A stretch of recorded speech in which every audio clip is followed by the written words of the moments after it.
a young man with extraordinary talent and remarkable skills. Yang Ying was enjoying the carefree days of his senior year in high school. But his peaceful life took an unexpected turn when a mysterious mobile game thrust him into an incredible journey steeped in myth and legend. Outside the gates of Yin-Yang No. 1 High School, the 3 p.m. sunlight was as warm and bright as ever. Groups of students, having just finished their college entrance exams, exited the school with cheerful chatter and laughter. Even the school gatekeeper wore a kind smile, exchanging greetings with familiar faces. In this moment, the city's best high school exuded an air of warmth and camaraderie. Yang Ying walked out of the school gates with steady steps. Standing at 1.75 meters tall, he might not have been conventionally handsome, but his demeanor carried a maturity that belied his age. As he prepared to leave, his sharp eyes caught sight of two unruly thugs loitering by the roadside, smoking and making lewd comments about passing girls. To his surprise, the two troublemakers turned pale as soon as they noticed him approaching. It turned out that last year, after they had insulted his parents, Yang Ying had single-handedly taught them a lesson they wouldn't forget, leaving them beaten and humiliated. What was even more shocking was that at the start of this year, these same thugs had dared to retaliate by vandalizing his home, splashing paint on his door and slashing his mother's car tires. Yang Ying didn't hold back. Armed with nothing but a crowbar, he confronted the group and sent them to the hospital. Ever since then, these petty criminals had treated him with a mix of fear and respect, even going so far as to call him Brother Yang or Eagle. Returning home, Yang Ying effortlessly took to the kitchen to prepare dinner. Before long, his lively and youthful mother, Lin Yixian, arrived home. The two enjoyed a delicious meal together, chatting casually about their day. After dinner, Lin Yixian insisted on giving her son a skincare treatment, and despite his protests, Yang Ying eventually relented. What seemed like an ordinary day took a bizarre turn when Yang Ying's phone suddenly displayed a mysterious game that couldn't be uninstalled. The game, titled Infinity, had an icon resembling a metallic gray infinity symbol. Intrigued, he tapped on it, and 3 trial tasks appeared on the screen. Survive the dark forest, escape the virus city, and face the mountain tiger. Before Yang Ying could make a choice, a blood-red countdown timer started abruptly. A low hum filled the air as his consciousness plunged into darkness. In his final moments of awareness, a disembodied voice echoed in his mind. Reserve Infinity player has not selected a trial. Initiating random selection. Random selection complete. Trial task. The 12 labors of Heracles. Task 2 slay the Hydra. The sky was beginning to lighten with the pale glow of dawn as Yang Ying slowly opened his groggy eyes, his mind gradually clearing. To his shock, he realized he was lying on an unfamiliar patch of wild grassland rather than his familiar bed. The abrupt change in surroundings jolted him fully awake, and he scrambled to his feet, glancing around in confusion. As he tried to make sense of the situation, his phone, tightly gripped in his hand, buzzed unexpectedly. A distant, ethereal voice echoed in his ears. Reserve player entering trial mission world. Basic information is being imported. Before he could react, a sharp and intense pain shot through his head, as if a torrent of information was flooding into his brain. When the pain finally subsided, Yang Ying rubbed his temples and let out a wry smile. So, this was the so-called infinite game he had heard about in rumors. To his disbelief, he had actually been drawn into such an extraordinary and surreal experience. From the influx of information, Yang Ying managed to grasp the basic premise of this infinite game. In essence, it transported players to various fantastical or mythical worlds to undertake different missions. Of course, this was only the tip of the iceberg, but for someone who had just been thrown into it, it was shocking enough. Shaking his head, Yang Ying sighed. There was no turning back now, could only take it one step at a time. Recalling the information that had just flooded his mind, he raised his phone to eye level. Without pressing any buttons, the screen lit up automatically with just a flicker of his thoughts, displaying the familiar iron gray infinity symbol. Activate portable mode and display the current mission, Yang Ying instructed aloud. The phone vanished from his hand in an instant, leaving behind the iron gray infinity symbol imprinted on his palm. Moments later, the symbol emitted a faint glow, projecting a translucent screen into the air. A few lines of text appeared. Mission name: The 12 Labors of Heracles. Task 2 slay the Hydra. Mission type: Mythological trial mission. Objective: accompany Heracles and assist him in killing the Hydra of Lerna, which resides in the swamps. Rewards: unknown. Reading the mission description, Yang Ying couldn't help but take a sharp breath. The Hydra of Lernathus was one of the fearsome monsters from Greek mythology. While not the most powerful of mythical creatures, its deadly venom was infamous, capable of harming even gods. Even Chiron, the immortal centaur sage and Heracles' mentor, couldn't withstand its poison. Its lethality was beyond question. Still, Yang Ying felt a small sense of relief. At least the mission didn't require him to face the Hydra alone. He would have Heracles, a formidable ally, by his side. If he had been tasked with confronting the creature solo, he might have opted to dig his own grave on the spot. As for abandoning the mission, the thought had crossed his mind. However, the information he had just received made it clear that neglecting the mission would result in penalties, including deductions from rewards or, in severe cases, a reduction in lifespan. Worst of all, outright refusal to participate would lead to immediate erasure. Given the options, clinging to Heracles for survival seemed like the only viable path, while rejecting the mission was a guaranteed death sentence. Having resolved to complete the mission, a new problem emerged. How was he supposed to find Heracles? Scanning his surroundings, Yang Ying soon noticed a peculiar chariot parked near the edge of a small grove not far away. In this desolate wilderness, the sudden appearance of a chariot naturally piqued his curiosity. He approached it quickly and found that it was an ancient-style war chariot equipped with weapons. The two horses pulling it were tall and robust, their coats sleek and glossy, clearly well-bred and meticulously cared for. The horses cast a brief glance at Yang Ying before resuming their grazing, seemingly unbothered by the stranger's presence. Seeing no one around, Yang Ying decided to take a weapon from the chariot for self-defense. Just as he reached out, a low growl, accompanied by a rhythmic thudding sound, came from the nearby grove. Yang Ying immediately went on high alert, wondering if the chariot's owner was engaged in a fight. He quickly grabbed a bronze sword about 50 centimeters long from the chariot and cautiously crept into the grove, moving toward the source of the noise. However, the closer he got to the sound, the more perplexed his expression became. What had initially sounded indistinct outside the grove now grew clearer, and the supposed pained growls and rhythmic thuds felt oddly familiar. The rising and falling cadence. Why did it remind him of a certain special clip he had once glimpsed on a classmate's phone? Yang Ying swallowed hard, a sense of foreboding creeping into his heart. Cautiously, he pushed aside the dense bushes blocking his view. What he saw made his eyes widen in shock. In the clearing ahead, a towering man, over 2 meters tall with a bronzed, muscular physique like a human fortress, was pinning a figure in white against a massive boulder. The low, pained groans, though distorted, were unmistakably those of a man. In that instant, Yang Ying realized the implications of his earlier philosophical musings. As a perfectly normal, upright young man with traditional values, the bizarre yet awkwardly suggestive scene before him made Yang Ying instinctively avert his gaze. He couldn't help but mutter a low curse under his breath. However, even that nearly inaudible sound was enough to alert the two individuals engaged in their activity on the boulder. "Who's there?" the towering man roared, his voice carrying an almost tangible force that swept toward Yang Ying like a shockwave. It felt like a thunderclap exploded right next to Yang Ying's ears. His vision went black, and he collapsed heavily to the ground. When he regained consciousness, the peculiar duo had already dressed and was standing right in front of him. His head still spinning, Yang Ying couldn't help but groan inwardly. "What kind of monsters have I stumbled upon? Who are you? Why were you spying on us?" the towering man demanded. Though he wasn't speaking Mandarin, the mechanics of the infinite game allowed Yang Ying to understand him perfectly. Unfortunately, Yang Ying's mind was still reeling, making it hard to think, let alone formulate a coherent response. Seeing Yang Ying remain silent, the towering man snorted coldly and picked up a nearby olive-wood club. The weapon was over 2 meters long and thicker than Yang Ying's thigh, yet the man wielded it as though it were no heavier than a chopstick. With a single swing of the club, the towering man struck a tree behind Yang Ying, its trunk thicker than Yang Ying's waist.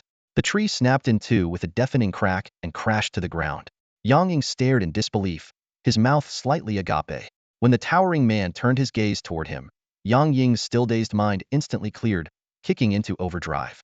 Towering stature, immense strength, an olive-wood club, and a lion-skin cloak, these traits immediately confirmed it.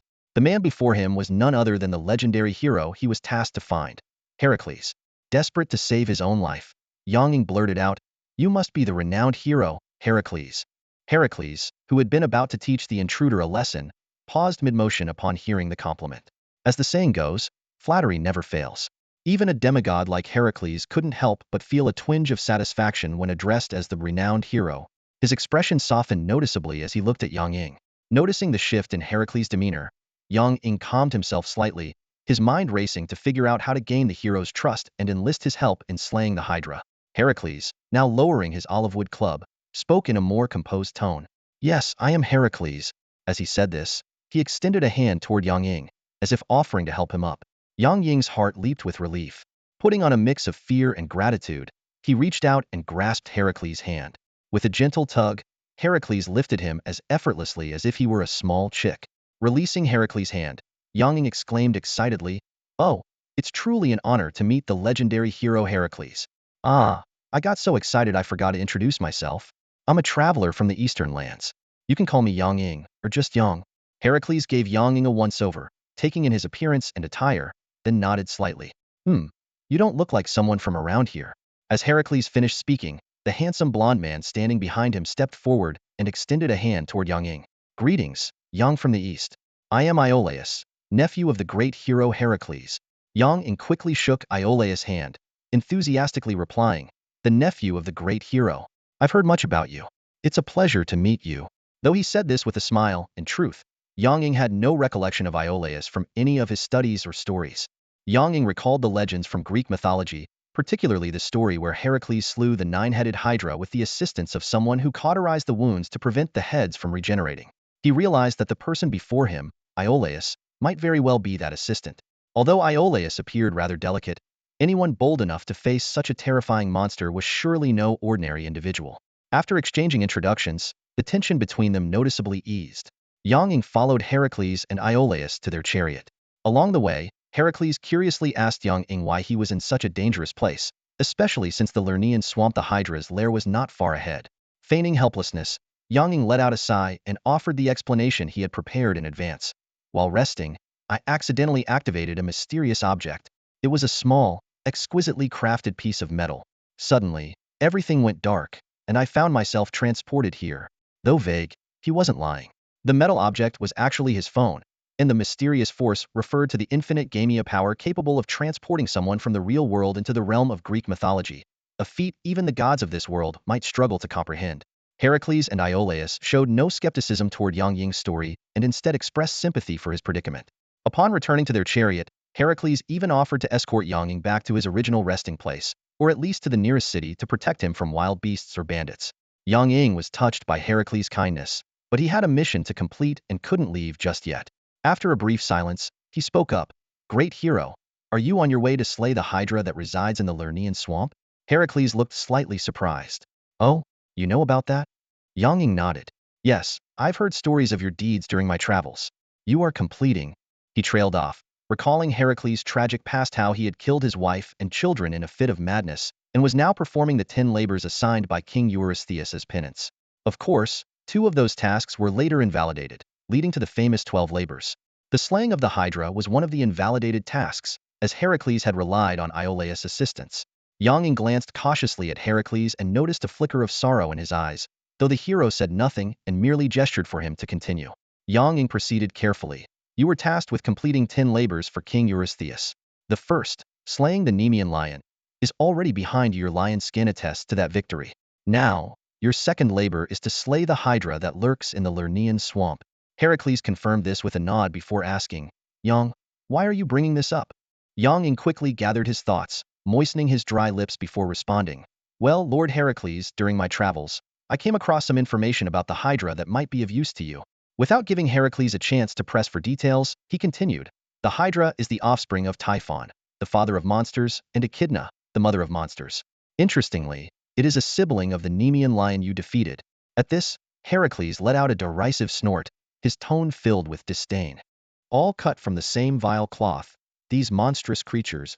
Yang Ying quickly chimed in agreeably, to you, they may be insignificant nuisances, but to ordinary people like me, they represent insurmountable calamities.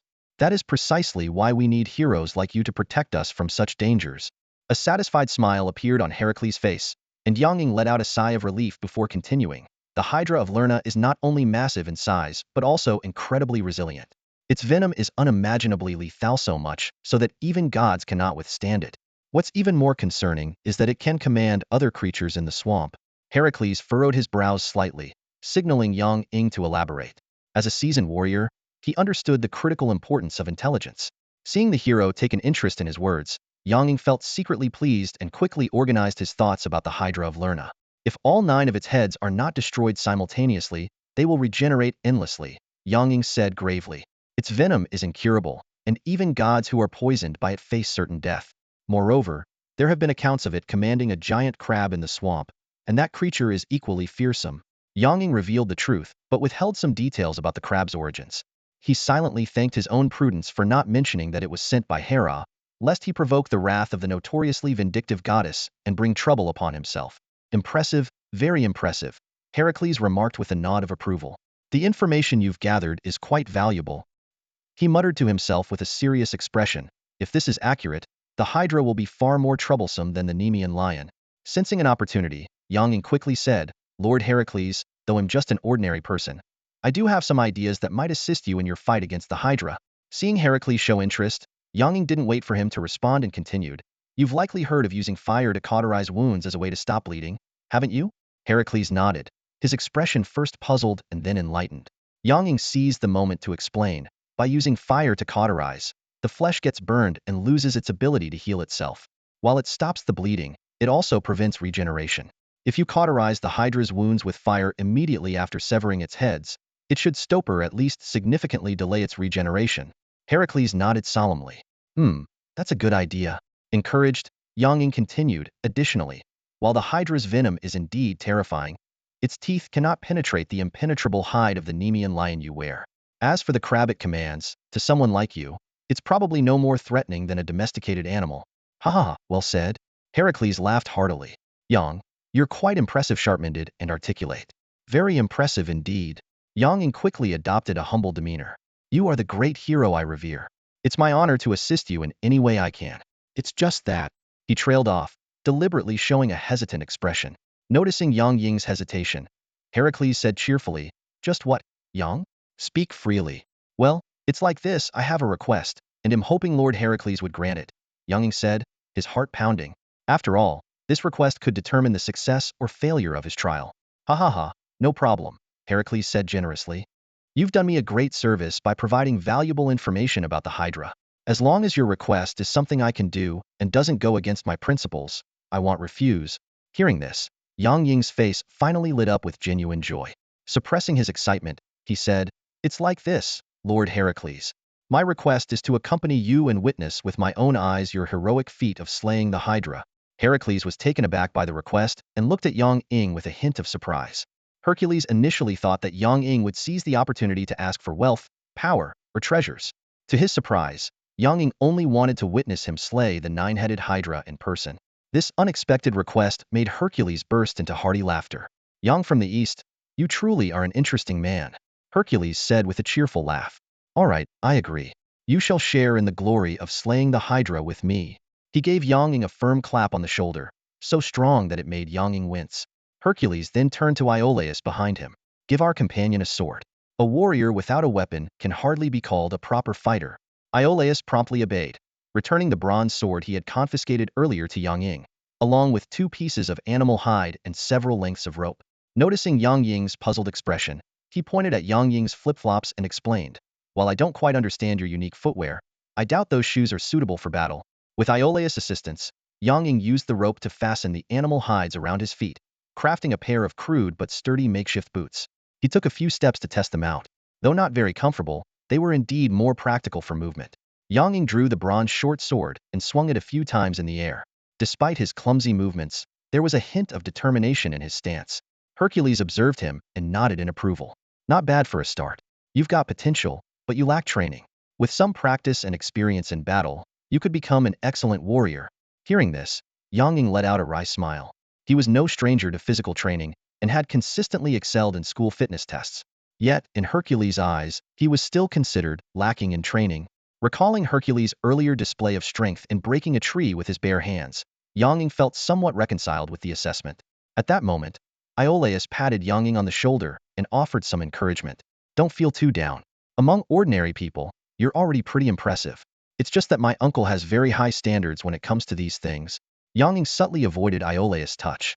While he had no prejudice against homosexuals, such direct physical contact made him slightly uncomfortable. Clearing his throat, he replied sincerely, Thank you for the encouragement. I understand someone as heroic as Hercules would naturally have extraordinary expectations. It's an honor to receive his evaluation and guidance. Determined to stay in Hercules' good graces, Yang Ying didn't hesitate to throw in a few compliments whenever he got the chance. This approach proved effective. Not only was Hercules clearly pleased, but Iolaus also warmed up to him considerably. In fact, Iolaus even went out of his way to retrieve a finely made leather armor from the chariot and presented it to Yang Ying. After a brief rest, Hercules looked up at the sky and announced, It's about time. Let's set out. With that, he climbed onto the chariot. Seeing this, Yang Ying and Iolaus quickly followed suit. The ashen gray land reeked of a foul stench, with twisted, withered trees standing like ominous sentinels. Yang Ying surveyed the surroundings and realized they were nearing their destination. At Heracles' command, Iolaus pulled the reins, bringing the chariot to a gradual halt. Heracles leapt down from the chariot, gave the area a quick glance, and declared, "We've arrived at the Lernaean swamp. You two stay here. I'm going to face the Hydra." Without waiting for a response, he strapped his sword to his waist, slung his bow across his back, and, armed with an olive-wood club and a flaming torch, strode boldly into the depths of the swamp. Yang Ying and Iolaus exchanged a resigned look. Heracles may have been a true hero, but his commanding demeanor left little room for debate. Adjusting the ill-fitting leather armor on his shoulders, Yang Ying suggested, "Let's get ready. Lord Heracles might need our help." Iolaus nodded in agreement. "Uncle should be able to handle it, but better safe than sorry. What should we do?" Yang Ying thought for a moment before replying, "Fire can stop the Hydra from regenerating. Let's prepare some torches. Do you have any grease or strong spirits with you?" As the two set about their preparations, distant tremors and roars began to echo through the swamp. Iolaus looked up and remarked, "It seems Uncle has already engaged the Hydra." Yang Ying responded, "We need to hurry." After about an hour, the tremors and roars continued intermittently. Iolaus paced anxiously, and though Yang Ying already knew the outcome, he couldn't help but feel tense. Suddenly, Heracles' booming voice rang out, "Iolaus! Yang! Get over here now!" Iolaus immediately grabbed his weapon and dashed toward the sound. Yang Ying took a deep breath, checked his short sword and water pouch, and followed closely behind. Though not particularly large in stature, Iolaus possessed remarkable speed and endurance, far surpassing Yang Ying. If not for waiting for his companion, he would have already plunged into the heart of the swamp. As they ventured deeper, the tremors and screeches grew louder and more intense. Within 10 minutes, they reached the battlefield. Yang Ying, gasping for air, looked froze in shock. The Hydra was colossal, its body towering like a mountain and stretching dozens of meters in length. It was not the nine-headed serpent Yang Ying had imagined, but a creature with a lion-like torso, powerful limbs, razor-sharp claws and teeth, and 9 heads raised high, emanating an aura of pure menace. Yet, despite its ferocity, the monstrous beast was in a state of utter disarray. The massive form of the 9-headed serpent Hydra loomed at the center of the battlefield, its 9 snake heads each larger than a car. At this moment, one of its heads had already been severed, the stump still bearing scorch marks from flames. 2 other heads remained intact, though noticeably smaller, their surfaces slick with blood and mucus, resembling hatchling snakes. At the edge of the battlefield lay the lifeless body of a colossal crab nearly 10 meters in diameter. Its once impenetrable shell, capable of withstanding cannon fire, was shattered, with cracks oozing a sickly blue-green fluid that emitted a nauseating stench. This creature was undoubtedly one of the monstrous assassins sent by Hera to ambush Heracles. The Hydra let out a deafening roar as it clashed fiercely with Heracles once again. Despite the vast difference in their sizes, Heracles not only held his ground, but also gained the upper hand. This sight left Yang Ying utterly stunned, unable to believe his eyes. Just as Yang Ying stood there in shock, the voice of Iolaus suddenly broke through. "Yang, what are you standing there for? Help us out." It was only then that Yang Ying noticed Iolaus had already drawn his bow and was aiming at the Hydra. Yang Ying nodded in acknowledgement toward Iolaus, but as his gaze returned to the battlefield, he instinctively took a step back. A chilling wave of fear surged through him, and blood-red warning letters seemed to flash before his eyes. The threat of death felt all too real. Clenching his teeth, Yang Ying forced himself to summon his courage. Instead of drawing a weapon, he reached behind him and pulled out several pre-prepared torches. Lighting them, he ignored Iolaus, who was still shooting arrows, and sprinted toward a cluster of withered, gnarled trees nearby that resembled clawed hands. Yang Ying attempted to ignite one of the trees, but the swamp's damp air made it nearly impossible. Growing desperate, he yanked the leather flask from his side, bit off the stopper, and splashed its contents a pungent mixture of oil and alcohol onto the tree. This time, the flames caught with ease. He repeated the process quickly, and soon, several of the nearby trees were ablaze, transforming into massive torches. With his task complete, Yang Ying spun around to face the battlefield. At that very moment, Iolaus released an arrow, striking one of the Hydra's heads directly in the eye. Seizing the moment as the serpent recoiled in pain, Heracles swung his club with tremendous force, smashing the massive head into a pulp. Noticing signs that the crushed head was beginning to regenerate, Yang Ying shouted urgently, "Lord Heracles, there's fire here." Heracles, deflecting an incoming snake head with his club, turned at the sound of Yang Ying's voice. His eyes lit up as he saw the blazing trees behind him. However, in that brief instant of distraction, The Hydra seized the opportunity to attack, lunging at Heracles with 3 of its enormous heads. "Watch out!" Iolaus cried in warning. Heracles, instantly aware of the danger, swung his olive wood club to fend off the assault. Bang! Bang! 2 of the heads were struck back, but the third managed to clamp down on Heracles. Yet, the Hydra's venomous fangs, sharp as they were, could not pierce the armor crafted from the impenetrable hide of the Nemean lion, Heracles' legendary brother. Rather than causing Heracles significant harm, the bite presented him with a perfect opening. Trapped in the Hydra's jaws, Heracles abandoned his club and swiftly drew the sword from his belt. With a single decisive thrust, he drove the blade into the serpent's eye, skewering its brain and killing the head outright. Heracles broke free from the serpent's jaws and leapt into the air like a human cannonball, crashing directly into Hydra's massive body. With a thunderous impact, the 9-headed serpent let out a pained screech as its enormous form was hurled dozens of meters away. At that very moment, 2 dark shadows sliced through the air, heading straight for the Hydra leather pouches filled with strong liquor and oil. With 2 sharp whistles, arrows struck the pouches midair, bursting them open. In an instant, oil and alcohol rained down, drenching the Hydra entirely. Yang Ying had thrown the pouches, and Iolaus had shot them with flawless precision. After completing their task, the 2 turned and fled without hesitation. As they ran, Yang Ying shouted back at the stunned Heracles, "Lord Heracles, toss that Hydra into the fire." Catching the scent of the alcohol and oil, Heracles immediately understood the plan. He burst into hearty laughter. "Huh, well done, you little rascals," he bellowed, tossing aside his sword. With a powerful leap, he grabbed hold of the Hydra's tail just as it was about to give chase. "Where do you think you're going, monster?" Heracles roared, yanking the creature back so forcefully that it stumbled and nearly fell. The Hydra turned and howled at him in fury, but Heracles paid no heed. "Up you go!" he bellowed again, his muscles bulging as he hoisted the Hydra into the air, spinning it around with incredible strength. The astonishing scene left all onlookers, especially Yang Ying, utterly speechless. After 3 rotations, Heracles released his grip with precision, sending the Hydra hurtling straight into a burning tree. With a deafening crash, the ground trembled as 2 flaming trees toppled. The oil and alcohol on the Hydra ignited instantly, and flames rapidly consumed its massive body. When the Hydra rose again, it had transformed into a colossal fiery serpent. Screeching in agony, it tried to retreat into the swamp, but Heracles, lying in wait, struck it back with a burning tree trunk. Trapped with no escape, the Hydra was forced to continue battling Heracles amidst the raging flames. Seeing the tide turn in their favor, Yang Ying and Iolaus moved to assist. But suddenly, the swamp beneath Yang Ying's feet surged upward. He instinctively dived and rolled, narrowly avoiding an attack. Rising to his feet, he saw a massive gray-black crab, over 2 meters long, emerging from the ground. Iolaus rushed to help, but Yang Ying stopped him. "Iolaus, go assist Lord Heracles with the Hydra. Throw every last bit of alcohol and oil onto that monster. Don't give it a chance to regenerate." With that, Yang Ying drew his short sword and assumed a combat stance. Iolaus gazed anxiously at the massive crab covered in mud and turned to Yang Ying. "Yang, this creature looks tough to deal with. Are you sure you can handle it on your own?" Yang Ying flashed a confident smile, leaning forward slightly as his sharp eyes locked onto the hulking beast before him. "Don't worry. I may not be able to take down the Hydra, but a mere crab like this is well within my abilities." Seeing Yang Ying's determination, Iolaus offered a quick word of caution. "Be careful." Without further delay, he dashed toward the battlefield where Heracles was locked in combat with the Hydra.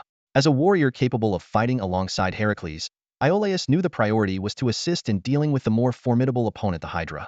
Once Iolaus departed, the standoff between Yang Ying and the giant crab began in earnest. Rather than a direct fight, it felt more like an intense game of evasion. Yang Ying understood that his strength was no match for the crab's, so he relied on his agility to dodge its attacks while searching for weaknesses. The crab's shell was nearly impenetrable, effortlessly deflecting bullets, and Yang Ying's blade could only leave faint white scratches on its surface. Its enormous claws, longer than Yang Ying's short sword, could easily crush his skull. To stand a chance of victory, Yang Ying needed to first understand his opponent's capabilities. As the battle wore on, Yang Ying progressively adapted to the crab's movements. His cautious approach evolved into fluid confidence, allowing him to counterattack between evasive maneuvers. Despite the crab's immense strength and formidable defense, it had the same limitations as ordinary crabs. It could only move sideways, making it less agile and slower. In addition to its claw attacks, the crab had a sudden lunging strike that caught Yang Ying off guard the first time. He narrowly avoided a fatal blow, though the edge of a claw grazed his chest. Thankfully, his leather armor absorbed most of the impact, sparing him from broken ribs. Learning from this close call, Yang Ying quickly identified the flaw in the crab's lunge. Before launching the attack, the crab had to pause and crouch to build power. By moving swiftly or circling during this build-up, Yang Ying could throw off its aim entirely. Having deciphered the crab's patterns, Yang Ying decided it was time to go on the offensive. When the crab paused once again to charge its lunge, Yang Ying stood his ground, brandishing his weapon as if preparing for a last-ditch effort. With its power fully gathered, the massive, tumper-long crab launched itself like a cannonball toward Yang Ying. At the critical moment, Yang Ying rolled deftly to the side, narrowly avoiding the deadly strike. Boom! The crab slammed into the ground with immense force, momentarily stunned by the impact. Seizing the opportunity, Yang Ying sprang to his feet, darted to the crab's side, and slashed at the joints of its legs, one of the few vulnerable spots on its armored body. Crack! Crack! Two swift strikes pierced the joints of its right side legs, though they weren't enough to sever them entirely. The crab quickly recovered and lashed out with its claws. Yang Ying, unwilling to press his luck, retreated to a safe distance. The loss of two legs severely hampered the crab's mobility, making its movements sluggish and awkward. A glint of determination flashed in Yang Ying's eyes as he prepared to launch another attack. The crab, noticing Yang Ying closing in, ignored its injured legs and swung its claws in defense. Yang Ying stayed just outside its reach, weaving in and out of its attack range with remarkable agility. The once mighty crab, now hindered by its injuries, struggled to keep up with Yang Ying's swift movements. Spotting an opening, Yang Ying suddenly accelerated, darting around to the crab's right flank. With precise timing, he drove his short sword into the joints of the remaining right side legs. Crack! Another leg joint gave way, signaling the beginning of Yang Ying's counteroffensive.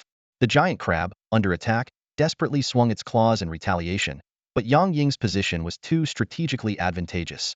The crab's claws, unable to move against their natural joint limitation, only managed to leave a shallow scratch on Yang Ying's leather armor. Yang Ying swiftly drew his short sword and leaped backward to create distance. The giant crab, having lost support from its right legs, collapsed heavily to the ground, rendered immobile. Yang Ying took a deep breath, summoning his courage, and charged towards the massive creature once more. This time, instead of targeting its leg joints, he nimbly climbed onto the crab's carapace, its blind spot for attacks. Beneath him, the crab thrashed violently, trying to shake him off. Without hesitation, Yang Ying leaned forward and plunged his short sword deep into the crab's vulnerable mouth. The fatal blow sent the giant crab into a death frenzy, convulsing wildly and flinging Yang Ying into the air. Had the crab not been too preoccupied in its final moments, Yang Ying might not have escaped with his life. Yang Ying spat out a mouthful of blood and staggered backward to put more distance between himself and the struggling crab. Seeing it still writhing, he turned his attention to the other battlefield.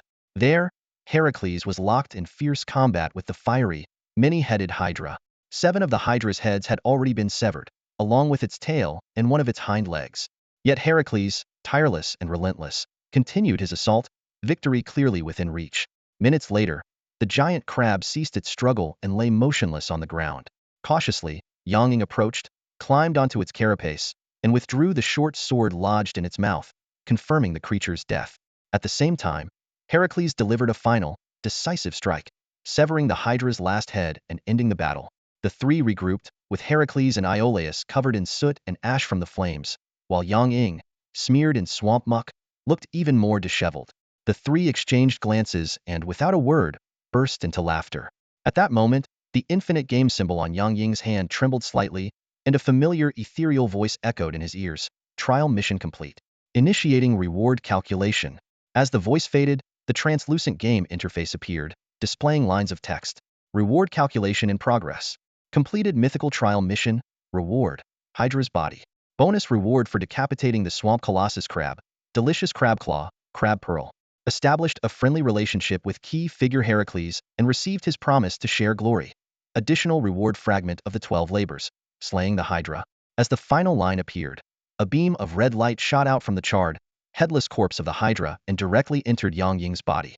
The sudden occurrence startled Heracles and Iolaus, who immediately asked with concern, "Yang, are you alright?" Just as Yang Ying was about to explain, the ethereal voice returned. Trial mission complete.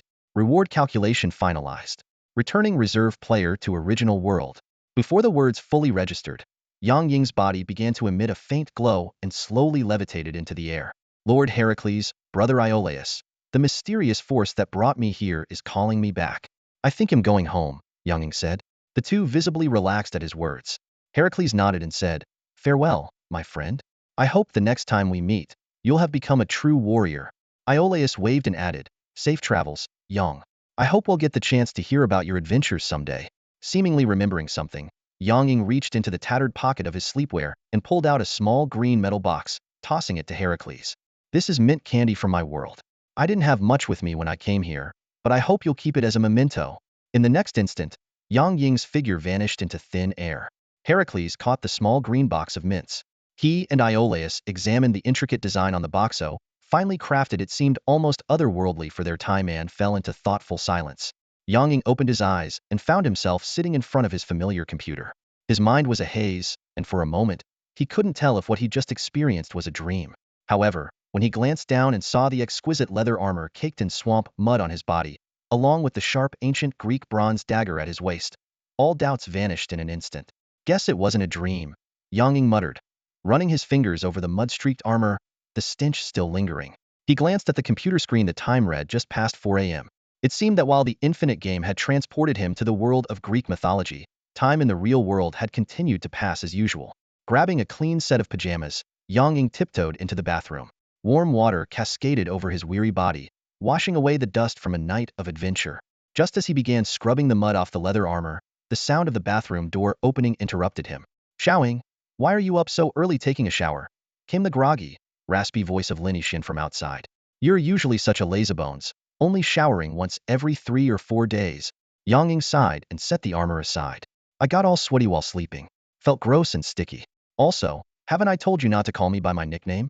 All right, Xiao Ying's all grown up now. Even his mom isn't allowed to call him by his nickname, Lin Yixin said in mock sorrow. Sigh, I remember when you were little, every time I called you Xiaoying, you'd come running for hugs and kisses. But now sigh. Yang Ying rubbed his temples. He knew she was just putting on an act, but it still left him at a loss. Fine, I was wrong, okay? Call me whatever you want. That's more like it. Lin Yixian's tone immediately turned cheerful. You think you can escape your mom's grasp? Keep dreaming, kiddo. Ha ha ha. Hearing his mother's hearty laughter, Yang Ying couldn't help but laugh as well. All right, stop laughing so hard, or you'll lose a tooth. By the way, why are you up so early? Don't you usually sleep like a log until the sun's high in the sky? Lin Yixian's laughter abruptly stopped. What do you mean, sleeping like a log? I just have great sleep quality, that's all. Right. Only carefree people have such great sleep quality, Yang Ying replied absent-mindedly. That comment completely riled Lin Yixin up. She began banging on the bathroom door, threatening to drag him out for a good scolding. Yang Ying quickly apologized and promised to behave, finally managing to send the Queen Mother back to her bedroom. After confirming that Lin Yixin had returned to her room, Yang Ying swiftly changed into clean pajamas and stuffed the muddy clothes into a garbage bag. He carefully wrapped the cleaned leather armor, bronze dagger, and 2 pieces of animal hide in some clothing and locked them in his bedside cabinet. Back in his room, Yang Ying instinctively reached for his pocket, only to remember he was now in pajamas. The mint candies he usually carried had already been given to Heracles. He pulled another box of mints from his desk drawer and popped 2 into his mouth. The cool minty flavor spread through his mouth, and Yang Ying let out a long breath as he sank into his desk chair. Despite staying up all night, he didn't feel particularly tired aside from the physical exhaustion from the battles. Perhaps it was the excitement, or maybe it was some kind of perk from the infinite game. Thinking about the infinite game, Yang Ying raised his hand and stared at the iron-gray infinity symbol etched into his palm. With a thought, the symbol glowed faintly before vanishing, and a phone materialized in his hand. He unlocked it and tapped the infinite game icon. The icon disappeared, and the infinity symbol reappeared in his palm. Yang Ying understood that the phone was merely a vessel. He was already bound to the infinite game. The phone itself wasn't necessary.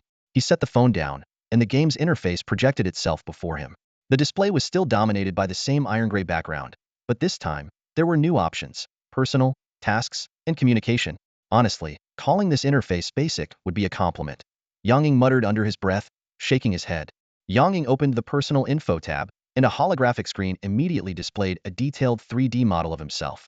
Basic data such as height, weight, and age were listed, resembling a comprehensive health report. However, it included some unique entries as well, like race and abilities. He skimmed through the information quickly.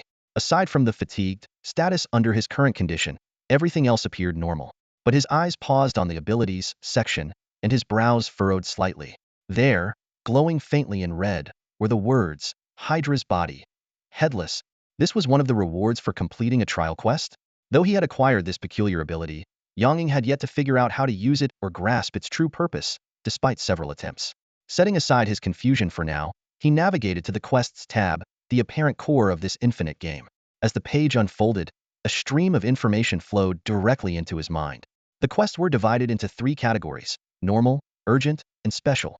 Normal quests could be accepted at any time, refreshing weekly with 5 new options. Urgent quests were system-mandated, issued irregularly, ranging from once a week to once every 6 months, and refusing them could result in death. As for special quests, no details were provided in the description. Currently, the normal quest list displayed 5 options: collect silverleaf grass, escort the date caravan, eliminate the noisy murlocs, purify the town cemetery, and deal with the mutant beast. At the bottom of the quest page, a countdown timer indicated 162 hours remaining until the list refreshed precisely 1 week, or 168 hours, according to his computer's clock. Alongside quest acceptance, the tab also allowed users to claim rewards and review completed tasks. While Yang Ying had already received the Hydra's body, headless ability from a trial quest, the other rewards remained unclaimed. A wave of exhaustion washed over him, and Yang Ying stifled a yawn. Though the infinite game seemed to alleviate some of his fatigue, the lingering weariness from his intense battles still weighed heavily on him. After briefly glancing at the communications tab, a simple instant messaging tool dismissed the holographic interface and collapsed onto his bed. Soon, the steady rhythm of his snores filled the room. But as he drifted deeper into sleep, a haunting image began to materialize on his back like a sinister tattoo. A powerful, lion-like body with 9 bloodied, headless necks, the infamous Hydra, slain by Heracles in ancient myth. As the image grew clearer, Yang Ying's peaceful expression twisted into one of pain and terror, as if he were trapped in a dreadful nightmare. He jolted awake with a scream, his chest heaving. It took him a moment to recognize his surroundings before he slumped against the headboard, exhaling deeply. Wiping the cold sweat from his forehead, he muttered to himself, dazed, just a dream. Thank God, it was only a dream. In the nightmare, he had been alone in the foul, reeking swamps of Rona, without the companionship of Heracles or Iolaus. He wandered aimlessly for what felt like hours until the ground beneath him began to churn. Suddenly, a headless Hydra erupted from the swamp, its 9 severed necks dripping with blood. The creature's grotesque appendages coiled around him, soaking him in its rancid, crimson ichor. From the gaping neck stumps, trembling windpipes emitted a maddening whisper. Give me a head, give me a head, give me a head. Clutching his ears in agony, Yang Ying could still hear the twisted murmurs echoing in his mind when the bedroom door burst open. Lin Yixian, wearing an apron and a look of panic, rushed in. Shouting, what's wrong? Are you hurt? Lowering his hands, Yang Ying forced a weak smile. I'm fine, Mom. I just hit my head earlier. I'll put some ice on it and I'll be okay. Are you sure? Maybe we should go to the hospital just to be safe. Lin Yixian's concern was evident. Despite Yang Ying's repeated reassurances, she insisted on taking him for a checkup. The doctor diagnosed mild mental fatigue, potentially linked to the stress of upcoming college entrance exams, and recommended relaxation, a regular sleep schedule, and moderate exercise. While Yang Ying found the advice utterly sleep-inducing, Lin Yixian listened intently, hanging on every word. After leaving the hospital, the two stopped for breakfast at a nearby cafe. Lin Yixian offered to drop him off at home before heading to work, but Yang Ying declined politely. It's not far from here. I'll just take a walk and head back myself. After reminding him several times to follow the doctor's instructions, she reluctantly drove off. As her car disappeared from view, Yang Ying's smile faded instantly, replaced by a shadow of gloom. Under his breath, he cursed softly, damn Hydra. Yang Ying trudged into his home, utterly exhausted, and collapsed heavily onto the soft sofa. He rubbed his aching temples, frustration clouding his mind. The so-called Hydra body, which was supposed to be a reward for completing a trial, had instead become a source of trouble. That morning's bizarre dream had revealed the truth about the Hydra body. It was incomplete. To restore its full power, Yang Ying needed to find suitable heads to repair the body. But this was no simple task. On his way home, he had intentionally taken a detour through the market, yet none of the fish heads, cow heads, or sheep heads on display caught the Hydra body's eye. To make matters worse, the Hydra body had unleashed a head-summoning curse on him, leaving him with a splitting headache. This head-summoning curse was what Yang Ying referred to as a debilitating debuff. He could feel the power slowly and relentlessly eroding his mental state, like a chronic poison. Though not immediately fatal, its cumulative effects would eventually drive him to the brink of madness. If he didn't want to become a lunatic scouring the streets for heads, he needed to find a suitable one for the Hydra body as soon as possible. At a loss, Yang Ying summoned the glowing interface of the infinite game. He resolved to check the game on his phone when others were around, and used the invisible interface only when he was alone, to avoid being mistaken for someone unhinged. Eagerly, he tapped on the task menu, ready to claim his reward from the last trial. As he navigated the interface, a soft glow flickered, and 3 orbs of light emerged, landing on the coffee table and transforming into tangible items. He first picked up the black pearl. Immediately, the game displayed its details. Name: Crab Pearl. Type: miscellaneous material. Description: a rare pearl occasionally found inside giant crabs. Some may be willing to pay a high price for it. Next, he touched the greenish crab claw, and the information appeared. Name: delicious crab claw. Type: item material. Effect: slightly enhances physical constitution when consumed. Description: a fresh and juicy claw from a giant crab. A simple cooking method is enough to bring out its exquisite flavor. Finally, Yang Ying picked up the bronze badge. As he read the information that appeared, his pupils contracted slightly. Name: fragment of the 12 labors slaying the Hydra. Type: item. Effect: revives the wearer once upon death, after which the item is destroyed. Description: though incomplete, this fragment represents a monumental achievement for any ordinary person. Note: bound to user Yang Ying. Gripping the badge tightly, Yang Ying's emotions surged. Resurrection, a power that seemed to exist only in myths and sci-fi stories, was now firmly in his grasp. It took him a while to regain his composure before carefully storing the badge away. He wrapped the crab pearl in tissue paper and locked it in his bedside drawer alongside the leather armor and bronze short sword he had acquired earlier. As for the half-meter-long crab claw, he left it soaking in cold water for now. Yang Ying planned to steam it later and share the meal with Lin Yixian at lunch, relishing its body-enhancing properties. After tidying up, Yang Ying glanced at the clock. It was already close to 10 a.m. He summoned the game interface again and began examining the options in the task menu. He intended to select a suitable task and prepare himself before attempting to complete it. Unfortunately, the available task information was sparse, providing only basic titles and requirements. The rewards were vague and, in some cases, listed as unknown. His brows furrowed as he scrolled through. But when his eyes landed on the final task, mutated beasts, they lit up with excitement. Task name: mutated beasts. Task type: ordinary task. Requirement: hunt 3 mutated beasts in the Talisman forest. Task reward: clue to a head suitable for the Hydra body one. Other rewards unknown. The task's reward was exactly what Yang Ying desperately needed. Without hesitation, he selected the task, closed the interface, and grabbed a brush to clean the giant crab claw, preparing himself mentally and physically for the challenges ahead. Although the crab claw was meant to be shared with Lin Yixian, Yang Ying knew he couldn't let her see it had no way to explain its origin. Carefully, he scrubbed the claw clean before giving Lin Yixian a call, telling her they'd have seafood for lunch, and asking her to come home early. After confirming her return time, Yang Ying glanced at the clock and decided to delay cooking. After all, seafood is best served fresh. Letting it sit too long would compromise its texture and flavor. With some free time on his hands, Yang Ying decided to run a quick errand. He headed straight to a nearby hardware store, where the shop owner, Mr. Zhou, greeted him warmly. Yang Ying scanned the shelves and told Mr. Zhou he needed some oil to maintain craft knives. Mr. Zhou handed him a small, flat, blue tin of odorless petroleum jelly, explaining that it was suitable for home use but required frequent application. Yang Ying also inquired about leather care products. Mr. Zhou admitted that for regular leather, lard or vegetable oil would suffice, but valuable leather items were better off in the hands of professionals. After paying, Yang Ying returned home. He fetched some peanut oil from the kitchen and went to his room. Carefully, he retrieved the bronze short sword and leather armor he had brought back from a trial mission. Using the petroleum jelly, he meticulously polished the blade, ensuring an even coat with a cotton cloth. Then, he applied peanut oil to the leather armor, covering it thoroughly. Once the maintenance was complete, he stored everything securely. By the time the clock struck 11, it was time to prepare lunch. Confronted with the oversized crab claw, Yang Ying initially planned to steam it, but the largest pot in the house couldn't accommodate it. He decided to boil it instead. He filled a pot with water, adding scallions, ginger, garlic, and cooking wine, then placed the claw in tip down and turned on the heat. Although he was boiling it, the crab meat wasn't submerged, yielding a result similar to steaming. While the claw cooked, Yang Ying prepared a dipping sauce, mixing scallions, ginger, garlic, chili peppers, oyster sauce, white vinegar, light soy sauce, and sesame oil. Given the claw's massive size, he let it cook 5 minutes longer than usual. When the time was up, Yang Ying turned off the heat and lifted the lid, releasing a rich, savory aroma that instantly filled the kitchen. Unable to resist, he tore off a small piece of crab meat for a taste. The firm texture and sweet, fresh flavor were astonishing, far surpassing any Boston lobster head ever eaten. After removing the claw from the pot, Yang Ying prepared to crack it open with a kitchen knife to extract the meat. However, After only 2 strikes, the niftiest sturdy Zhang Dequan brand snapped in half, leaving just 2 faint white marks on the claw's shell. Muttering under his breath, he grabbed a newer knife. But no matter how many attempts he made, the shell remained impenetrable. Pressed for time, Yang Ying abandoned the idea of cracking the claw and resorted to carefully digging out the meat through a small opening.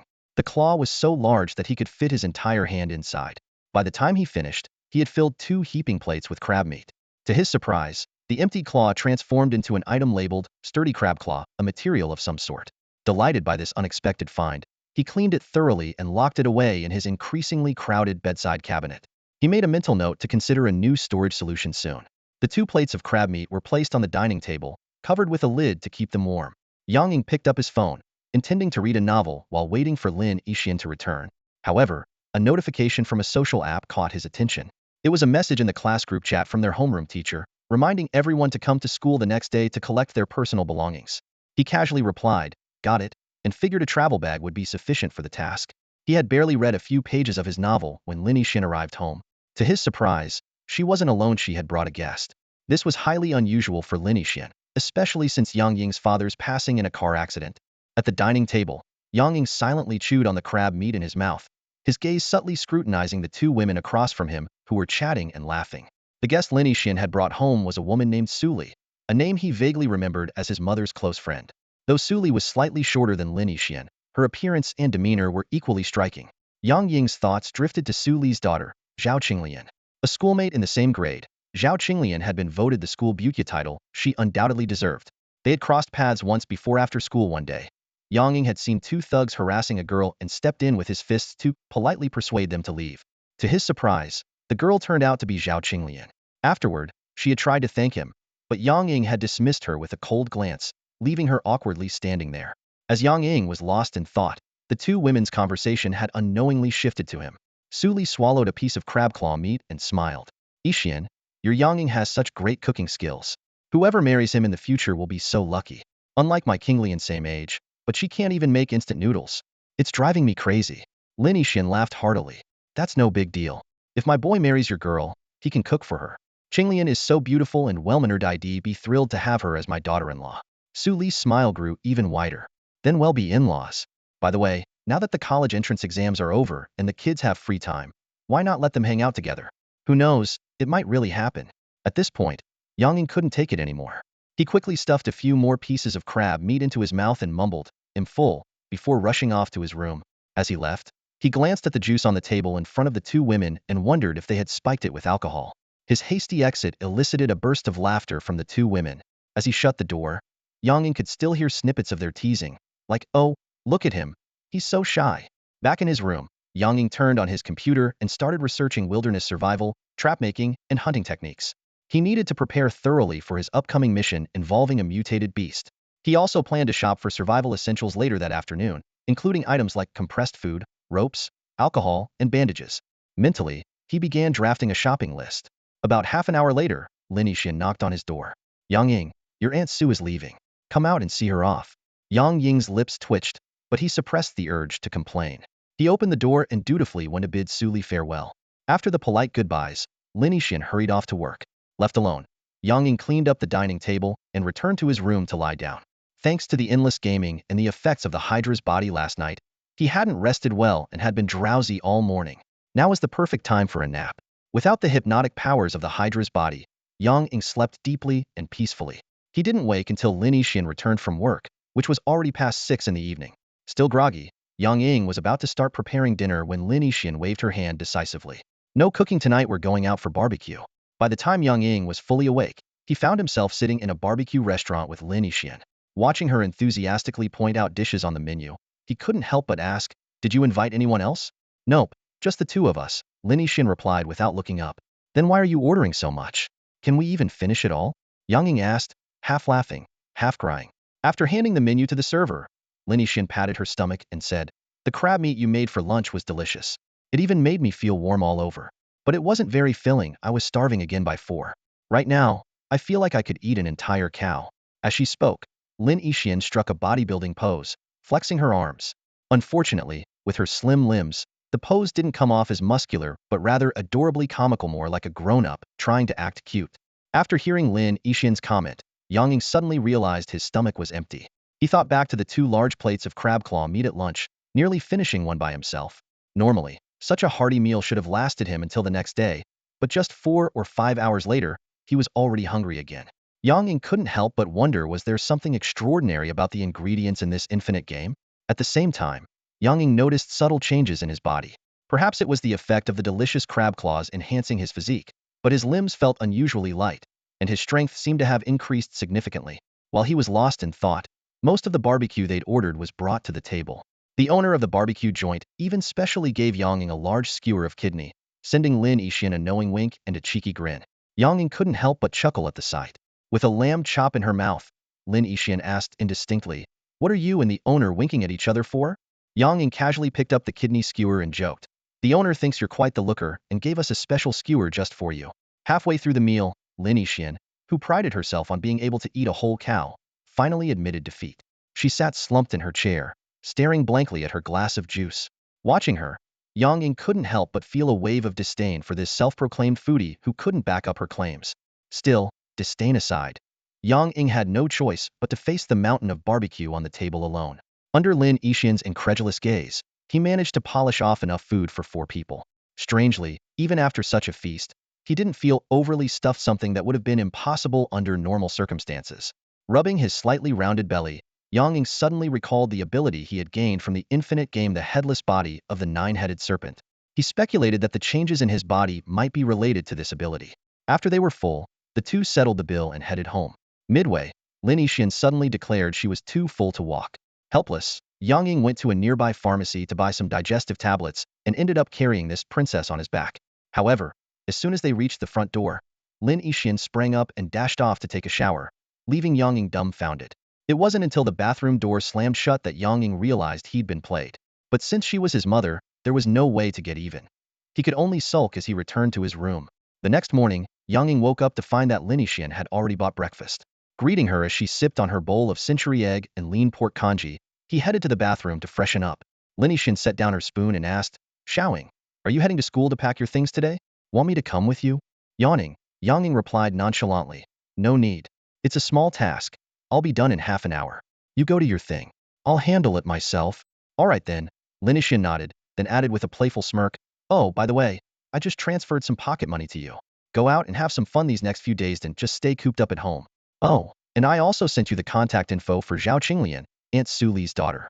She's in the same grade as you. Chat with her a bit, and if you get the chance, ask her out for dinner or a movie." She raised her eyebrows suggestively, exuding the air of a seasoned matchmaker, leaving Yang Ying rolling his eyes in exasperation. After breakfast, the two left home together, with Lin Yixian dropping Yang Ying off at school.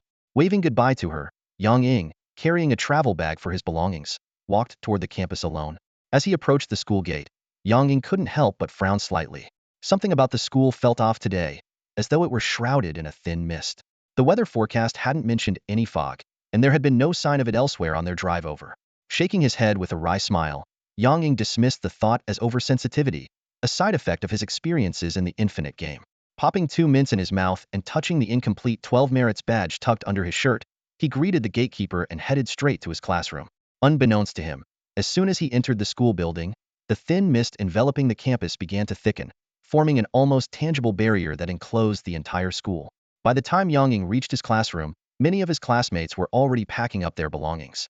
However, Yang Ying's usual aloofness and rumored ties to local troublemakers had alienated him from both classmates and teachers, leaving his relationship strained at best.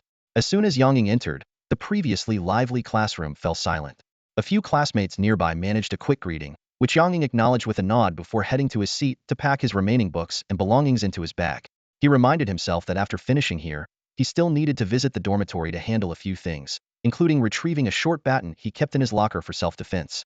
Midway through his packing, a few classmates suddenly exclaimed, "Hey, look outside! What's with this fog all of a sudden?" Hearing this, Yang Ying instinctively turned to look out the window. Sure enough, a noticeable white mist had appeared outside, growing denser by the second. Within moments, the view beyond the school grounds was entirely obscured, as if the entire campus had been sealed under a giant bowl of white fog. Yang Ying's brows furrowed deeply. The sudden, eerie fog triggered a sense of unease in him. He regretted not bringing his bronze sword and leather armor along when he left home. At that moment, he felt a faint vibration in the palm of his hand. where the infinite game symbol was located. A translucent screen visible only to him appeared before his eyes. As he read the words on it, his expression grew increasingly grim. Mission name: Otherworldly Invasion. Mission type: Special Mission. Objective: Survive and eliminate as many invading otherworldly creatures as possible. Mission rewards: issued based on performance after the invasion ends. As a few students in the class were discussing the sudden appearance of the dense fog, eerie howls of wild beasts suddenly echoed from within the mist. A chilling awoo pierced the air, followed by over a dozen grayish-blue wolves with fierce, glowing eyes leaping effortlessly over the Tumterhigh fence and invading the school grounds. The pack raised their heads, sniffing the air rapidly, then howled in unison before bolting toward the teaching building. The five-story teaching building of Yinyang First High School housed Yang Ying's class on the third floor. The moment the wolves stormed into the building, the once quiet hallway below erupted into chaos, filled with screams and panic. But this was just the beginning of the disaster. Right on the heels of the wolf pack, dozens of creatures resembling long-armed gibbons swarmed over the walls and fences, flooding into the campus like a tide. Meanwhile, the sky grew darker as enormous hawks and bat-like flying creatures appeared, circling and diving ominously, filling the air with a sense of foreboding. At the school gate, a grotesque giant over 3 meters tall, with a twisted and bloated body, smashed the retractable gate with a single slap. Behind it, hundreds of small, hideous humanoid creatures surged forward, screeching ear-piercingly as they poured into the school grounds. Although more bizarre creatures continued to emerge from the thick fog, Yang Ying no longer had the luxury to keep watching. While most of his classmates were paralyzed with fear at the sudden turn of events, Yang Ying sprang into action. Without hesitation, he flipped the desk in front of him. "Why, Yang Ying? What are you doing?" A classmate stammered nervously, noticing his movements. But Yang Ying ignored the question, focusing entirely on the task at hand. With a few swift kicks and pulls, he detached one of the desk legs in no time. Gripping the meter-long desk leg, he gave it a few experimental swings but frowned at the awkward grip. Scanning the room, his eyes quickly landed on the podium. He dashed toward it and rummaged through the drawer, pulling out a toolbox. It was the prized possession of their chemistry teacher, Mr. Liu, who, despite teaching chemistry, was a woodworking enthusiast and often repaired the classroom furniture. Yang Ying opened the toolbox and efficiently strapped 2 screwdrivers to his waist before grabbing a utility knife to reshape the desk leg's handle. As he finished carving 2 edges, a sudden, terrified scream erupted from the class. Yang Ying looked up sharply. With a loud crash, a dark figure shattered the window and stormed into the classroom. It was a giant bat with a wingspan of nearly 2 meters, its body a deep crimson hue and its long, dog-like face bristling with sharp fangs. The creature flapped its wings furiously, emitting threatening screeches as it menaced the panic-stricken students. These students, raised in comfort and safety, were unprepared for such a ferocious beast. Many of them would avoid even a snarling stray dog, let alone something this monstrous. Now, they were pale with fear, retreating helplessly. Sensing the vulnerability of its prey, the bat's initial tension was replaced with a bloodthirsty ferocity. Its gaze swept across the classroom before locking onto a short, chubby girl. Letting out a piercing shriek, the bat leapt forward, pinning her to the ground. It bared its fangs, its maw poised to bite into her neck. Fortunately, though nearly paralyzed with fear, the girl instinctively raised her hands to protect herself, barely managing to block the fatal strike. The terror of being attacked and the searing pain of the bat's claws tearing into her flesh caused the girl to scream desperately, pleading for help from her classmates. However, most of the students had already fled the room in panic, and the few who remained were too frightened to confront the savage creature. "Move!" Yang Ying bellowed, shoving aside a male classmate who was frozen in his path. Taking in the chaotic scene of the girl and the bat entangled on the ground, he shouted, "Stay still. He'll save you." But his words fell on deaf ears. The girl was too terrified to comprehend anything, her mind entirely consumed by panic. Cursing under his breath, Yang Ying seized the moment and lunged forward. He drove his knee into the bat's back, pinning it down, while his left hand gripped its head. Without hesitation, he plunged a screwdriver into the bat's ear with his right hand. The bat convulsed violently beneath him, but Yang Ying wasn't done. He slammed the screwdriver handle deeper, ensuring the tool was fully embedded into the creature's skull before finally stepping back. "Help her out," Yang Ying said curtly to the stunned classmates around him. Without waiting for a response, he bent down to retrieve the desk leg he had dropped in the scuffle and resumed carving the handle. The classmates, snapping out of their shock, hurriedly moved the still-twitching bat carcass aside and clumsily attended to the injured girl's wounds. At that moment, the sound of shattering glass echoed once more. 2 large, dark red bats smashed through the windows and flew into the classroom. Yang Ying reacted swiftly, tossing the utility knife in his hand to a few classmates while grabbing a table leg. "Get out of here. I'll hold them off," Yang Ying said firmly, stepping forward to confront the bats. The classmates quickly picked up the utility knife, thanked him hastily, and supported an injured female student as they rushed out of the classroom. The two bats, realizing their prey was escaping, let out ear-piercing screeches and lunged forward, only to be blocked by Yang Ying swinging the table leg with precision. Yang Ying felt a sense of relief. These opponents were within his capability to handle. After all, his years of dealing with street thugs had honed his combat skills. Not to mention, he had recently survived a battle against a mythical creature, during which he had personally slain a dangerous swamp crab and consumed its claw, which had significantly enhanced his physical abilities and combat prowess. After a few exchanges, Yang Ying quickly discerned the bats' attack patterns. Despite their menacing appearance, these creatures lacked any special abilities. Their size and strength were unimpressive, and their anatomy was better suited for flight than close combat, leaving them riddled with vulnerabilities in Yang Ying's eyes. Throughout the fight, Yang Ying remained alert to the activity outside the window. When he noticed more creatures gathering, he realized he couldn't afford to drag this out. He sidestepped nimbly to avoid one bat's swoop and simultaneously rammed the table leg into the mouth of another bat that was diving toward him, sending it crashing to the ground. Seizing the opportunity, Yang Ying lunged forward and gripped the downed bat's neck firmly. Its sharp claws scratched deep wounds into his body, but he seemed unfazed by the pain. Calmly, he drew a screwdriver from his waist and drove it directly into the bat's eye socket, piercing its brain. With one bat neutralized, Yang Ying rolled swiftly to evade the second bat's attack and picked up the fallen table leg. He smirked coldly at the remaining bat, knowing victory was within reach. Without its companion to assist, the lone bat was quickly overpowered, its head crushed with a single, decisive blow. As the battle concluded, Yang Ying stood panting, scanning his surroundings. While the number of flying creatures outside seemed to have dwindled, the blood-curdling screams from the adjacent classroom indicated that the monsters had simply redirected their attention to other prey. Though temporarily safe, Yang Ying knew this place was far from secure. After a brief moment of thought, he decided to head to the restroom to take refuge. With its small windows, the restroom was less accessible to the large flying creatures. Yang Ying pulled the screwdriver from the bat's skull, grabbed his travel bag containing a few books, and bolted out of the classroom.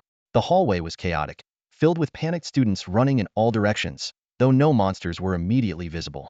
As he passed a classroom from which horrifying screams emanated, Yang Ying couldn't resist glancing inside.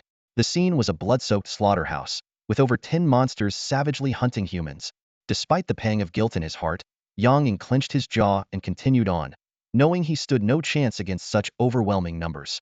Upon reaching the restroom, Yang Ying found it already crowded with frightened people huddled at the far end. Their faces were pale with terror. Ignoring them, he took out his phone to check for a signal, but as expected, there was none. Shaking his head, Yang Ying began sharpening 2 screwdrivers, his thoughts drifting to the high-performance bronze short sword he had left at home.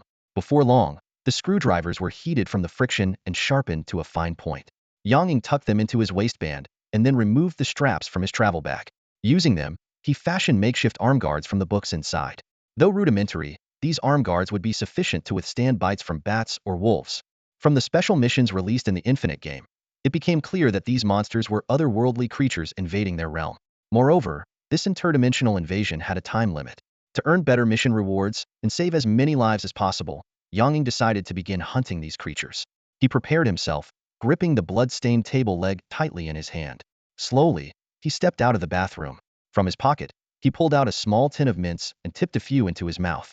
As the cool sensation spread across his tongue, Yang Ying took a deep breath and headed toward the nearest classroom. Suddenly, the classroom door burst open, and a grotesque creature lunged out. It was a griffhound, about the size of a medium dog, with canine-like limbs, a vulture-like head, and wings. Its body was smeared with blood. Upon spotting Yang Ying, the creature let out an ear-piercing screech and fearlessly flapped its wings, charging at him. Yang Ying remained calm, waiting until the griffhound was within striking distance. He swung the table leg with all his might, smashing the creature midair like a baseball. As the griffhound crashed to the ground, writhing and howling in pain, he quickly stepped forward and stomped its skull with a decisive blow. That single act seemed to trigger some kind of mechanism, as 4 more griffhounds swarmed out of the classroom. From the doorway of a more distant classroom, the massive head of a dark red bat emerged. Yang Ying cursed under his breath at the monster's lack of manners in leaving doors open and immediately charged toward the pack of griffhounds, aiming to thin their numbers as quickly as possible. The griffhounds, seeing their prey rushing toward them, screeched and attacked in unison. Yang Ying, undeterred, fought back relentlessly. Despite suffering a few pecks and scratches, he managed to take down 2 of them in quick succession. The remaining 2 hesitated, unwilling to attack rashly. Seizing the opportunity, Yang Ying dashed to the classroom door and slammed it shut with force. Before the door closed completely, he caught a glimpse of the horrific scene inside. Nearly 20 griffhounds were feasting on several corpses. His heart sank. If these creatures managed to escape, his chances of survival would be grim. Realizing the classroom had a back door, Yang Ying sprinted to the other side. Along the way, he swiftly swung the table leg to fend off a griffhound that tried to ambush him. The movement was seamless and precise. Thankfully, most of the monsters were too preoccupied with their meal to notice him. The few that did were too dim-witted to figure out how to bypass the already closed front door. Yang Ying managed to shut the back door without incident and let out a long breath of relief.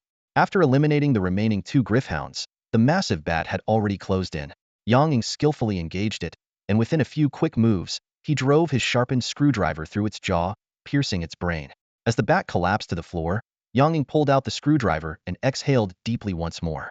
This encounter served as a stark reminder of the dangers he faced. He resolved to secure all the classroom doors on this floor to prevent being attacked from multiple directions while hunting. After tending to his wounds briefly, he began cautiously shutting the doors one by one.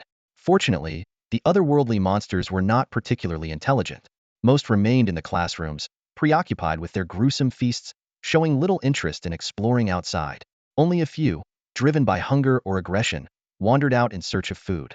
Yang Ying's efforts to barricade the doors progressed smoothly, and he quickly secured most of the floor.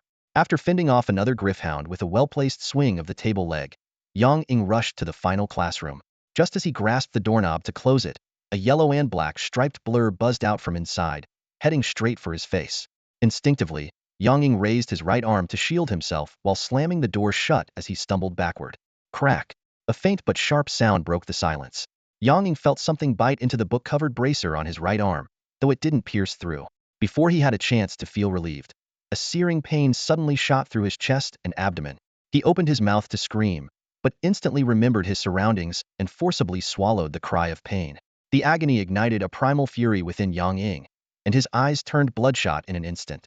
Gritting his teeth, he swiftly drew a screwdriver from his waist with his left hand and began frantically stabbing at the unknown creature on his body.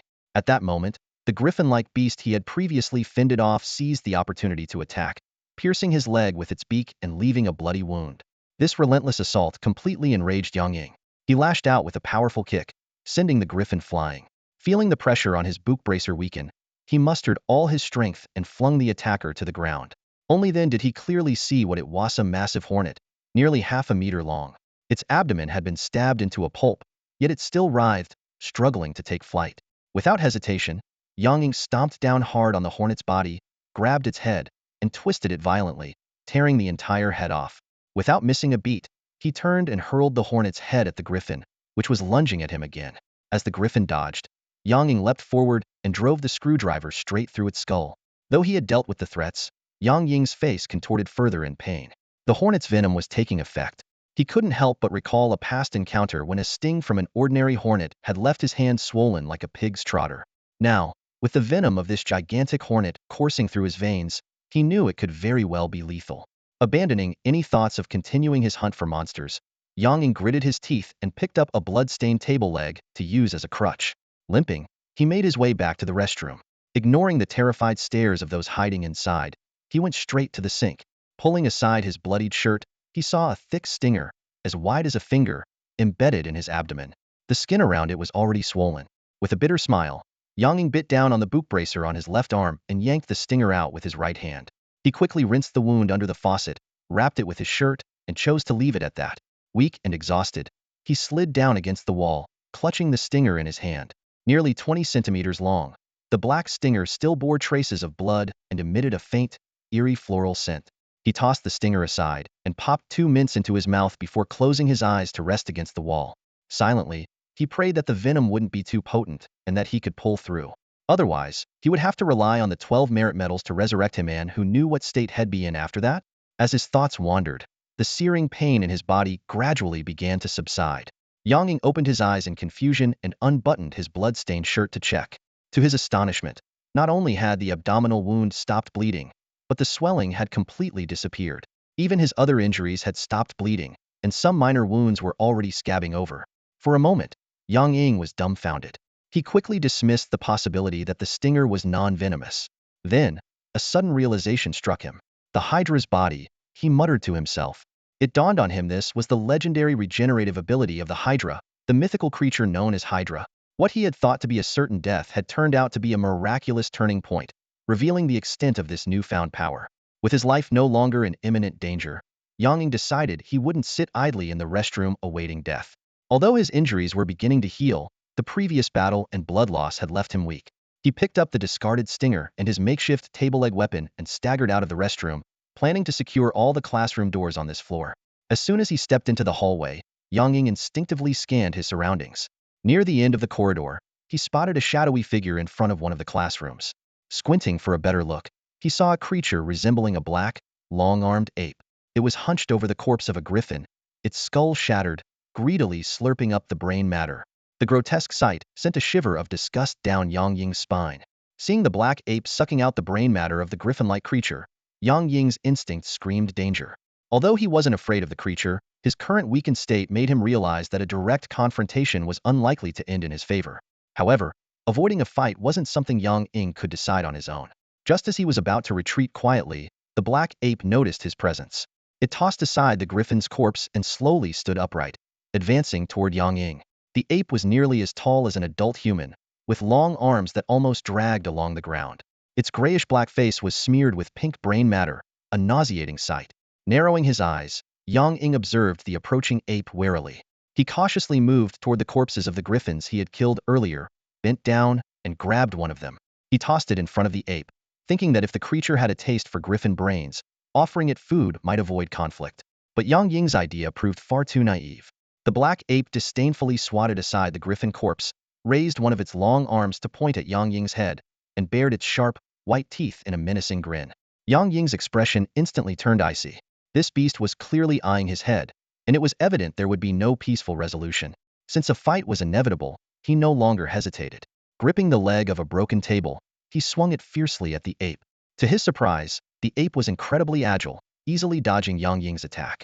Before Yang Ying could strike again, the ape extended its long arm and grabbed the end of the table leg.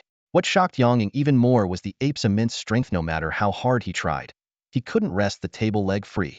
The black ape let out a gleeful screech, using its other hand to slap and claw at Yang Ying. After a brief struggle, Yang Ying, exhausted and outmatched, was forced to relinquish the table leg. Now armed, the ape grew even more excited, swinging the table leg wildly as it launched a frenzied assault on Yang Ying. With its superior strength, agility, and now a weapon, the ape had him completely on the defensive, leaving him no chance to counterattack. Yet, despite being chased and struck, Yang Ying's eyes showed no fear. Instead, they grew colder. Another heavy blow landed on his shoulder, and he cried out in pain, collapsing to the ground. The ape, brimming with confidence, approached Yang Ying, raising the table leg to prod at his seemingly lifeless body. At the very moment the table leg was about to touch him, Yang Ying suddenly sprang to life, lunging at the ape. Startled, the ape instinctively swung the table leg in retaliation. But Yang Ying, having resolved to risk everything, ignored the blows, clinging tightly to the creature. A cold gleam flickered in Yang Ying's eyes as a twisted smile crept across his face. "My turn," he muttered. Before the ape could react, Yang Ying drove a screwdriver into its abdomen with relentless speed and force. Within seconds, the ape's body was riddled with dozens of bloody wounds. The black ape collapsed with a heavy thud, its body twitching as blood pooled beneath it. Yang Ying, too, slumped to the ground, breathing heavily. At that moment, he abandoned any thought of hunting more monsters. In his battered and bruised state, even a single griffin would be too much for him to handle, let alone anything more formidable. More importantly, the school building was no longer safe. That black ape had clearly climbed up from below, and over time, such occurrences would only increase. Although Yang Ying had closed most of the classroom doors on this floor, many on the lower floors remained wide open. Once the creatures on those levels finished devouring their prey and began searching for new targets, escaping would become nearly impossible. After resting briefly to regain some strength, Yang Ying used the table leg as a crutch and staggered toward the stairs, descending cautiously. As soon as he reached the second floor, an overwhelming stench of blood assaulted his senses, even stronger than on the third floor. This wasn't surprising, given that the first and second floors of the building had the highest concentration of people. Higher floors were less populated, primarily containing labs and computer rooms. In the current crisis, Having more people might offer some degree of safety, but it also meant far more casualties. As Yang Ying hesitated about whether to continue descending, a sudden burst of ear-piercing gibberish erupted from downstairs. Moments later, a swarm of about a dozen short, humanoid creatures scrambled up the stairs, quickly reaching the second floor. The sight of these creatures was revolting. Each stood about waist-high, with sickly green skin, oversized noses, elongated ears, and beady, soybean-like eyes. They emitted a nauseating stench, and some were even covered in moss and fungi. Each one clutched a weapon, mostly crude clubs or primitive stone tools, with just a few wielding rusty, almost useless metal implements. In a flash, Yang Ying thought of the goblins and gremlins often depicted in fantasy tales. Yet, having never seen such creatures in person, he couldn't be sure which these were. For now, he decided to mentally label them as little greenskins. As Yang Ying scrutinized the little greenskins, they, in turn, noticed him. One of the stronger-looking ones raised a rusted axe and pointed at him, letting out a series of excited gibberish cries. Instantly, the entire group of greenskins brandished their weapons and charged at Yang Ying with wild screams. Yang Ying's expression darkened. With an injured leg, he knew he couldn't outrun these nimble little creatures. Since there was no escape, he opted to strike first. Recalling that he still had 12 merit badges that could revive him once, a cold glint flashed in his eyes. A bunch of pint-sized green pests wasn't worth fearing. Without hesitation, he tossed aside the table leg he had been using as a crutch and swiftly drew 2 screwdrivers from his belt. Exploiting the height advantage of the staircase, Yang Ying leapt off like a human missile, hurtling down onto the greenskins at the front of the pack.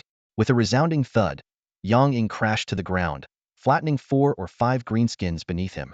The sudden assault startled the others, causing them to retreat momentarily while letting out terrified shrieks. But Yang Ying showed no mercy. His screwdrivers moved like venomous snakes, striking swiftly and accurately at the greenskins pinned beneath him. Within moments, the creatures were reduced to lifeless, bloodied heaps, their green blood splattering and staining Yang Ying from head to toe. Slowly rising to his feet, Yang Ying, drenched in blood, resembled a demon emerging from the depths of hell. He raised his bloodied screwdrivers, prepared for the next wave of attacks. However, to his surprise, the remaining greenskins didn't charge. Instead, they froze, their faces contorted in fear as they stared at him like he was some unspeakable horror. Puzzled, Yang Ying instinctively glanced behind him but saw nothing. When he turned back, the greenskins had already fled in all directions, shrieking in panic. "Am I really that scary?" Yang Ying muttered under his breath, tucking the screwdrivers back into his belt. He bent down to pick up the rusted axe dropped by the stronger greenskin. Though the axe was in poor condition, it was undoubtedly more lethal than the table leg and came with the added bonus of tetanus. Leaning against the wall, Yang Ying cautiously surveyed the second-floor hallway. He spotted a few monstrous creatures attacking the fleeing greenskins, though their actions seemed more playful than predatory. Clearly, these foul-smelling, scrawny greenskins were far from appetizing in the eyes of the monsters. Given his current weakened state, Yang Ying decided it was best not to provoke these creatures. He quietly made his way down the stairs to the first floor. While the greenskins below seemed numerous, their timid nature suggested that a show of aggression might allow him to break through and escape the building. Sure enough, the first floor was teeming with greenskins, but there were no signs of the beasts. Without hesitation, Yang Ying charged forward, slashing down 2 greenskins with a single swing of the axe. He then grabbed one of their lifeless bodies, wielding it like a battering ram as he barreled toward the building's front door. Curiously, there were few greenskins guarding the entrance, and escaping seemed surprisingly easy. While getting out of the building didn't guarantee safety, it was far better than being trapped inside with all these monsters. Whether he sought help from others or tried to escape the mist for rescue, anything was better than staying here. Just as Yang Ying was about to step through the door, the surrounding greenskins didn't try to stop him. Instead, they waved their weapons and let out eerie, cackling laughter. Confused, Yang Ying took one step out of the building's shattered doorway. Before he could breathe a sigh of relief, a massive, grimy hand shot down from above. Unable to dodge in time, Yang Ying was grabbed and hoisted into the air. Struggling desperately, he turned his head to see what had caught him. It was the same hideous giant that had earlier broken through the school's retractable gate. The creature stood nearly 4 meters tall, with rough, bark-like gray-brown skin. Its bloated, misshapen body and dull, bluish eyes suggested it wasn't particularly intelligent. What made it even more terrifying was the half-eaten human corpse clutched in its other hand. Several more corpses were tied around its waist like some grotesque stockpile of food. Holding the struggling Yang Ying tightly in its grasp, the grotesque giant's face twisted into a distorted, almost foolish grin. It opened its massive mouth, filled with yellowed, jagged teeth, and a wave of foul breath hit Yang Ying as the beast lunged for his head. Startled, Yang Ying realized his left arm and half his body were pinned down. In desperation, he quickly pulled a screwdriver from his waist with his free right hand and drove it fiercely into the giant's palm. Blood oozed down the handle of the screwdriver, but the stubborn giant didn't even flinch. As the saliva-drenched fangs drew closer to his scalp, Yang Ying had a sudden flash of inspiration. Ignoring the screwdriver still embedded in the giant's hand, he fumbled into his pocket and pulled out a thin, black stinger. With all his might, he slapped it against the giant's palm. Roar! The giant let out an ear-splitting cry of pain and released its grip on Yang Ying. The black stinger was from a massive hornet, and its sting was so excruciating that even someone as tough as Yang Ying had nearly passed out from the pain when he was stung before. Finally free, Yang Ying scrambled on all fours, trying to put as much distance as possible between himself and the dangerous giant. The creature clutched its injured hand and let out piercing howls as it lumbered after him, its heavy steps shaking the ground.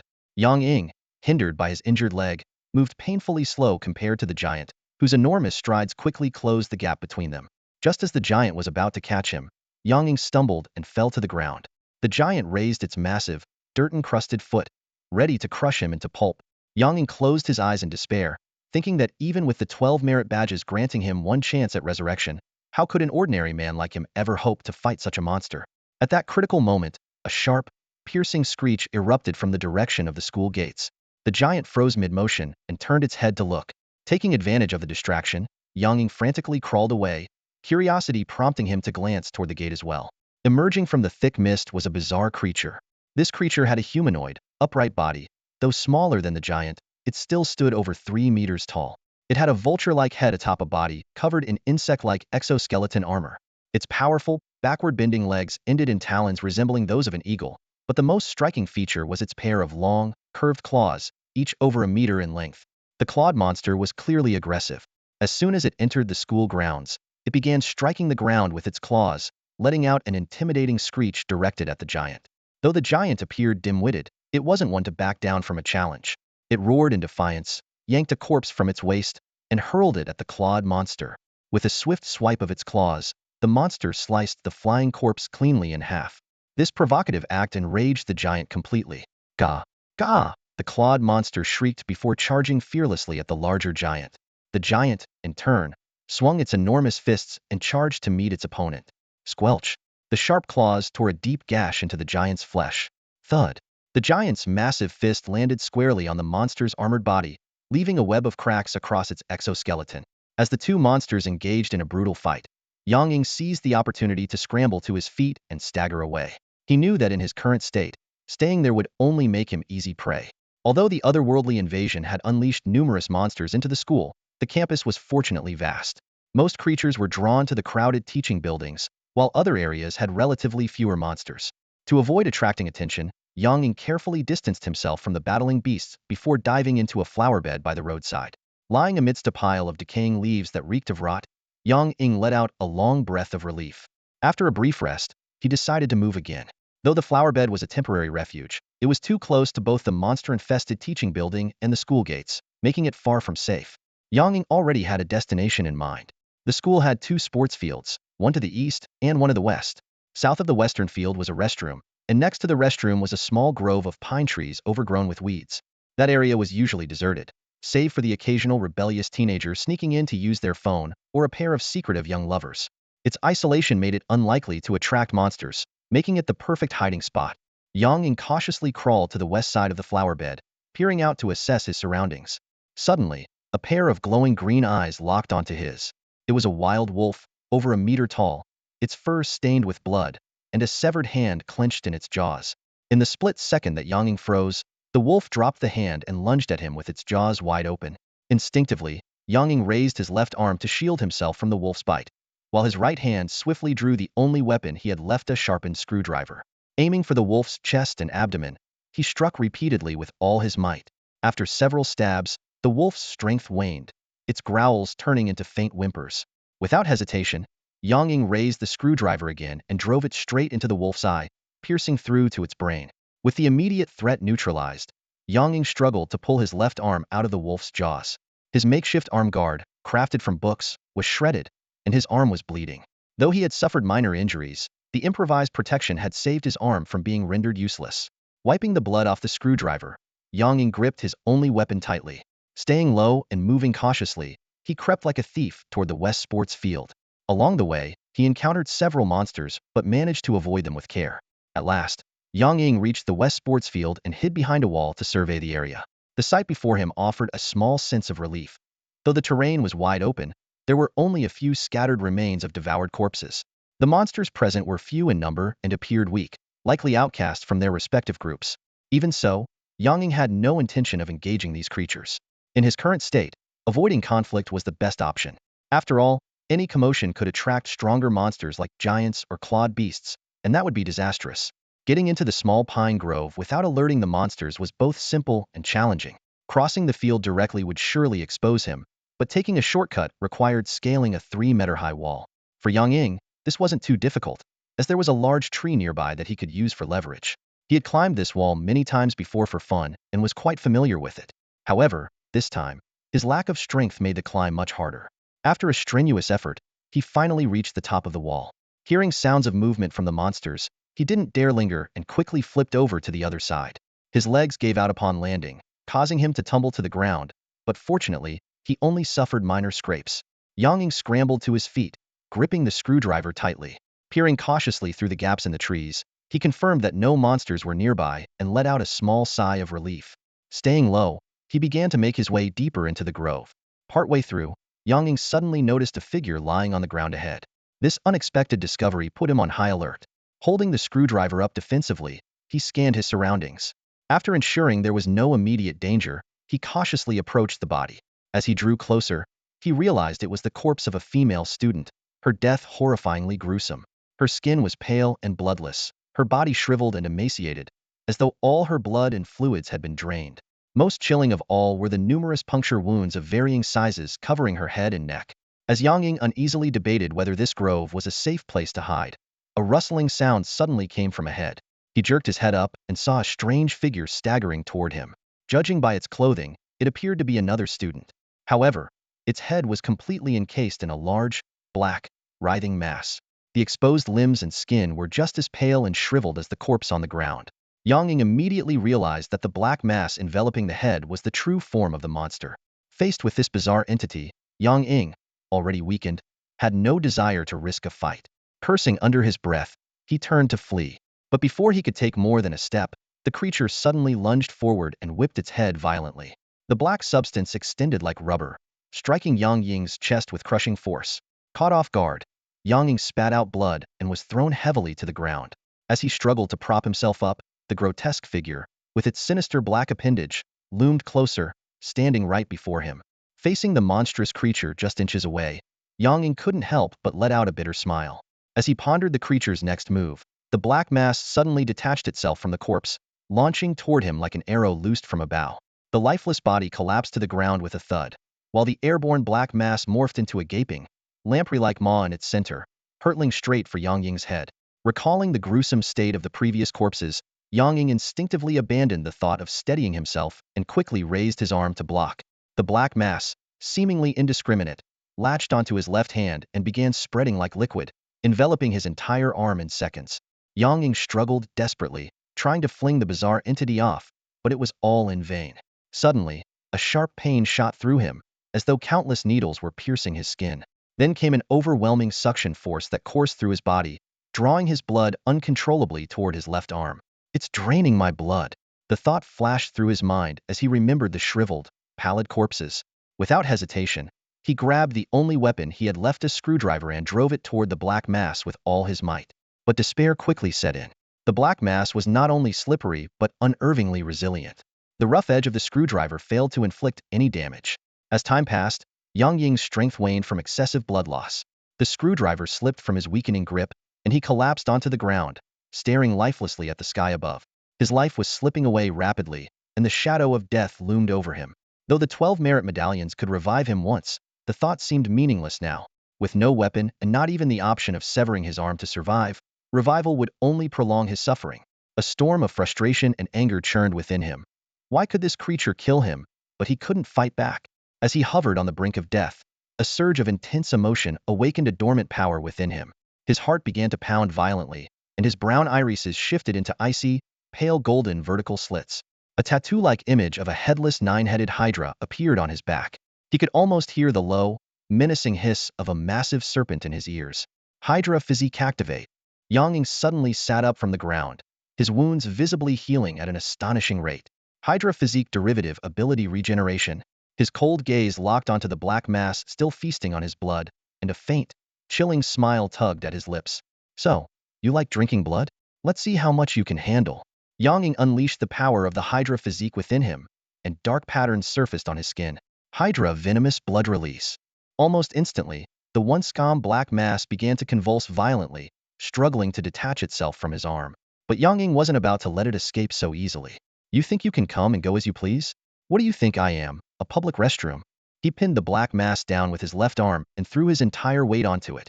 At first, the creature's resistance was intense, but within seconds, it went limp like a pile of sludge. Yang Ying wasn't surprised. After all, the venom of the Hydra, even in its diminished form, was potent enough to kill gods. There was no way an ordinary being could withstand it. As Yang Ying prepared to peel the now sluggish black mass off his arm, he suddenly felt a jolt in his mind, as if something had established a fragile connection with his consciousness. A moment later, a message was transmitted through this link. Frowning, Yang Ying examined the garbled and chaotic message, managing to piece together its general meaning. It seemed the entity wanted to recognize him as its master and establish a symbiotic relationship with him. At the same time, the interface of the infinite game appeared before him, displaying a prompt. An unidentified special life form wishes to establish a symbiotic relationship with you and become your subordinate symbiotic entity. Accept decline? Yang Ying turned his gaze to the black sludge on his left arm, the so-called unidentified special life form. He muttered under his breath, "What kind of impact would forming a symbiotic relationship with this thing have on me?" No sooner had he spoken than another message popped up on the infinite game interface. The symbiotic appendage was entirely controlled by the host, functioning like an additional limb. Yang Ying stared at the mass of black sludge, feeling a flicker of temptation in his heart. The information provided by the infinite game was alluring, yet he couldn't shake the feeling that key details were being deliberately withheld. As he hesitated, a sudden wave of urgency rippled through his connection with the black sludge. Simultaneously, the light screen of the infinite game flickered and displayed a new warning. Unknown special life form is on the verge of death. Please make a decision immediately. Beneath the warning, a 10-second countdown began ticking. Yang Ying's heartbeat quickened with each passing second, and time seemed to stretch endlessly. As the countdown neared its end, Yang Ying clenched his jaw. Gritting his teeth, he made his choice. "I agree," he shouted. No sooner had the words left his mouth than the infinite game's light screen vanished. The black sludge on Yang Ying's left arm began to emit a faint glow and rapidly shrank before his very eyes. What had once been a mass the size of half a person condensed into a thin, black, membranous layer that clung tightly to his arm, resembling a sleek, black leather glove. At the same time, the fragile mental connection he had felt earlier solidified and grew stronger. A surge of unfamiliar, yet oddly familiar information flooded his mind. As he skimmed through it, Yang Ying couldn't help but exclaim, "A special life form captured and modified by a deranged wizard from another dimension? This thing sure has a significant backstory." He frowned in thought before muttering to himself, "But it only has the codename Biological Experiment 76. That's not exactly catchy. Given how you look now, I'll call you Demon Hand from now on." Just as Yang Ying was about to test the abilities of this so-called Demon Hand, an unwelcome notification appeared. The Demon Hand was severely damaged and incapable of using any abilities for the time being. The venom from the Hydra's blood had inflicted grave harm on it. While the symbiosis had halted further deterioration, the damage it had already sustained was beyond self-repair. Yang Ying's expression darkened instantly. Cursing under his breath, he thought bitterly, "Damn it, I nearly lost my life, and all I got in return is a useless piece of junk?" He even entertained the idea of dousing the Demon Hand in more Hydra venom to finish it off for good. Sensing Yang Ying's dangerous thoughts, the Demon Hand quickly relayed new information. With enough sustenance and biologically compatible organisms, it could repair itself, recover its original state, and provide Yang Ying with significant power. Irritated, Yang Ying demanded, "By sustenance, you mean blood, don't you? How much do you need? And what exactly are these compatible organisms?" The Demon Hand promptly responded. It required a volume of blood equivalent to that of 4 humans. As for compatible organisms, it could not provide a precise description, only a series of images. Yang Ying, though frustrated, patiently examined the strange and alien creatures depicted, until his eyes landed on something familiar: leeches. "How many leeches are we talking about?" Yang Ying asked urgently. The Demon Hand replied, live leeches, approximately 2/3 of Yang Ying's body weighed around 100 pounds. Having gathered the necessary information, Yang Ying didn't waste any more words. Sensing his shift in mood, the demon hand melted into his body, disappearing from view. Exhaling deeply, Yang Ying deactivated the Hydra form. Instantly, a wave of intense weakness crashed over him. His vision blurred, and his body collapsed to the ground, teetering on the edge of unconsciousness. This outcome didn't surprise Yang Ying. He was well aware that activating the Hydra form placed an enormous strain on his body. The longer he maintained the form, and the more injuries he healed or venom he produced, the greater the toll it took. If he pushed himself too far, it could very well lead to his death. This time, he had been fortunate. The activation period had been relatively short. Although healing his injuries and generating venom had increased the burden, it wasn't enough to kill him. Even so, as his mind grew increasingly foggy, Yang Ying realized he was about to lose consciousness. Summoning the last remnants of his strength, Yang Ying dragged the decaying leaves and pine needles scattered around him over his body, forming a crude camouflage. Moments later, he succumbed to the overwhelming exhaustion and slipped into a deep, unrelenting coma. Yang Ying slowly opened his eyes. A pristine white ceiling came into view, leaving him momentarily disoriented. He muttered softly to himself, "Oh, an unfamiliar ceiling." Suddenly, a crisp female voice broke the silence of the hospital room. "He's awake. The patient is awake." Instinctively, Yang Ying turned his head to see a nurse in a white coat calling loudly toward the door. Before the echo of her words faded, the door to the room was thrown open. Lin Yixin burst in, clutching a bulging bag. Her eyes were red and swollen, evidence of a recent bout of tears. She stumbled to Yang Ying's bedside, her voice choked with emotion. "Xiaoying, you're awake. How are you feeling? Are you in pain? Is anything wrong?" Seeing his mother on the verge of tears, Yang Ying felt a warmth rise in his chest. He hurried to reassure her. "Mom, I'm fine. Don't worry. I was just so tired that I fell asleep. Look, I don't even have a scratch." As he spoke, he tried to sit up and make a show of his strength, but inadvertently tugged on the foreline attached to his arm, wincing in pain. Lin Yixin quickly pushed him back down onto the bed. "Don't move around." Just then, the door opened again. A man and a woman entered, both dressed in plain clothes. Though their attire was unremarkable, there was an undeniable air of authority about them. Yang Ying's sharp eyes caught sight of police officers stationed outside the door, which immediately aroused his suspicion. The two newcomers politely greeted Yang Ying and Lin Yixin before asking her to step out momentarily, explaining that they needed to speak with Yang Ying alone. To Yang Ying's surprise, Lin Yixin hesitated only briefly before agreeing. Before leaving, she reminded Yang Ying to cooperate with the authorities. As her footsteps faded down the hallway, Yang Ying braced himself for a standard round of questioning. However, the man's first words hit him like a thunderclap. "You're Yang Ying, right? Are you a player in the Infinite game?" Though phrased as a question, the man's confident gaze betrayed that he already knew the answer.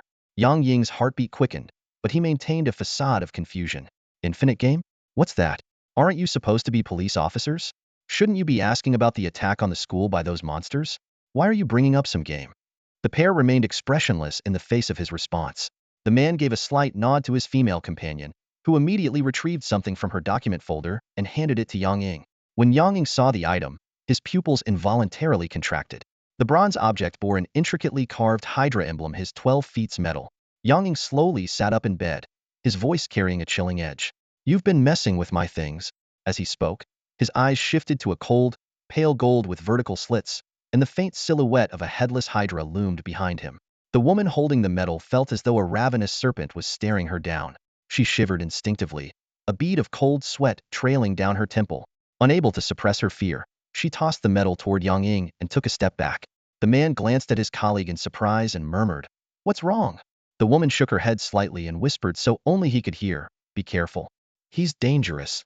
Hearing this, the man's expression grew more serious, and he regarded Yang Ying with heightened vigilance.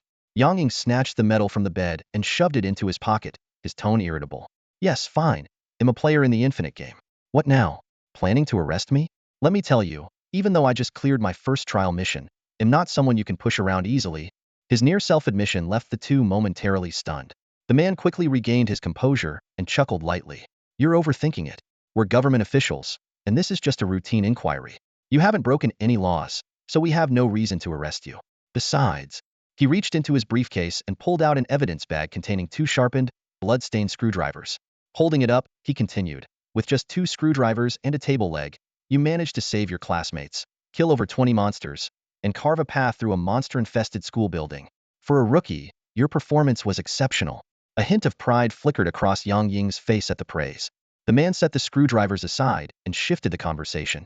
By the way, when we found you, you were unconscious in the pine forest due to severe blood loss. There were 2 drained corpses nearby, but you didn't have any visible wounds. Stranger still, there wasn't a single monster in that forest. Can you explain what happened? Yang Ying nodded. Of course I can. Yang Ying recounted the events in detail without hesitation, though he deliberately omitted parts about the Hydra's body and the demonic hand. He truthfully described what had happened up to that point, but when it came to the part where his arm was engulfed by the demonic hand, he cleverly altered the story.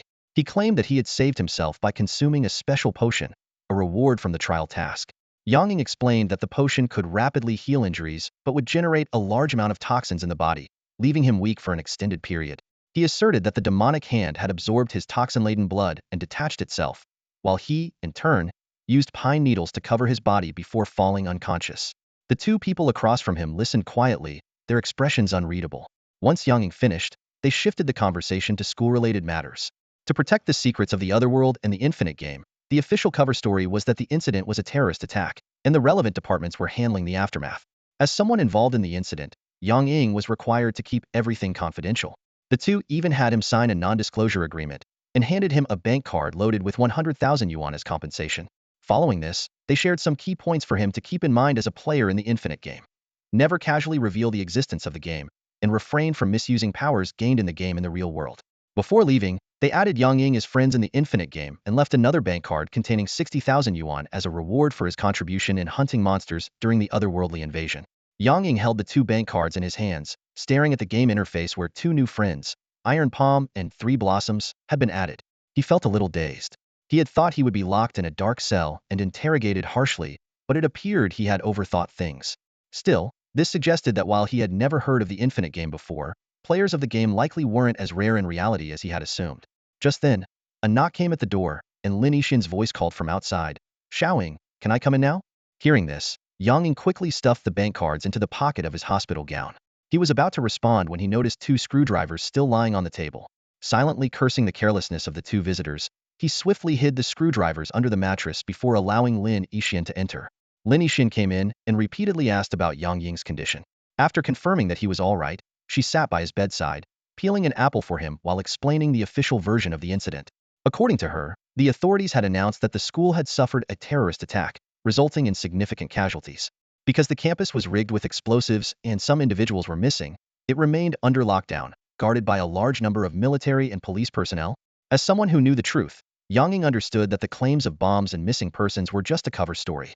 The real reason for the lockdown was to clean up traces of the otherworldly creatures that had invaded. When Lin Yixin questioned him, he responded vaguely, claiming that he had sensed something was wrong and hid in the woods on campus early on, avoiding witnessing the events directly. Meanwhile, the 2 individuals who had just left Yang Ying's hospital room were having a conversation of their own. The man called Iron Palm remarked, "This Yang Ying seems to be a genuine newcomer. Even his in-game name is just the default ID. He must have only just completed his trial and hasn't taken on any formal missions yet." 3 Blossoms nodded in agreement. "Yeah, but for a rookie, he gave me a strong sense of danger. He must have gotten something extraordinary from his trial task." Iron Palm sighed. The trial tasks are designed to benefit newcomers. It's not surprising he picked up something good. Besides, the kid himself is no ordinary person. According to the records, 6 months ago, he single-handedly sent 7 adult men to the hospital. Someone with that kind of ferocity will grow quickly in the Infinite Game.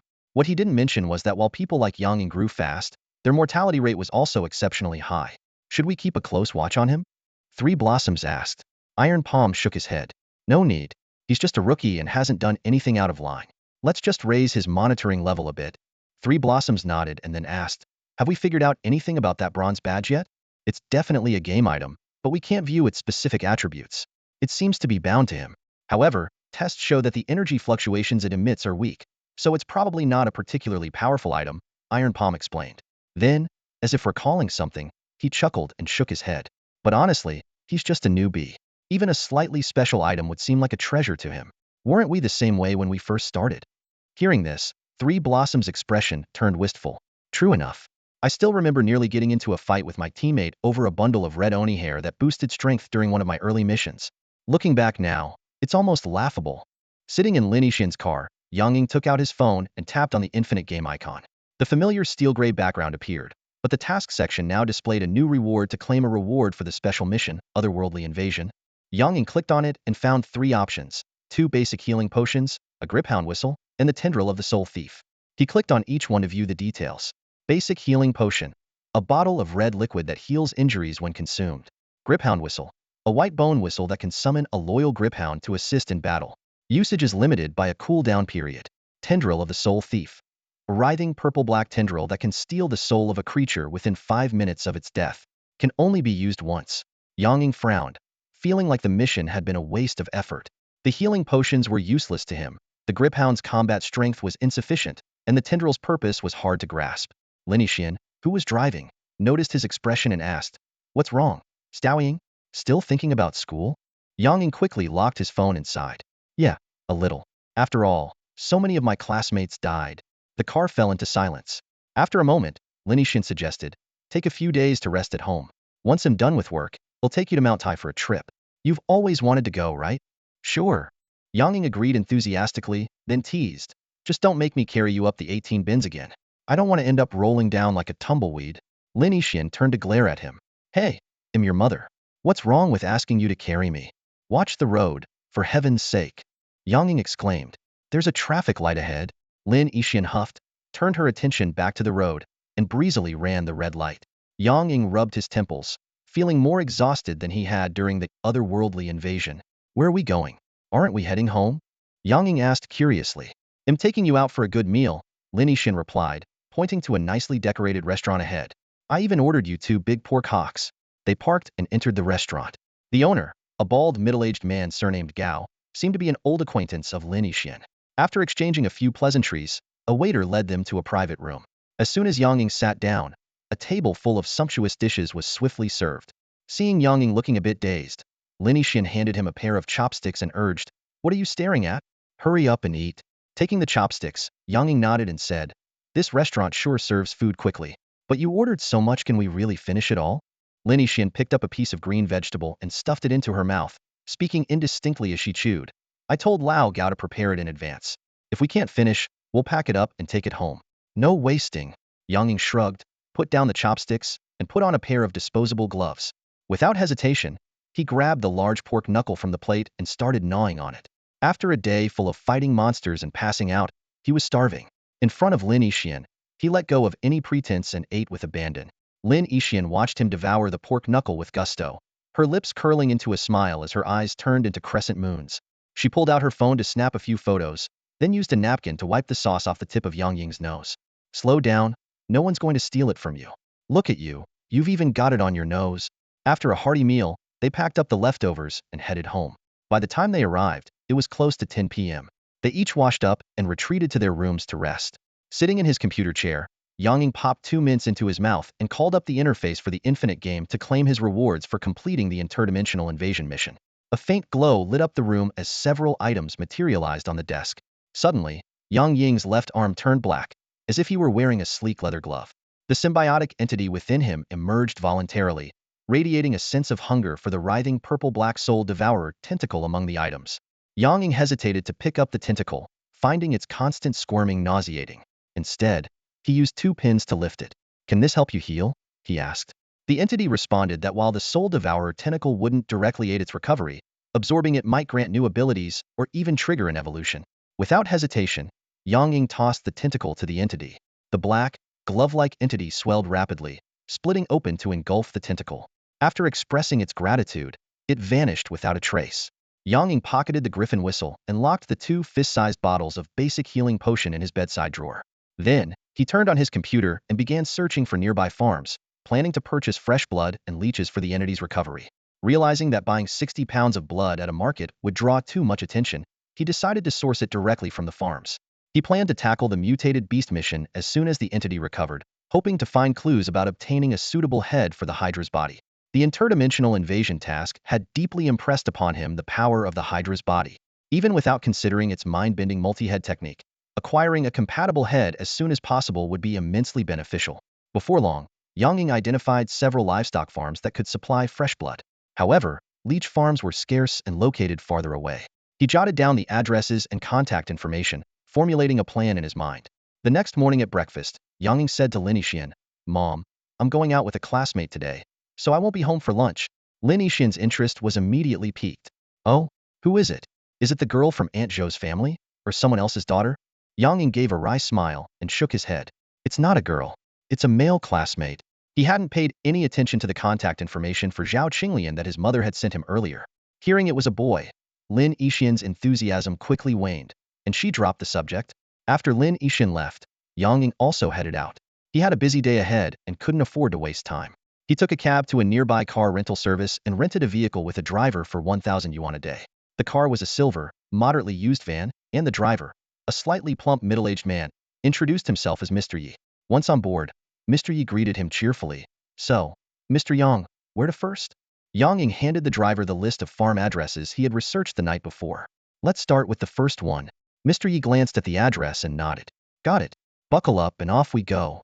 With that, he expertly started the vehicle and set off. Somewhat unexpectedly, Yang Ying found the day to be far less troublesome than he had initially anticipated. He thought today's tasks might be quite complicated, possibly taking the entire day. However, by a little after 3 p.m., he had already purchased both the blood and leeches he needed. This efficiency could be attributed to two main factors.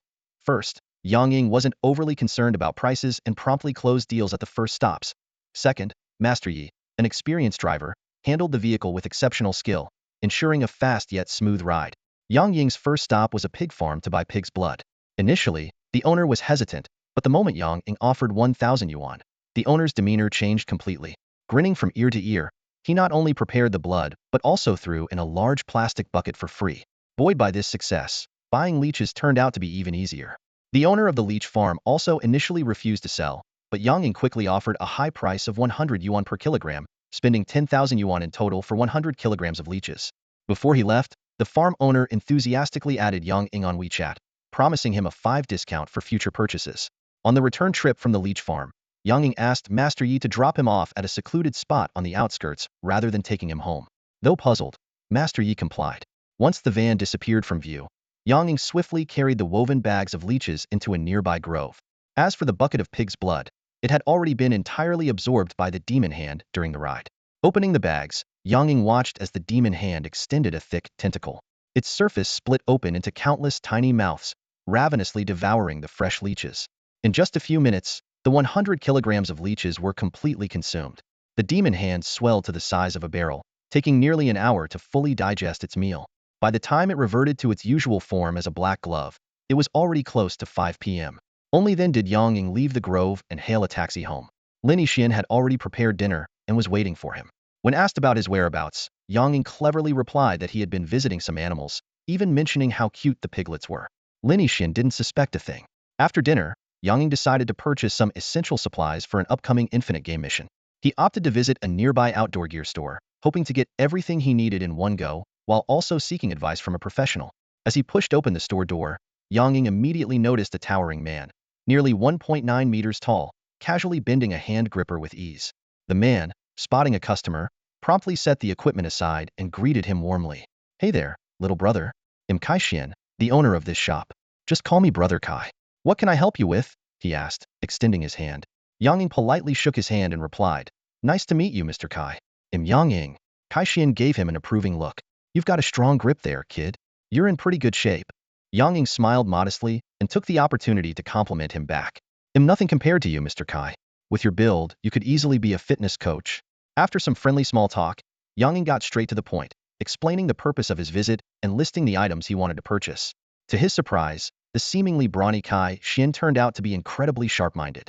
He displayed impressive salesmanship, describing each product in detail and making convincing recommendations with expertise. Yang Ying stepped out of the outdoor gear store, carrying a simple, durable, waterproof canvas backpack. Inside were a survival kit, a basic first aid box, and emergency energy bars he had just purchased. The store owner, Mr. Kai, was like a combination of a fitness trainer and a sales guru, enthusiastically recommending all sorts of equipment, from multifunctional shovels to windproof matches. Yang Ying, however, remained rational and only bought the essentials. After all, he was heading out on a mission, not a camping trip. Before leaving, Yang Ying exchanged contact information with Mr. Kai and listened to some wilderness survival tips. Realizing it was getting late, he hurried to grab the bubble tea and salad his grandaunt had asked for. On the way, he treated himself to some grilled skewers at a roadside stall before heading home. When he opened the door to his apartment, Yang Ying saw Lin Yixin sprawled on the couch binge-watching a drama, her face covered in a pitch-black face mask. She looked like she had been possessed by some alien creature.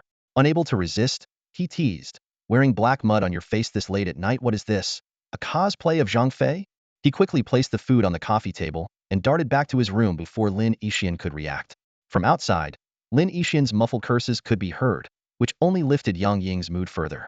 He stored the new canvas backpack in his closet and considered consulting his mysterious companion, the demon hand, but noticed it was in a dormant state. To avoid any disturbances, he decided to leave it alone for now. With nothing else to do, Yang Ying lay on his bed and suddenly remembered the contact information for a girl named Zhao Qinglian, which his mother had given him. Opening his chat app, he sent a friend request. After that, he began researching common wildlife in the forest to prepare for his upcoming mission. Just as he was stressing over the details about brown bears, his phone vibrated. Zhao Qinglian had accepted his friend request and sent a simple greeting. "Hello, Yang Ying." Yang Ying felt a bit troubled, unsure how to respond. His social skills were almost non-existent, especially when it came to talking to girls. After much deliberation, he finally replied, "Hello, Zhao Qinglian." Immediately after sending it, he felt awkward and even began regretting adding her. Before he could bring up the topic of the school's encounter with the otherworldly invasion, Zhao Qinglian sent another message. "I wanted to thank you for helping chase off those two guys who were harassing me earlier. You left so quickly that I didn't get the chance to thank you back then, so I'm saying it now." Yang Ying froze for a moment before replying, "Oh, you still remember that? But how did you know it was me who helped you?" Zhao Qinglian responded almost immediately, "You might not know this, but you're quite famous at school. Even though a lot of people are intimidated by you, everyone knows you're a good person." The sudden good guy card made Yang Ying's face twitch involuntarily. Trying to steer the conversation in another direction, he started talking about the otherworldly invasion at the school.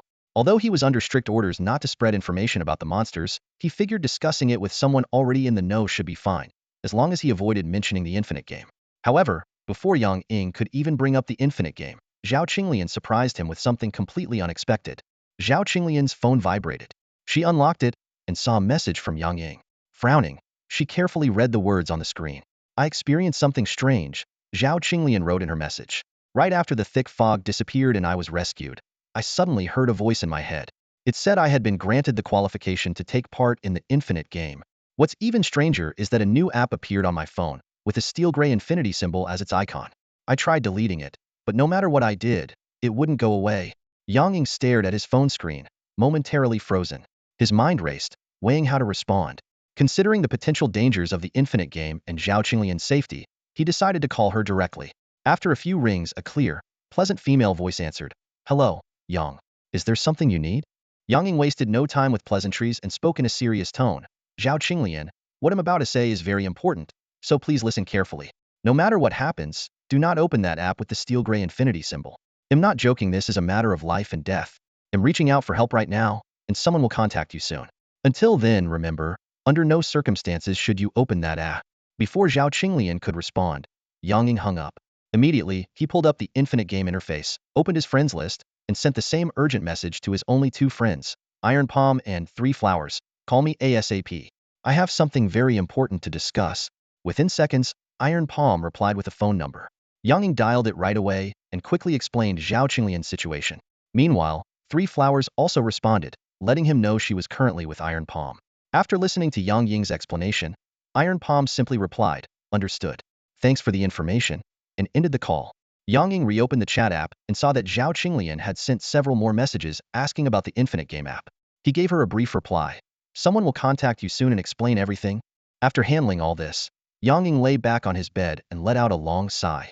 He thought to himself, "I just wanted to find someone to chat with and kill some time, but now I've stumbled into something like this." Just then, a long dormant notification from the demon hand appeared on his screen. "It has awakened." Yang Ying handed a peeled tea egg to Lin Yixin and casually said, "Mom, I need to head out again today. I probably won't be back for lunch." Lin Yixin took the egg and asked with concern, "Oh, heading out again? Do you still have enough pocket money?" Yang Ying chuckled and shook his head. "Do you really think I'm the kind of person who spends money recklessly? You should know me better than that by now." Hearing this playful remark, a trace of sadness appeared on Lin Yixin's face. After a brief silence, she said softly, "Xiaoying, our family situation is much better now. You don't need to be as frugal as you used to. As long as it's not wasteful, it's okay to spend money when necessary." After Yang Ying's father passed away, the family had indeed faced financial difficulties. In the beginning, He would throw tantrums asking Lin Yixian for pocket money, but as he grew older, he stopped asking and even secretly slipped the money she gave him back into her purse. Even after Lin Yixian's business succeeded and their financial situation improved, Yang Ying remained frugal. His recent splurge on pig's blood and leeches was an exception, partly because the unexpected 16,000 yuan from the otherworld invasion had made him a bit careless, and partly because he was eager to help the demon hand recover quickly. After breakfast, Lin Yixian left for work. Watching his mother's car drive out of the neighborhood, Yang Ying returned to his room. He took out the new canvas backpack he had purchased the day before, along with the bronze sword, leather armor, and 2 bottles of basic healing potions from his bedside drawer. He quickly donned the leather armor, covered it with a sturdy canvas jacket, strapped the bronze sword to his waist, and changed into a pair of hiking boots for better mobility. One potion went into his pocket for easy access, while the other was wrapped in cloth and placed in the backpack's inner compartment. He also grabbed a 750-milliliter blue aluminum water bottle from the kitchen, filled it with water, and slid it into the backpack. After double-checking the griffin whistle around his neck and the 12 merits emblem he wore close to his chest, Yang Ying took a deep breath. He summoned the infinite game interface and selected the Mutated Beast mission. Mission, Mutated Beast, successfully accepted. Since this is the player's first official mission, please set your game ID. After a moment of thought, Yang Ying said, "Let's go with Eagle." Game ID Eagle, successfully set. Teleportation countdown begins. Player Eagle, please prepare. 3, 2, 1, 0. As the blood-red countdown reached 0, Yang Ying's vision went black, and in an instant, he vanished from his room.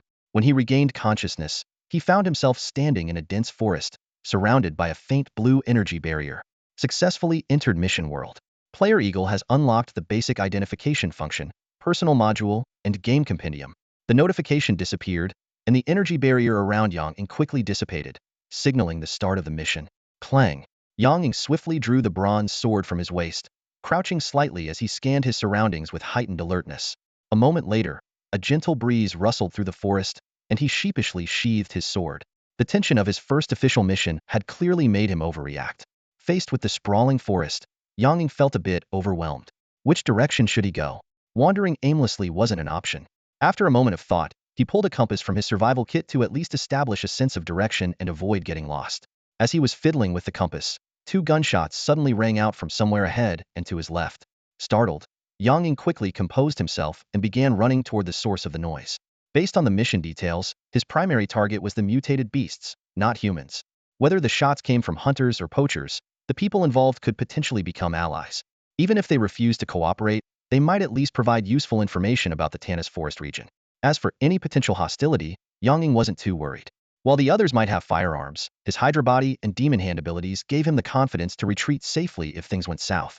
After advancing about 200 meters, Yang Ying came across a blood-stained double-barreled shotgun lying on the ground. The barrels were bent and twisted as if crushed by immense force, and the stock was missing a large chunk, as though it had been bitten off. Although the weapon was no longer functional, Yang Ying picked it up and hooked it onto his backpack. A few steps further, he heard a crisp, snapping sound nearby. Yang Ying took a deep breath, placed his backpack on the ground, and drew the bronze sword from his waist. Relying on his sharp hearing, he moved silently in the direction of the sound. After weaving through a few massive trees, he finally saw the source of the noise. The scene before him was horrifying. A massive canine-like creature, comparable in size to a tiger and over 2 meters long, was feasting on a human corpse. Yang Ying's newly activated basic identification ability immediately kicked in, displaying partial information about the creature. Name: Steel-Fanged Hound. Type: Beast. Description: originally an ordinary stray dog, it underwent severe mutation due to genetic pollution. While its physical capabilities were enhanced, its mind became highly aggressive. The moment Yang Ying processed the information, the steel-fanged hound sensed his presence and snapped its head toward him. It was only then that Yang Ying got a full view of the mutated beast's terrifying appearance, and he couldn't help but suck in a sharp breath. The steel-fanged hound's overall frame resembled that of a regular canine, but its head was unnervingly monstrous. Its skull was abnormally large, nearly 1.5 times the size of a normal dog's. Most frightening was its mouth, which stretched grotesquely wide, almost reaching its neck. Inside, rows of jagged, overgrown fangs jutted out, arranged in 2 or 3 rows like those of a shark, sharp enough to send chills down one's spine. Yang Ying realized this horrifying mouth wasn't just visually terrifying. The crunching sound he had heard earlier was the steel-fanged hound gnawing through the bones of the corpse. The blood-streaked ribs in its jaws crumbled like brittle potato chips. He silently thanked his luck for not being its prey, at least not yet. The hound let out a low, menacing growl, its massive body lowering into a predatory stance like a coiled spring ready to release. That's when Yang Ying noticed something unusual about the beast. From its previous sideways position, he hadn't seen the large, gaping wound on its flank. Coupled with the gunshots Head heard earlier and the corpse on the ground, he deduced that the injury was most likely inflicted by the deceased using a hunting rifle. Suddenly, the steel-fanged hound let out an ear-splitting howl and lunged at Yang Ying, its massive frame propelling through the air with alarming speed. Despite the wound on its body, there was no sign of weakness in its movements. Faced with the sudden assault, Yang Ying remained unfazed. He shifted the bronze sword to his side with his right hand, while his left fist shot upward in an uppercut. At first glance, it seemed impossible for the punch to reach the airborne beast, let alone harm something so massive. However, as Yang Ying swung his fist, a black, glove-like substance swiftly enveloped his left arm. In the next instant, his arm extended unnaturally, stretching over a meter long, and his punch landed squarely on the hound's jaw. A crisp crack echoed as the steel-fanged hound's upper and lower jaws slammed together. Several of its oversized fangs snapped off and clattered to the ground. With a heavy thud, the beast's enormous body crashed to the earth. Yang Ying seized the fleeting opportunity, flipping onto the beast's back. He pressed his left hand firmly onto its massive head. The black substance covering his arm instantly morphed into its true form, a sinister demon hand that tightly enveloped the hound's skull. The steel-fanged hound thrashed violently, its movements growing more frantic as it tried to shake off Yang Ying and the demon hand. But Yang Ying wasn't about to let this chance slip away. With a swift and decisive motion, he drove the bronze sword into the beast's neck.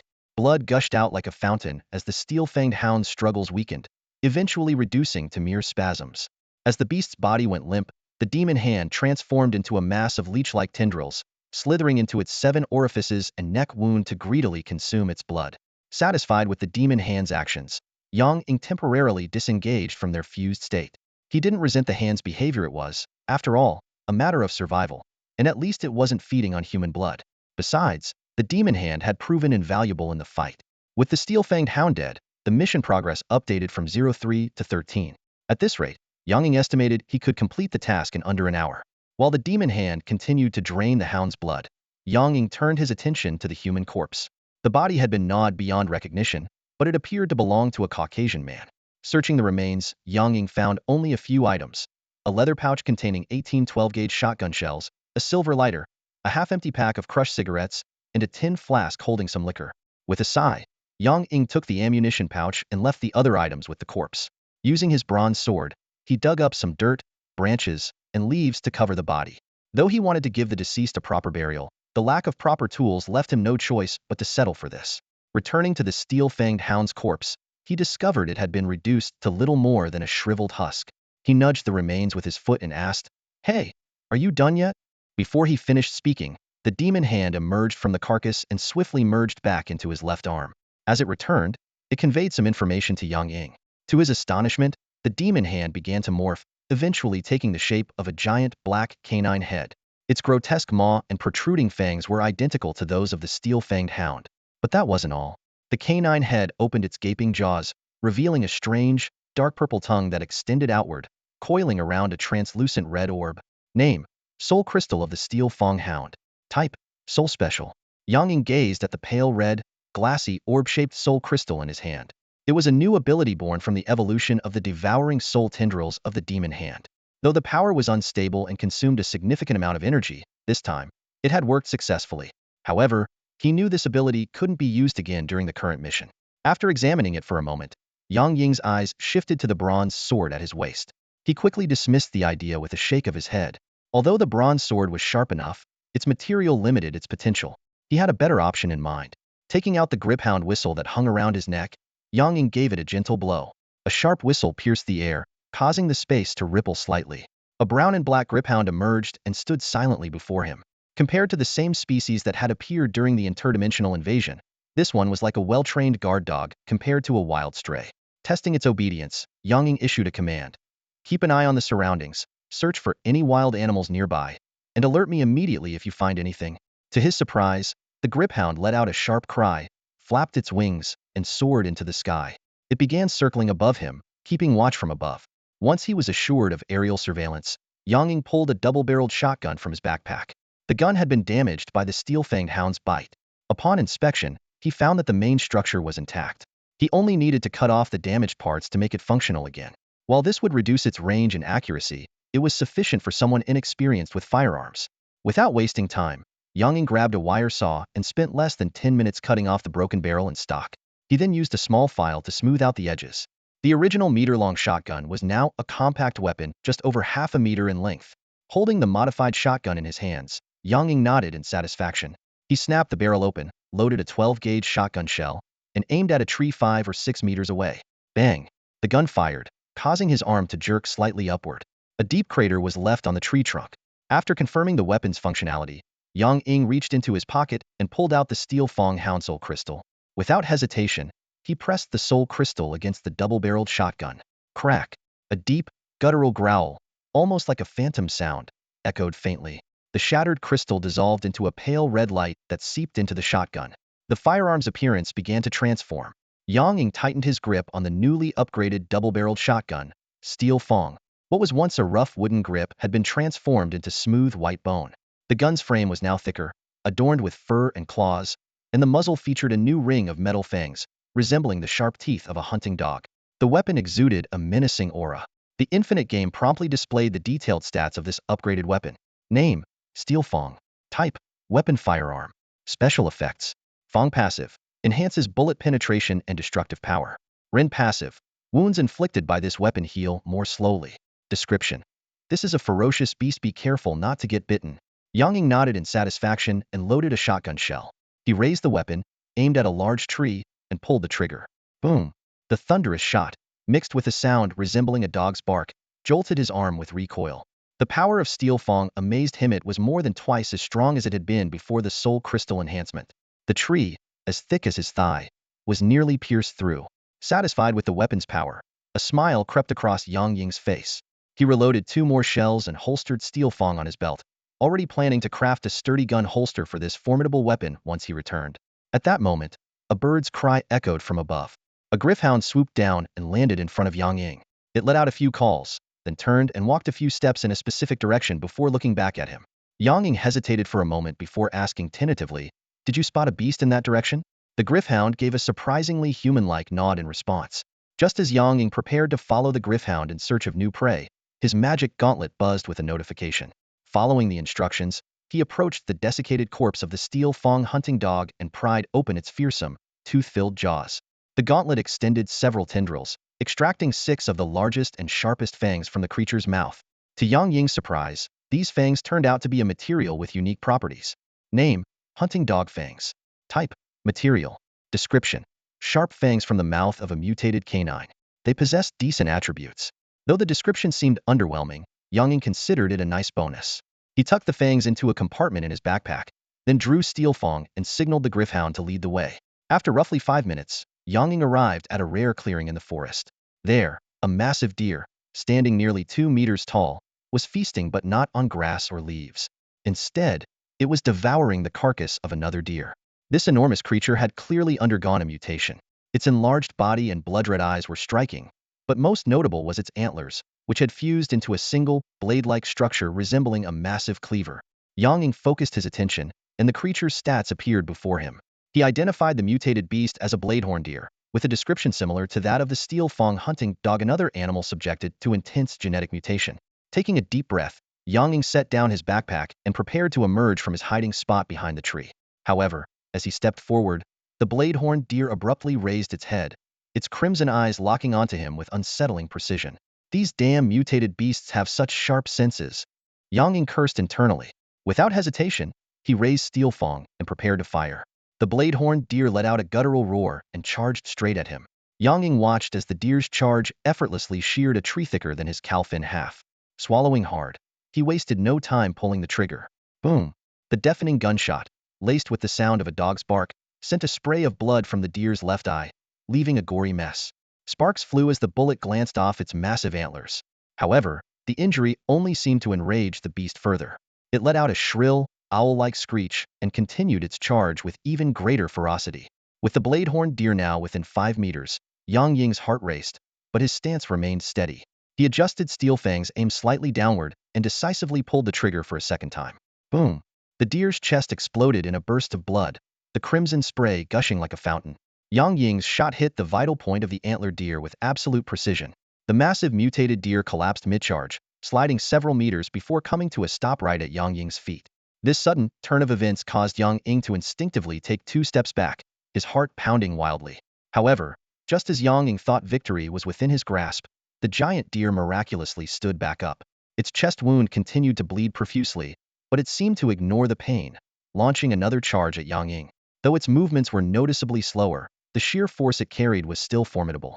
Yang Ying knew all too well that if he were struck by this colossal deer, which stood taller than him by a full head, he would likely meet the same fate as the tree that had been split clean in two. In a moment of desperation, he decisively abandoned his steel fang weapon and rolled unceremoniously across the ground, narrowly dodging the antlered deer's attack. Seizing the moment as the weakened deer turned around, Yang Ying quickly got to his feet and drew the bronze sword from his waist. Instead of retreating, he charged forward without hesitation. Devil's Hand. Switch to Steel Fang Hound mode and bite it for me, Yang Ying shouted.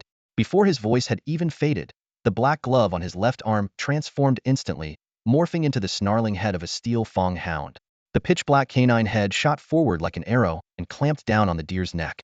The sudden attack caused the heavily wounded deer to thrash violently once more.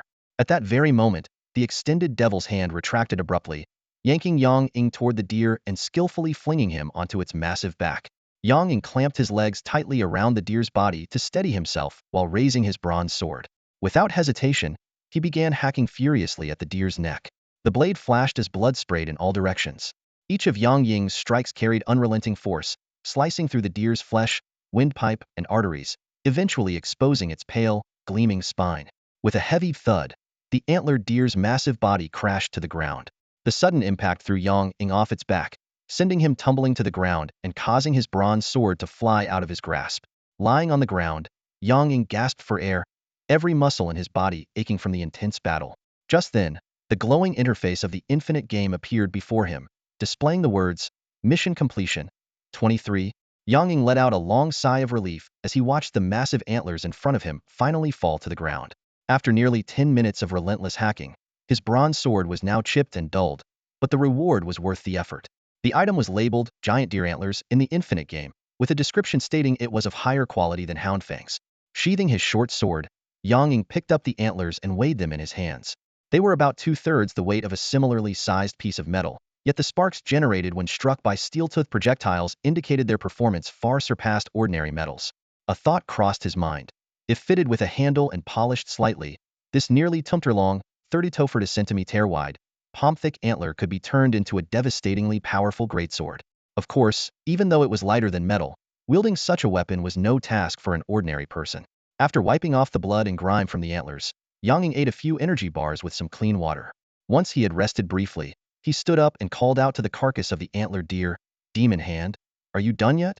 We need to move. As soon as the words left his mouth, Demon Hand emerged from the wound in the carcass and swiftly merged into his arm. Yang Ying turned to the injured hound griffin and said, Let's go. First, we'll check out that rampaging mutant boar. Earlier, while handling the antlered deer's remains, Yang Ying had sent the hound griffin ahead to scout for new prey. This time, it had discovered 3 mutant beasts, a boar, a crocodile, and a gorilla. While tracking the gorilla, the hound griffin was nearly struck by a hurled stone, which explained its current injuries. Based on the hound griffin's report, the crocodile resided in the river, the gorilla was agile and lived in the trees, making them both more challenging targets. In comparison, the boar seemed the easiest to deal with. Yang Ying decided to make the mutant boar his next objective. For this mission, Yang Ying only carried his bronze sword, steel-tooth shotgun, and 12-gauge shells, leaving his backpack and the massive antlers behind at the campsite. His combat experience had taught him that the backpack was more of a burden than a help. He couldn't help but wish for the kind of spatial storage equipment often seen in novels. Following the hound griffin's guidance, Yang Ying carefully made his way toward the target. Along the way, he encountered numerous mutated small creatures, such as rabbits and squirrels, most of which displayed varying degrees of deformity. He frowned as he watched a bald, festering rabbit rub its wounds against a tree trunk and asked, Demon Hand, when you absorbed the blood of the steel-toothed hound and the antlered deer, did you notice anything unusual? Demon Hand quickly responded. The blood of those 2 mutant beasts was highly nutritious. While it did contain some harmful mutations and diseased tissues, they were far less toxic than the Hydra venom that Yang Ying had created. Demon Hand could absorb it directly without any adverse effects. Reassured by this answer, Yang Ying felt at ease. As a symbiotic entity attached to him, Demon Hand was a part of his body. If it was unaffected, he had no reason to worry. A few minutes later, Yang Ying crossed a small forest stream. Downstream, the mutant crocodile was lurking. Pressing onward, he suddenly felt a faint tremor in the ground beneath his feet, accompanied by deep, rhythmic thuds coming from the forest ahead. Licking his lips, he drew his steel-toothed shotgun and crept toward the source of the sound. About 50 meters later, he saw the cause of the commotion. A massive mutant boar was ramming into a giant redwood tree that would take 2 or 3 people to encircle. This boar was even larger than the antlered deer, its body covered in coarse black-brown bristles. 2 tusks, each nearly a meter long, jutted from its mouth, and its back was lined with bony protrusions resembling tumors, giving it the appearance of a tank outfitted with tusks and a battering ram. Under its relentless assault, the enormous redwood was already tilting, with roots exposed and struggling to hold firm. With a thought, Yang Ying summoned the information screen for the boar. Once he had gathered the necessary details, he quickly retreated to the cover of a nearby tree. Through his basic identification ability, Yang Ying learned that the mutated wild boar before him was called the bronze-skinned boar. The name itself already hinted at its thick hide and high defensive capabilities, which were further emphasized in the description highlighting its mutated, reinforced skin. Frowning, Yang Ying scrutinized the massive creature, doubting whether his bronze sword and steel fang hunting rifle would be enough to handle it. For a fleeting moment, the thought of retreat crossed Yang Ying's mind. He considered whether it might be better to check out the other 2 creatures, the alligator and the gorilla. However, he quickly dismissed this idea. Compared to the water-dwelling alligator and the agile, tree-climbing gorilla, the bronze-skinned boar seemed slightly easier to deal with. After making up his mind, Yang Ying carefully examined his surroundings. Taking a deep breath, he suddenly dashed out from behind the large tree he had been hiding behind. He rapidly approached the boar, which was busy ramming into a tree. The boar froze upon noticing his approach. Ever since its mutation, it had been a long time since any creature dared to get this close to it. Taking advantage of the boar's momentary hesitation, Yang Ying quickly raised his rifle and took aim. Bang! Bang! 2 sharp gunshots rang out, the steel fang's pellets hitting the boar's body with precision. However, Yang Ying's expression darkened almost instantly. The spots where the bullets hit showed no signs of bleeding. As the boar became enraged, Yang Ying immediately turned and sprinted towards the denser part of the forest. This was the route he had observed and planned earlier. While the boar's massive size granted it incredible strength and defense, it became a disadvantage in the thick underbrush. Sure enough, the boar's charging speed slowed significantly in the dense forest. Although it could smash through most trees, the sheer number of obstacles began to wear it down. Seizing the opportunity, Yang Ying reloaded his steel fang while running and continued firing at the pursuing boar. Before long, Yang Ying ran out of ammunition. The boar, now blinded in one eye and sporting several shallow wounds, seemed barely affected. Worse yet, instead of slowing down, it appeared to be growing more frenzied, picking up speed as if fueled by adrenaline. Yang Ying loaded his last 2 rounds of 12-gauge shells into the steel fang but didn't fire immediately. Instead, he secured the rifle at his waist. He understood that firing these last 2 shots would not be enough to kill the thick-skinned beast and decided to save them for a critical moment. As the surrounding trees began to thin out, Yang Ying realized he was nearing the spot where he had previously hunted the antlered deer. With fewer trees in the way, the boar suddenly picked up speed, rapidly closing the distance between them.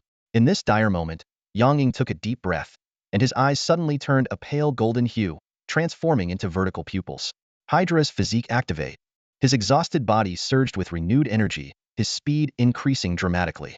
Although he couldn't widen the gap between himself and the boar, he managed to maintain the current distance. After running another 100 meters, Yang Ying spotted a large tree, roughly as thick as 2 people's waists, with a dense patch of shrubs growing at its base. His eyes lit up as he thought, "This is the place." With a low growl, Yang Ying pushed his speed to the limit, darting behind the large tree and diving into the thicket below. The pursuing boar adjusted its course slightly, intending to bypass the tree. Was immensely strong, but even it would struggle to topple a tree with a trunk nearly half a meter thick. However, just as the boar sidestepped the tree, a massive, blade-like antler burst from the underbrush, slicing into its body. Despite the boar's incredible defenses, the heavy, razor-sharp antlers of the giant deer tore through its hide. The momentum of its charge caused a deep, bone-revealing gash along its side, exposing parts of its internal organs. The bronze-skinned boar let out a harrowing scream of pain as its massive body lost balance and crashed heavily to the ground. Meanwhile, a blood-stained bronze sword shot out like an arrow, piercing precisely into the gaping wound on the side of the steel-fanged boar. Yang Ying slowly stood up from the bushes, his clothes disheveled, his face exhausted. His left arm, bound to the massive antlers of the giant deer by the cursed hand, hung limply at his side, dislocated and useless. A gruesome wound on his upper arm bled profusely. Yang Ying glanced around and allowed a faint, bitter smile to play on his lips. The wound on his arm was self-inflicted, made with the very bronze sword he had just thrown. The purpose was to coat the blade with a layer of Hydra's venomous blood. The sword he had hurled moments ago carried this deadly toxin he had painstakingly prepared. As his strength waned and waves of weakness washed over him, Yang Ying couldn't help but sigh inwardly at the steep price of creating Hydra's toxic blood. Suddenly, the massive antler fell to the ground with a sharp clatter. In an instant, the cursed hand recoiled like a nimble black serpent, wrapping around Yang Ying's entire left arm. With a crisp snap, the dislocated joint was forcibly reset back into place. Before Yang Ying could react, the cursed hand transformed once more, morphing into a black bandage that secured his left arm tightly against his chest. Not bad, Yang Ying murmured, offering a quiet word of praise to the cursed hand before stepping forward. Ahead of him, the bronze-skinned boar lay writhing on the ground in agony, letting out piercing, desperate cries. Normally, even with a massive wound, a mutated beast of its resilience and vitality wouldn't be so helpless, unable to even stand. After all, the antlered deer had continued to fight ferociously against Yang Ying even after its windpipe and arteries were severed. It had finally succumbed only when its neck was hacked down to the spine. Yang Ying sighed inwardly, acknowledging the terrifying potency of Hydra's venom. Even this heavily weakened version he had created was far beyond what the bronze-skinned boar could endure. After all, this was the same venom that even the immortal centaur Sage Chiron couldn't withstand. With a faint thought, Yang Ying willed the cursed hand into action. A slender tendril extended from it, effortlessly pulling the bronze sword from the boar's chest. The hand then shifted again, driving the blade directly into the boar's ear with precise force, piercing through its brain and ending the suffering of the pitiful creature. Mission completion. 3 out of 3, Yang Ying muttered under his breath, his gaze fixed on the scene before him with a complex expression. A sharp, searing pain forced Yang Ying to take a deep breath. Gritting his teeth, he endured the agony and skillfully wrapped a bandage around his arm. Despite his swift movements, they were precise and methodical. Once the bandaging was done, he pulled a small bottle of basic healing potion from his pocket and downed it in one gulp. The potion's effects kicked in quickly, gradually easing the pain. Yang Ying let out a long sigh of relief. Meanwhile, the magical hand beside him was hard at work. It greedily absorbed the blood of the copperhide boar, while deftly wielding a bronze sword to skin the creature with practiced ease. Nearby, the boar's massive, meter-long tusks stood out prominently, gleaming with a metallic sheen. Yang Ying glanced at the spoils of his hunt, calculating their value in his mind. The Infinite game had a knack for giving these materials distinctive names: reinforced boar tusks and durable boar hide. The naming style was remarkably similar to the sturdy deer antlers he had encountered before, clearly following the same system. With the help of the magical hand, Yang Ying efficiently bundled the antlers, boar hide, and tusks together using ropes from his survival kit. Once everything was secured, he summoned the glowing interface of the Infinite game, preparing to submit his mission and return. Though this mission hadn't taken long, hunting 3 ferocious mutated beasts back-to-back had left Yang Ying utterly exhausted. All he wanted now was to head home and get some well-deserved rest. He nudged the neatly packed materials with his foot and raised his hand to tap the Submit Mission option on the interface. Just then, a rustling sound came from the nearby underbrush. Yang Ying turned his head sharply, his senses on high alert, though not overly concerned.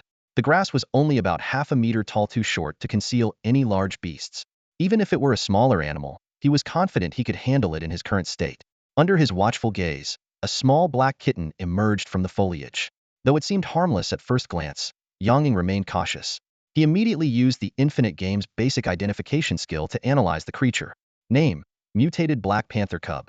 Type: Beast. Description: the offspring of a genetically evolved mutated black panther. While it may grow into a formidable beast in the future, for now, it's just an adorable little baby. Note: be mindful of this baby's mother. After reading the information, 2 key points stood out to Yang Ying. First, there was no mention of genetic corruption in the description. Second, the cub had a mother nearby. As if to confirm his suspicions, a shadow suddenly shot out from the forest and landed heavily in front of Yang Ying. The unexpected turn of events startled him, and he instinctively pressed the Submit Mission option. However, a notification immediately popped up on the interface. Detected hostile presence of a powerful creature nearby. Transmission unavailable. Yang Ying cursed under his breath and quickly drew his steel fang blade, assuming a defensive stance. Focusing on the shadow before him, he realized it was an adult black panther, about the size of a steel fang hound. The beast was covered in wounds, and its ungraceful flight earlier seemed more like it had been struck and thrown. Using basic identification, Yang Ying confirmed that this injured mutated Black Panther was indeed the cub's mother and, like the cub, it showed no signs of genetic corruption. Strangely, despite its battered state, the Black Panther merely glanced at Yang Ying before turning its attention back toward the forest, letting out a series of low, menacing growls. Suddenly, a thunderous crash echoed through the woods, accompanied by the sound of a tree snapping in half. It was then that Yang Ying saw the panther's adversary, a massive bear, even larger than the copperhide boar he had just slain. The beast was covered in irregular bone spikes, and its forepaws were encased in thick bone armor, resembling enormous bony gauntlets. Basic identification revealed the creature's name: Claw Bear. It was a genetically corrupted, highly dangerous mutated beast. The description highlighted its extreme threat level, marking it as one of the strongest mutated creatures in the Tanis forest. From the sheer oppressive aura it radiated, Yang Ying estimated that the three mutated beasts he had hunted earlier wouldn't stand a chance against this one if they fought together. Watching the tense standoff between the Black Panther and the Claw Bear, Yang Ying's heart pounded in his chest. He knew his steel fang blade would be useless against such a monstrous foe. His only hope was that the panther and bear would remain focused on each other, sparing him from their attention. At that moment, the Black Panther cub seemed to recognize its mother. Ignoring the terrifying Claw Bear, it began to toddle toward her. But before it could get far, the mother panther let out a fierce roar, freezing the cub in its tracks. To Yang Ying's astonishment, the wounded panther suddenly retreated a few steps. Then, with a powerful kick of its hind legs, it sent the cub flying toward Yang Ying. The mother panther turned, locking eyes with Yang Ying and the cub for a brief moment. In that gaze, Yang Ying saw something almost human, an expression of trust and determination. Without hesitation, the panther charged toward the Claw Bear, fully committing itself to the fight. Yang Ying took a deep breath and understood the mutated Black Panther's intention. He slid the steel fang back into his belt, bent down to scoop up the little Black Panther still searching for its mother, and turned to run in the opposite direction. After sprinting roughly 20 meters, the dimmed Submit Task option on the light screen lit up again. Without hesitation, he clicked Confirm. A new prompt immediately appeared on the screen. A special creature from the mission world has been detected. If you choose to take it out, it will be considered one of the rewards for this mission. Do you wish to take it out? The roars of beasts echoed behind him, and Yang Ying decisively chose to take it out. The system promptly responded: Mission reward quota sufficient. Permission granted to take out the creature mutated Black Panther Cub. As the notification task submission complete, rewards distributed appeared. A countdown began. 3, 2, 1, 0. In an instant, Yang Ying and the Black Panther Cub in his arms vanished into thin air, leaving behind only the sounds of the fierce battle between the Black Panther and the grisly bear, an echo of growls and roars reverberating through the forest. Home at last. The familiar room came into view as Yang Ying let out a long sigh of relief, his legs giving way as he sat heavily on the floor. The heavy materials he had been carrying spilled out around him, but he kept the little Black Panther in his arms securely held. Roar! The cub's cry snapped Yang Ying out of his daze. He gently stroked its head before setting it down on the floor. But the mischievous little creature immediately darted under the computer desk. Yang Ying quickly pulled it back, not wanting it to tangle itself in the dusty wires underneath. Holding the restless cub, Yang Ying glanced at his phone. It was not yet 3 in the afternoon. Apparently, this mission hadn't taken much time. Tossing his backpack into the pile of materials, he decided to settle the little guy first and deal with the rest later. After all, Lin Yixin wouldn't be home from work at this hour, and there were no visitors expected, so there was no need to worry about being discovered.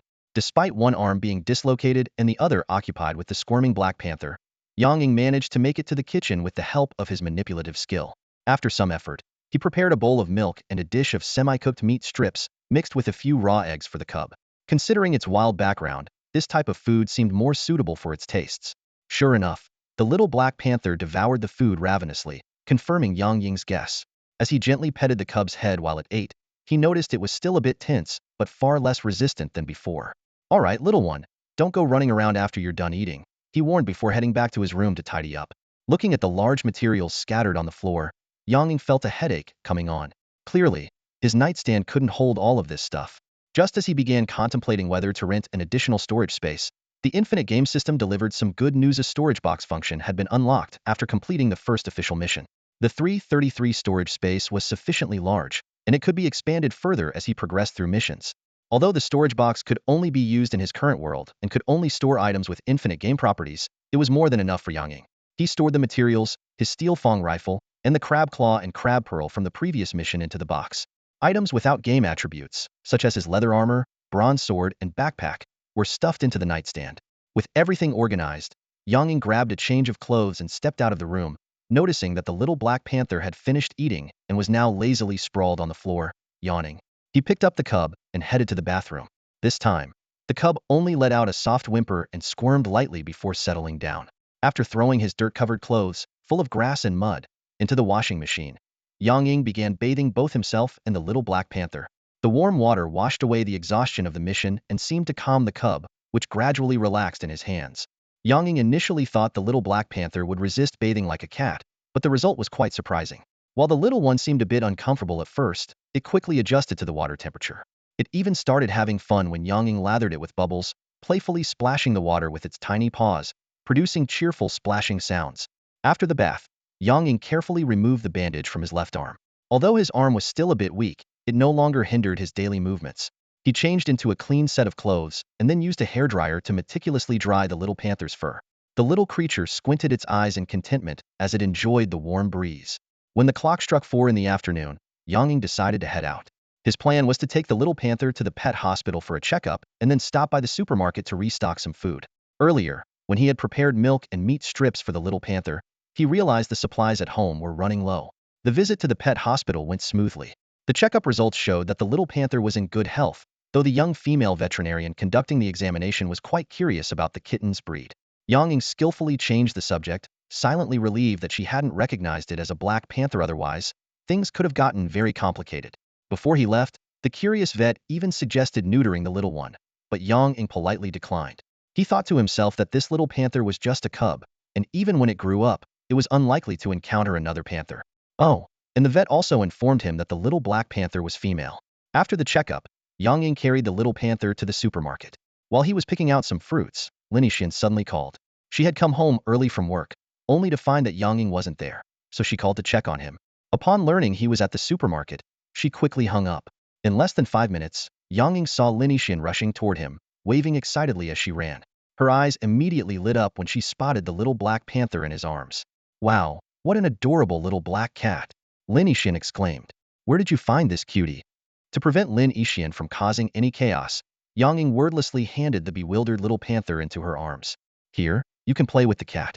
Don't distract me while I shop, Yonging said as he turned back to continue picking out items, leaving Lin Yixin holding the little panther with a look of pure delight as she gently stroked its soft fur. In the early morning, Yonging, sitting at the dining table enjoying breakfast, glanced toward the door. There, Lin Yixin was holding a small, clearly reluctant Black Panther cub in her arms, walking out of the house. The little creature squirmed and twisted, trying to escape her grasp. Yonging sighed and shook his head, recalling Lin Yixin's almost bewitched expression when she first laid eyes on the panther the previous night.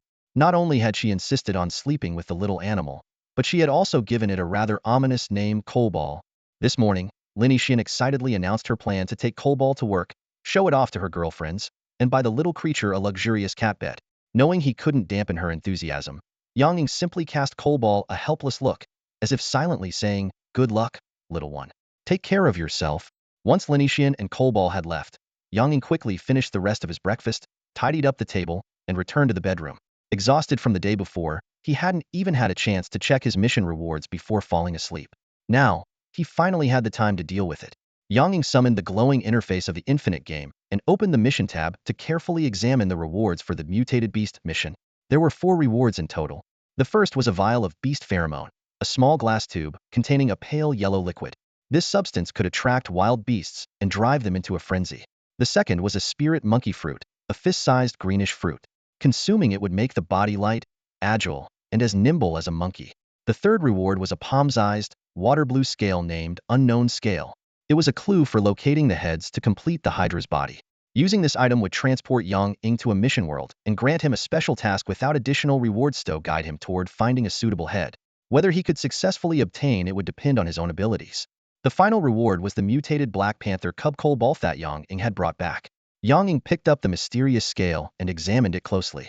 Unconsciously, his eyes turned into pale golden, slit-like pupils. After a moment, his eyes returned to normal, and he carefully stored the scale and the beast pheromone in the Infinite game storage box. From the scale, Yonging felt an overwhelming aura of power. Though it wasn't as terrifying as the Hydra he had once encountered, it was still a force he couldn't resist in his current state. It seemed the plan to search for the Hydra's head would need to be postponed for now.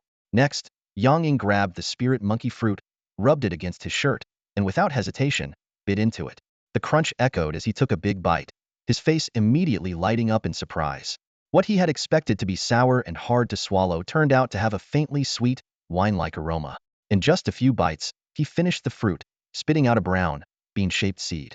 However, before he could savor the taste, a sharp, twisting pain suddenly gripped his stomach. Damn, this stuff works fast, he muttered under his breath, clutching his abdomen as he rushed to the bathroom. Over the next half hour, Yang Ying made several frantic trips between the bathroom and the living room, finally feeling some relief. Collapsing weakly onto the couch, he rested for another half hour before regaining enough strength to get up. Reflecting on his weakened state, Yang Ying was thankful he had consumed the spirit monkey fruit in the safety of his home. With such intense side effects, using it in a mission world could have been disastrous. After nibbling on some snacks to replenish his energy and resting a bit more, Yang Ying began to notice changes in his body. He felt light, almost weightless, as if a simple gesture could lift him off the ground. To test his newfound abilities, Yang Ying bent his knees slightly and leaped into the air only to shoot up and slam his head squarely into the ceiling. Rubbing his aching head, he gained a better understanding of the physical enhancements brought on by the spirit monkey fruit. After applying some ointment to the swelling on his head, Yang Ying returned to his bedroom and retrieved a canvas backpack from his bedside table. He emptied the bag of its contents, such as the first aid kit and toolkit, placing them back in the drawer. Carefully, he packed his bronze sword and the steel fong shotgun into the bag. Yang Ying had two main objectives for the day. First, to have a custom holster made for steel fong, and second, to seek out the local gang led by Black Wolf and inquire about acquiring ammunition. While he had initially planned to craft the holster himself, the tough boar hide he had obtained convinced him to entrust the job to a professional leather shop. As for the risk of exposing the firearm, Yang Ying wasn't too worried. With Steel Fang's exaggerated, almost fantastical design, most people would likely mistake it for a prop created by an overly enthusiastic fan of anime or video games, rather than a functional weapon. Yang Ying's mind flashed to the empty chamber of Steel Fang, the powerful weapon he held. The stark reality of having only two 12-gauge shotgun shells left made his heart tighten. He knew all too well that once those 2 rounds were gone, this formidable firearm would be reduced to nothing more than a useless stick. With no other options, he decided to seek information from a group of petty thugs Head had past run-ins with. After leaving home, Yang Ying quickly searched for nearby leather shops. To accommodate the physical changes brought on by the spirit monkey fruit, he opted to walk to the closest one. After a brisk 20-minute jog, he arrived at the shop, wiped the sweat from his brow, took a deep breath, and stepped inside. Roughly 20 minutes later, Yang Ying emerged from the shop. The experience had been less than smooth, but the outcome was acceptable. Although the shop didn't process rawhide, they did offer custom leatherwork. He ordered a custom holster for Steel Fang, selecting some pre-made cowhide from the store's inventory. The price was 600 yuan, and it would be ready for pickup by that afternoon. Exercising caution, Yang Ying declined to provide his home address, choosing instead to pick it up in person. After leaving a 300 yuan deposit, he exited the shop. Glancing at his phone, he saw it was just past 10 a.m. Yang Ying decided to head directly to the hideout of the Black Wolf gang, the group of thugs he needed information from. Hailing a taxi, he gave the driver the address and set off. Upon arrival, Yang Ying strode purposefully toward the gang's base. Outside, 2 of the same troublemakers who had caused issues near the school gates were smoking. When they spotted Yang Ying approaching with an intimidating presence, they panicked and tried to retreat indoors, only to freeze in their tracks at the sound of his sharp command. Yanga, the 2 stammered, addressing him with trembling voices filled with fear. Not wasting words, Yang Ying cut straight to the point. Is Black Wolf here? When they nodded, he pushed past them and entered the dilapidated building. Once a shady internet cafe, the place had since become the gang's headquarters. It didn't take long for Yang Ying to spot Black Wolf, a bald man in his 30s with a scarred face and a Black Wolf tattoo on his neck playing pool. Black Wolf's smile vanished the moment he saw Yang Ying. Pointing his cue stick at him, he barked angrily, "Yang, what are you doing here? I haven't messed with you recently." Yang Ying took 2 steps forward and slapped the cue stick aside. His tone was calm but firm. "I'm not here to cause trouble today. I have a question for you." Black Wolf tossed the stick onto the table, irritated. "Then ask and make it quick. Once you're done, get out." Yang Ying nodded, getting straight to the point. "Do you know where I can buy shotgun shells?" 12 gauge. The question caused Black Wolf to freeze. He stammered. "What did you just say? You mean cassette tapes, right? Shotgun shells. 12 gauge. Yang Ying repeated, this time pulling a red shotgun shell from his pocket and placing it on the pool table in front of Black Wolf. Black Wolf stared at the shell, instinctively taking 2 steps back. Trying to maintain composure, he forced a laugh. Where'd you get this toy? Trying to scare me? Without a word, Yang Ying reached into his bag and pulled out Steel Fang. He loaded the shell into the chamber, aimed at the pool table, and fired. Bang! The sound of the shot reverberated through the room as the 8-ball shattered into pieces. Black Wolf and the other gang members collapsed to the floor in shock, one of them even wetting himself in fear. Yang Ying glanced disdainfully at the man who had wet his pants and said coldly, "What are you afraid of? I didn't shoot you." He walked over to the trembling Black Wolf, who was still sitting on the ground. Before Yang Ying could say anything, Black Wolf clung to his leg like a lifeline, crying and begging for mercy, babbling apologies about paint and slashed tires. Yang Ying kicked him away with disgust, his voice icy. "If you keep whining, they'll blow your brains out." Black Wolf immediately covered his mouth, not daring to make another sound. "Do you know where to get shotgun shells?" Yang Ying asked again. Black Wolf frantically shook his head, indicating he didn't. "Then find out. By this time tomorrow, I want an answer. If you don't have one..." Yang Ying let out a chilling laugh and unsheathed a bronze sword from his bag. He carved his phone number into the surface of the pool table. "Call this number when you have news." With that, Yang Ying sheathed the sword, turned, and left, leaving behind a group of terrified gang members staring after him as he disappeared through the door. "Driver, that repair shop up ahead will do," Yang Ying said, pointing to a secluded shop by the roadside. The taxi slowed to a stop. After paying the fare, he stepped out of the car. Standing by the roadside, Yang Ying pulled out his phone to double-check the location. This was exactly the place Hei Lang had told him he could get bullets. The guy had been so frightened yesterday that he called in the middle of the night to spill the information. Outside the repair shop, a burly man in his 40s or 50s, with a face full of rough edges, was working on a mangled black sedan. Even when he heard footsteps approaching, he didn't bother to glance at Yang Ying. Clearing his throat, Yang Ying spoke calmly, using the agreed-upon code phrase. "Boss, I'm looking to buy some poppers." The man paused for a moment, giving Yang Ying a brief glance. "This is a repair shop. What poppers are you talking about?" "I had Hei Lang ask you," Yang Ying replied evenly. "He wouldn't dare lie to me." Hearing this, the man finally put down his tools and took a good look at Yang Ying. "Kid, you think you're old enough to be messing around with stuff like that?" Yang Ying didn't respond, simply meeting the man's gaze in silence. The man, however, felt an inexplicable pressure, as if he were standing before something terrifying. This oppressive sensation wasn't his imagination, it emanated from the aura Yang Ying carried after activating the Hydra's body. After a brief standoff, the man averted his gaze, tossed the wrench aside, and grabbed a rag to wipe the grease off his hands. "Follow me," he muttered, heading into the shop. Once inside, the man shut the door and, ensuring they were alone, asked, "All right, what do you need?"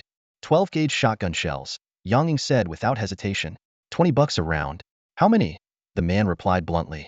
Yang Ying considered for a moment. 800 rounds. "Do you have slugs?" "This isn't a military depot," the man snorted. "Just regular buckshot. Take it or leave it." Without further argument, Yang Ying pulled out 2,000 yuan and placed it on the counter. "Hurry up and get the goods."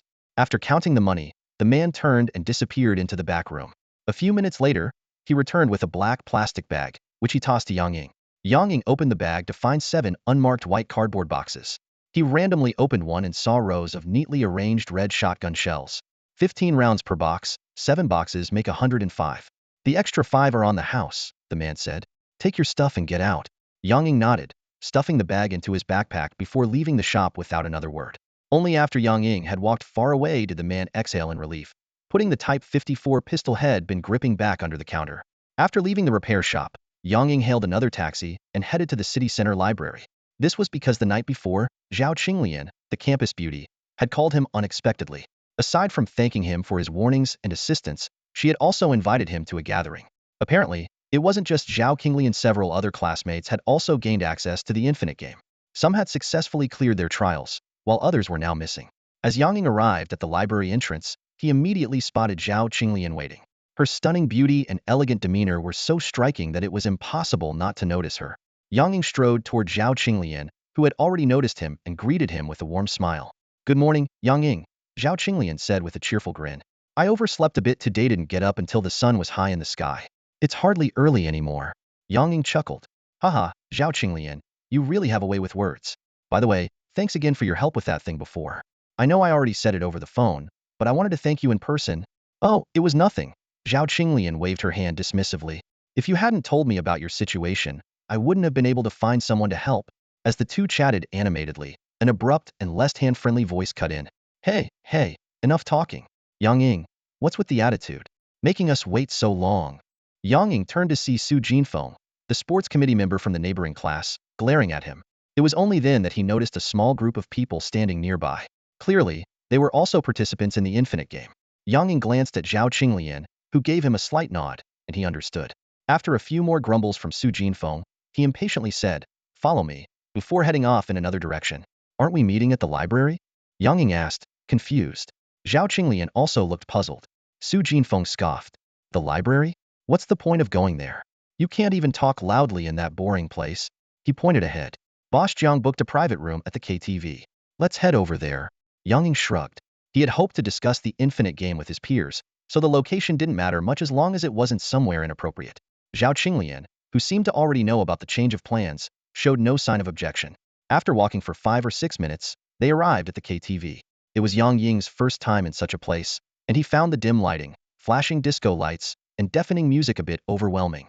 His instincts kicked in, warning him of how difficult it would be to detect any potential threats in such an environment. Inside the private room, 3 male and 1 female classmates were already seated. Everyone seemed familiar with each other. When Su Jinfeng and Zhao Qinglian entered, the atmosphere remained lively. However, the moment Yang Ying stepped in, the room fell silent. He wasn't surprised this was consistent with how he was usually treated at school. He nodded politely and quietly found a seat in the corner. Seeing that Yang Ying had no intention of joining in, the others gradually resumed their playful chatter. Meanwhile, Yang Ying observed them discreetly. As participants who had successfully completed the Infinite Games trial missions, these people should have had some exceptional qualities. Yet, aside from Jiang Qin, or Boss Jiang, whose muscular build had noticeably bulked up since Yang Ying last saw him, the others didn't seem particularly remarkable. As the atmosphere grew livelier, the group began openly discussing the Infinite Game, even pulling out daggers and hatchets they had obtained from the trial missions to show off. Yang Ying frowned, thinking to himself how reckless they were to talk so openly about the game in a public setting. Weren't they worried about attracting attention from special authorities? After finishing a song, Jiang Qin put down the microphone and called out to Su Jinfeng. "Jinfeng, go grab some fruit platters and snacks. Oh, and get some alcohol too. Who drinks water at a KTV?" As he spoke, he carelessly tossed an unopened bottle of water into the trash. Yang Ying shook his head. This spoiled rich kid, Jiang Qin, seemed to have become even more arrogant since becoming a player in the game. Su Jinfeng left with another male classmate to fetch the requested items. Meanwhile, Jiang Qin and another boy began showering Zhao Qinglian and the other girl with attention. Feeling bored, Yang Ying yawned. Out of courtesy, he refrained from leaving and instead took out his phone to research his next game mission. To his surprise, Jiang Qin suddenly turned his attention to him. "Hey, Yang Ying, isn't it true that those punks outside school all call you Eagle? You must be pretty impressive. You must have done well in the Infinite Game, right? Got anything cool to show us?" Yang Ying put down his phone and smirked slightly. "I didn't have anyone helping me back then. I barely survived the mission, so I don't really have anything worth showing." Jiang Qin laughed loudly and rolled up his sleeves, revealing a pair of grayish-brown scale-patterned bracers. "I didn't get much either, just these stone lizard bracers as a mission reward." He began boasting about how he had helped an old hunter kill a massive 3-meter-long lizard during the mission and how the bracers could block blades, enhance strength, and boost physical endurance. Yang Ying responded with polite but uninterested remarks. Enhancing strength and endurance? That's definitely a good item. Yet his expression remained indifferent. Compared to his own Hydra physique and 12 merit emblems, Jiang Qin's reward was hardly worth mentioning. As Jiang Qin continued to brag about his heroic exploits in the mission world, the door to the private room suddenly burst open. The boy who had gone out with Su Jinfeng earlier stumbled in, his face bruised and battered, with blood dripping from his nose. Panting and on the verge of tears, he stammered to Jiang Qin, "Boss Jiang, we got attacked." Su Jinfeng still being held by them. Watching a group of classmates, including 2 girls, burst out of the private room in a flurry, Yang Ying touched his backpack and couldn't help feeling a bit helpless.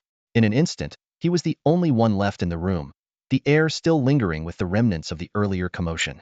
He glanced down at his backpack, calculating in his mind.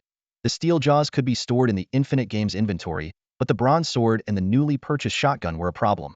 If the police got involved, it would be hard to explain these items. Letting out a sigh, Yang Ying picked up his backpack and stepped out of the private room.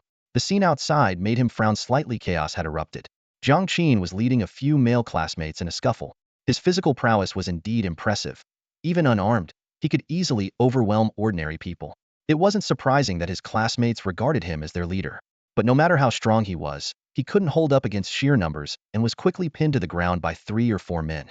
When Yang Ying arrived, he saw Jiang Qin being held tightly by 2 men while a burly, Scar-faced bald man slapped him repeatedly across the face, the sound echoing loudly. The sight was enough to make anyone frown. Yang Ying narrowed his eyes and recognized the bald man. It was Black Wolf. What a coincidence to run into him here.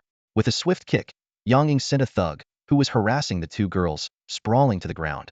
Then, he shouted toward the group in the middle. Hey, Black Wolf, cut it out. Who the hell dares meddle in my business? Black Wolf's curses were cut short when he turned and saw Yang Ying. His expression changed instantly, the ferocity replaced by a nervous grin tinged with fear. Why, Yang? Brother Yang, I didn't expect to see you here. Well, Black Wolf stammered, trying to explain. Yang Ying waved him off impatiently. Let them go and take your guys out of here. Now. Black Wolf hesitated, wanting to say something. But when he saw Yang Ying's hand reaching into his backpack, the fear on his face became undeniable. He quickly barked orders to his men. Are you all deaf? Didn't you hear Brother Yang?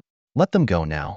The thugs, some of whom had witnessed Yang Ying's methods firsthand just the day before, immediately released their captives and backed away. The others, seeing their comrades retreat, followed suit. The freed students gathered together, looking dejected and defeated like roosters after a fight. Only Jiang Qin, his face swollen, continued to shout, Kill me if you dare. My dad's rich. Yang Ying frowned and addressed the recently freed students. Take Jiang Qin back with you. He'll handle the rest here. Grateful for the reprieve, the students hurriedly dragged the still yelling Jiang Qin away. Turning to Zhao Qinglian, who was standing nearby, Yang Ying spoke in a low voice. Don't you have a healing ability? Go back and patch them up, and make sure they don't call the police. If this incident attracts the special department, our freedom will be gone. After Zhao Qinglian and the others had left, Yang Ying fixed his gaze on Black Wolf. Why are you still here? Waiting for me to buy you dinner? And no, we're leaving right now. Black Wolf stuttered, scrambling to gather his men and leave in a hurry. Yang Ying gestured to a staff member who had been watching from the sidelines. Don't report this to the police. It'll cover any damages. The staff member was about to respond when a peculiar, high-pitched voice came from the crowd. As long as it's resolved, it's fine. We don't want the hassle of calling the cops. As for the damages, forget it. A few $100? Consider it my treat, young man. Yang Ying turned to the source of the voice, and his brow twitched uncontrollably. The speaker was a burly man, standing at about 6 feet tall, dressed in a white suit, black leather pants, and pointed shoes. His hair was tied in a small braid, and the air around him reeked of perfume. His square face, covered in blue stubble, was painted with powder and eyeshadow, a sight that was truly hard to stomach. Upon noticing Yang Ying's gaze, the man immediately raised his hand in an exaggerated gesture and spoke in a coy tone. Hello there, young man. I'm Gai Gang. Ugh, I've always hated that name. I'm planning to change it to Gai Xiaohua in a few days. What's your name, handsome? Yang Ying fought to keep his twitching mouth under control and forced a strained smile. I am Jiang Qin. Thanks for your help today, boss guy. You seem like a busy man, so I won't keep you. With that, he turned and fled back to the private room, as if running for his life. He truly couldn't handle this flamboyant man. After Yang Ying left, Gai Gang licked his lips with a crimson tongue, a knowing smile spreading across his face. A bunch of students who just got into the game, huh? Looks like they must have gained their qualifications from that incident at Yin Yang High a few days ago. Yang Ying pushed open the door to the private room, and the first thing that caught his eye was a group of male classmates looking utterly dejected. The bruises on their faces had faded, but their spirits were still low, clearly unable to recover from the earlier conflict. In the corner, Zhao Qinglian sat pale and slumped on the sofa, a few beads of sweat still glistening on her forehead. It was evident that healing them had drained a lot of her energy. Silently, Yang Ying found an empty seat and sat down, thinking to himself that this gathering was likely over. Just as he was about to come up with an excuse to leave, Jiang Qin suddenly spoke up. Yang Ying, why didn't you keep that Black Wolf here earlier? Jiang Qin's voice carried a hint of dissatisfaction. Yang Ying froze for a moment, a flicker of confusion and mockery flashing in his eyes. Why would I keep him here? So he could keep slapping you around? He thought to himself, but he didn't say it aloud.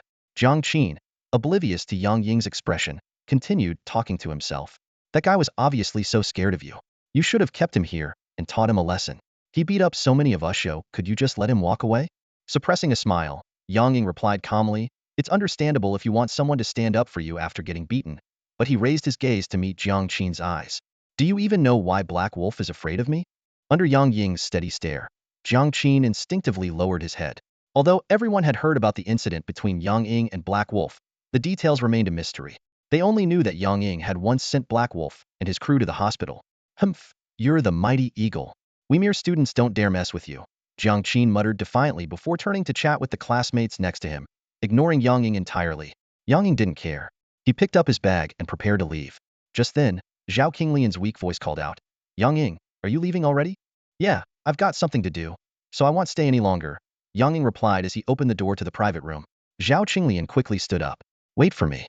Let's leave together, I have something to do as well. The moment she spoke, the previously indifferent group of classmates suddenly began pleading for her to stay. Yang Ying understood their true intentions. Aside from Zhao Qinglian's good looks, they were more interested in her healing abilities. It turned out the main purpose of today's gathering was to complete a formal infinite game mission together. Thinking back to his own experience with mutated beasts, Yang Ying couldn't help but shake his head. Without the help of his special abilities, even he would have struggled to complete such tasks. Although he didn't approve of their reckless behavior, Yang Ying decided to offer some advice out of a sense of camaraderie. Formal missions in the infinite game can be very dangerous. If this is your first time, try to choose one with a lower difficulty level. It's best to contact the special department that helped you before. Jiang Qin sneered at this. Oh, is our Great Eagle classmate scared now? You've only just completed the trial mission and qualified for the infinite game yourself. You talk like you've already taken on a formal mission. As he spoke, he cast a challenging glance at Yang Ying and summoned his infinite game interface, setting it to share mode. Here, take a look. I've got a mission here that's perfect for a team, Jiang Qin said as he shared the mission with everyone in the room, including Yang Ying. Yang Ying didn't immediately check the mission. Instead, he turned to Zhao Qinglian. To be honest, he had no interest in teaming up with this group of so-called classmates. If it weren't for Zhao Qinglian's presence, he would have left long ago. Zhao Qinglian looked conflicted as the classmates around her continued to persuade her. After exchanging a brief glance with Yang Ying, she hesitated before finally saying, how about we join them this time? Yang Ying nodded slightly. His agreement wasn't because of any special feelings for Zhao Qinglian, though she was undeniably beautiful. It was mainly because she was the daughter of his mother's friend, and there was a sense of obligation between them. Within his abilities, Yang Ying was willing to protect her.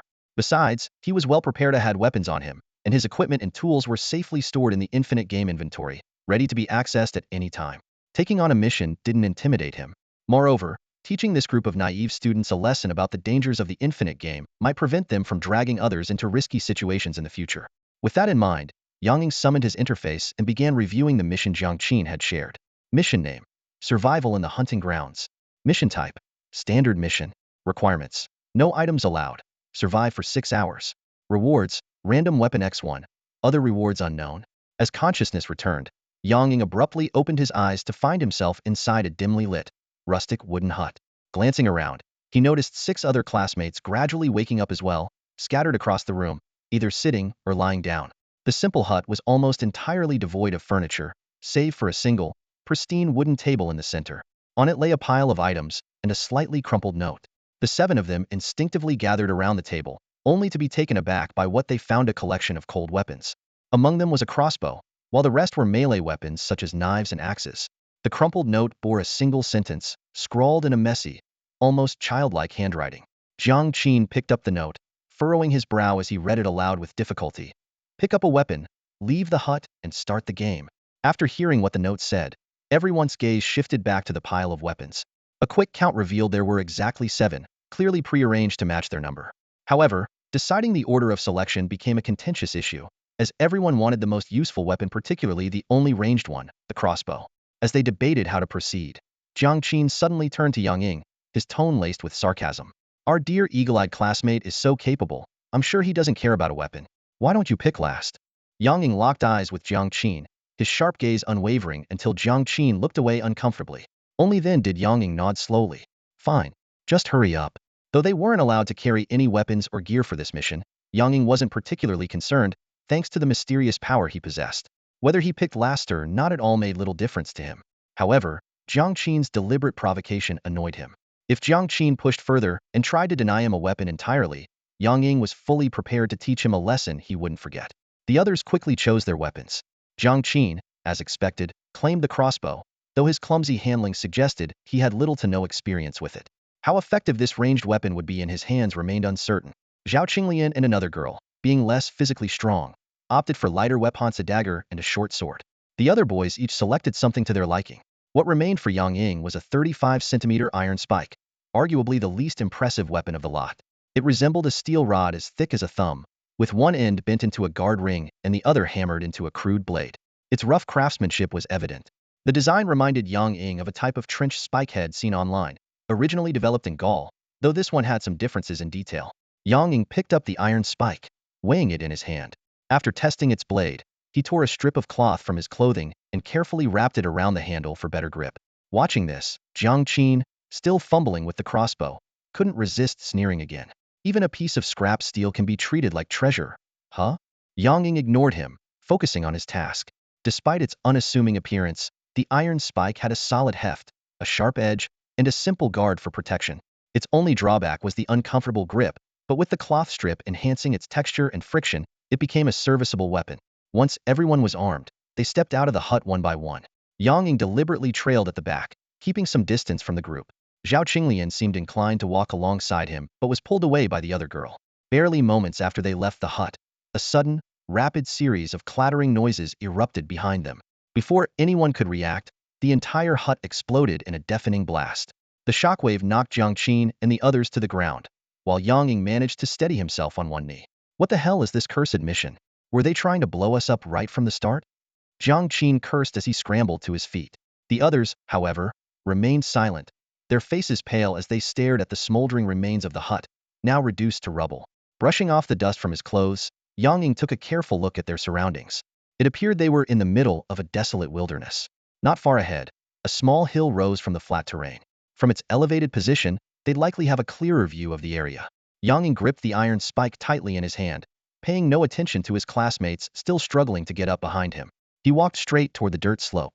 Climbing to the top, the scene before him immediately put him on high alert. To the left lay a wide river, with endless grasslands stretching across the opposite bank.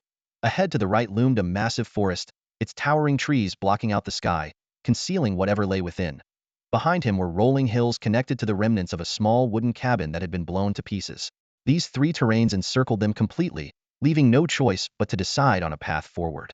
Recalling the task's name, survival in the hunting ground, and the sudden explosion of the wooden cabin earlier, Yang Ying was certain that staying put was not a wise option. He quickly weighed the pros and cons of the three directions. Crossing the river was too risky, and the grasslands lacked cover. The mountains were treacherous to climb and would drain their stamina. In comparison, the forest, despite its unknown dangers, offered a relatively safer refuge. As expected, Jiang Qin and the others soon reached a consensus to head for the forest. Yang Ying silently felt relieved that this group still had some sense, and that no one had suggested staying put to await their doom. Moments after they set out, a strange bat hanging upside down on a tree branch dissolved into black mist and disappeared. At the same time, in a dark, shadowy room, several robed figures gathered around a bizarre stone altar. The flickering flames of white candles illuminated a blood-red inverted pentagram, an upside-down cross, and other indistinguishable symbols etched onto the altar. The tallest robed figure spoke. The prey has started moving. They've chosen the forest. A short, female robed figure asked, this time. None of them split up or stayed behind? The tall one shook his head in denial. Then, a rotund robed figure, his voice dripping with greed, said, I heard this time the prey are young Huaxia people. I wonder how their blood and flesh will taste. I hope our great lord will savor them. The tall figure raised a hand to silence the others and announced the rules of the hunt and sacrifice. 6 hours in total, with the lord's power beginning to envelop the hunting ground after 2 hours. After 4 hours, they would enter the hunting ground to commence the hunt, and by the 6-hour mark, the ritual would conclude, granting them the lord's blessings. As his words fell, the group erupted into eerie laughter, their eyes glowing with a sinister red light beneath their hoods. Meanwhile, Yang Ying and his group encountered a new challenge just as they were about to enter the forest. A lone wolf suddenly emerged, blocking their path. Although everyone had been through the trials of countless survival games, facing a real wild animal left them visibly nervous. Jiang Qin mustered his courage and raised his crossbow, firing an arrow, only to miss due to poor aim. The wolf neither attacked nor retreated. Instead, it began to howl. Yang Ying instantly sensed the danger. It's calling the pack, he shouted, immediately ordering the group to prepare for battle before charging directly at the howling wolf. His classmates were caught off guard, some even assuming Yang Ying was trying to steal the spotlight. While they hesitated, Yang Ying had already reached the wolf. Thanks to the enhanced agility granted by the spirit monkey fruit, he swiftly closed the distance and drove the iron spike into the wolf's body with precision. The wolf collapsed with a pained whimper, and without hesitation, Yang Ying leapt forward, gripping its neck like a steel vise and snapping it with brute force. Pulling out the iron spike and wiping away the blood, Yang Ying turned back to his classmates, only to find them standing idly, pointing and whispering as if watching a spectacle rather than preparing for the imminent threat. Just then, A chorus of howls echoed from deep within the forest, amplifying Yang Ying's frustration with his companion's lack of urgency. "The wolf pack is coming," he shouted, his voice filled with a mix of exasperation at their obliviousness and a steely resolve to face the danger ahead. Slash! Yang Ying's blade sliced through the air, piercing the neck of a wild wolf with unerring precision. Blood sprayed as the wolf collapsed with a pained howl. Yet, before the thrill of victory could take hold, a sharp, excruciating pain shot through his left leg. Glancing down, he saw another wolf had sunk its fangs deeply into his calf, its razor-sharp teeth tearing through flesh. Blood trickled down his pants in a slow, crimson stream. Gritting his teeth, Yang Ying's left arm was suddenly enveloped by a strange, dark substance, the demonic hand. Without hesitation, he bent down, his transformed arm now resembling an iron fist, and smashed it into the wolf's skull with devastating force. A sickening crack echoed as the wolf's head shattered, and it fell lifelessly to the ground. Seizing the moment, Yang Ying grabbed the fallen wolf's corpse and wielded it like a massive war hammer, swinging it in a wide arc.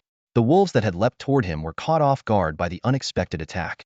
They yelped in pain as they were sent flying, tumbling across the ground before coming to a stop, dazed and injured. Panting heavily, Yang Ying surveyed the scene around him. What he saw made him draw in a sharp breath. A sea of wolves surrounded him, their glowing eyes fixed on him with predatory intent. There were easily 70 or 80 of them, if not more. Worse still, in the distance, Jiang Qin and the others were in an even direr situation.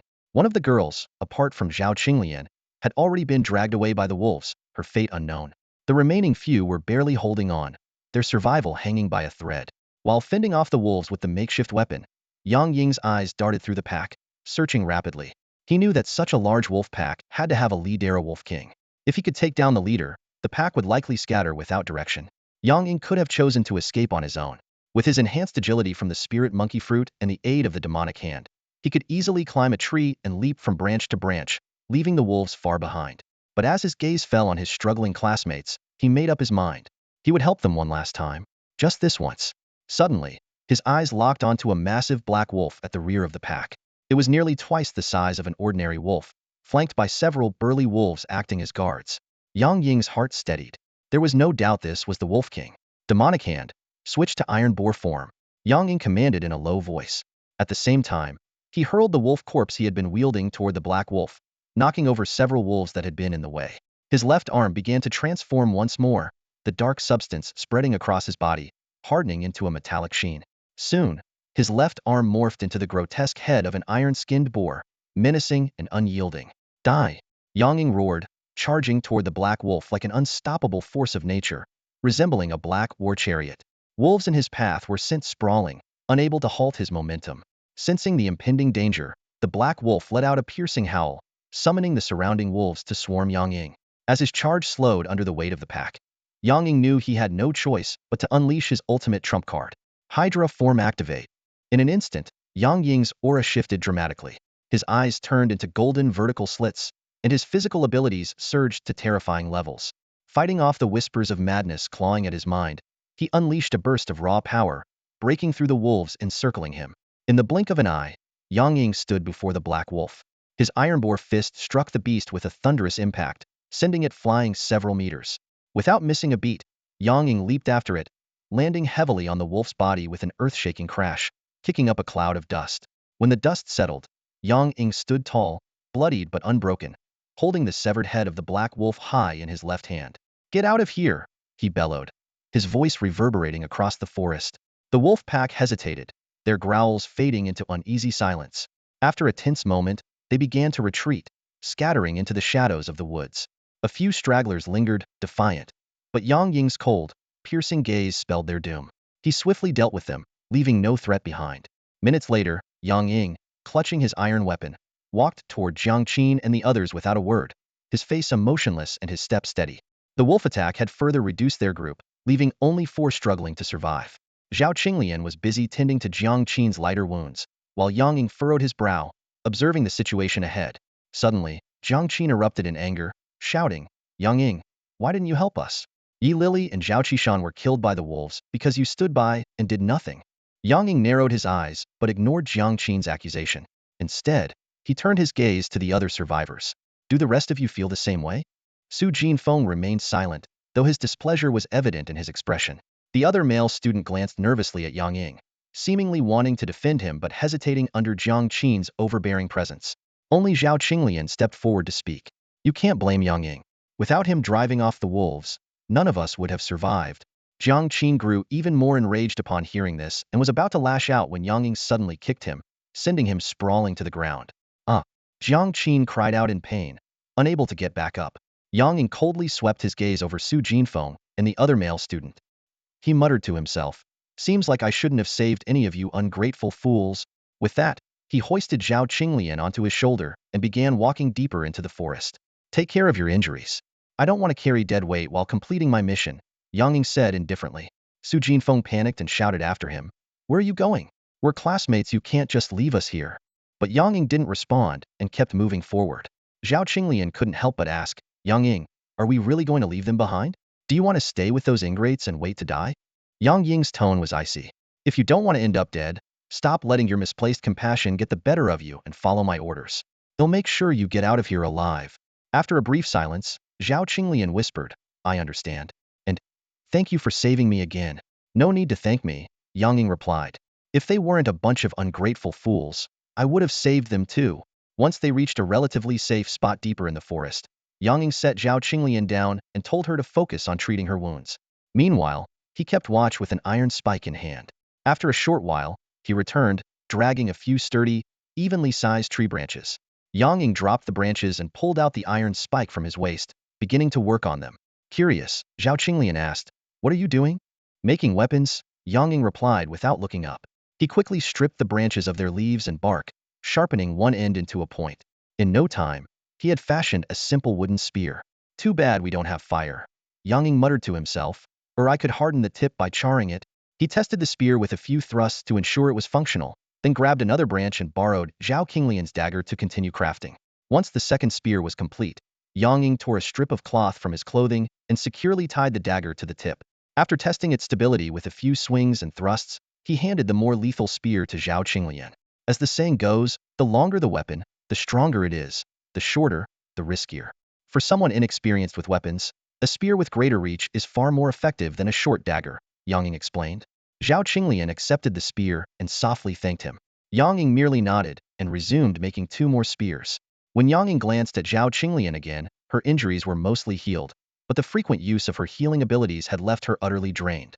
It was clear she couldn't move for the time being. Although their mission was simply to survive, Yang Ying felt uneasy about staying in one place for too long. He secured the iron spike at his waist, slung 2 spears across his back, and kept one in hand. Turning to Zhao Qinglian, he said, rest for a bit. Once you've regained your strength, we'll move to a new location immediately. All right, Zhao Qinglian replied, nodding. She closed her eyes to rest while Yang Ying remained vigilant, scanning their surroundings and preparing for their next move. Hearing Yang Ying's words, Zhao Qinglian instinctively nodded in agreement, but soon after, a look of confusion crossed her face. She hesitated before speaking. Yang Ying, aren't we safe here? There are no wild animals around. Wouldn't it be better to just wait here until the task is over? Yang Ying's eyes narrowed slightly as he countered.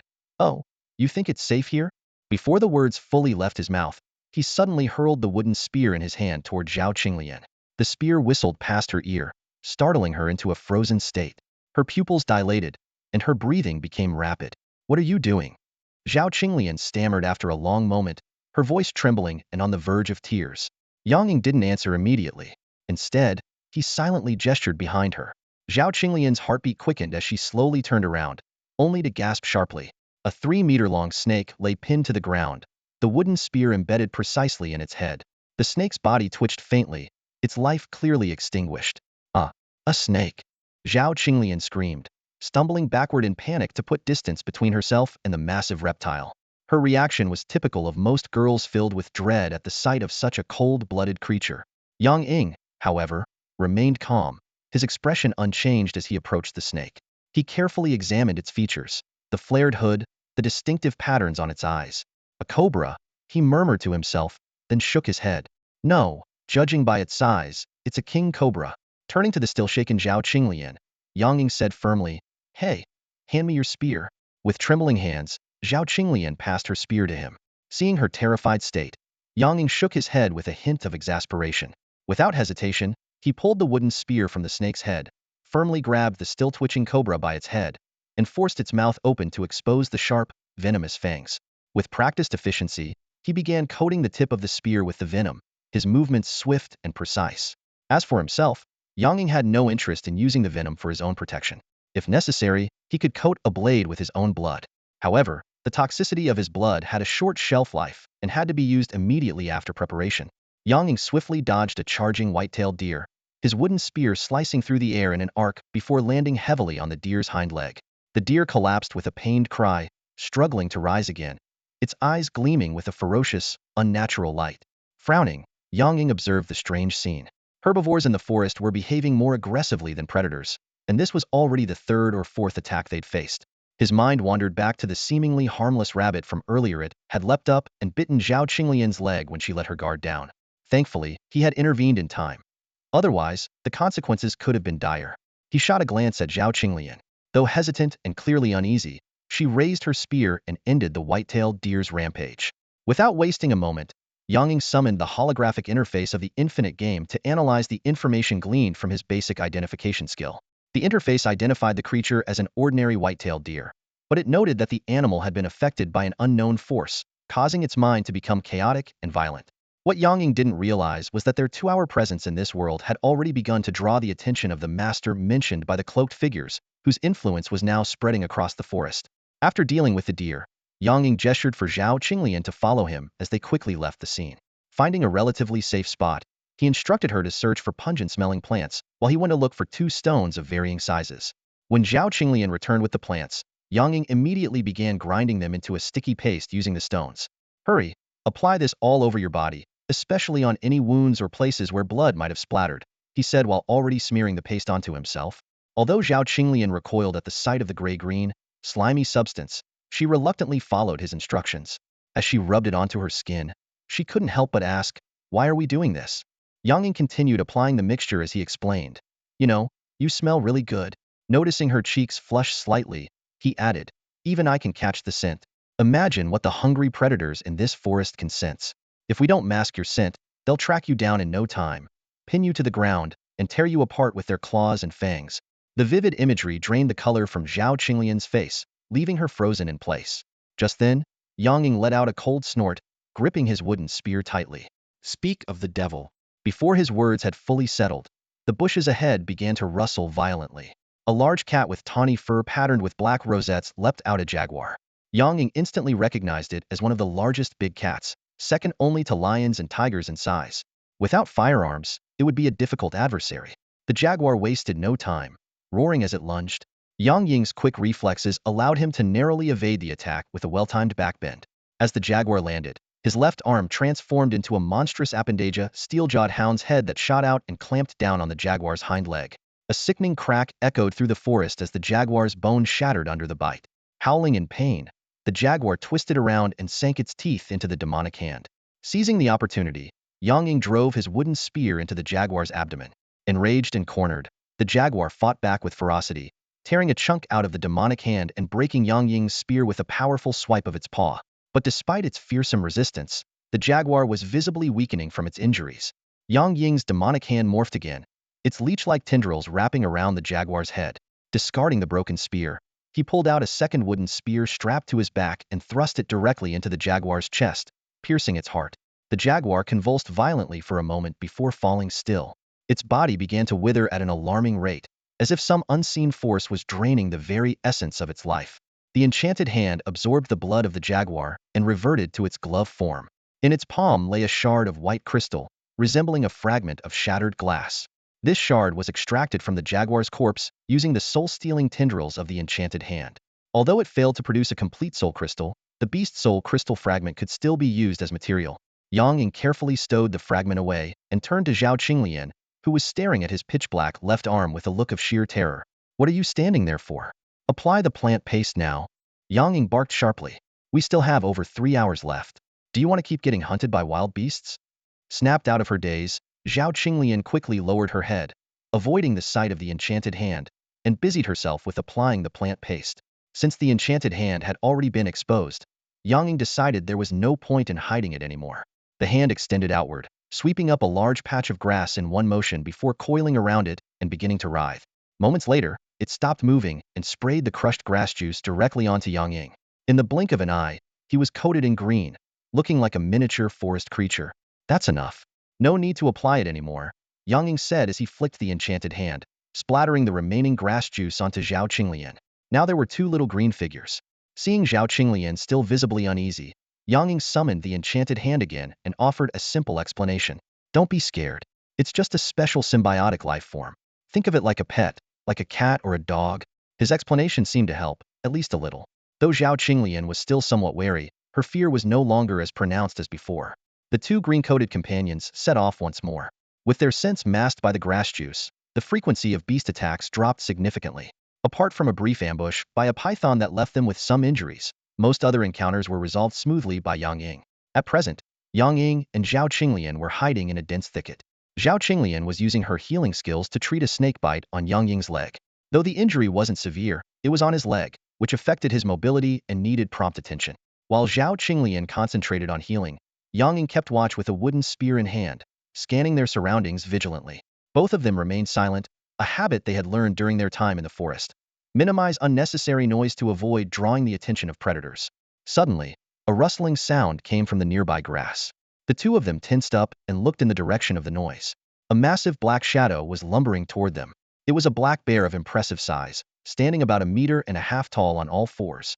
If it were to stand upright, it would likely tower over 3 meters. Although this black bear was not as formidable as the mutated clawed grizzly Yang Ying had encountered in a previous mission, it was still a formidable opponent, especially given that Yang Ying only had an iron-tipped spear at his disposal. It would be best to avoid conflict if possible. Yang Ying crouched slightly and gestured for Zhao Qinglian to do the same. She immediately understood and sank lower into the thicket, fully concealing herself. As the two of them lay hidden, the black bear wandered closer to the thicket. Like other beasts in the forest, it had been affected by some unknown force, making it unusually aggressive. However, it didn't appear to notice Yang Ying and Zhao Qinglian's presence. After circling the area for a bit, the bear seemed ready to leave. But then, its nose twitched, as if it had caught a scent. Yang Ying frowned at the sight.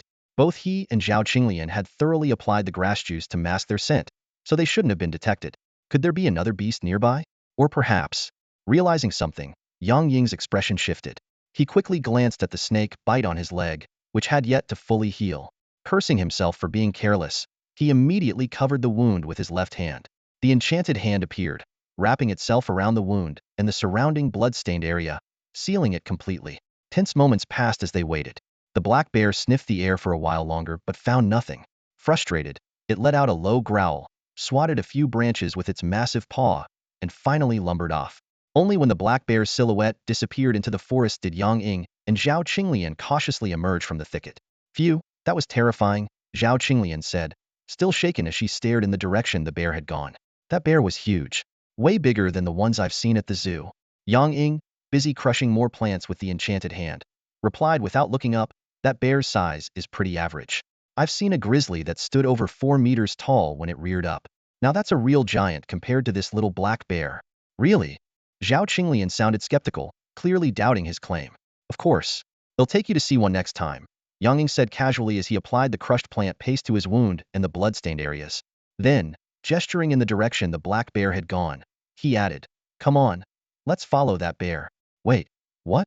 Why? Zhao Qinglian asked, her confusion evident. Picking up his wooden spear, Yang Ying started walking as he explained. The more dangerous a place seems, the safer it actually is. A black bear is one of the forest's apex predators. Unless all the animals in this forest have gone mad, they want risk provoking such a massive creature.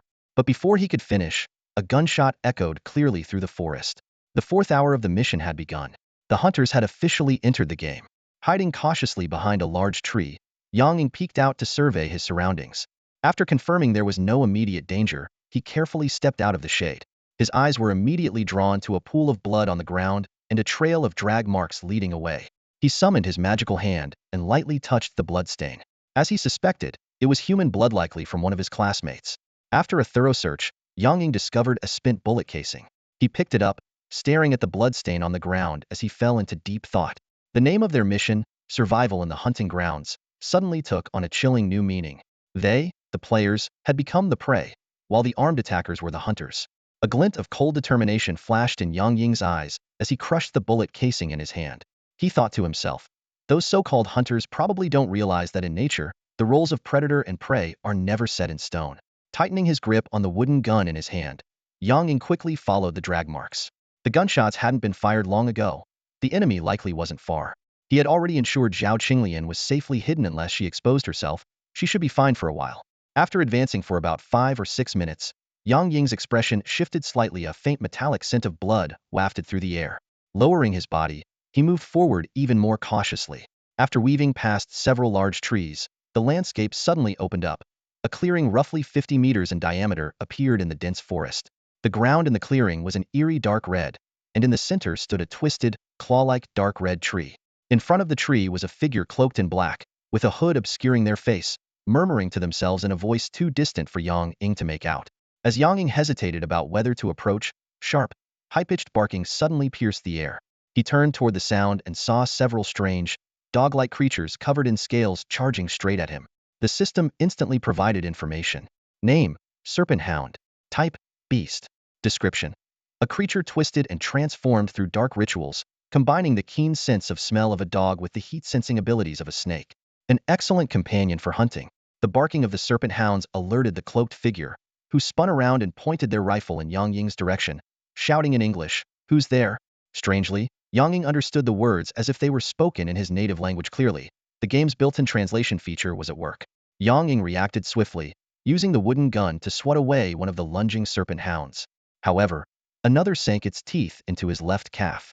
Gritting his teeth against the pain, he used his left hand to block a third serpent hound's attack while his right hand drew an iron spike from his belt. With a quick, forceful motion, he drove the spike into the head of the serpent hound, biting his leg. With one down, Yang Ying didn't pause. He stabbed 3 times into the abdomen of the serpent hound that had clamped onto his wooden gun, sending it flying into the first hound he had struck, knocking it over. He quickly retrieved the iron spike and dropped to one knee, carefully pulling his injured leg from the jaws of the dead serpent hound. Though the wound was small, it was deep. The serpent-like, sharp fangs had pierced his flesh, causing searing pain. Yang Ying frowned, enduring the agony, but before he could stand, a smug voice sounded behind him. Well, what luck I have today. Another prey, and such a strong one, it's fateable to take down 2 of my precious hounds. Yang Ying froze, his entire body tensing. Realizing the enemy was armed with a gun, he didn't dare make any sudden movements. Silently, he summoned his magical hand, cloaking himself beneath his clothing in a layer of thick, iron-like boar hide. To his surprise, the cloaked figure didn't fire. Instead, they leisurely walked around to stand in front of Yang Ying, even putting away their gun. As Yang Ying frowned in confusion, the figure spoke with a self-satisfied tone. What's the matter? Feeling a bit stiff? Let me enlighten you. My precious hound's fangs are laced with a potent paralytic venom. The fact that you're still upright is already beyond impressive. The hooded figure in the black robe extended a hand toward Yang Ying, his eyes gleaming with greed. Your eyes are truly beautiful. I'll make sure to treasure them. However, just as his hand was about to touch Yang Ying, it was abruptly seized. The sudden counterattack took the hooded man by surprise. He attempted to pull his hand back, only to find himself completely immobilized. How are you still able to move? The hooded man shouted in terror. A mocking smile appeared on Yang Ying's face. What an unfortunate coincidence for you. I'm afraid of a lot of things, but poison isn't one of them. Before the words had fully left his mouth, he leapt from the ground with explosive force. Under the hooded man's horrified gaze, Yang Ying drew an iron spike and stabbed him in the chest more than a dozen times in rapid succession. At that moment, the last remaining serpent hound, seeing its master under attack, lunged at Yang Ying and sank its teeth into his calf. Yang Ying's eyes glinted with a fierce light as his left arm transformed into a leech-like appendage. Moments later, he casually tossed aside the serpent hound, now reduced to a dried-up husk, and limped toward the hooded man's lifeless body. It was Yang Ying's first time taking a life, yet he felt no discomfort. He had intended to capture the man alive for questioning, but upon grabbing the man's wrist, he realized the hooded figure possessed strength far beyond that of an ordinary person. Without the aid of his cursed arm, Yang Ying knew he wouldn't have been able to subdue him. He understood that if he didn't strike while the man was still reeling in shock, any attempt to overpower him later would be futile. Pulling back the hood, Yang Ying revealed the face of a slightly overweight, middle-aged Caucasian man. His well-maintained appearance suggested a life of privilege. Wasting no time, Yang Ying began searching the man's belongings. He found an old bolt-action hunting rifle, exquisitely crafted but poorly maintained, a bullet belt holding 10 rounds, a sheathed hunting knife about 40 centimeters long, an ornate gold pocket watch, and a finely crafted small leather pouch. Yang Ying strapped the bullet belt across his chest, secured the hunting knife at his waist, and slipped the pocket watch into his pocket. He then opened the leather pouch, which contained an assortment of items. A bundle of dried food wrapped in oiled paper, a silver flask filled with wine, a black leather booklet embossed with an inverted cross and a pentagram, a polished silver lighter, a cigar case, an ammo pouch containing over 30 bullets, a glass jar holding 2 preserved eyeballs, and a used pair of women's underwear. Disgusted, Yang Ying used a stick to toss the underwear onto the corpse and spat on the ground in contempt. He then set the black leather booklet ablaze and threw it onto the body, watching as the flames consumed both the deranged man and his grotesque treasure. Gathering the remaining items, Yang Ying held the jar of eyeballs and limped toward the center of the clearing, where a gnarled, claw-like tree loomed ominously. As he approached, his pupils constricted slightly. Beneath the tree lay dozens of bodies ensnared by its roots, some reduced to skeletons, others mummified like dried husks. The most recent victim was one of the 3 classmates who had parted ways with Yang Ying earlier. The corpse was a horrifying sight. The eyes had been gouged out, the body pierced through by tree roots, leaving it a shriveled shell. Yang Ying placed the glass jar on the corpse and prepared to set the sinister tree ablaze. But as he moved closer, he noticed a strange, blood-red fruit hanging from one of its branches, pulsating like a heart. Agilely, he climbed the tree and plucked the fruit. Immediately, a glowing interface from the infinite game system appeared before him. Name: Bloodfruit of the Demon Tree. Type: Item consumable.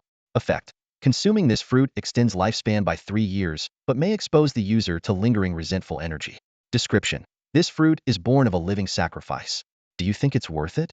Yang Ying frowned but carefully placed the fruit into the leather pouch.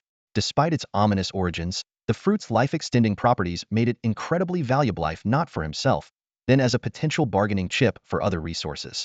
After securing the fruit, Yang Ying took one last look at the bodies tangled in the tree's roots. Then, he ignited the demonic tree. As the flames engulfed it, the tree writhed like a living creature, emitting a deep, guttural howl. But it was, after all, just a tree, unable to uproot itself. It could do nothing but succumb to the fire inch by inch. Yang Ying didn't leave immediately. Instead, he ignited several other fires throughout the surrounding forest and concealed himself beneath a pile of dried leaves and branches. He reasoned that the hooded man wasn't the only one hunting here, and the demon tree clearly held significant importance to their group. Once the tree was ablaze, others would surely come to investigate and attempt to extinguish the fire. When they arrived, Yang Ying planned to ambush them and eliminate each one. The additional fires in the forest were meant to confuse any remaining serpent hounds that might rely on heat detection.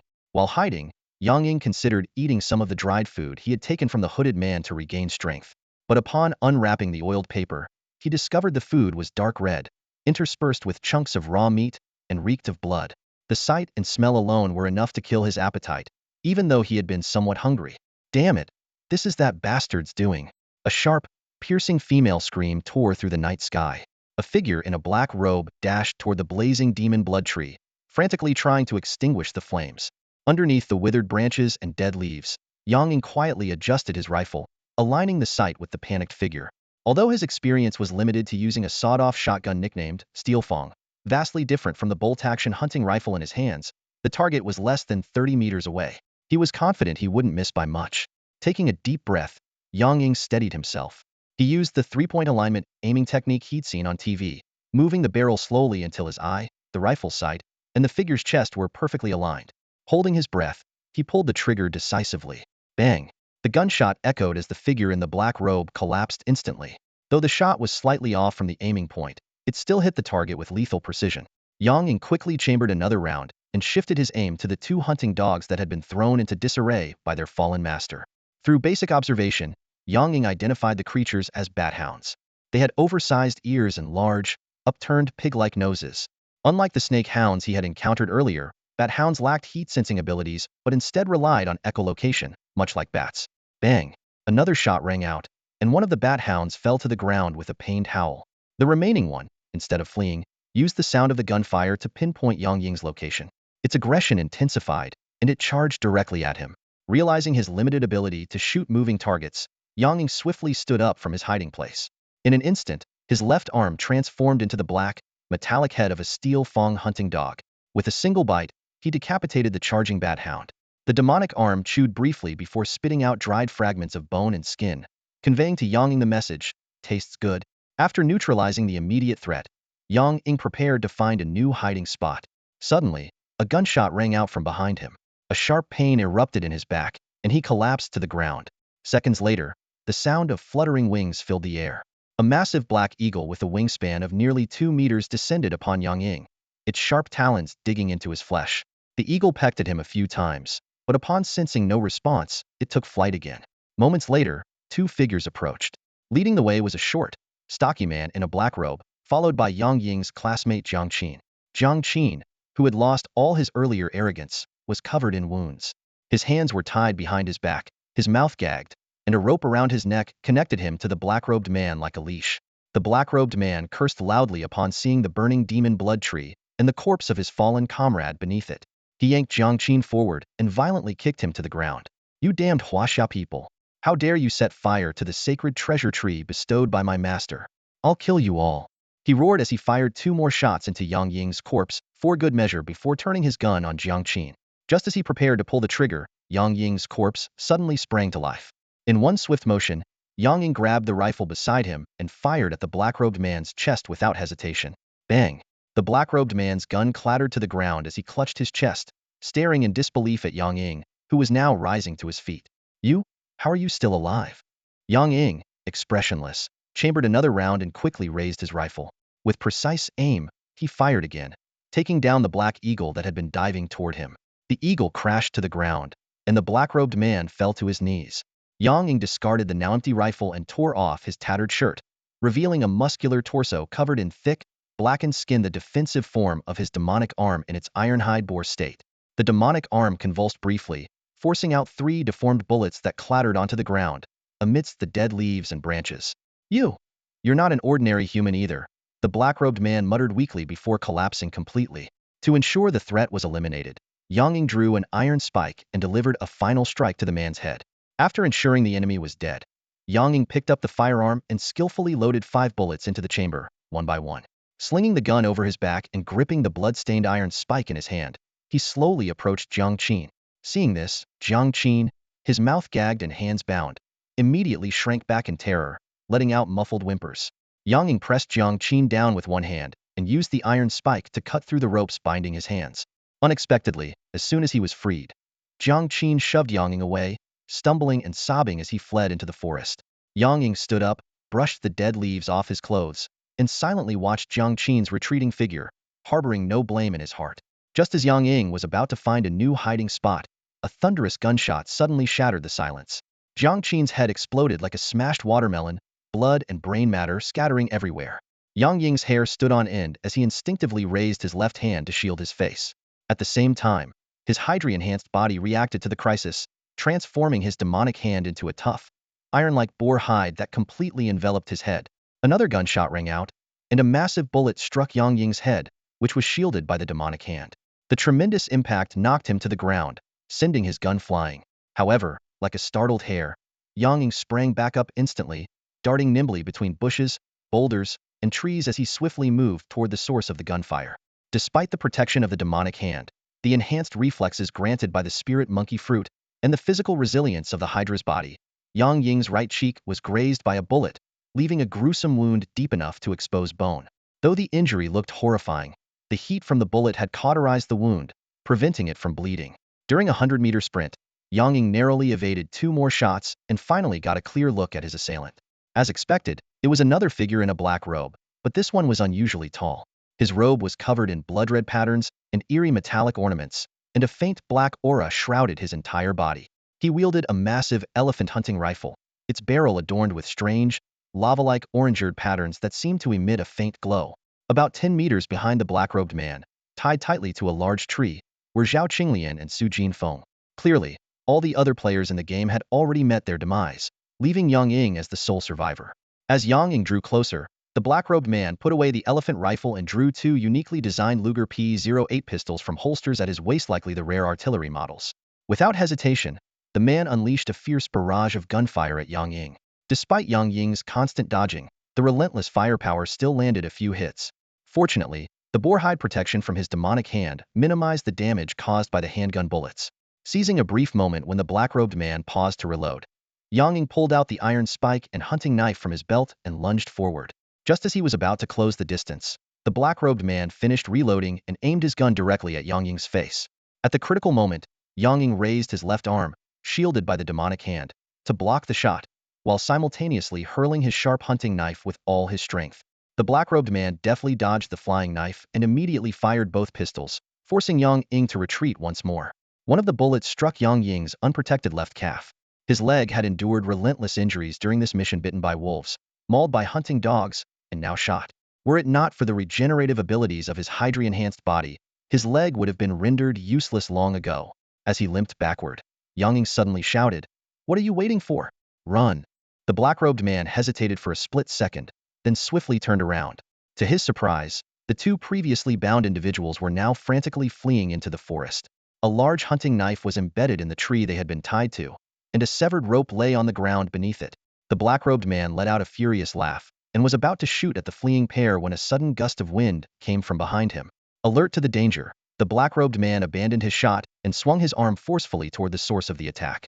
The moment the iron spike pierced the back of the man in the black robe, Yang Ying felt an unusual resistance, as though he had stabbed not into flesh and blood, but into something as tough as rubber.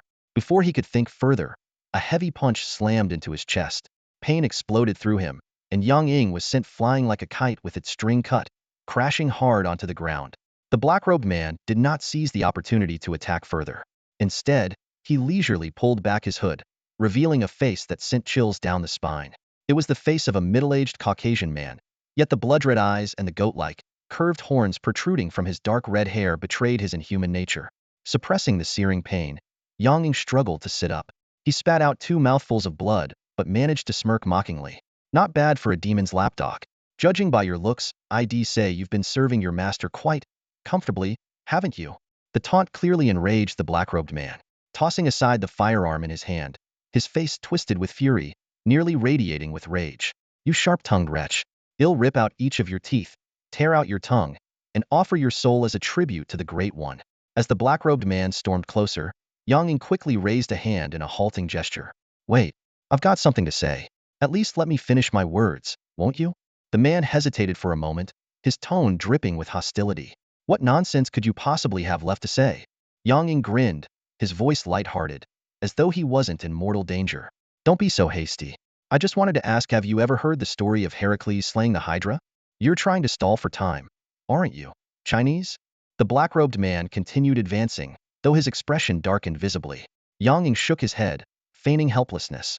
"You demon lapdogs really are impatient. Fine, I'll be honest, I'm stalling for time." He pointed toward the fallen iron spike nearby. That spike was coated with the Hydra's poisonous blood. "The fact that you've lasted this long before showing symptoms means your demon master must have treated its loyal dog pretty well. But I wonder, will the power it granted you be enough to save you? You despicable bastard." The black-robed man roared in fury before collapsing to the ground. His body began to convulse violently, and agonized screams and howls erupted from his mouth. Yang Ying exhaled in relief and was about to get up to search for Zhao Qinglian and Su Jinfeng, who had fled earlier, when he noticed something bizarre happening to the black-robed man. His body started to mutate grotesquely. His frame swelled rapidly, his skin turned a deep, rough crimson, and scales and bone spurs began sprouting in patches. His legs bent backward like those of a beast. The horns on his head grew several times larger, and sharp fangs emerged from his mouth. In less than 10 seconds, the black-robed man had transformed from a human into a monstrous, 2.5 meter creatura, terrifying vision of a demon, though lacking wings and a tail. Despite the transformation, the Hydra's poisonous blood continued to ravage his body. Now, he resembled a frenzied beast, lashing out wildly at his surroundings. "You've got to be kidding, Minnow, he's got a berserk mode and a second-phase transformation?" Yang Ying muttered under his breath before turning and bolting. Though his left leg was badly injured, the assistance of his prosthetic allowed him to move with relative ease. Unfortunately, the noise of his escape caught the attention of the demonized black-robed man. Even in his poison-induced madness, the creature retained a shred of clarity. Seeing its enemy attempting to flee, it immediately forced its mutated body to give chase. "I will kill you." A low, raspy voice hissed out, each word enunciated with chilling precision. The demonic creature lunged after Yang Ying. His entire body shuddered in terror as he frantically glanced around. He knew full well that, with his half-crippled body, escaping the monster's clutches was nearly impossible. Gritting his teeth, Yang Ying quickly scrambled up a large tree nearby, silently praying that the demon was too dumb to climb. Fortunately, the creature indeed lacked the ability to climb. But to Yang Ying's horror, it began savagely clawing at the tree trunk with its grotesquely mutated hands. The efficiency of its strikes rivaled that of a sharp axe. Yang Ying couldn't help but mutter inwardly, with strength like that, why not work construction instead of killing people in this godforsaken place? He continued climbing higher, his eyes darting around for another tree to jump to. Despite the dire situation, Yang Ying gradually regained his composure. The mission was set to end in less than an hour. If he could just stay in the tree, the deranged monster wouldn't be able to get to him. Either the mission would conclude, or the toxic blood of the Hydra would finally take the creature down, and he would survive. As the tree trunk neared its breaking point, Yang Ying seized the moment and leapt toward another tree he'd been eyeing. He landed precisely where he intended, but nearly slipped due to his weakened state. Thankfully, his prosthetic claw latched onto the branch in time to save him from a disastrous fall. Just as Yang Ying was about to breathe a sigh of relief, a sudden flash of fire lit up below. He glanced down in confusion, only to see the demonic creature conjuring a fireball in its massive claws and hurling it straight at him. A fireball?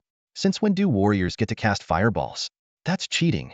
Yang Ying cursed internally, panic surging through him. Clinging tightly to the tree trunk, he had no way to dodge and could only watch helplessly as the fireball hurtled toward him. Luckily, the monster's aim was terrible, perhaps due to the excruciating pain it was enduring. The fireball missed Yang Ying and struck the tree above him instead. With a deafening boom, the fireball exploded, leaving a head-sized crater in the wood and sending sparks flying. Some of the embers even singed Yang Ying's hair. The sheer power of the fireball left Yang Ying shaken. He thought grimly, if that hits me, even my prosthetic claw won't save me. My fragile body wouldn't stand a chance. And if I fall from the tree, that clawed monster below will tear me to pieces. Seeing the creature preparing another fireball, Yang Ying dared not linger. He immediately leapt to another tree. A fiery explosion erupted behind him just as he landed, leaving him both relieved and furious. This level of enemy is way beyond what rookies like us can handle. Does this infinite game just want us all dead? As time dragged on, the monster's roars grew increasingly pained, and its movements became sluggish. Yet it continued to hurl fireballs relentlessly, forcing Yang Ying to keep leaping from tree to tree. His stamina rapidly dwindled, his grip on the rough bark weakening with every jump. The wounds on his body reopened from the exertion, worsening his condition. By the time Yang Ying landed on yet another tree, his hands were raw and bloody from the abrasive bark. His entire body trembled with exhaustion. Looking down, he saw the demonic creature also faltering, its movements unsteady. Unable to hold back his frustration, he muttered, "Come on, die already. If you don't, I'm the one who's done for." As the monster conjured yet another fireball, Yang Ying, though utterly drained, braced himself for another jump. He briefly considered using what little strength he had left to charge down and fight it heathen. But before he could act, a clear and terrified female voice rang out from the forest. "Yang Ying, I'm here to help you." Both Yang Ying and the demonic creature froze at the sound. Yang Ying squinted and saw Zhao Qinglian running toward them, her face streaked with tears. His heart sank. "Didn't I tell you to run? Why did you come back?" he shouted desperately. The monster, spotting a new target, immediately abandoned Yang Ying and charged toward Zhao Qinglian. "I brought reinforcements," she called out, though her voice wavered with fear.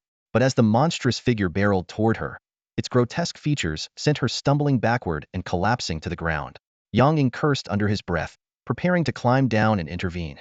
He knew it was probably too late to save her, but Zhao Qinglian had returned to help him. He couldn't just stand by and watch her die. Besides, he was running out of stamina anyway. If he had to go down, he might as well fight to the bitter end. Still, a question nagged at him. Who are these reinforcements she mentioned? Could it be Su Jinfeng? But that guy was even less capable than Zhao Qinglian during the mission. What good could he possibly do? Just then, a deep, guttural roar echoed through the forest. A massive shadow emerged from the trees, charging toward them. Yang Ying squinted and recognized the figurite was the black bear he and Zhao Qinglian had encountered earlier. The bear sniffed the air, glanced briefly at the trembling Zhao Qinglian, and then turned its gaze toward the charging demonic creature. As if sensing the monster's hostility, the bear reared up on its hind legs and let out a thunderous roar. Standing nearly 3 meters tall, its imposing figure was even more intimidating than the demonic creature. Roar! Roar! Two monstrous creatures wrestled violently on the ground, kicking up clouds of dust. Yang Ying swiftly slid down from the tree, silently sneaking toward Zhao Qinglian. "Hey, what are you standing there for? Run!" Yang Ying whispered urgently. "Ah, yes, okay," Zhao Qinglian stammered, snapping out of her daze, her voice trembling. Just as Zhao Qinglian tried to get up and flee, the black bear swiped its massive paw, knocking the demon-like creature to the ground. Its enormous body came crashing down toward her. In the nick of time, Yang Ying activated his magical hand, grabbing Zhao Qinglian by the shoulder and pulling her to safety. The maneuver drained nearly all of Yang Ying's remaining strength. Zhao Qinglian gasped in shock as she saw Yang Ying covered in wounds, clasping her hands over her mouth. Yang Ying, now using the magical hand to cover the gunshot wound on his leg, grumbled. What are you staring at? Help me up. We need to get out of here. Zhao Qinglian hurried forward to support him, but as her hands touched his bloodied, mangled arms, she recoiled slightly. You're so badly hurt. Shouldn't I treat your wounds first? She asked hesitantly. No time. Can't you see those two death dealers back there? We'll deal with it once we're somewhere safe, Yang Ying replied, already taking a step away from the battlefield. Suddenly, Yang Ying's eyes lit up. Not far away, a glowing red object on the ground caught his attention. It was the elephant rifle that the cloaked figure had wielded before transforming into a demon. Wait, let's head over there, Yang Ying said, pointing toward the rifle. With Zhao Qinglian's help, Yang Ying made his way to the elephant rifle. As his fingers brushed the weapon's surface, an info screen from the Infinite Game System appeared before him. Name, Demon Flame. Type, Weapon Firearm. Special effect, explosive combustion bullets fired from this gun explode and ignite the target. Description, a unique weapon imbued with the power of raging flames. Kids, use under adult supervision. Yang Ying's face lit up with excitement upon realizing that the elephant rifle was a special weapon with infinite game attributes. He reached out to pick it up, but found himself too weak to even lift the gun. Glancing at Zhao Qinglian, Yang Ying noticed her staring at the demon flame rifle with a look of fear. He sighed, realizing he couldn't rely on her for this. Sitting down on the ground, Yang Ying began tinkering with the rifle and said to Zhao Qinglian, I'm too drained to use this gun without the help of my magical hand. Once we're safe, I'll need you to treat the wound on my leg. You don't have to heal it completely, just stop the bleeding. Zhao Qinglian nodded blankly. Alright, okay. But what is this magical hand you keep mentioning? This, Yang Ying replied. As he spoke, the magical hand that had been covering his wounded leg shifted to his upper body, engulfing his arms like a pair of sleek, black leather gloves. Without the magical hand, the gunshot wound on Yang Ying's leg began bleeding again. Zhao Qinglian immediately activated her healing skill upon seeing this. With the magical hand supporting him, Yang Ying easily manipulated the demon flame rifle. He examined it closely and realized its design was similar to that of a break-action double-barrel shotgun, though its ammunition and barrel thickness were distinct. Skillfully cracking open the rifle, Yang Ying frowned upon finding it empty. After a moment of thought, he scanned the area and quickly spotted the tattered remains of the cloaked figure's clothing, shredded during the transformation. Yang Ying tapped Zhao Qinglian, who was still treating his wound. Stop for now.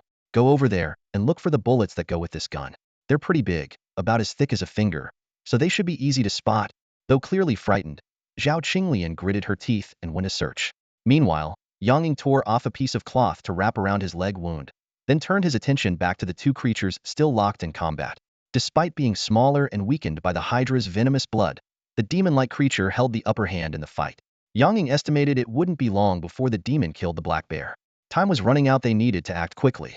Sure enough, Zhao Qinglian soon returned, clutching a finely crafted leather cartridge box. The bullets were indeed easy to locate. At the same time, the demon plunged its claws into the black bear's body, ripping out its heart and devouring it in one gruesome bite. Though the demon still appeared to be in pain, its condition visibly improved after consuming the heart, regaining some of its strength lost to the Hydra's venom. Seeing the demonic creature kill the black bear and then turn its gaze toward them, Yang Ying wasted no time. He snatched the ammo box from Zhao Qinglian's hands and barked sharply, "Hide in the back." Quickly opening the ammo box, Yang Ying found it could hold 2 rows of cartridges, 16 rounds in total. However, 6 slots were already empty, leaving only 10 rounds. These were no ordinary shotgun shells, they were massive .700 nitro express rounds, thicker than a thumb and nearly 11 centimeters long. With practiced ease, Yang Ying loaded 2 rounds into the breech of the gun, which had been split open by the magic hand. Aided by the magic hand, he swiftly raised the gun, aiming at the monster that had closed in to less than 5 meters. "Go meet your demon lord, you cultist lapdog," he growled before pulling the trigger. The deafening gunshot exploded through the air. The monster's grotesque head was obliterated in an instant, but the immense recoil knocked Yang Ying flat on his back. "Damn, that's got a kick. I like it," he muttered to himself. The headless corpse collapsed with a heavy thud, narrowly missing him. The magic hand extended its tendrils toward the demon's corpse. Yang Ying instructed, "Just go ahead. I'm not dying yet." With his permission, the magic hand detached from his body and burrowed into the neck wound of the creature. Moments later, Zhao Qinglian cautiously approached. As she tended to Yang Ying's injuries, her voice trembled. "Yang Ying, are we safe now?" Exhausted, Yang Ying replied, "We should be. All the black-robed cultists are dead, and with the fire spreading here, wild animals won't come near. We should be fine for the next 10 or 20 minutes, but we can't let our guard down." He struggled to sit up, and Zhao Qinglian quickly helped him. At this point, she saw Yang Ying as her pillar of support, following his every word without question. After her treatment, Yang Ying regained some strength and began to clean up the battlefield. For black-robed cultists lay dead here, but Yang Ying had only scavenged one of them so far. The belongings of the remaining 3 awaited his search. After a thorough sweep, he collected 4 hunting rifles, 3 handguns, 4 knives, various bullets, and miscellaneous items such as a pocket watch, a lighter, and some trinkets. Among these, 2 items stood out as possessing special properties akin to those in a game.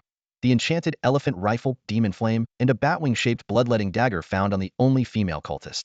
The dagger's special effect accelerated blood loss from wounds, exuding a sinister and malicious aura consistent with the demonic cult style. Yang Ying called Zhao Qinglian over, intending to share the spoils with her.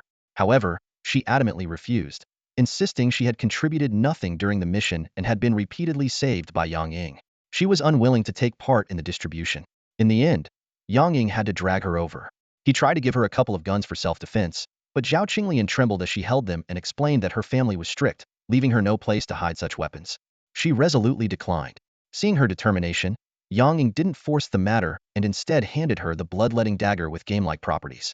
The small, elegant dagger, though sinister in effect, was well suited for a woman. Zhao Qinglian hesitated briefly before accepting it. As for the other items, she rejected them all, citing her reluctance to keep anything that had belonged to cultists. After organizing everything, Yang Ying noticed that the mission time was nearly up. He called the magic hand, which emerged from the now nearly mummified black bear corpse and returned to his left arm. Yang Ying immediately sensed a change in the magic hand and, through their symbiotic connection, asked, "You've evolved again?" The magic hand confirmed, explaining that the demon creature contained abundant energy, which it had absorbed to achieve a certain level of evolution. Now, the magic hand could channel some of the absorbed blood energy back to Yang Ying, enhancing his physical strength, restoring stamina, and accelerating healing. Additionally, since the energy within the demon creature was similar to that of the mind flayer's tendrils it had previously consumed, its soul-stealing ability had been further strengthened. Unfortunately, no souls were found within the demon creature or the black bear, or it could have created soul crystals for Yang Ying. Hearing about the benefits the magic hand had gained, Yang Ying glanced at the corpse of the demon creature now reverted to its human form as the black-robed cult leader. Seems like the greater the risk, the greater the reward. That saying sure holds true, he thought to himself. As the mission time concluded, Yang Ying and Zhao Qinglian immediately chose to return. A faint glimmer of light flashed, and Yang Ying found himself back in the KTV private room. The bustling scene from before was now replaced by a stark contrast. Only 3 people remained in the room, while the others were forever lost in that mysterious forest. Su Jinfeng, in a manic and delirious state, was thrashing about, shattering the silence in the room. Yang Ying rubbed his temples and set down the spoils of his adventure, wrapped in a black robe. He then summoned his magical hand and knocked the incoherent Su Jinfeng unconscious with a single punch. Turning to Zhao Qinglian, who looked disheveled and at a complete loss, he pointed to the door and said, "You should head back first. I'll take care of the rest." Zhao Qinglian instinctively nodded but hesitated before asking, "Will you be okay on your own?" "Don't worry, he'll handle it," Yang Ying reassured her. "Before you go, though, you might want to find a place to clean up and change into fresh clothes. The way you look right now, it's easy for someone to misunderstand, like you've been through something awful." Zhao Qinglian couldn't help but laugh at his blunt remark. "All right, I'll go now. But you should also get to a hospital soon and take care of your injuries, especially that wound on your face. Though I bet you'll still look handsome even with a scar." After Zhao Qinglian left, Yang Ying began sorting out the mess in front of him. He carefully inspected the items with infinite game-related properties, storing them in his inventory box. Once the remaining items appeared normal, he called for a staff member. A moment later, a young male server, probably in his early 20s, entered the room. His expression shifted to one of confusion as he took in the sight of the unconscious, ragged Su Jinfeng and Yang Ying, draped in a sinister black robe with a prominent burn scar on his face. Ignoring the server's reaction, Yang Ying said directly, "I need a place to temporarily store some things. Also, bring me some bandages, wound medicine, a high-calorie meal, and a set of suitable clothes." The server froze for a second before replying with a forced smile, "I'm sorry, sir. I can arrange the food, but we don't provide the other services you've mentioned. Just go handle it. I'll pay you whatever it costs," Yang Ying said, trying to remain patient. The server repeated, "I'm really sorry, sir, but we don't offer those services." Yang Ying's frustration flared. "I'm not asking you to sell your soul. If you can't make the call, then get someone in charge. Our manager is very busy." The server started, but before he could finish, Yang Ying slammed a gleaming hunting knife onto the table, the blade catching the light ominously. "Our manager will be here right away." the server stammered before bolting out of the room at full speed. Yang Ying let out a cold snort, his eyes narrowing into reptilian slits, as if they had transformed into icy vertical pupils. He sheathed the knife and pulled out a basic healing potion from his inventory box, drinking it down. Hunger gnawed at him after the high-intensity exertion during the mission, so he began snacking on the leftover treats on the table. As Yang Ying cracked sunflower seeds, the door opened again. This time, the KTV owner, Guy Gang, entered, pushing a food cart. After a brief exchange of greetings, Yang Ying wasted no time and started devouring the food, tearing into a pork knuckle with unrestrained hunger. Guy Gang broke the silence. Just finished a mission? Looks like you lost quite a few team members. I take it this one didn't go smoothly. Yang Ying paused briefly, glancing up to see the infinite symbol in Guy Gang's palm projecting a light screen.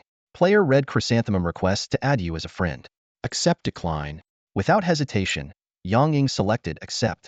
Guy Gang glanced at his own game interface and smiled. Nice to meet you, Eagle. Care to share what happened during this less than successful mission? Mouth full, Yang Ying mumbled. Nothing worth mentioning. Just a group of cocky rookies looking for thrills in a mission and nearly getting wiped out. A real joke. Guy Gang nodded thoughtfully. Classic rookie mistakes. But judging by your tone, you don't sound like a rookie yourself. Yang Ying let out a soft scoff, his tone tinged with self-mockery. He set down the pork knuckle, now gnawed to the bone, and wiped his greasy fingers with a napkin. Suddenly, he looked across the table at Guy Gang, a faint yet meaningful smile playing on his lips. Guy boss, what did you put in that pork knuckle? Doesn't quite taste like something laced with lethal poison. Before his words fully landed, a massive elephant rifle appeared in Yang Ying's hands, its dark barrel aimed squarely at Guy Gang's head.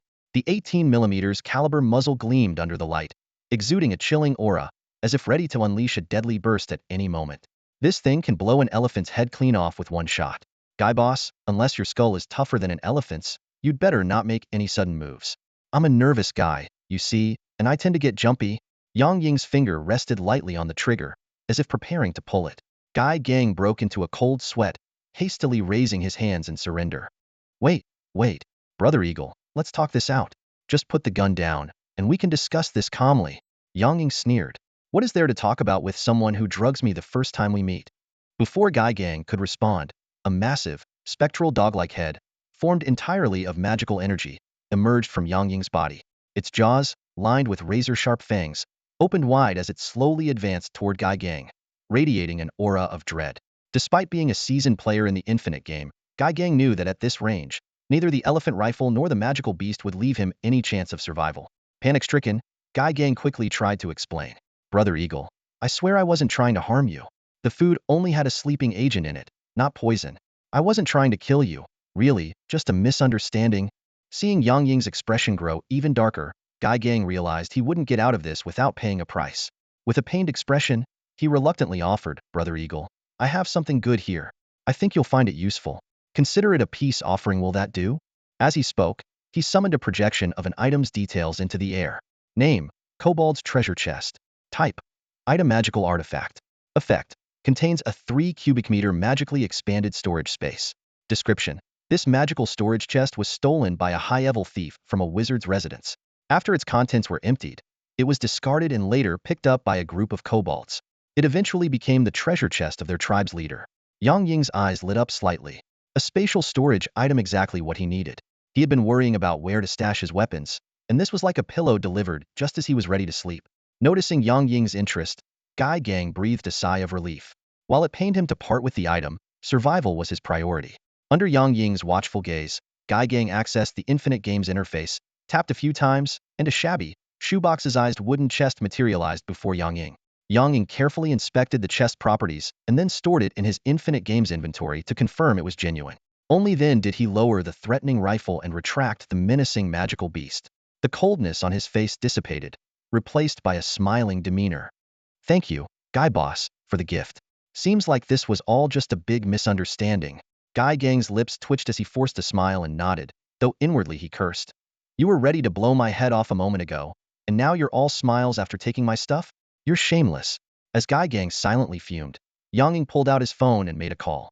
Hello, Iron Palm Boss? We've got a situation, and it's pretty serious. So, hey, race the deal. There were 7 of us who gained game qualifications after the last incident. We decided to hang out today, and then this guy called Jiang Qin suggested we try a mission for fun. Long story short, only 3 of us made it out alive. One's already gone home, and another lost his mind. So I had to knock him out. Right now, I'm at the Big Flower KTV downtown. Yeah, okay, come as soon as you can. I'll be waiting. After hanging up, Guy Gang stared at him, bewildered. Brother Eagle, who were you just talking to? Yang Ying nonchalantly pocketed his phone and replied, a guy with the codename Iron Palm. Seems to be someone from the official side. He was the one who had us sign those confidentiality agreements back then. Said we should call him if anything happens. A mission like this, with so many casualties, I figured I should let him know. Guy Gang was left speechless and thought to himself. You had no problem pointing a gun at my head earlier, and now you're all about following the rules? Unbelievable. While waiting for the official personnel to arrive, Yang Ying and Guy Gang casually chatted again. With great interest, Yang Ying asked, so, you figured out our situation from what the waiter said, deduced that we just returned from a mission, and decided to take advantage of the opportunity? Guy Gang waved his hand modestly and responded, don't flatter me. It's just some experience I've accumulated over time. We all started as rookies once. Yang Ying smirked and used the barrel of his weapon, Moyan, to nudge the pile of dishes on the table. Ha, you weren't exactly holding back when you tried to take advantage of us. That sleeping pill you used was pretty strong. Guy Gang gave an awkward chuckle but remained silent. At that moment, the door to the private room suddenly swung open. Taizhong, dressed in a suit, strode in with several fully armed police officers standing guard outside. Under Taizhang's watchful gaze, Yang Ying calmly stored Moyan back into his storage box and greeted him. Taizhong gave Yang Ying a slight nod, not addressing the matter of Moyan. Instead, he turned his attention to Guy Gang and sternly asked, Guy Laoju, what are you doing here? Do you have any business here? Before Guy Gang could respond, Yang Ying cut in, well, here's the thing. Boss Guy wanted to take advantage of us rookies, but unfortunately for him, the drug he used on me was expired and didn't work. Taizhong frowned deeply upon hearing this, glaring at the embarrassed Guy Gang. Bullying rookies who just finished a mission, and you still failed? This is as far as your ambitions go. Huh, Guy Laoju? You're coming back to the station with me, and this time, you're staying in for a few days. Hunched over with his head down, Guy Gang let out a weak acknowledgement, looking completely dejected. After ordering the officers to escort Guy Gang and the unconscious Su Jinfeng out, Taizhong turned his attention back to Yang Ying. But before he could ask anything, Yang Ying proactively gave a brief explanation of the mission's origin and general details. He vaguely mentioned that the other team members had perished during the mission, withholding specific details. Taizhong sighed after listening. Understood, he said, turning to leave. Yang Ying, slightly surprised, instinctively asked, you're just leaving like that? Aren't you taking me in for questioning? Taizhong paused and turned back, speaking seriously. As long as players don't break the law, we try to avoid interfering in their lives. But remember, players are responsible for their own actions. Yang Ying nodded thoughtfully. I didn't expect the state to manage players so leniently. But what about those who died during the mission? Taizhong let out a cold laugh. Lenient? Perhaps. As for those who died, well, looks like the missing persons count for this month is going up again. With that, he left. From Taizhang's tone, Yang Ying sensed there might be more to the story. The state's relaxed attitude toward players likely hinted at some hidden agenda. However, since Taizhong wasn't willing to elaborate, Yang Ying didn't press further. Once everyone had left, Yang Ying packed his belongings into the kobold's treasure chest and carried the worn wooden box out of the private room. When he went to the front desk to settle the bill, he was informed that the boss had already waived their charges. Since Guy Gang had already covered it, Yang Ying gladly accepted. By the time Yang Ying stepped out of the KTV, night had fully fallen over the city. Passers-by gave him strange looks, which wasn't surprising after all. A man dressed in a cult-like black robe and carrying a battered wooden box didn't exactly scream normal. If two people in lab coats suddenly appeared and claimed Yang Ying was a psychiatric patient, the onlookers might actually believe it. Yang Ying quietly pulled up the hood of his robe to conceal his face, glanced around, and quickly entered a nearby clothing store. Roughly 10 minutes later, he emerged wearing a fresh set of clothes, with the treasure chest wrapped in the black robe. He then hailed a cab to a small clinic nearby, where he got his wounds treated and picked up some anti-inflammatory and pain relief medication. Only after that did he take another cab home. By the time he arrived, it was nearly 8 p.m. Lin Yixin was lying lazily on the couch with a face mask on, engrossed in a TV drama. For someone like Lin Yixin, single, beautiful, and successful, it was rare to see her consistently spending her evenings at home. I'm back. Yang Ying greeted her casually before heading straight to his room. Lin Yixin was about to scold Yang Ying when she suddenly noticed a medical bandage stuck to his face. She immediately stood up and asked with concern, Xiaoying, what happened to your face? Did you get into a fight outside? Faced with this unexpected question, Yang Ying was momentarily speechless. He couldn't possibly tell her that he had been shot by a deranged cultist, could he? Even he found it hard to believe if it hadn't happened to him. Left with no other choice, Yang Ying decided to make up a lie. Scratching the back of his head with an awkward smile, he explained. Yeah, I got into a bit of a scuffle while hanging out with some classmates today. Hearing this, Lin Yixin quickly removed her face mask, her brows furrowed in worry. What exactly happened? Let's sit on the couch, and you can tell me everything. Once they were settled on the couch, Yang Ying placed the treasure chest he had been holding onto the floor. After organizing his thoughts, he began his fabricated explanation. Here's what happened. I went out with some classmates today, including Zhao Qinglian, Aunt Sus' daughter. Everything was going fine, and we were having a good time. But at the karaoke place, a few hooligans started bothering Zhao Qinglian and insisted she join them. Of course, we couldn't just stand by, so we argued with them. Things escalated, and eventually, a fight broke out. Seeing the anxious look on Lin Yixin's face, Yang Ying quickly added, "Don't worry, you know how sturdy I am. The guy I fought definitely had it worse. If it weren't for someone sneaking up on me, I wouldn't have gotten hurt." In the end, those two punks were taken away by the police, and their faces were so swollen they looked like pandas. Lin Yixin lightly tapped him on the head, her tone a mix of worry and reproach. You think you're so tough, huh? Going out and getting into fights, what if something serious happened? Do you want to scare me to death? Rubbing his head where he had been tapped, Yang Ying grinned and interrupted, Mom, don't worry. I know what I'm doing. If I couldn't handle it, I would have run away long before things got bad. As he spoke, he even started massaging Lin Yixin's shoulders in an attempt to please her. Easy there. Your hands are so strong, are you trying to take revenge on me? Lin Yixin said in mock annoyance. Of course not. I wouldn't dare, even if you lent me the courage, Yang Ying replied with a playful smile. Finally managing to gloss over the situation, Yang Ying grabbed the treasure chest and prepared to head to his room. Just as he was about to leave, Lin Yixin called out, Xiaoying, what's with that old box you brought home? Without missing a beat, Yang Ying casually made something up. Oh, this isn't just any old box. You know how retro styles are in right now? I picked this up at a street market. It's going to be my new backpack. Just imagine, everyone's walking around with leather or fabric bags, and then there's me with a vintage wooden box. I'd be the coolest guy on the street. Lin Yixin stared at him for a moment before shaking her head and sighing. I must be getting old. I just don't get you young people and your strange tastes. Fine, carry it around if you want, but don't tell anyone I'm the one who mistreats you. Yang Ying's mouth twitched slightly. If it weren't for the treasure chest's spatial storage ability, he wouldn't be caught dead carrying such a clunky wooden box. He wasn't some performance artist. After all, back in his room, Yang Ying stuffed all the less than presentable items from his bedside table into the treasure chest. Then, exhausted, he collapsed onto his bed. Using the Hydra's body repeatedly during the mission had left him physically drained. But even more troubling was the voice whispering about claiming a head, which had grown louder and more insistent in his mind. It was mentally exhausting, leaving him utterly worn out. To avoid being driven mad by the whispers, Yang Ying realized he couldn't activate the Hydra's body again anytime soon. At the same time, finding a compatible head for the Hydra's body had become an urgent priority. He decided to take on another mission in the Infinite game.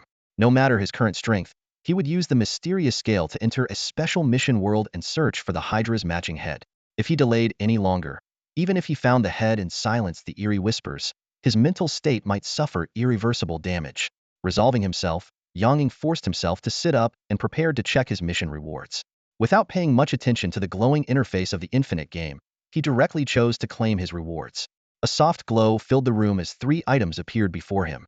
The first was a skull-shaped bottle, about the size of a water bottle, filled with a foul-smelling red viscous liquid. The second was a dark red leather right-hand glove that covered most of the forearm. The third item was something Yang Ying found very familiar. We really must share some kind of fate, Yang Ying murmured with a soft chuckle, reaching for the third item he'd received as a reward for completing the Miss Iona crude iron spike, the very weapon he had selected upon entering the mission world. He studied the weapon's attributes carefully. Name, blood spike. Type, weapon hand spike.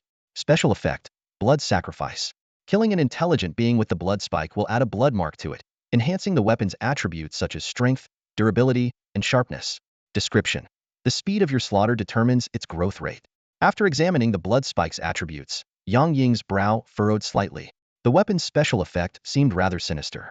The concept of blood sacrifice, where strength is gained through killing, carried an unsettling allure, almost like a devil tempting someone to descend into darkness. Setting the blood spike aside, Yang Ying's eyes turned to the other 2 items.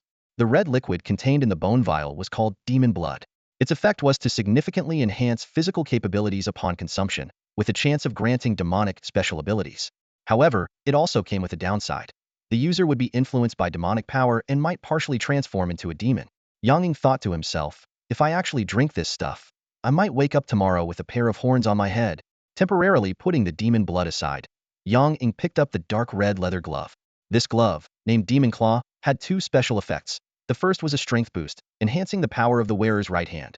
The second, also called Demon Claw, was an active ability that summoned a gigantic demonic claw to attack enemies. However, the glove had a price. Activating its special ability required the blood of an intelligent being, which could either come from the wearer or someone else. Additionally, if the glove was supplied with soul energy, its active effect could be further enhanced. Clutching the glove, Yang Ying glanced again at the blood spike and demon blood. He couldn't help but sigh inwardly, as expected. Everything related to demons comes with a cost. He carefully stored all the items in the game's inventory. Just as he picked up the demon blood again, his demonic hand suddenly sent him a message. It could use a new ability to help him absorb the demon blood without suffering its negative effects, though this would slightly reduce the strengthening effect. It asked Yang Ying if he agreed. Yang Ying barely hesitated before agreeing. The demonic hand immediately extended a tendril, piercing into the bone vial and quickly absorbing the demon blood. Within seconds, the vial was completely empty. Moments later, Yang Ying felt a surge of heat coursing through his demonic hand and spreading rapidly throughout his body. Under the influence of this heat, his muscles trembled slightly, and his bones emitted a series of crisp, popping sounds like beans bursting. Sweat mixed with greasy residue oozed out of his pores, quickly soaking his clothes. This state lasted for about 10 minutes before the heat gradually subsided, and Yang Ying's body stabilized. Feeling the sticky, unpleasant sensation on his skin, Yang Ying quickly packed everything away and hurried out of the room toward the bathroom. As he passed through the living room, Lin Yixian, who had just reapplied her face mask, noticed his rushed movements and couldn't help but ask, "Hey, Xiaoying, where are you off to in such a hurry?" "I spent the whole day outside and got all sweaty. I'm just going to take a shower," Yang Ying replied while already starting to undress. Once undressed, Yang Ying was surprised to find that most of his injuries had already healed. Even the more severe wounds on his leg and face had scabbed over. Not only that, but the definition of his muscles was noticeably more pronounced, and he might have even grown a bit taller. Clearly, absorbing the demon blood through the demonic hand had significantly enhanced his physical condition. In fact, aside from strengthening Yang Ying's body, the demonic hand had also gained a new ability from directly absorbing the demon blood, a demonic power called Hellfire. This ability allowed the demonic hand to consume energy to produce Hellfire, a flame not only characterized by intense heat but also capable of burning souls. Yang Ying summoned the demonic hand and snapped his fingers. Instantly, a flickering green Hellfire ignited at his fingertips. However, the flame was quickly extinguished by the shower water. Slightly disappointed, Yang Ying thought to himself, "Well, fire is still fire, even if it's from hell. It's only natural it would be put out by water. Kind of underwhelming, but I get it." While Yang Ying was playing with fire in the shower, Lin Yixian's voice called out from outside once again. "Xiaoying, I left your pajamas outside. Grab them when you're done." Lin Yixian's voice came from outside the bathroom door, tinged with a hint of exasperation. "Honestly, how old are you now? You still forget to bring a change of clothes when you shower. If I didn't bring them for you, would you just waltz out of there stark naked?" Standing under the warm stream of water, Yang Ying rubbed his face awkwardly. She had a point, had been so focused on washing off the day's discomfort that he completely forgot about the clothes. But he couldn't just admit defeat, so he retorted, "How could you accuse me of such a thing? I still have a towel, don't I? Wrapping a towel around me doesn't count as being naked." There was a brief silence outside the bathroom before Lin Yixian responded, her tone now laced with teasing. "Fine, I won't argue with a little rascal like you. But let me tell you, I don't mind, but you'd better start being more responsible. And maybe cut down on those simple movies with no real plot, just 2 or 3 people acting out the whole thing." Before Yang Ying could come up with a reply, the sound of her retreating footsteps echoed away. He stood frozen for a moment, at a loss for words. Lin Yixian's comebacks were sharp, no doubt about it. Clearly, she'd been watching a lot of Guo Digang's comedy sketches lately. But her comment, could it mean she'd discovered that study materials stashed on his computer? Feeling uneasy, Yang Ying finished his shower, carefully reapplied the medical tape to the scar on his face, and stepped out in his pajamas. In the living room, Lin Yixian was sprawled lazily on the sofa, engrossed in her phone. The little Black Panther, Cub, which had somehow appeared in their lives, lay obediently beside her, occasionally pawing at her playfully. Yang Ying couldn't help but marvel at how she managed to tame the creature. As for him, the one who had actually rescued Cub, the panther seemed completely indifferent. Seeing that neither Lin Yixian nor Cub paid him any attention, Yang Ying wisely retreated to his room. Once inside, he busied himself with organizing the items in his treasure chest before messaging Zhao Qinglian for a while. Not long after, he went to bed, utterly drained from the day's events. But his hopes for a good night's rest were dashed. That night, he once again dreamt of the Hydra, its 9 bloody necks writhing as it demanded his head. He woke up drenched in sweat, the morning sun already high in the sky. It was nearly 10 o'clock. Wiping the cold sweat from his forehead, Yang Ying muttered under his breath, "Damn Hydra." Emerging from his room, he found that Lin Yixin had already left for work, taking Cobalt with her. After a quick shower, he was surprised to discover that the scabs on his wounds had completely healed, leaving behind only faint discoloration but no scars. He figured it was likely due to the Hydra's influence and the power of the cursed hand. At the dining table, he found the breakfast Lin Yixin had bought for him earlier. Though it had gone cold, he devoured it all in no time. After tidying up, he began to plan out the next few days. Following the harrowing mission from the day before, Yang Ying decided to take a break from any new assignments and focus on rest. However, he also wanted to use the time to craft some new weapons and gear from the materials in his storage chest. Additionally, he planned to seek out training in hand-to-hand combat, melee weapon techniques, and firearm handling to enhance his skills. Despite his intention to rest, his list of things to do was already piling up. Taking out his phone, he jotted down a rough outline of his plans, then changed into fresh clothes and grabbed the treasure chest, which was wrapped in a black cloak, before heading out. His first stop was to find a suitable shoulder bag to carry the chest. The box's square shape and lack of handles made it inconvenient to transport, and he couldn't always wrap it up like a makeshift bundle. After browsing through a store that sold bags and finding nothing suitable, he remembered the leather shop where he had previously ordered a custom holster for Steelfang. If nothing off the shelf worked, a custom solution would do the trick. This time, things went smoothly. While the shop staff were puzzled by his request to custom make a leather case for an old wooden box, they had no reason to refuse after he paid the deposit. After taking measurements, they assured him the case would be ready for pickup the next day. Leaving the leather shop, Yang Ying stopped by a hardware store. He asked the owner to clean the grime off the treasure chest and apply a coat of varnish. He also purchased a whetstone to sharpen his bronze sword. Although he had acquired some impressive knives during his last mission, including the unique blood dagger, the bronze sword held sentimental value as the first weapon he obtained upon entering the Infinite game. By the time Yang Ying stepped out of the hardware store with the now pristine treasure chest, it was nearly noon. Shielding his eyes from the blazing sun, he pulled out his phone and called Lin Yixin. Though he knew she likely wouldn't come home for lunch, it didn't hurt to check. The phone rang for a long time before she finally answered, which struck Yang Ying as unusual. Lin Yixin was typically quick to pick up or would call back later if she was busy. This delay was out of character. "Hey, Mom, what's going on? Why did it take you so long to answer?" Yang Ying asked. There was a brief pause before Lin Yixian's voice came through, faintly shaky. "Oh, nothing. Just dealing with some things at the shop. I won't be home for lunch, just grab something yourself. Anyway, I've got to go now. We'll talk later tonight. Bye." "Alright, bye," Yang Ying replied. As the call ended, his expression darkened. Lin Yixian's voice had carried a trace of tears, and he could faintly hear the sounds of shouting and commotion in the background. Yang Ying paid the cab fare, got out, and stood in front of Lin Yixin's cosmetic store. He tightened the demon claw glove on his right hand and scanned the crowded shop through the glass. Even before stepping inside, he noticed the store was surrounded by a throng of people, clearly drawn by some commotion. Pushing through the crowd, Yang Ying was about to enter when a burly bald man with a menacing expression suddenly reached out to block his way. "Kid, the store's closed today. Get lost. If you want to buy something, go across the street," the bald man growled. Yang Ying nodded calmly. "Across the street? Got it. But I'm not here to shop today." The bald man frowned, but before he could respond, Yang Ying grabbed him by the throat and lifted him effortlessly into the air. "Seriously? Still pulling this gangster nonsense in this day and age?" Yang Ying said coldly, before casually hurling the nearly 200-pound man aside. He crashed into two other thugs who had been preparing to step forward, knocking them all to the ground. The scene left the onlookers stunned, and some had already pulled out their phones to record. Yang Ying ignored them and pushed open the store door.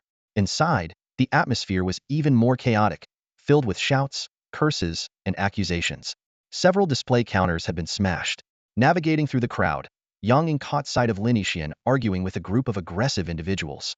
His gaze darkened when he noticed the red handprint on her cheek and the tears welling in her eyes. "Shut up, all of you." Yang Ying's thunderous voice silenced the entire store in an instant. Lin Yixin turned toward the sound, finally noticing Yang Ying's arrival. Before she could say anything, a mustachioed middle-aged man interrupted with a sneer. "Who the hell are you, kid? We're handling business here. Who told you to come in?" Yang Ying's sharp glare made the man take 2 steps back in fear. Before he could react further, Yang Ying appeared in front of him like a shadow and delivered a punch straight to his stomach. The man collapsed to the ground, unconscious, without a sound. Yang Ying cast a cold, sweeping glance around the room. The others, intimidated by his presence, lowered their heads and backed away. He walked over to Lin Yixin. But before he could speak, she asked, Xiaoying, why are you here? Didn't I tell you to rest at home? Yang Ying gently pulled her hand away from her cheek, revealing the vivid red slap mark. His expression grew even darker. If I hadn't come, they'd have bullied you to death. Tell Muho hit you? Lin Yixin hesitated, stammering as she avoided answering. Just as Yang Ying was about to press further, a heavily made-up, overweight woman stepped forward, shrieking hysterically, "It was me. I slapped that little vixen. What are you gonna do about it? Go ahead, try touching me, you little punk. I already called the..." Before she could finish her sentence, her face was slammed into the floor with a sickening thud. Yang Ying grabbed her by the hair and smashed her face into the ground twice more, cracking the tiles beneath. The dull, heavy sounds reverberated through the room, striking fear into everyone present. Leaving the bloodied, unconscious woman on the floor, Yang Ying looked around the room with icy indifference and ordered, "Sister Yi, take my mom to the office to rest. Sister Hu and Sister Gong, point out the ones who hit or shouted the worst." Under Yang Ying's commanding presence, Lin Yixin was escorted to the office to recover. Shortly after, Sister Hu discreetly informed Yang Ying that these people had all come to cause trouble, shouting insults and making a scene. Yang Ying cracked his knuckles, nodding. Good. That means I don't have to worry about hitting the wrong people. A few minutes later, Yang Ying had taken down the last troublemaker in the store. One by one, he dragged each of them outside and tossed them onto the street like garbage. Yang Ying wiped her hands clean and surveyed the mess before her. Without hesitation, she issued commands. Sister Hu, call the police. Tell them everything truthful. I no need to hide or exaggerate anything. Sister Gong, please move the small wooden box on the counter to the office and hand it over to my mother for safe. After giving her instructions, Yang Ying pulled out a chair and sat down, taking out her phone to dial Tai Zhang's number. On the other end, Tai Zhang's raspy voice sounded impatient. What now, Yang Ying? The last incident just blew over. Don't tell me someone's taken on a game task without authorization again? Remind them they need to take responsibility for their actions. We're a special department, not babysitters for reckless players. It's not about a task, Yang Ying replied calmly. I hit someone. She succinctly explained what had happened. Tai Zhang's tone immediately turned cold. Listen, kid.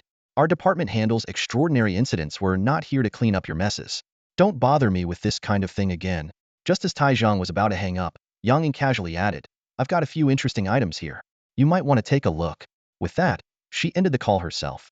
Moments later, Tai Zhang's infinite game interface chimed with a new notification. Rubbing his temples, he opened the game screen and muttered under his breath. Let's see what this kid is up to now. Compared to Yang Ying's simple game interface, Tai Zhang's veteran dashboard was far more intricate. He opened the message Yang Ying had sent, and after a brief pause, he couldn't help but let out a low whistle. Well, I'll be damned. This kid's got some real skills. Nearby, Sanhua, who was analyzing a case, looked up. What's up, Tai Zhang? Found anything interesting? Tai Zhang shook his head and shared the game screen with her. Not related to the case. Remember that kid from Yinyang High School, Yang Ying? Sanhua nodded. How could I forget? That kid gave me quite a scare when we first met. Wait, is this from him? I didn't expect a rookie like him to gather so much material. Tai Zhang enlarged the attributes of the final itema fragment of a beast soul crystal, especially this piece.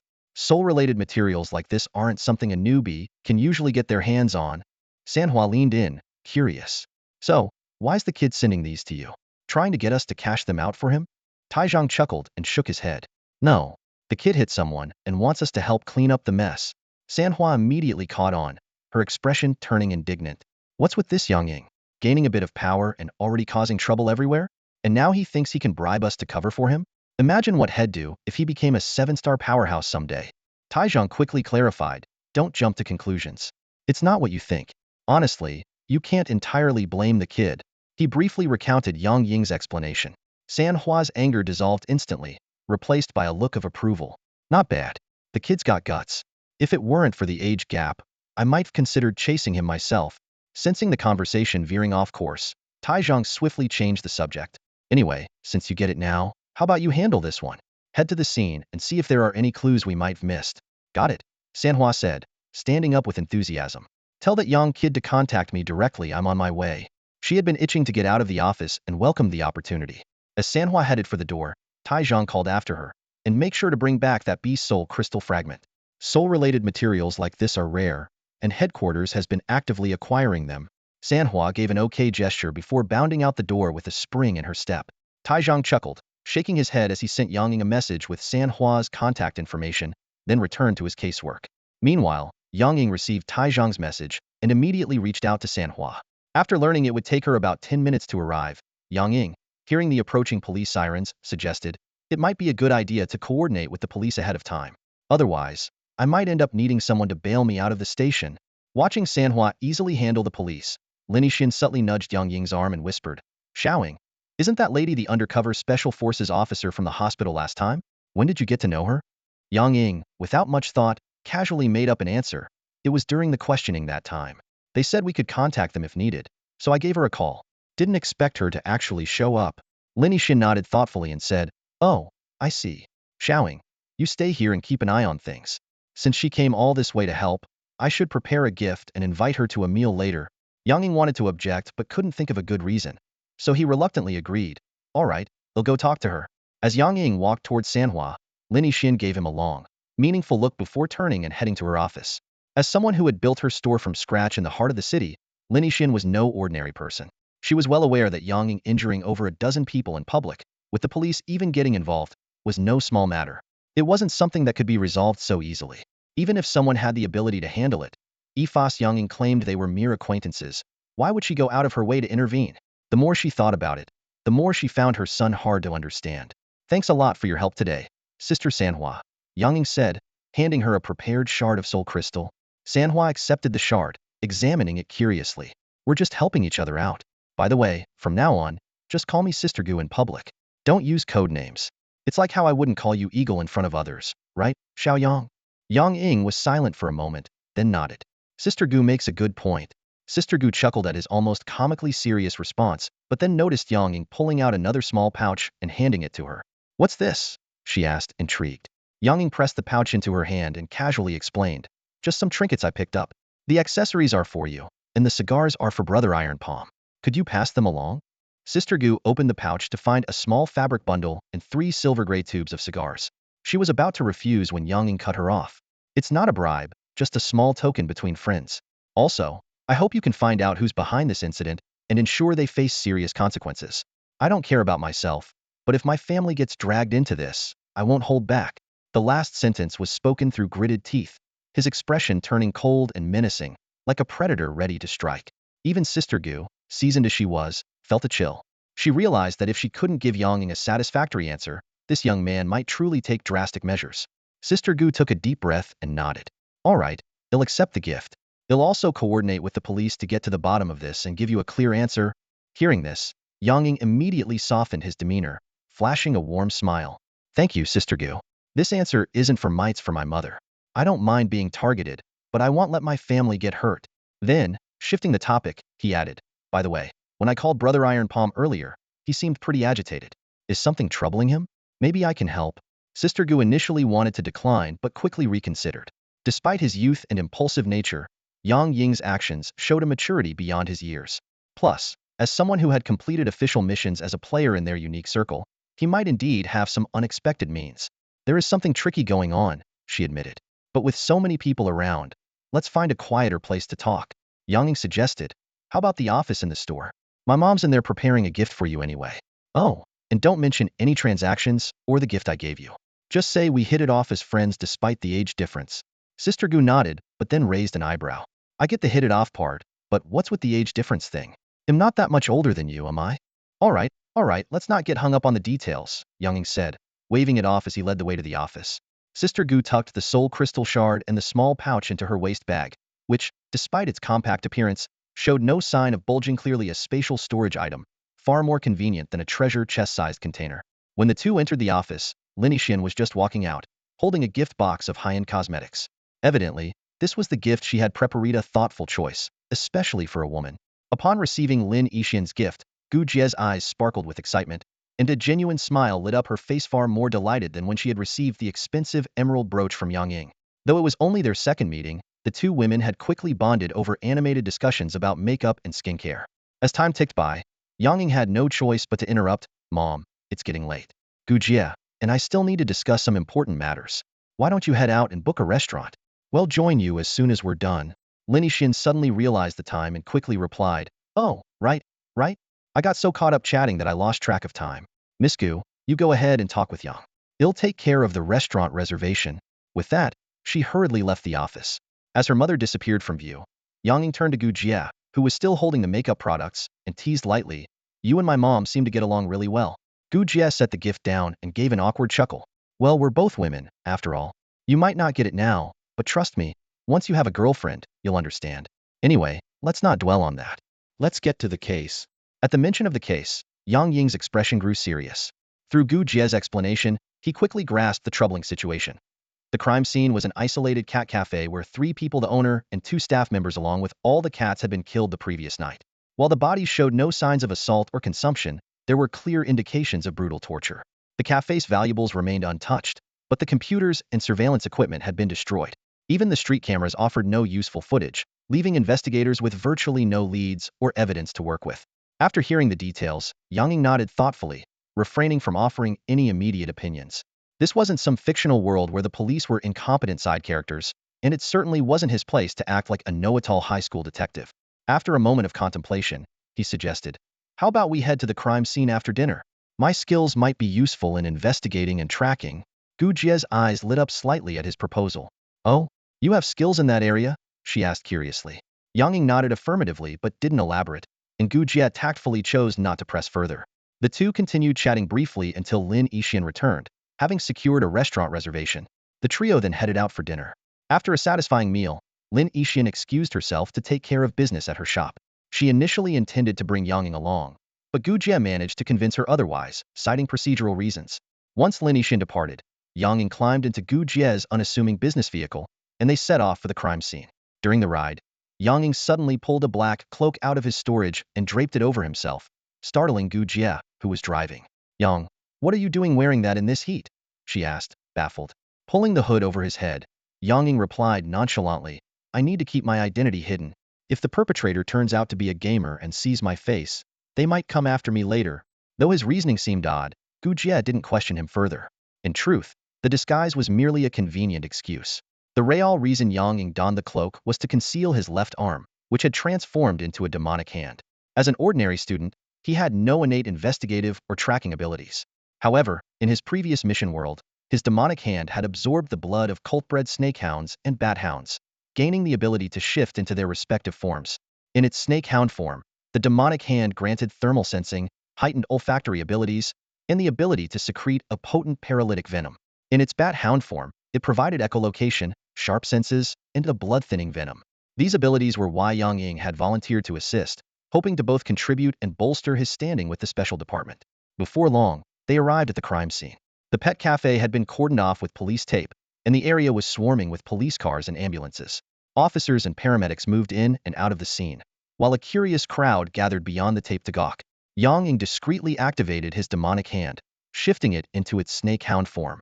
Gu Jie stepped out of the car first and motioned toward the cordoned area. "All right, we're here. Let's get to it," she said. Yang Ying followed closely behind her. One of the officers standing guard initially moved to block them, but upon seeing Gu Jie flash her special credentials, he quickly allowed them through and radioed the on-site lead. As Yang Ying, clad in his black cloak, passed through the tape, the officer couldn't help but cast a puzzled glance his way. The pair had just entered the restricted zone when a burly middle-aged officer approached them, flanked by several other officers. Officer Gu hurried to the scene, followed closely by a mysterious individual. She apologized to Director Feng with a hint of regret. "Sorry, Director Feng, I was delayed by some matters earlier." She then gestured to the person beside her and introduced him. "This is someone we specially invited to assist us. You can call him Eagle." The man who called himself Eagle wore an unusual glove on his right hand, which caught Director Feng's attention as they shook hands. After a brief exchange of pleasantries, Director Feng led them into the pet shop, where the air was thick with the stench of blood. Inside, the scene was a mess. Cat carcasses were scattered everywhere, their deaths gruesome. Some had their skulls smashed, while others had their organs removed, leaving a horrifying spectacle. Eagle and Officer Gu carefully examined the scene, while Director Feng brought over a file with organized case details and began explaining the situation in depth. At that moment, Eagle seemed to sense something and suddenly said to Director Feng, "Assign someone to keep an eye on those bystanders outside. Don't let any of them leave without permission." Although Director Feng hesitated, he complied after a confirming nod from Officer Gu. Curious, Officer Gu asked Eagle if he suspected the perpetrator was among the crowd outside. Eagle explained that, aside from the common behavior of criminals returning to the scene of their crime, he had other reasons for his suspicion, though he didn't elaborate. They then turned their attention to the 3 human corpses. While examining one of the bodies, Eagle noticed bloody traces of flesh under the victim's fingernails. He leaned in, sniffed it carefully, and confirmed his hypothesis. "Let's head outside and take a look at those onlookers," Eagle said to Officer Gu. "I'm certain the culprit is among them. Once I identify them, act immediately and have them detained." They moved to the area beyond the barricade, where officers were struggling to control the noisy crowd. Eagle scanned the group swiftly before pointing at a seemingly mild-mannered young man in his 20s. "That's him. Officer Gu, take him down." The young man's face turned pale as he shoved through the crowd, throwing a sharp object toward Eagle before breaking through the barricade with astonishing speed. Chaos erupted at the scene. Reacting instantly, Officer Gu shouted, "Catch him!" and sprinted after the fleeing suspect. Gu Jie's speed was lightning fast, instantly overtaking the young man. Out of the corner of his eye, Yang Ying caught a fleeting shadow of a calico cat trailing behind her, and he couldn't help but feel a sense of awe. The officers snapped out of their stupor as Director Feng shouted, "Leave a few people to secure the scene, everyone else. Start the chase." Yang Ying glanced down at his left arm, where a 15-centimeter-long throwing knife was deeply embedded in his forearm, with about a third of the blade buried in the flesh. His brows furrowed slightly as he realized the power behind the knife was extraordinary. It had managed to pierce through the defense of his enchanted arm, the demon hand. Without hesitation, he pulled the knife out, his eyes flashing coldly. A medic rushed forward to tend to the wound, but Yang Ying raised a hand to stop them. With the self-healing ability of his Hydra physique and the enhanced recovery power of the demon hand, such an injury would heal within hours, leaving no scar behind. He strode quickly to Director Feng and handed him the treasure chest in his hand. "Hold this for me. I'm going to help Gu Jie catch that guy." Before the words had fully left his mouth, Yang Ying shot off like a released arrow, his speed surpassing even that of the suspicious young man. Thanks to the tracking abilities of the demon hand, he had no concern about losing the target, though the sight of a figure in a billowing black robe sprinting through the streets was bound to attract attention. It wasn't long before he caught up to a few officers. Judging by their bewildered expressions, it was clear they had lost track of the target. Without stopping, Yang Ying followed the scent trail into a narrow alley, weaving through winding, deserted paths and even scaling a few walls. As his pace slowed, the demon hand's feedback indicated the target was nearby, yet there was no one in sight. Lowering his hood, Yang Ying shut his eyes and raised his left arm, activating the thermal sensing ability of the demon hand's serpent hound form. Through the shared thermal vision, he detected an orange-eared glow emanating from a pile of debris. A Hydra figure holding a dagger, stealthily closing in on him. Slightly surprised, but without hesitation, Yang Ying focused his thoughts. The demonic claw gauntlet beneath his robe began to draw on his blood, its surface glowing faintly with a crimson light. Activating Demon Claw, now. With a faint hum, the crimson light blazed into a massive, menacing demonic claw, which launched itself toward the invisible young man. Caught off guard, the young man was instantly seized by the claw, forcing his invisibility to fade. Yang Ying made a pulling motion with his hand, and the demon claw dragged the young man directly to him. Without a moment's pause, Yang Ying retrieved the very knife that had pierced his arm earlier and plunged it mercilessly into the man's shoulder. Returning this to its owner, Yang Ying said coldly, a faint smirk curling his lips. To ensure there were no loose ends, he had coated the blade with a potent paralyzing venom secreted by the demon hand's serpent hound form. The young man immediately went limp, unable to make a sound. Dispelling the crimson demonic claw, Yang Ying grabbed the man by the leg and began dragging him out of the alley. As he walked, he pulled out his phone to call Gu Jie, but something made him pause. Turning back, he scrutinized the captured criminal. "Since you're a player, you must have something valuable on you, right?" Ignoring the man's humiliated glare, Yang Ying began searching him thoroughly. Ultimately, he found only a single item of interest, a ring with infinite game properties, the Ring of Concealment. This ring could activate stealth mode in shadows, rendering the wearer invisible, and further enhance their invisibility if already hidden. However, exposure to strong light would break the effect, explaining why the man had chosen to hide in such a dark alley. Satisfied, Yang Ying tucked the ring into his storage box before dialing Gu Jie to update her on the situation.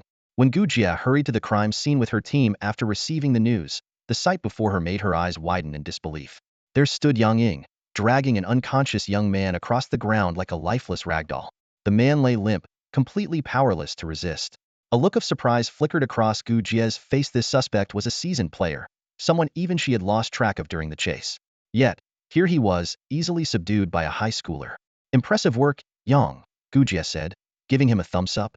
She quickly pulled out a set of custom-made handcuffs and leg irons, securing the young man tightly. Squatting down to inspect the suspect closely, she asked with a puzzled expression, "What's with this guy? Why does he look like a pile of mush?" Yang Ying pointed to the throwing knife lodged in the man's shoulder and explained succinctly, he's been poisoned. It's a snake venom I acquired earlier, strong paralysis effect.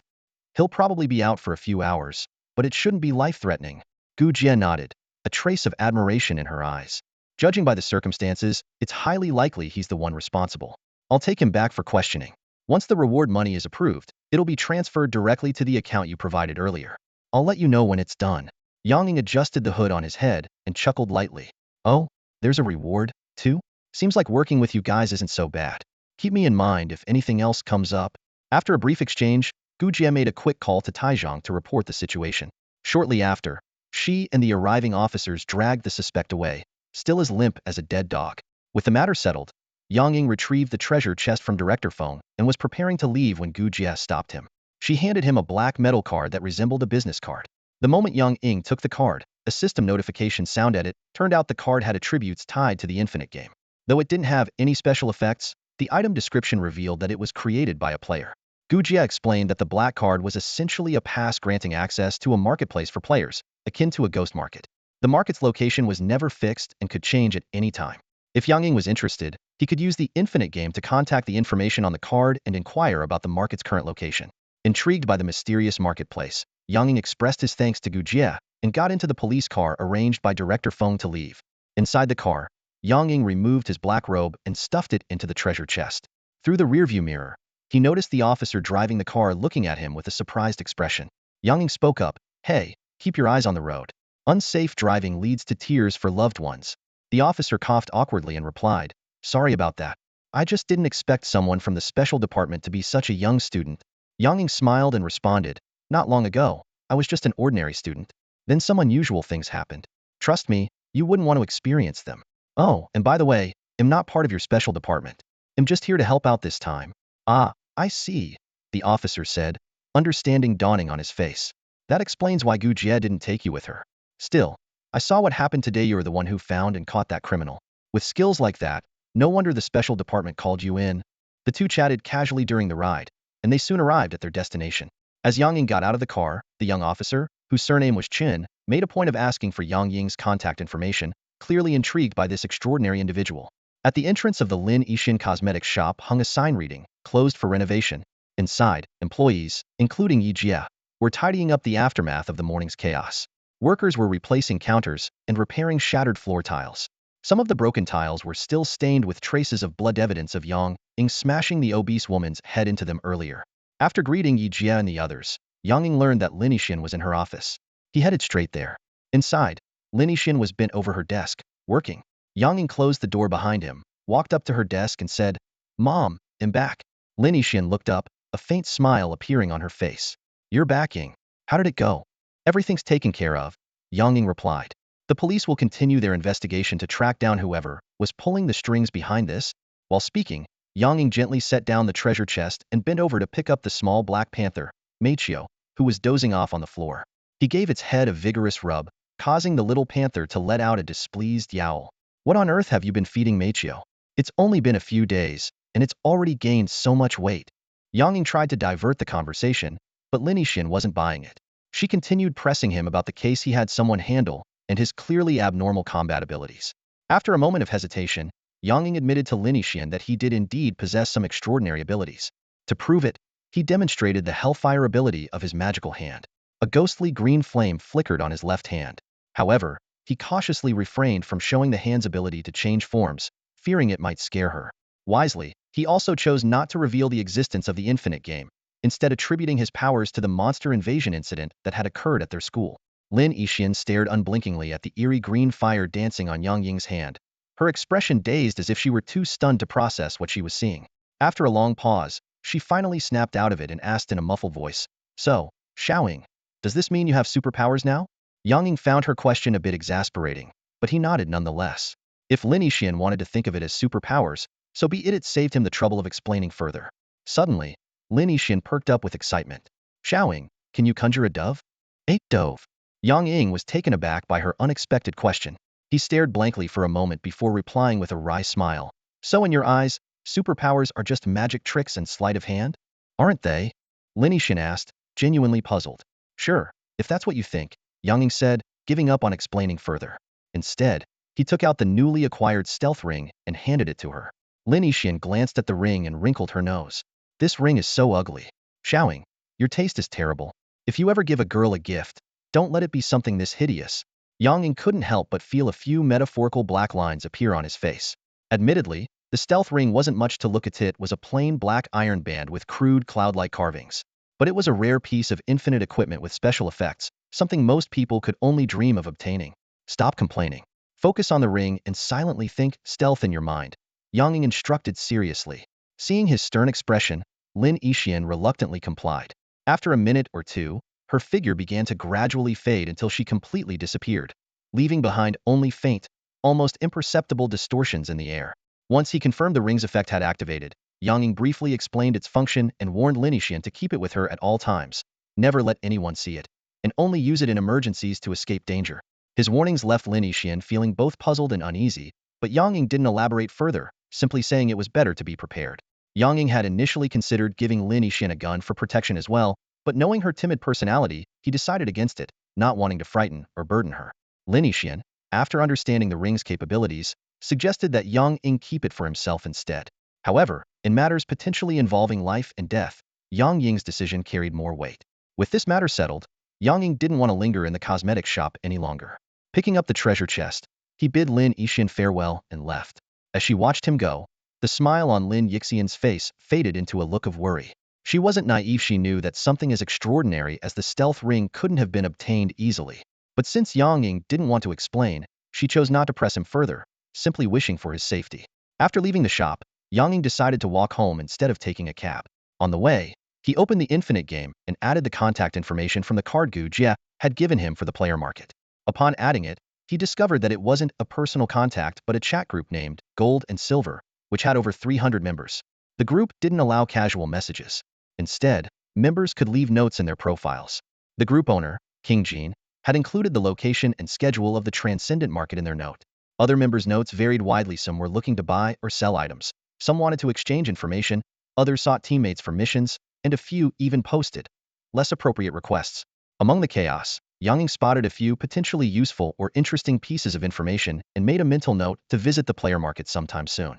In a speeding taxi, Yang Ying was intently fiddling with his newly acquired custom leather case, which he had specifically prepared for his treasure chest. The car was heading towards Donglai City, a neighboring city of Yanyan City. His destination was the player market mentioned by the group leader, King Jean, in the Gold and Silver chat group. Last night, Yang Ying had carefully studied the remarks and profiles of the group members, compiling a list of a few targets he intended to visit. When the taxi finally stopped in Donglai City, after paying the fare, he silently resolved to prioritize getting a driver's license. Relying on taxis all the time was proving to be quite inconvenient. Carrying the new leather case with the treasure chest inside, Yang Ying began his search for the player market. To his surprise, what he had anticipated to be a highly secretive location turned out to be quite easy to find. The destination was a hotel, with a notice board at the entrance stating that the entire building had been booked and was not open to regular guests. However, in a player's perspective, a special Infinite game interface appeared on the notice board, clearly indicating that this was the venue for the player market. Seeing such an open and blatant setup, Yang Ying raised his eyebrows slightly. Reflecting on the identities of Sanhua and Taizhong, he realized that since even official organizations had players and dedicated departments, this market either had government backing or the organizers were powerful enough to have reached some form of understanding with the authorities. Either way, it was beyond his current capacity to interfere. As he was lost in thought, the gaze of a burly, dark-skinned man in the security booth locked onto him. The moment their eyes met, an Infinite game interface suddenly appeared in front of the man, signaling Yang Ying to present his game ID. Yang Ying understood and approached to display his ID. The man nodded in confirmation and handed him a booklet resembling a brochure, while asking if he had a pass card. Yang Ying showed the black card given to him by Gu Jie. The man nodded again and said, "Go ahead. Use the pass card to register at the front desk. Food and accommodation are free.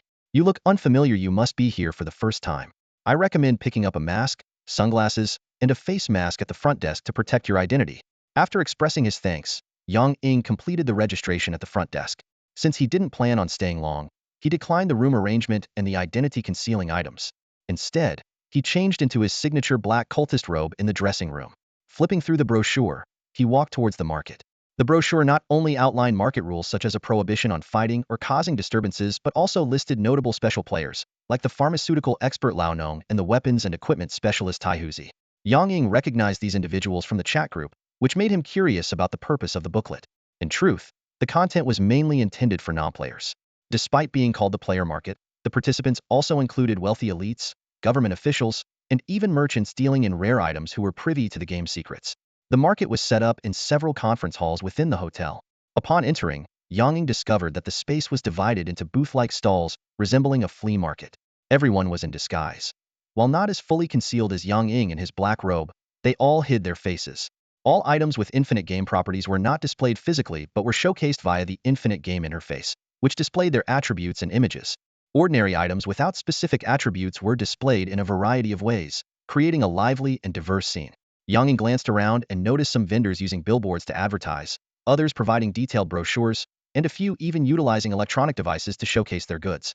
The most eye-catching were the stall owners who shouted directly to attract attention. Though their numbers were few, their loud voices made them particularly noticeable. Not far from Yang Ying, a burly man wearing a bull-headed mask was calling out in heavily accented Mandarin, "Come take a look. Sweet, juicy exotic fruits from another realm. Don't miss out. Once this chance is gone, it's gone for good." Driven by curiosity, Yang Ying moved closer. On the table in front of the bull-headed man lay an assortment of bizarre-looking fruits. Small green eggplants the size of fingers, round corn the size of fists, tiger-striped peaches, and apples with human face patterns. Despite the crowd of onlookers, there were very few actual buyers. Yang Ying couldn't help but ponder. Although these peculiar fruits had unique appearances, modern technology could easily produce similar shapes. Who could say if they were truly from another realm? Besides, the bull-headed vendors' prices were outrageous. Ordinary-looking fruits were being sold for 1,000 yuan per kilogram, and sampling wasn't allowed. It was as if he assumed the other players were gullible fools. His interest quickly waned, and Yang Ying decided to stick to his original plan of exploring the market. After wandering around for a while, he discovered that while there were indeed some valuable items in the market, they were scarce and exorbitantly priced.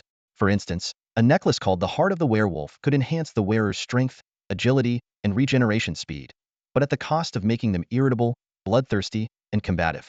The seller was asking for a staggering 30 million, and it seemed there were quite a few interested buyers. Even a pair of gloves that barely improved attack speed had a price tag of tens of thousands. Yang Ying couldn't help but calculate in his mind. The concealment ring he had just given to Lin Yixian was probably worth millions. This thought made him a bit restless, tempted to sell some of his own gear. Of course, it was just a passing thought. These items were essential for his own use, and selling them would make completing future tasks much more difficult. The most common items in the market were whiteboard equipment, or goods with infinite game attributes but no special effects. While they lacked unique abilities, their prices were several times, even dozens of times, higher than ordinary items. Yang Ying speculated that this was related to the storage function of the infinite game inventory. Items with attributes could be stored in the inventory, while those without attributes could not. This difference in portability significantly impacted their value. After all, not every player had access to spatial storage equipment. As he observed, an idea flashed through Yang Ying's mind. His soul theft ability allowed him to create soul crystals, which could enhance ordinary items into attribute items recognized by the infinite game, even adding special attributes depending on the type of soul crystal used. Although the ability had usage limitations, it had significantly improved after absorbing the blood and flesh of demonic creatures in his previous mission world. As for potential targets for soul theft, while powerful special creatures were rare in reality, livestock were abundant. Even if soul crystals created from livestock didn't produce highly effective equipment, they wouldn't be much worse than those gloves that only slightly increased attack speed. Yang Ying calculated quietly to himself. He didn't need to sell a single piece of equipment for tens of thousands. Even selling items for just a few thousand would be enough to start building his fortune. Setting this idea aside for now, Yang Ying turned his attention back to the task at hand. He headed toward the stall of Iron Beard, prominently recommended in the market brochure, intending to use his materials to craft some practical melee weapons and armor. Although he already had the Blood Fang, a growth-type weapon, it had yet to develop and currently performed like ordinary weapons. Moreover, its small size made it less effective against large or heavily armored enemies. Iron Beard's stall was noticeably more upscale than the typical market stands. A long table displayed neatly arranged brochures detailing various weapons and armor, while weapon and armor racks behind the table were filled with swords, spears, shields, and other equipment. Being prominently featured in the market brochure suggested that Iron Beard was quite reputable, and the crowd gathered around his stall was proof of his popularity. Despite having 3 or 4 attendants at the stall, the long line in front of it made Yang Ying realize it would take a while to get his turn. Just as he was debating whether to wait, a small figure approached him quietly. The person, wearing a black balaclava like a bandit, spoke in a sharp, raspy voice. "Hey, buddy, looking to get some weapons or armor?" Yang Ying raised an eyebrow, wondering if Head just encountered a scalper. He turned to the masked figure and gave a slight nod. The small figure rubbed his hands together, his tone excited yet hushed. Listen, pal, Ironbeard's work is good, but it's crazy expensive, and the wait time is ridiculous. I've got other connections cheaper, faster, and just as good. Come check it out. Yang Ying glanced again at the long line in front of Ironbeard's stall, and then nodded at the masked man. Lead the way.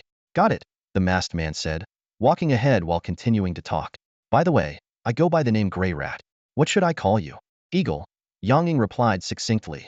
Under the guidance of Hui Shu, Yang Ying was led to a secluded corner of the market. His attention was immediately drawn to a burly figure wearing a pink Peppa Pig mask. The person, built like a small giant, sat idly on a stool, fiddling with an iron hammer. Judging by his size, he must have stood close to 2 meters tall. Before Yang Ying could get a better look, the massive Peppa had already noticed them. Rising to his feet and swinging the hammer casually, he walked over with a goofy grin and said, "Mouse bro, what took you so long? I'm starving over here." As he spoke, he rubbed his belly for emphasis. Hui Shu shot back irritably. "Are you a bottomless pit? You just ate, and you're hungry again?" He then turned to Yang Ying, bowing apologetically. "Sorry about this, brother. Big guy here isn't the sharpest tool in the shed, but his craftsmanship is top-notch, I promise." Yang Ying didn't respond, though his expression betrayed a mix of doubt and dissatisfaction. It wasn't prejudice, he was simply concerned whether someone with questionable intelligence could forge high-quality weapons. Noticing Yang Ying's skepticism, Hui Shu quickly explained. It turned out there was an experienced old blacksmith who was an expert, even skilled with machinery. However, the elderly man was now frail, cranky, and in poor health, so he mostly stayed in his hotel room to rest. Usually, the old man oversaw the process while Peppa handled the manual labor. After some convincing from Hui Shu, Yang Ying decided to meet the old blacksmith. He had plenty of time and didn't mind spending a little longer to ensure the quality of the work. Relieved, Hui Shu exhaled deeply. The last few customers had walked away after hearing about the situation, leaving him without a single deal in days. This time, he was determined not to let the opportunity slip. The three of them headed to the hotel room and pushed the door open. Inside, an elderly, wiry man with graying hair was sitting cross-legged on the floor, puffing on a pipe and holding a bottle of liquor, engrossed in a foreign lingerie fashion show on TV. Startled by their sudden entrance, the old man hastily turned off the television and barked, "You little bastards! Don't you know how to knock before coming in?" Hui Shu quickly apologized to Yang Ying, then turned to the old man. "Old master, what's with the temper? This is a customer-paying boss." Grumbling, the old man began to get up, but before he could say anything more, Peppa strode over, snatched the bottle from his hand, and plucked the pipe from his mouth. "Dad, Dr. Chun told you before we left your health's bad. No smoking or drinking." With that, he stomped out the pipe and downed the remaining liquor in one gulp. The old man, clearly displeased, gave Peppa 2 feeble kicks, but his frail body barely made an impact. Peppa just stood there, grinning foolishly, letting the old man vent his frustration. Yang Ying cleared his throat, drawing everyone's attention back to him. "Shouldn't we get down to business now?" The squirrel, upon hearing this, quickly nodded, a sly glint flashing in his eyes. Exactly, sir. You see, this eagle brother here wants to forge a weapon. You're the expert in this field. Why don't you have a good chat with him?"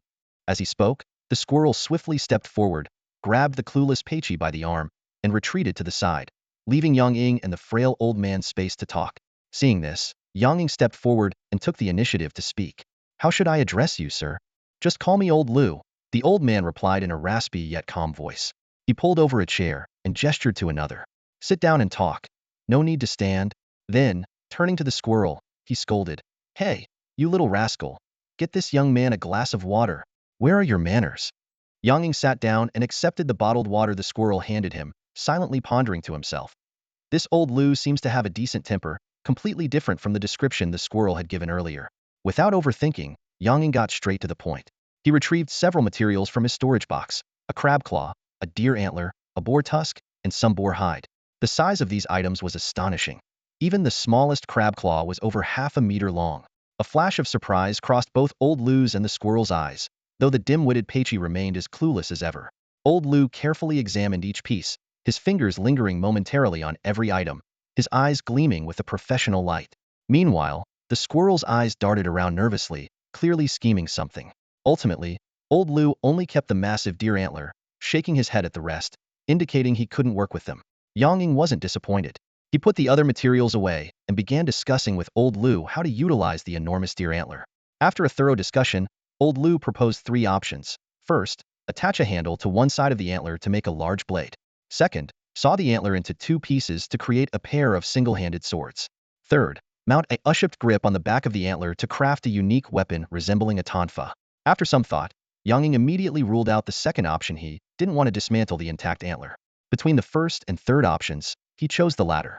Although the resulting weapon would be unconventional and slightly tricky to wield, its structure would be more stable and place less demand on the user's strength. The deer antler was 2 meters long and weighed nearly 100 pounds. If not for Yang Ying's body having undergone several enhancements, along with the assistance of his demonic arm and the power of his devil's claw, he wouldn't have considered turning it into a weapon at all. Even so, he still found it somewhat challenging to wield the antler, so opting for a weapon design with lower strength requirements was undoubtedly a wise choice. With the weapon design finalized, it was time to discuss the price. Old Lu initially intended to charge a modest sum of around 1 or 2,000, but recalling the squirrel's earlier hint that these were wealthy clients, he gritted his teeth and quoted a steep price of 5,000. To his surprise, Yang Ying didn't haggle. Instead, he casually pulled out a wad of crisp red banknotes from his treasure chest and tossed it to Old Lu. But before the old man could rejoice, Yang Ying's slightly hoarse yet firm voice, altered to disguise his identity, rang out. I'll give you 10,000. Just make sure the weapon is top-notch. How soon can you finish it? After a brief moment of thought, Old Lu replied, 3 days. I'll start this afternoon, and it should be ready by the day after tomorrow. Yang Ying nodded and gestured for the squirrel to come over. The two exchanged contact information in the Infinite game system, agreeing to deliver the finished weapon in 3 days, with the specific location to be arranged later. With the arrangements settled, Yang Ying suddenly raised his left arm and leaned toward the 2 men. Before the squirrel and Old Lu could react, Yang Ying's left hand, which appeared to be wearing a black leather glove, began to swell and shift, transforming into the ferocious head of a black hound. The sudden transformation startled both men, making them jump back in fright. Only Peichi clapped his hands in excitement, thinking Yang Ying was performing a magic trick. Brother Eagle, what are you doing? If you think the price is too high, we can negotiate. No need to resort to violence, the squirrel stammered. Why yeah, forget the money. You can have it back, Old Lu said, trembling as he held out the cash. Yang Ying ignored their panic. The hound's head, formed by his demonic hand, sniffed them thoroughly before retracting and reverting to its original glove-like appearance. Lowering his arm, Yang Ying spoke in a calm but chilling tone. I've memorized your sense. Don't try any tricks, or I'll find you. He cast a pointed glance at the squirrel, whose slippery demeanor suggested he might be plotting something. A little warning now would save trouble later. It wasn't until Yang Ying left that the squirrel and Old Lu finally heaved a sigh of relief. After a long pause, Old Lu, still visibly shaken, asked, Kid, who was that guy? How can his hand turn into a giant black dog head? The squirrel removed his cap and wiped the sweat from his forehead, forcing a bitter smile. Old man, don't ask. That guy's a real piece of work. We'd better do his job properly. Otherwise, that 10 grand might just end up paying for our funerals. In truth, when Yang Ying first took out those materials, the squirrel had indeed entertained some greedy thoughts. But after witnessing Yang Ying's terrifying abilities, he quickly abandoned any such ideas. After parting ways with Huishu, Yang Ying once again stepped into the bustling market. This time, he had 3 clear goals in mind. Finding a craftsman to forge his materials into reliable weapons and equipment, replenishing .700 NE ammunition for his elephant gun, Moyen, and purchasing a few practical and unique items. The market was alive with chatter, and an array of strange and exotic goods was on display. Yang Ying weaved through the crowd, occasionally stopping to observe or chat with vendors. Before long, he realized that the prices for special items far exceeded his expectations, forcing him to abandon his third objective. In a secluded corner, Yang Ying discovered a stall selling firearms and ammunition. The vendor, who called himself Hong Long, had the demeanor of a seasoned trader. After some bargaining, Hong Long handed Yang Ying a website link for transactions. The idea of online orders with delivery left Yang Ying marveling at the changing times. After lunch, Yang Ying strolled through the market again. Though he couldn't afford the expensive special items, he decided to explore further and broaden his horizons. He purchased several large jars of blood from otherworldly creatures, which thrilled his demonic hand. He also picked out a few uniquely designed trinkets as gifts for Lin Xian and bought some game meat from a hunter, allegedly brought back from the Infinite games. Yang Ying also visited the farmer's stall, which was filled with various potions, pills, and powders. Unfortunately, the exorbitant prices, some reaching tens of thousands, were far beyond his budget, leaving him to walk away empty-handed. Time flew by, and as Yang Ying prepared to leave, he spotted the bullmask vendor selling otherworldly fruits again. Unlike his morning enthusiasm, the vendor now seemed dispirited, and most of the fruits on his stall remained unsold. An idea sparked in Yang Ying's mind as he approached to ask about the prices. The bull mask vendor quoted 100 per pound, significantly cheaper than earlier. Picking up a fruit that resembled a small green eggplant, Yang Ying skeptically asked, "Are you sure these fruits are really from another world? You don't look like you've been on a mission recently." The vendor hesitated before mumbling, "A friend of mine asked me to sell these for him." Yang Ying shook his head lightly, placed the fruit back on the stall, and turned to leave. Yang Ying initially intended to purchase fruits from another world, but the strange attitude of the bull-headed man wearing a mask made him suspicious. Those oddly shaped fruits, if not from another world, could very well be some kind of dangerous technological product. Just as Yang Ying was about to leave, the masked man hurriedly stopped him, claiming that the fruits were indeed from another world, but the seeds had been brought back and cultivated locally. To prove his words, the masked man demonstrated a special skill called Farming Level 2. The description of the skill was somewhat ironic. When you're tired of the fast-paced city life, returning to the countryside might not be a bad choice. Seeing this skill, Yang Ying's doubts slightly eased. He picked up a green fruit resembling a small eggplant and asked if he could taste it. The masked man immediately agreed, a stark contrast to his earlier insistence against sampling. Yang Ying mimicked the motion of chewing, but actually let his magical hand consume the fruit. After a brief analysis, the magical hand confirmed that, while there were trace amounts of pesticide residue on the surface, the fruit contained no toxins or other anomalies. After confirming it was safe, Yang Ying decided to buy 5 pounds of each type of fruit. While the masked man was busy weighing the fruits, Yang Ying retrieved something from his storage box and asked if the man was interested. It was a brownish seed, about the size of a fava, being the seed of the lingho fruit. The moment the bull-headed man saw the seed, his eyes lit up with excitement, and he nearly lunged to grab it. Yang Ying casually dodged and teased, "Boss, are you planning to rob me?"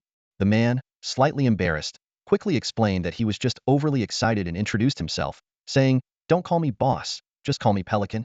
Yang Ying nodded and replied, "Then you can call me Eagle." Pelican hurriedly brought over a peculiar apple with a human-like face, eagerly offering it to Yang Ying.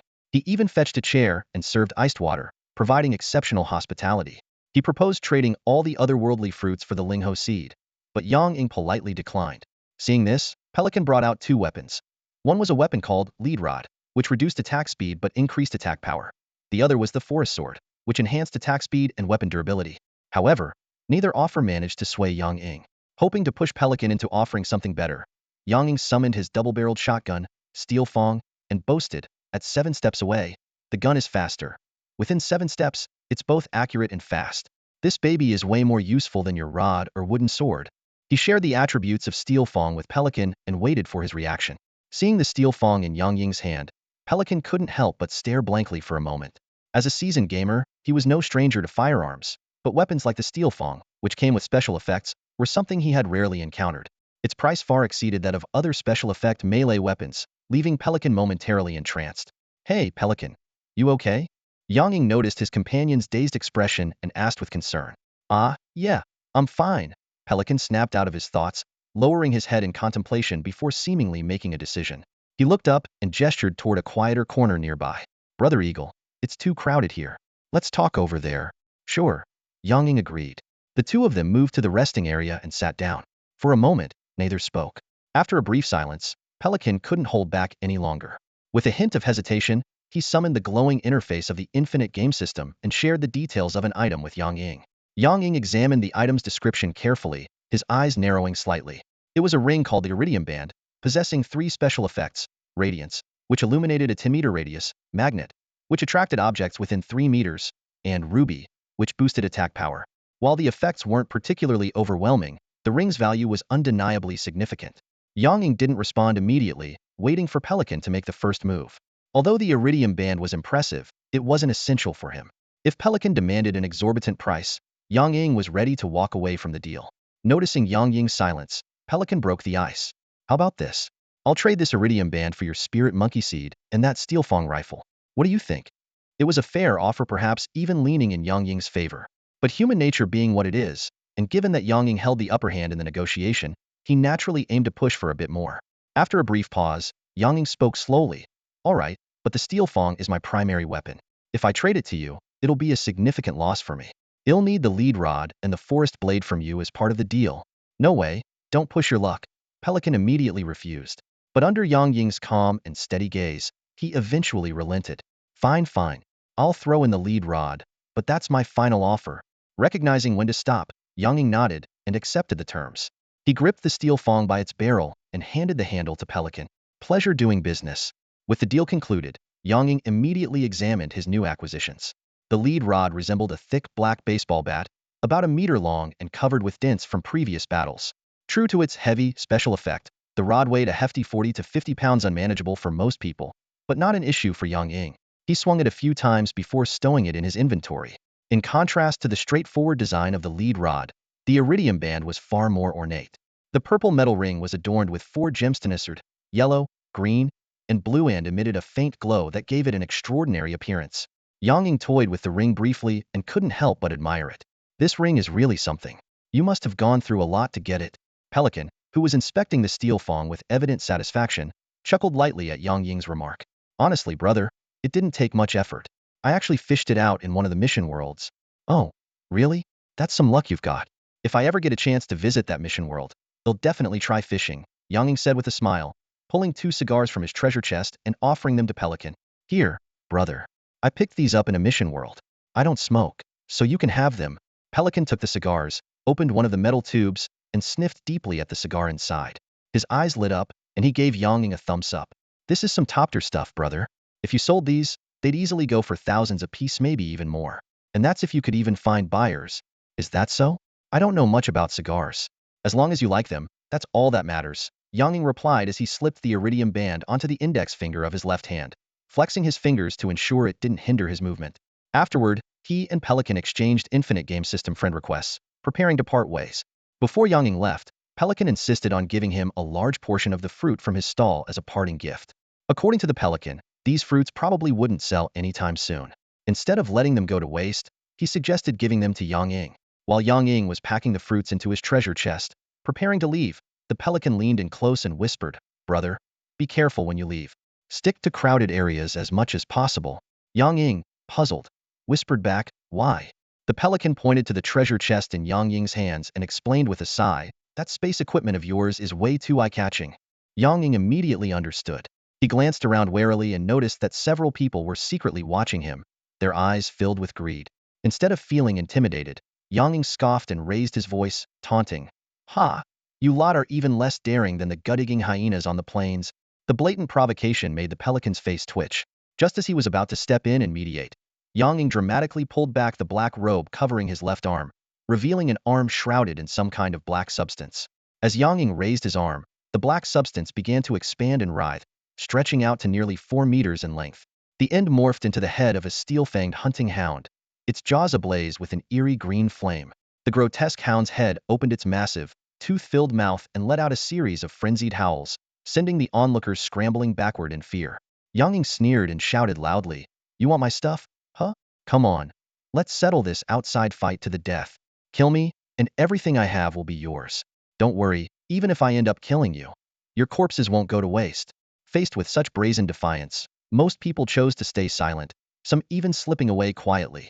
A few muttered among themselves, with the more hot-tempered ones cursing under their breath, but no one dared to step forward and challenge Yang Ying. The greedy stares from earlier had all but vanished. Although Yang Ying's bold display rubbed some people the wrong way, the bizarre power he showcased and his seemingly reckless demeanor discouraged any potential troublemakers. They weren't looking to tangle with a dangerous predator like him. They were after easy prey, not a beast bristling with thorns. However, Yang Ying's antics caught the attention of the security personnel responsible for maintaining order in the marketplace. These heavily armed enforcers looked more like a military unit than regular security guards. After assessing the situation, one of them, holding a rifle, simply gave a brief warning. Don't disturb others while they're doing business. Then they left. As market security, they understood all too well that the people here were far from ordinary. Displays of power like Yang Ying's were not uncommon, and those who flaunted their strength were usually not to be trifled with. As long as the market's order wasn't disrupted, avoiding conflict was the best course of action. About half an hour later, Yang Ying left the hotel in a black business car, designated for transporting players. When the driver asked for the destination, Yang Ying casually replied, First left at the next intersection, second right at the following one.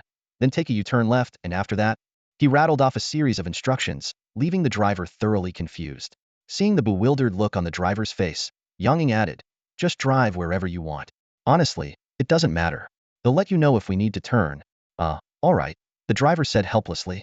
Under Yang Ying's direction, the car weaved through the streets, making turns and U-turns as if navigating a labyrinth. Eventually, they stopped in front of a bustling shopping mall. Yang Ying got out, drawing curious glances from passers-by due to his peculiar black robe, and walked into the mall. When Yang Ying reappeared, he had ditched the robe for a cool and casual short-sleeve outfit. He was carrying a large bag of snacks and fruits, looking every bit like a young man fresh from a shopping spree. Hailing a taxi, he climbed in and encountered a chatty driver. The man was a natural talker, launching into a non-stop monologue the moment Yang Ying got in, his rapid-fire speech rivaling that of a professional comedian. At first, Yang Ying politely responded, but he soon realized the driver didn't need any input to keep the conversation going. Ignoring the driver's chatter, Yang Ying pulled out his phone and logged into the firearm trading website recommended by Hong Long. He searched 4.700 in ammunition and found that it came with a hefty price tag nearly $300 per round. Despite the cost, Yang Ying ordered 100 rounds. Next, he began browsing for shotguns. Since he had traded Steel Fong to the Pelican, he needed a replacement. After some consideration, he purchased a sleek and intimidating SPAS 12 shotgun along with 100 single-slug rounds, all for under $10,000 a bargain, considering the quality. During his shopping spree, Yang Ying noticed certain restrictions on the website. For instance, while items like M134 miniguns and Stinger missiles were listed, attempting to purchase them resulted in a notification saying they couldn't be delivered. It seemed these were subject to strict regulations. With his orders placed, Yang Ying opened the Notes app on his phone and began organizing his plans for the near future. At 7 in the morning, Yang Ying pushed open the door to his home, carrying breakfast he had just bought after his morning run. The house was silent, and he called softly, "Lin Yixian, the sun's already up. Get up and eat." A muffled response came from the bedroom, "Don't bother me. Let me sleep a little longer." Yang Ying shook his head, knowing full well that she must have stayed up late binge-watching dramas again. She'd probably end up sleeping in for a while longer. After a quick shower, he changed into fresh clothes and sat down at the dining table to enjoy his breakfast alone. As he ate, his mind wandered back over the events of the past 5 days. Other than helping Sanhua Taizhong and their special department capture a stealthy creature from another world, nothing particularly noteworthy had happened. Lately, Yang Ying had been mostly focusing on training and regaining his strength. In his free time, he would visit the nearby market or farms, ostensibly helping to slaughter livestock while secretly using his soul-stealing hand ability to create soul crystals. Over 4 days, he had collected 7 complete soul crystals and more than 20 fragments. Although these livestock soul crystals were far inferior in quality to those of creatures like the steel-fanged hunting dog, Yang Ying wasn't disappointed. With the attribute bonuses from the Infinite game and some unique effects, these crystals could still fetch a decent price in the player market. Additionally, the weapons he had commissioned from Old Liu and the firearms and ammunition he had ordered online had all arrived. The reward for helping capture the pet store murderer and the payment from the special department for the beast soul crystal fragments had also been deposited into his account. Halfway through his meal, Lin Yixian finally shuffled out of the bedroom, looking like a zombie freshly risen from the grave. Yang Ying couldn't resist teasing her. "You look like you've been through a war. Who did this to you? I didn't hear a peep from your room last night." The comment seemed to inject life into Lin Yixian. She immediately perked up and kicked him. "You ungrateful little brat. Is that how you talk to your mother?" Yang Ying quickly handed her a mirror. "I'm sorry, my bad. But seriously, what happened to you? Look at your sulfur starting to resemble Kayako." Taking the mirror, Lin Yixian sighed in frustration. "I didn't stay up late last night. I watched a horror movie, and it scared me so much I barely slept. I kept feeling like there was someone under the bed. Now my complexion is awful, and my hair's a mess it'll take ages to fix." Yang Ying pulled out a chair for her and asked curiously, "What movie did you watch that scared you this much?" "Ringu," she replied while fixing her hair in the mirror. "That's Sadako, not Kayako," Yang Ying corrected her. "If I ever get the chance, I'll beat her up for you. Now go wash up and eat before your breakfast gets cold." After breakfast, Yang Ying saw Lin Yixian off and returned to his room to change into clothes suited for action. He retrieved a pre-packed treasure chest and summoned the Infinite game interface. Opening the task menu, he selected a mission he had already set his sights on. Mission name: Into the Tiger's Den. Mission type: Standard mission. Objective: Eliminate the man-eating tiger demon residing in Mingji Mountain. Rewards: Unknown skill 1. Additional rewards unknown. Yang Ying chose this mission specifically because of the unknown skill reward. Whether before or after the mission refresh, it was rare to encounter a task that directly offered a skill as a reward. He couldn't let this opportunity slip by. Mission: Into the Tiger's Den accepted. Teleportation countdown initiated. Player Eagle, please prepare. 3, 2, 1, 0. As the countdown hit 0, Yang Ying's figure vanished from the room. When he opened his eyes again, he found himself in an overgrown wilderness. Strangely, though he had accepted the mission in the morning, it was now nighttime in the mission world.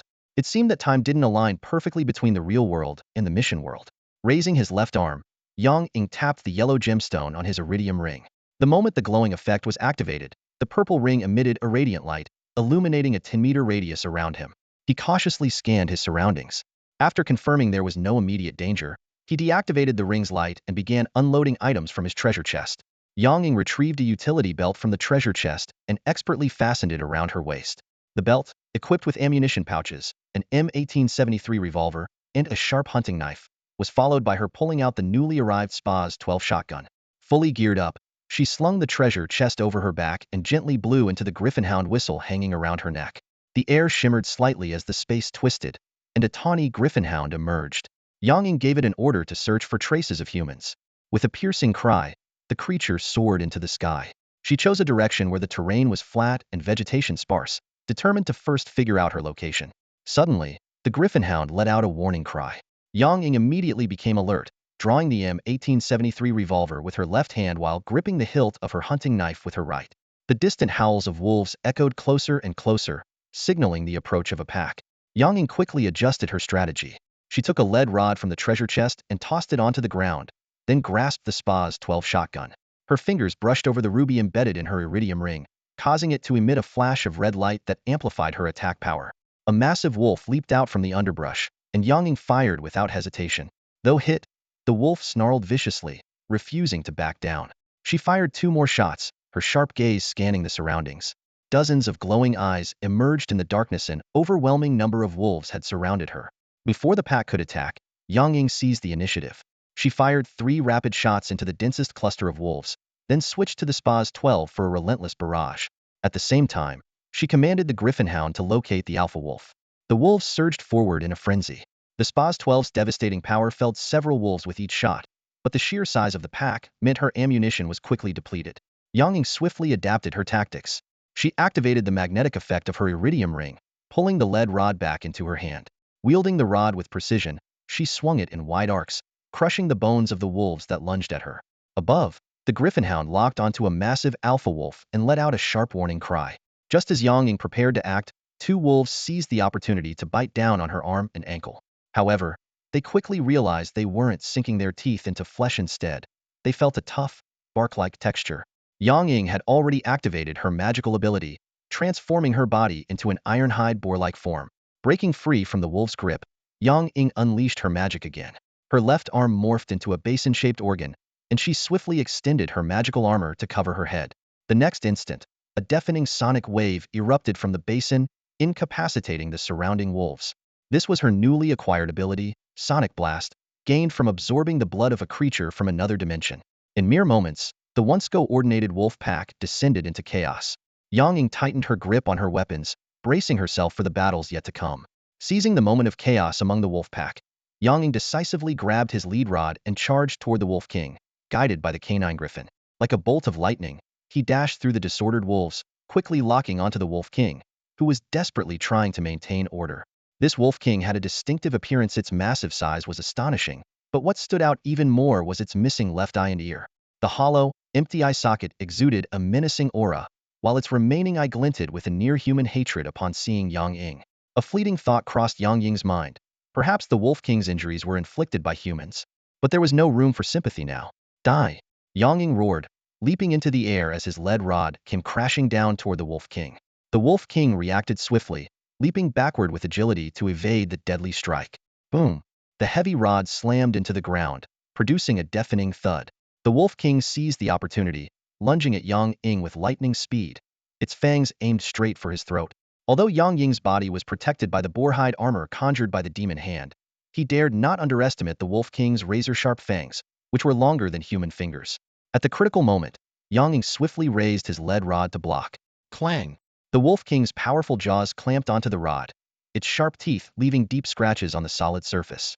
Despite the Wolf King's immense size, it lacked the strength to overpower Yang Ying, whose abilities had been enhanced multiple times. Seeing the Wolf King stubbornly gripping the rod, Yang Ying smirked coldly. He abruptly released the rod with his left hand and reached for the Wolf King's face. In an instant, hellish green flames erupted, spreading rapidly across the Wolf King's body. The searing pain, as if burning its very soul, forced the Wolf King to let out an agonized howl. Just as Yang Ying prepared to strike the final blow, he suddenly felt a heavy pull on his body. A tugging force came from behind. Out of the corner of his eye, Yang Ying noticed several wolves sinking their teeth into his body, tugging him backward. At the same time, two more wolves leapt onto him, clamping down on his arms. Distracted by these relentless attackers, Yang Ying momentarily lost focus. The Wolf King, seizing this chance, unleashed a surge of brute strength, breaking free from his grasp. The Wolf King retreated quickly, rolling on the ground in an attempt to extinguish the hellfire engulfing it. Yang Ying's expression darkened as he twisted around, brutally snapping the necks of the two wolves biting his arms. As he prepared to deal with the remaining wolves clinging to him, the Wolf King managed to put out the flames. But what happened next was even more startling. A strange black mist began to swirl around its body. Yang Ying, puzzled, watched as the Wolf King suddenly opened its massive jaws and spewed a foul, putrid black fog. The black fog enveloped Yang Ying in an instant. He felt his strength draining away as his exposed skin burned painfully, and his eyes, nose, and mouth stung with excruciating intensity. After expelling the black fog, the Wolf King, its body charred and weakened, slumped to the ground, panting heavily. But then, a loud crash echoed from within the fog. The Wolf King's enormous body was sent flying like a broken kite, crashing hard onto the ground. The gravely injured Wolf King struggled to lift its head, only to see a figure emerging slowly from the black mist. The figure was entirely cloaked in a strange, dark substance, holding a weapon with molten, lava-like patterns coursing along its surface. The dark substance receded back into Yang Ying's left arm, revealing his expressionless face. Without hesitation, he raised the fiery weapon and aimed it at the fallen Wolf King. Bang! A single shot rang out, putting an end to the tenacious beast once and for all. With the Wolf King's death, the remaining wolves scattered in all directions without needing to be driven away. Yang Ying ordered the demon hand to dispose of the wolf corpses while he retrieved fresh water from the treasure chest to thoroughly clean himself. Though the demon hand had protected his body in time, some of the black mist had still affected him, leaving him feeling uncomfortable. He paid extra attention to cleaning his eyes, nasal passages, and mouth, finally feeling some relief. Once he finished washing up, Yang Ying began reloading his weapon, waiting for the demon hand to complete its task. About 5 minutes later, the demon hand returned to his body after finishing its work. A warm sensation coursed through him, washing away the fatigue from battle and leaving him feeling stronger than ever. Sensing the newfound power surging within him, Yang Ying silently marveled at the demon hand's latest evolved ability. The demon hand squirmed slightly, spitting out a dozen or so crystals of varying sizes. Yang Ying looked at the spoils of battle with satisfaction, marking the end of a grueling yet rewarding fight. Yang Ying carefully examined the soul crystals he had collected from the wild wolves. There were only 3 intact ones, 1 from the Wolf King and 2 from regular wild wolves. The rest were ordinary soul crystals from common beasts. He couldn't help but marvel at how much higher the drop rate of soul crystals was from wild animals compared to domesticated livestock. However, the Wolf King had provided another unique treasure. Following the guidance of his magical hand, Yang Ying approached the shriveled corpse of the Wolf King. He reached out and touched the Wolf King's skull, and a stream of information immediately appeared before his eyes. It turned out that the Wolf King's skull was a material with special properties. The information revealed that the skull had been tempered by the Wolf King's absorption of the essence of the sun and moon, giving it a hardness comparable to steel.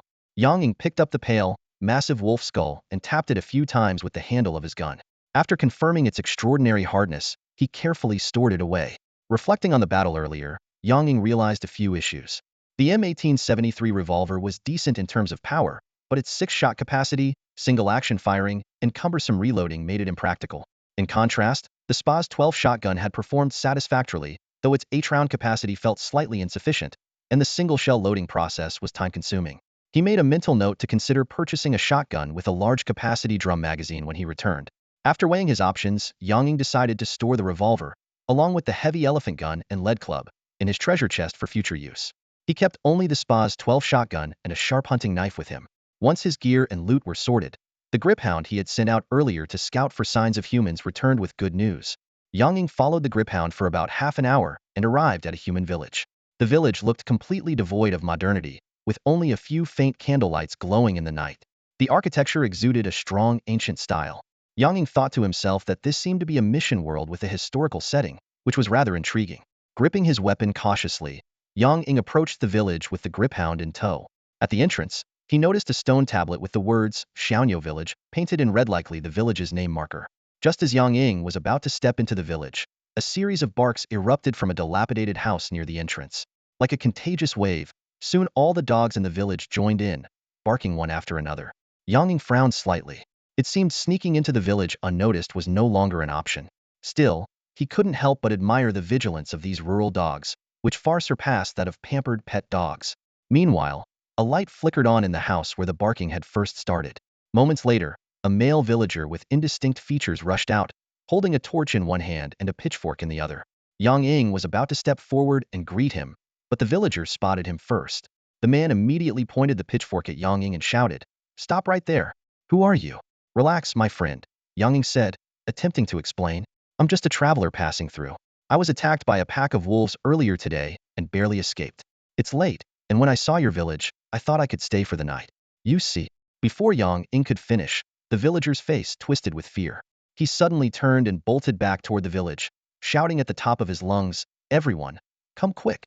A monster has entered the village." "A monster?"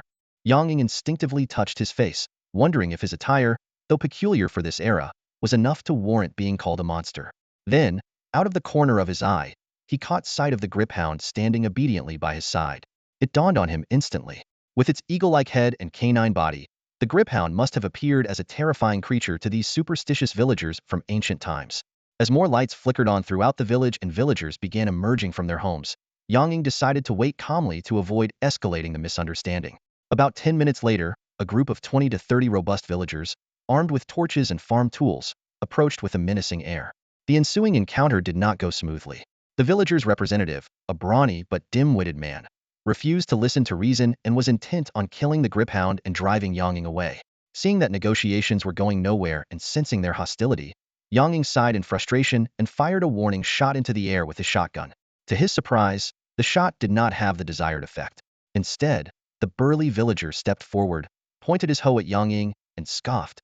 "Just a lousy firecracker? You think that'll scare the brave men of Xianyo village?" Humiliated, Yang Ying felt a surge of irritation. If a warning shot wouldn't work, he decided to pull out his trump card.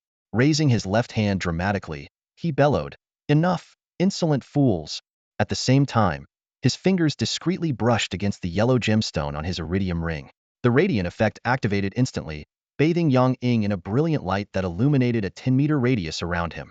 To the villagers, Yang Ying now appeared as a divine figure descending from the heavens, radiating power and holiness. One by one, they dropped to their knees, exclaiming, "A deity! A deity has come!" Seeing the villagers prostrate before him and chanting reverently, Yang Ying's lips curled into a faint smile. "I had hoped to approach you as an ordinary man, but you greeted me with hostility. Very well, I am a deity, you'll admit it. No more pretending," Yang Ying thought to himself, already planning how to handle this unexpected turn of events. Late at night, inside the meeting hall of Xianyo village, Yang Ying sat across a square table from the Whitebeard village chief, Niu Laotu. Moments ago, the villagers had been riled up, but now they stood despondently to the side, heads bowed. Yang Ying sipped his tea, his sharp gaze sweeping over the crowd before he spoke. "Village Chief Niu, your Xianyo village needs a more competent spokesperson as the village warrior representative. That big oaf you have now is bound to bring trouble sooner or later." Chief Niu nodded repeatedly. "You're absolutely right, sir." "Biaozi, what are you standing there for? Apologize to the gentleman this instant." The man named Biozanoni, other than the bumbling village warrior who had mistaken Yang Ying's shotgun for a broken musket, hurried forward and dropped to his knees with a loud thud, mumbling incoherent apologies like, "I was blind to greatness and I failed to recognize a true master." Yang Ying frowned and barked, "Get up! Do you have no spine? Kneeling to everyone you meet." He then turned to Chief Niu. "It's getting late. Send everyone home to rest. I'll stay in the village for the night and leave in the morning." Chief Niu quickly obliged, dispersing the villagers. Once the crowd had cleared, he leaned in close to Yang Ying and lowered his voice. "May I ask how I should address you, sir? And what brings you to our humble mountain village?" Noticing the chief's hand tightly clenched within his sleeve, Yang Ying smirked. "Why didn't you ask me earlier while everyone was still here? Why wait until they've all left to question me alone?" Chief Niu shook his head and explained, "Our villagers are simple folk. We fear we might inadvertently offend a distinguished guest like yourself." Though Yang Ying saw through the excuse, he chose not to expose it. Instead, he introduced himself. "Just call me Eagle. As for why I'm here, it's about the tiger demon in the mountains." At the mention of the tiger demon, Chief Niu's demeanor instantly changed, his interest piqued. "Are you a demon slayer, sir? Do you have any proof of your profession?" "Proof? Not exactly," Yang Ying replied as he opened the treasure chest he carried with him. To the astonishment of Chief Niu, He pulled out a massive wolf's head. I ran into a wolf pack near the village and took down their leader. Chief Nyo's eyes lit up. Sir Eagle, this is the head of the one-eyed wolf king. Yang Ying nodded. That's right, one eye missing, one ear torn. Judging by your reaction, I assume you have some history with this wolf king? Chief Nyo let out a sigh, his earlier excitement fading as he explained. You may not know this, sir, but the one-eyed wolf king was a scourge in this region. Its pack not only attacked livestock, but also preyed on villagers. Every household in the surrounding villages has lost someone to those wolves dragged away, never to be seen again, alive or dead. With the Wolf King's head as proof of his strength, Yang Ying finally earned Chief Nyo's trust. He had intended to delve further into the matter of the Tiger Demon, but seeing that it was already late, Chief Nyo invited him to stay at his home for the night, promising to discuss the Tiger Demon in detail the next day. Chief Nyo initially offered his main house for Yang Ying to rest, but Yang Ying declined. Having only recently woken up before entering this mission world, he felt no need for sleep. Instead, he casually vaulted onto the roof, leaving Chief Nyo's 6-year-old grandson staring in wide-eyed amazement. Seeing Yang Ying comfortably lying on the rooftop, Chief Nyo thought to himself that this must be the demeanor of a true master. Without further comment, he ushered his family inside to rest. Once the Nyo household's lights were extinguished, Yang Ying stretched out on the roof, crossing one leg over the other. Though the time difference between this mission world and reality was noticeable, the seasons were aligned and it was summer here as well. The cool night breeze brushing against his face made rooftop lounging surprisingly pleasant, though the relentless mosquitoes were a nuisance.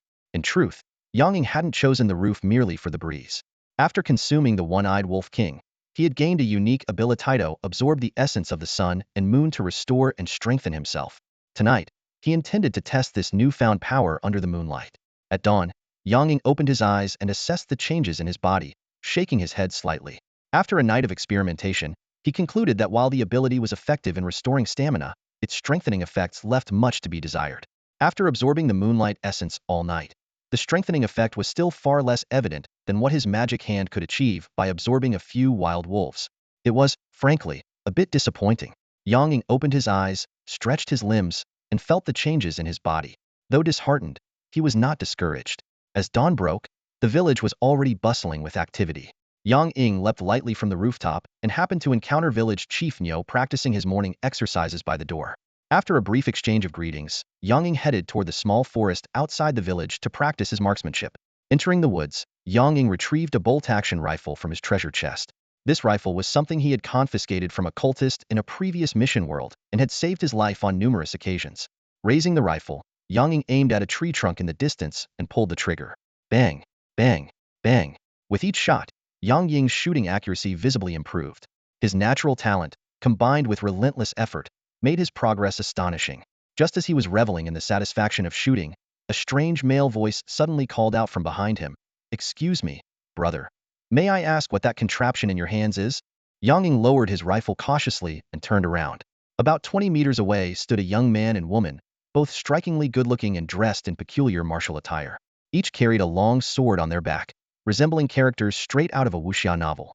Yang Ying was inwardly surprised. For these two to approach so silently, they must possess extraordinary skills. He raised the rifle slightly and answered calmly, just a regular firearm, nothing special. The young man chuckled. You jest, brother. This firearm of yours can fire 5 consecutive shots, and the reloading process is so swift hardly something ordinary firearms can achieve.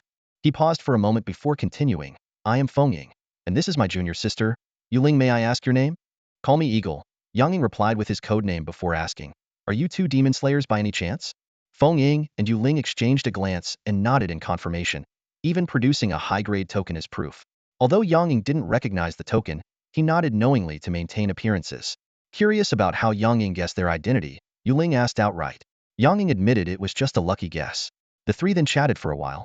Yang Ying's unique attire piqued their interest, and when the conversation turned to their purpose for being there, they were surprised to discover they all had the same goal, the Tiger Demon of Mingji Mountain. Feng Ying and Yuling were pleased to have a companion, but Yang Ying felt a growing sense of unease. He had entered this world as part of an infinite game mission, and the sudden appearance of two allies likely meant that the Tiger Demon's strength was far beyond what he had anticipated. Despite his apprehension, Yang Ying knew there was no turning back now. Feng Ying and Yuling, already aware of Mingji Mountain's location, were ready to depart immediately. However, Yang Ying insisted on returning to Little Nyo village to say his goodbyes. Back in the village, the villagers, thrilled to learn that Feng Ying and Yuling were bona fide demon slayers, greeted them with great enthusiasm, leaving Yang Ying somewhat sidelined. Unbothered, Yang Ying seized the opportunity to pull village chief Niu aside and discreetly gather information about Mingji Mountain and the Tiger Demon. As an experienced adventurer, Yang Ying was well aware of the importance of staying cautious. While Feng Ying and Yu Ling claimed to know the mountain's location, it was always wise to cross-check information. After obtaining the details he needed, Yang Ying thanked village chief Niu and gifted him 2 wild wolf haunches and a bag of sugar as a token of gratitude. With that, the 3 set off for Mingji Mountain. During their journey, Yang Ying quickly built rapport with the 2 young demon slayers by sharing various snacks he had prepared. Yu Ling, in particular, was completely won over by the rich, sweet taste of chocolate and began affectionately calling him Brother Eagle. Beyond fostering camaraderie, Yang Ying's strategic sharing of snacks also allowed him to glean valuable information about this world from Feng Ying and Yu Ling. Though the details were sparse, it was enough for Yang Ying to realize that this world was far more complex and dangerous than it seemed. In the small grove at the foot of Mingji Mountain, Yang Ying and his 2 companions stayed hidden, cautiously observing the situation on the mountain. The midday sun blazed fiercely, and the rustling leaves provided them with natural cover. Although Nuno village was not far from Mingji Mountain, their unhurried pace meant that they only arrived at this time. Along the way, they walked and chatted, occasionally stopping to snack. This leisurely rhythm may have delayed them, but it also ensured they were well rested and full of energy. The bright sunlight worked to their advantage. Yang Ying recalled a childhood tale of Servants of the Tiger, where people devoured by tigers became ghostly minions under their control, luring others to become the tiger's prey. Feng Ying had mentioned that the tiger demon on Mingji Mountain possessed this very ability. However, under the intense midday sun, these ghostly servants would not only lose much of their strength, but might even be purified entirely by the sunlight. After completing their observations, the 3 began preparing for the imminent battle. Yang Ying decided not to use his magic hand's shape-shifting ability this time. Instead, he allowed it to cover his entire body, enhancing his strength and providing protection. Carefully, he hid the cumbersome treasure chest in the bushes, retrieving 4 weapons from it. The Spa's 12 shotgun and the elephant rifle Mo Yin for ranged combat, and the massive bullhorn blade and the trench knife Bloodthorn for close quarters. Yang Ying ran his hand over the sharp edge of the bullhorn blade with satisfaction. Not only had it been fitted with a U-shaped handle as planned, but Old Lu had also coated the blade with an alloy, significantly increasing its durability and sharpness. Overjoyed, Yang Ying had added an extra 5,000 yuan as a reward for the craftsmanship. When Feng Ying and Yu Ling saw Yang Ying pull the nearly tumper-long bullhorn blade from the treasure chest, their eyes widened in shock. While the original plan had been for Yang Ying to provide support from a distance with his firearms, it was now clear that if their frontal assault faltered, Yang Ying could step in and join the fight up close. Using the magic hand, Yang Ying skillfully attached the weapons to his body, which proved far more convenient than using gunslings or tactical belts. Unfortunately, the magic hand's mobility was limited when in full body mode. Otherwise, it might have even been able to reload the firearms for him. As for the massive bullhorn blade, Yang Ying had no choice but to carry it by hand. Meanwhile, Feng Ying and Yu Ling were busy organizing their talismans, artifacts, and medicinal pills. Feng Ying activated 2 talismans and affixed them to Yang Ying. A lightness talisman to enhance his agility and a shield talisman to provide defensive protection. Yu Ling handed him a pale yellow Qinglu pill for healing injuries and restoring energy. Grateful, Yang Ying offered 2 bottles of venom produced by his magic hand as a token of appreciation, one containing a paralyzing toxin and the other an anticoagulant toxin. Feng Ying seemed somewhat reluctant to accept, but Yu Ling eagerly took them, her eyes sparkling with curiosity. With preparations complete, the trio quietly left the grove. The tiger demon's lair was situated in a massive natural cave on the mountain. Feng Ying and Yu Ling headed straight for the cave, ready to issue a challenge. Meanwhile, Yang Ying positioned himself at a large boulder halfway up the mountain. Placing the bullhorn blade beside him, he set up the Mo Yin rifle, ready to provide fire support at a moment's notice. The air was thick with tension, and an epic battle was about to unfold. Roar! A deafening tiger's roar echoed from the mountain cave, and a massive shadow slowly emerged. Feng Ying and Yu Ling immediately unsheathed their swords, the blades glowing with a faint cyan light, clearly extraordinary weapons. They prepared for battle, their eyes fixed warily on the cave entrance. Hiding behind a large boulder not far away, Yang Ying held his breath, carefully observing the scene. When the tiger demon fully revealed itself, his pupils contracted sharply. This was no ordinary tiger, it was a towering 3-meter creature with the head of a tiger and the body of a man.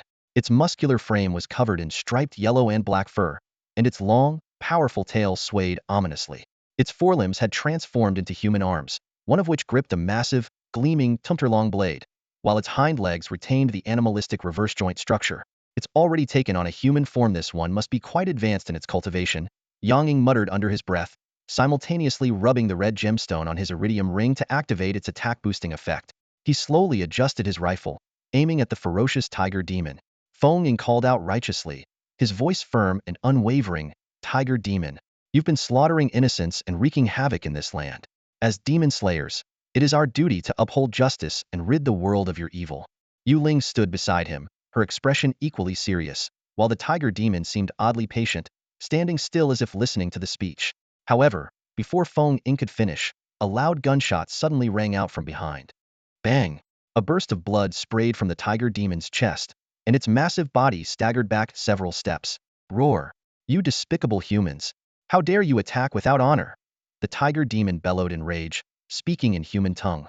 It raised its giant blade, ready to strike at the stunned Feng Ying and Yu Ling. Bang! Another gunshot rang out, and another spray of blood erupted from the tiger demon's body. Though it wasn't forced back this time, its swing was interrupted. Yang Ying stepped out from behind the boulder, reloading his enchanted firearm as he shouted at Feng Ying and Yu Ling. "What are you standing there for? Start swinging those swords. Who cares about honor with a tiger demon?" His words snapped Feng Ying and Yu Ling out of their daze, but they also caught the tiger demon's attention. Realizing the true threat, the tiger demon locked its eyes on Yang Ying and roared, "You cursed human! Your life is mine." With that, it charged at Yang Ying, blade raised high. Seeing this, Feng Ying and Yu Ling immediately sprang into action, intercepting the tiger demon with their swords. Although the demon's strength far outmatched the two demon slayers, their seamless teamwork and protective talismans held it at bay. And with Yang Ying providing relentless support from the rear, the tiger demon struggled to gain the upper hand. The battle quickly escalated into a fierce melee. The tiger demon landed a heavy strike on Feng Ying, forcing him back and moved to pursue, but another shot from Yang Ying forced it to halt. The demon hastily raised its blade to block the shot, but the delay allowed Yu Ling to slash a deep wound across its side. Yang Ying remained calm and focused, carefully timing his shots. Yu Ling seized the moment when the demon recoiled in pain to land another blow before retreating, even flashing Yang Ying a thumbs up as she did. The tide of the battle seemed to favor the trio. It felt like only a matter of time before they would slay the tiger demon without sustaining serious injuries. However, this was no ordinary demon. It had cultivated a human form and was far from defeated. Realizing the unfavorable situation, the tiger demon prepared to unleash its true powers. Clang! The tiger demon's massive blade clashed once more with the long swords of Feng Ying and Yu Ling, the sound of metal reverberating through the forest. Surprisingly, the tiger demon, who should have had the upper hand in strength, was forced back by a single strike, as if it had suddenly lost its power. Feng Ying and Yu Ling exchanged glances, a flicker of astonishment in their eyes quickly replaced by excitement. They were convinced that the tiger demon was on the verge of collapse, and with a little more effort, they could take it down. Feng Ying swiftly pulled out a pale yellow substance and rubbed it along his sword like soap, while Yu Ling retrieved a small porcelain bottle from her robes, pouring a thick, pale red liquid onto her blade. As they chanted incantations, their swords began to glow. Feng Ying's radiating a sharp golden light, while Yu Ling's emitted a fiery red aura. With renewed vigor, the two wielded their glowing swords and charged toward the seemingly weakened tiger demon. However, from the rear, Yang Ying furrowed his brow. He had keenly observed a faint black mist beginning to swirl around the tiger demon. Though its origin was unclear, Yang Ying felt an undeniable sense of unease. What made him even more suspicious was that, since its appearance, the tiger demon had not displayed any unique abilities other than swinging its blade. Yang Ying knew that even the wolf kings of the forest could emit toxic fog. How could a demon that had cultivated a human form lack such powers? Either the tiger demon was concealing its true strength, or it had another agenda entirely. Perhaps its apparent weakness was nothing more than a ruse. Feng Ying and Yu Ling, young and inexperienced demon slayers, clearly lacked the practical knowledge to recognize the danger. Charging in so recklessly was bound to end poorly. And sure enough, just as they were about to close in on the tiger demon, a cunning and malevolent gleam flashed in its eyes. The demon abruptly raised its lowered head and let out a deafening roar aimed directly at them. Roar! The roar materialized as shockwaves, surging toward the unsuspecting Feng Ying and Yu Ling. In the nick of time, Feng Ying's jade pendant and Yu Ling's bracelet began to tremble, conjuring a white mist-like barrier before them. Their protective talismans had activated. Yet even with the talisman's protection, they couldn't fully withstand the terrifying sonic assault. The barrier resisted briefly before dissipating, and the shockwave struck the two, sending them flying backwards. Fortunately, the impact had been significantly weakened, leaving them with only minor injuries that could be recovered from with some rest. But would the tiger demon give them that chance? Seeing its attack succeed, the tiger demon let out a triumphant laugh, the black mist around it thickening and emitting eerie, wailing cries. It no longer showed any sign of weakness. Ha ha ha. Demon slayers, prepare to die. The tiger demon roared, swinging its massive blade down toward the fallen Feng Ying and Yu Ling. The sudden turn of events caught Yang Ying off guard. By the time he reacted, Feng Ying and Yu Ling were already on the ground. Seeing the tiger demon closing in for the kill, Yang Ying quickly rose to his feet, aimed his rifle, and fired in an attempt to stop the attack. But the tiger demon paid no mind to the incoming bullets. Just as they were about to strike, grotesque, distorted faces emerged from the black mist surrounding it, intercepting the projectiles. With a series of chilling wails, the faces shattered upon impact, dissolving into black mist. While the bullets did reach the tiger demon, their energy had been so drained that they failed to even pierce its skin. Yang Ying's expression darkened, but he didn't falter. He immediately fired a second enchanted bullet, which met the same fate as the first, stopped by the eerie faces. His face grew even graver, but he refused to give up. Letting out a sharp whistle toward the sky, he holstered his rifle and grabbed the massive, horned blade lying nearby, charging straight into the fray. He knew he couldn't let Feng Ying and Yu Ling die without their help. Taking on the tiger demon alone would be even more perilous. Meanwhile, Feng Ying and Yu Ling, though knocked down, were far from defeated. Seeing the tiger demon closing in, Feng Ying pushed Yu Ling aside and shouted, "Junior sister, run." He quickly removed the jade pendant from his waist and held it in front of him, pouring all his energy into the protective talisman, ready to use himself as bait to buy her time. With a resonant hum, the jade pendant in Feng Ying's hand suddenly emitted a faint glow, forming a brownish-yellow light shield in front of him. Clang! The tiger demon's heavy blade struck the shield, producing a sharp metallic clang. The shield shuddered, its glow dimming but remaining intact. Pain flickered across Feng Ying's face as a crack appeared on the surface of the jade pendant. "Senior brother." Yu Ling cried out anxiously, inadvertently drawing the tiger demon's attention. The creature's gaze darted between Feng Ying and Yu Ling before it made a swift decision. Seeing this, Feng Ying ignored his injuries and positioned himself in front of Yu Ling, shouting, "Junior sister, run. I'll hold this beast off." The tiger demon sneered, clearly unfazed, its confidence unwavering. It growled, "Since you're so sentimental, I'll send you on your way first." Before the words had fully left its mouth, the blade was already slashing toward Feng Ying. Clang, clang, clang, crack. 3 consecutive strikes shattered the light shield, and the jade pendant broke apart simultaneously. Feng Ying spat blood, his face ashen as he collapsed to the ground. Just as the tiger demon prepared to finish him off, an unexpected twist occurred. A flaming orb, the size of a human head, hurtled toward the demon, accompanied by a piercing screech from above, as though a ferocious bird of prey was diving in for the kill. The tiger demon growled irritably, swiping at the flames with its right hand and shielding its head with the left. The fiery assault left only shallow marks on its arm as a griffin-like creature was swatted away. The tiger demon raised its blade once more, ready to strike down Feng Ying, but a figure suddenly stepped in its path. Clang! Yang Ying knelt on one knee, his massive blade clashing against the tiger demon's weapon. The sheer force nearly knocked him over, and he grimaced, realizing the terrifying strength of his opponent. The tiger demon's bloodshot eyes burned with rage as it roared. "So you're the scoundrel who ambushed me with that fire weapon earlier. Die." With that, it swung its blade again. In the face of imminent danger, Yang Ying's mind raced. He released his grip on the hilt of his massive blade with his right hand, making a clawing gesture. At the same time, the metal ring on his left hand and the demonic glove on his right hand began to glow faintly. Special ability, Magnetic Demon Claw, activated. Clang! The massive blade was struck away, but Yang Ying, having let go in advance, remained unharmed. In an instant, a dark red demonic claw swept up Feng Ying and tossed him toward Yu Ling simultaneously. Feng Ying's golden sword flew into Yang Ying's hand, while his other hand reached for the Spa's 12 shotgun strapped to his back. The tiger demon, momentarily stunned by its missed strike, gave Yang Ying a fleeting opportunity. Wasting no time, Yang Ying swung the golden sword toward the creature's right arm. Squelch! The blade cut through flesh and lodged itself in the bone. Though it failed to sever the limb, it forced the tiger demon to drop its weapon. Yang Ying released the golden sword and retreated several steps, narrowly avoiding a swipe from the tiger demon's left claw. As the relentless attacks continued, Yang Ying had no choice but to backpedal, shotgun in hand, dodging and waiting for an opening to counterattack. Just then, a strange crackling sound erupted from behind Yang Ying. A streak of blue-white lightning shot forth, striking the tiger demon squarely. "Aya!" The beast let out a bone-chilling howl of agony.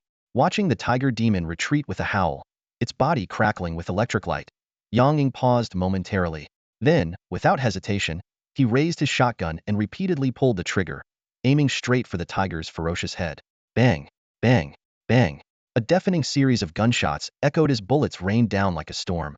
The black mist surrounding the tiger demon had been dispelled by the electricity, leaving it exposed and forced to rely solely on its physical form to endure the assault.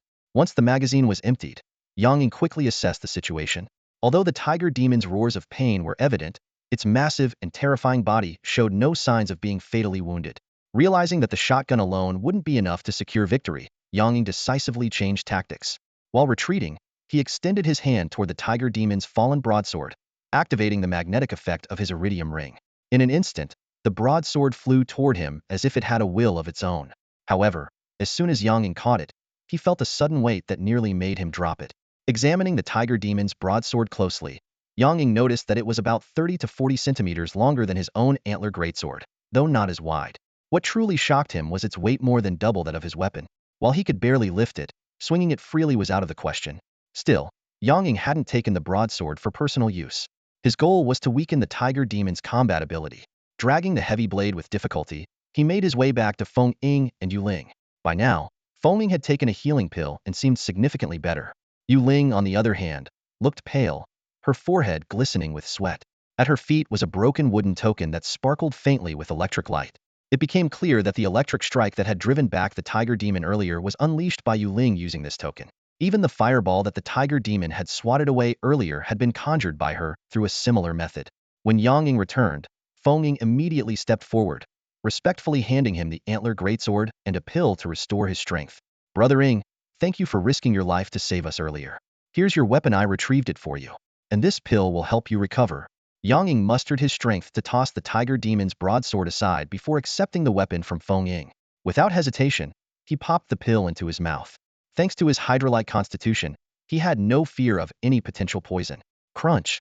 The pill quickly disintegrated in his mouth, releasing a nutty aroma reminiscent of peanuts and walnuts. As the medicinal power took effect, a warm surge spread rapidly through his body, erasing his fatigue and even dulling the pain in his arms, which had been injured by the tiger demon's earlier attack. Feeling the changes within him, Yang Ying raised an eyebrow. The pill's effects were akin to a fantastical stimulant, possibly with side effects, but as long as it got him through this battle, it was enough. After stretching his body, Yang Ying carefully inspected his antler greatsword. Two jagged notches, each about 3 to 4 centimeters long, now marred the blade's edge damage inflicted during its clash with the tiger demon's broadsword.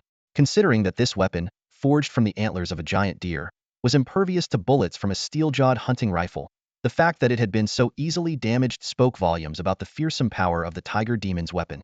Yang Ying couldn't help but feel relieved at his decision to deprive the demon of its broadsword.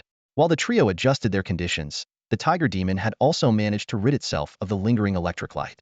However, its appearance was now completely altered. Its once yellow and black-striped fur was mostly scorched, leaving it looking more like a black tiger. A long sword was embedded in its arm, and one of its eyes had been blinded by Yang Ying's shotgun blast. It was a pitiful and battered sight. The tiger demon swatted the long sword from its arm and cast a sinister, fluctuating gaze at Yang Ying and his companions. Though fury burned within it, it did not immediately launch another attack. Yang Ying narrowed his eyes, carefully observing the situation. Planting his antler greatsword firmly in front of him, he retrieved 2 firearms from his back. He casually discarded the less effective SPA's 12 shotgun and focused on loading bullets into his elephant hunting rifle, the Devil's Flame. While loading, Yang Ying issued instructions to his teammates. You two are not in good shape. I'll go up and engage the tiger demon directly. Stay behind and provide cover. Before either could object, he secured the loaded Devil's Flame back on his back, grabbed his antler greatsword, and charged toward the tiger demon without hesitation. Seeing Yang Ying rushing toward it alone, the tiger demon's eyes gleamed with malice. Instinctively, it wanted to tear this foolish human to shreds, but as it prepared to move, the excruciating pain coursing through its body gave it pause. Reason dictated that retreating immediately would be the wisest course of action. Yet, as the self-proclaimed king of beasts, the thought of fleeing from mere humans filled it with unbearable shame. As the tiger demon hesitated, Yang Ying shot forward like an arrow loosed from a bow, appearing right in front of it. The tiger demon, though reluctant to fight, found itself cornered and had no choice but to endure its injuries and face its opponent. Its eyes suddenly gleamed with a feral light, its massive jaws parted slightly, and its chest heaved as it prepared to strike. This was the telltale sign of the tiger demon unleashing its sonic roar, a devastating attack powerful enough to injure even Feng Ying and Yu Ling, both equipped with protective artifacts. Yet, as Yang Ying stood on the brink of this lethal onslaught, he showed no trace of fear. The dark, demonic hand on his arm extended rapidly, covering his ears, while a black shield resembling a basin sprouted instantly from his left shoulder. Roar! Boom! The tiger's sonic roar and the resulting explosion clashed violently, unleashing shockwaves in all directions. The sheer force of the sound distorted the tiger demon's own features, while Yang Ying was struck hard, blood spurting from his mouth as he staggered back several steps. It was clear the tiger demon held the upper hand in this sonic clash. However, the tides of battle shifted in an instant. Before the sound waves fully dissipated, two white beams of light shot out from behind Yang Ying, striking the tiger demon directly. Though the attack seemed unremarkable at first glance, it oddly restrained the tiger demon. While it caused no visible wounds, it forced the creature to stumble backward, unable to press its advantage against Yang Ying. Shaking his ringing head, Yang Ying wiped the blood from the corner of his mouth, his demonic clawed glove absorbing the blood entirely. That tiger sure has some lungs, he muttered under his breath. Without hesitation, he gripped his massive horned blade once more and charged at the tiger demon, as if the injuries moments ago had no effect on him. Seeing Yang Ying coming at it again, the tiger demon prepared to unleash another sonic roar. This time, however, it had learned its lesson. A thin layer of black mist began to form around it, shielding it from potential sneak attacks by Feng Ying and Yu Ling. But the tiger demon's newfound caution didn't faze Yang Ying. Noticing the creature about to open its mouth, he swiftly raised his right hand and slashed the air toward the tiger demon. The demonic claw, now fully charged, materialized as a massive dark red spectral hand that hurtled toward the tiger demon's head. Before the tiger demon could react, the ghastly claw tore through the thin black mist and struck its head with a heavy thud. The impact was so forceful that the tiger demon, despite its towering and muscular frame, dropped to one knee. Dazed and reeling, the attack disrupted its attempt to unleash another sonic roar. Seizing the opportunity, Yang Ying dashed forward and swung his horned blade, carving a deep, bone-revealing gash across the tiger demon's chest. Were it not for the creature's massive size, the strike might have severed its throat entirely. The excruciating pain jolted the tiger demon back to its senses. Realizing Yang Ying's blade was about to descend again, it opened its jaws in desperation. This time, however, instead of unleashing a sonic roar, it spewed out a dense, ink-black fog that quickly engulfed its entire body. What followed was even more horrifying. From within the black fog emerged countless ghostly apparitions. Their twisted, grotesque faces wailed and shrieked in anguish, the sound chilling and otherworldly, like the cries of demons from the depths of hell. Faced with this sudden and eerie development, Yang Ying chose not to act recklessly. He cautiously withdrew, lowering his weapon as he turned to seek advice from Feng Ying and Yu Ling about the nature of the black fog and the ghostly apparitions. Yet, as Yang Ying moved, the previously aimless apparitions seemed to react to his presence. With unearthly howls, they surged toward him. Cursing under his breath, Yang Ying swung his horned blade to fend them off. With a sharp whoosh, the blade sliced through several apparitions with ease. However, Yang Ying's expression grew even grimmer.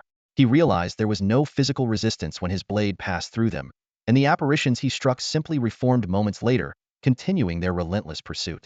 When one of the ghostly claws grazed his body, Yang Ying felt a faint, chilling sensation. Though the attack caused little harm, it was as if each strike was draining something vital from him. As Yang Ying puzzled over this, Feng Ying's voice called out from behind him. "Brother Ying, these are vengeful spirits, the remnants of those devoured by the tiger demon. They feed on life force and energy, and ordinary weapons can't harm them." As Feng Ying spoke, he stepped forward and released a flash of white light, temporarily driving the apparitions back. He then bit his finger, smeared blood onto a yellow talisman, and affixed it to Yang Ying's horned blade. Yang Ying noticed that, with the talisman in place, his weapon now emitted a faint golden glow. Before he could examine it further, Feng Ying added, "This is a purification talisman. It's not particularly high grade, but it should be effective against these vengeful spirits." Nodding slightly, Yang Ying swung his blade at one of the apparitions. This time, he felt a slight resistance as the blade connected. The apparition let out a piercing scream before dissipating into a cloud of black smoke, unable to reform. Seeing the talisman's effectiveness, Yang Ying continued to strike, cutting down the advancing apparitions one by one. Each fell to his blade, reduced to harmless black mist. Just as he turned to thank Feng Ying, a ferocious roar erupted from within the black fog. This roar, though lacking the physical force of the earlier sonic attacks, was imbued with an overwhelming primal fury that sent shivers down the spine. Yang Ying instinctively raised his horned blade in defense, his eyes fixed on the direction of the sound. When the figure finally emerged from the fog, Yang Ying's pupils contracted slightly. Standing before him was a monstrous tiger, its true form revealed over 4 meters long and radiating an aura of pure menace. Behind him, Feng Ying's voice carried a grave tone. Brother Ying, be careful. Now that the tiger demon has revealed its true form, it's ready to fight to the death. Staring at the tiger demon before him, now revealed in its true form and exuding an overwhelming aura of terror, Yang Ying found himself at a crossroads. Activating the Hydra's body seemed to be the only option, but each activation came at a heavy price. The lingering will of the Hydra would demand his head, further deteriorating his mental state. Until he could find a suitable head for the Hydra's body to dispel its residual influence, he was reluctant to rely on this power again. However, the situation left him no time for hesitation. The massive tiger demon let out a deafening roar and lunged at Yang Ying with astonishing speed. Its enormous form appeared before him in an instant, leaving no time to evade. Instinctively, Yang Ying raised the broad, heavy blade in his hands to shield himself. In the next moment, the tiger demon's paw, as large as a basin, came crashing down. Clang! A sharp metallic sound rang out as Yang Ying, along with his blade, was sent flying by the tiger demon's strike. As he tumbled through the air, he finally understood why this mission had assigned Feng Ying and Yu Ling as his teammates. This was far beyond what a novice player could handle alone. The tiger demon's power vastly surpassed that of the demonic creature born of the cultists in the previous world. Even with 3 or 4 of him working together, confronting it hidden would still be a near impossible task. Yang Ying hit the ground hard, pain surging through his entire body. Ignoring the agony and the fact that his blade had been knocked aside, he quickly rolled away to avoid the tiger demon's pursuing claws. In the distance, Feng Ying and Yu Ling, who had been preparing to assist him, hesitated when a chilling howl erupted from the tiger demon. A swarm of vengeful spirits surged toward them, encircling the pair and forcing them into a defensive stance, unable to spare any attention to Yang Ying's plight. Scrambling to his feet, battered and bruised, Yang Ying's eyes had already transformed into cold, reptilian vertical slits. Despite his deep reluctance, the life-and-death situation compelled him to activate the Hydra's body. Though he knew this would once again subject his mind to the torment of the Hydra's lingering will, it was a better fate than having his body devoured and his soul enslaved by the tiger demon, condemned to eternal suffering as a vengeful spirit. Sensing the sudden surge of Hydra's aura emanating from Yang Ying, the tiger demon momentarily paused, a flicker of doubt flashing in its eyes. Yang Ying seized this fleeting opportunity, swiftly repositioning himself and raising his hand. The magnetic pull of the iridium ring instantly activated, drawing Feng Ying's fallen sword into his grasp. Seeing Yang Ying armed once more, the tiger demon's eyes reignited with ferocity. But what happened next caught it completely off guard. Without hesitation, Yang Ying raised the sword and slashed it fiercely across his own left wrist.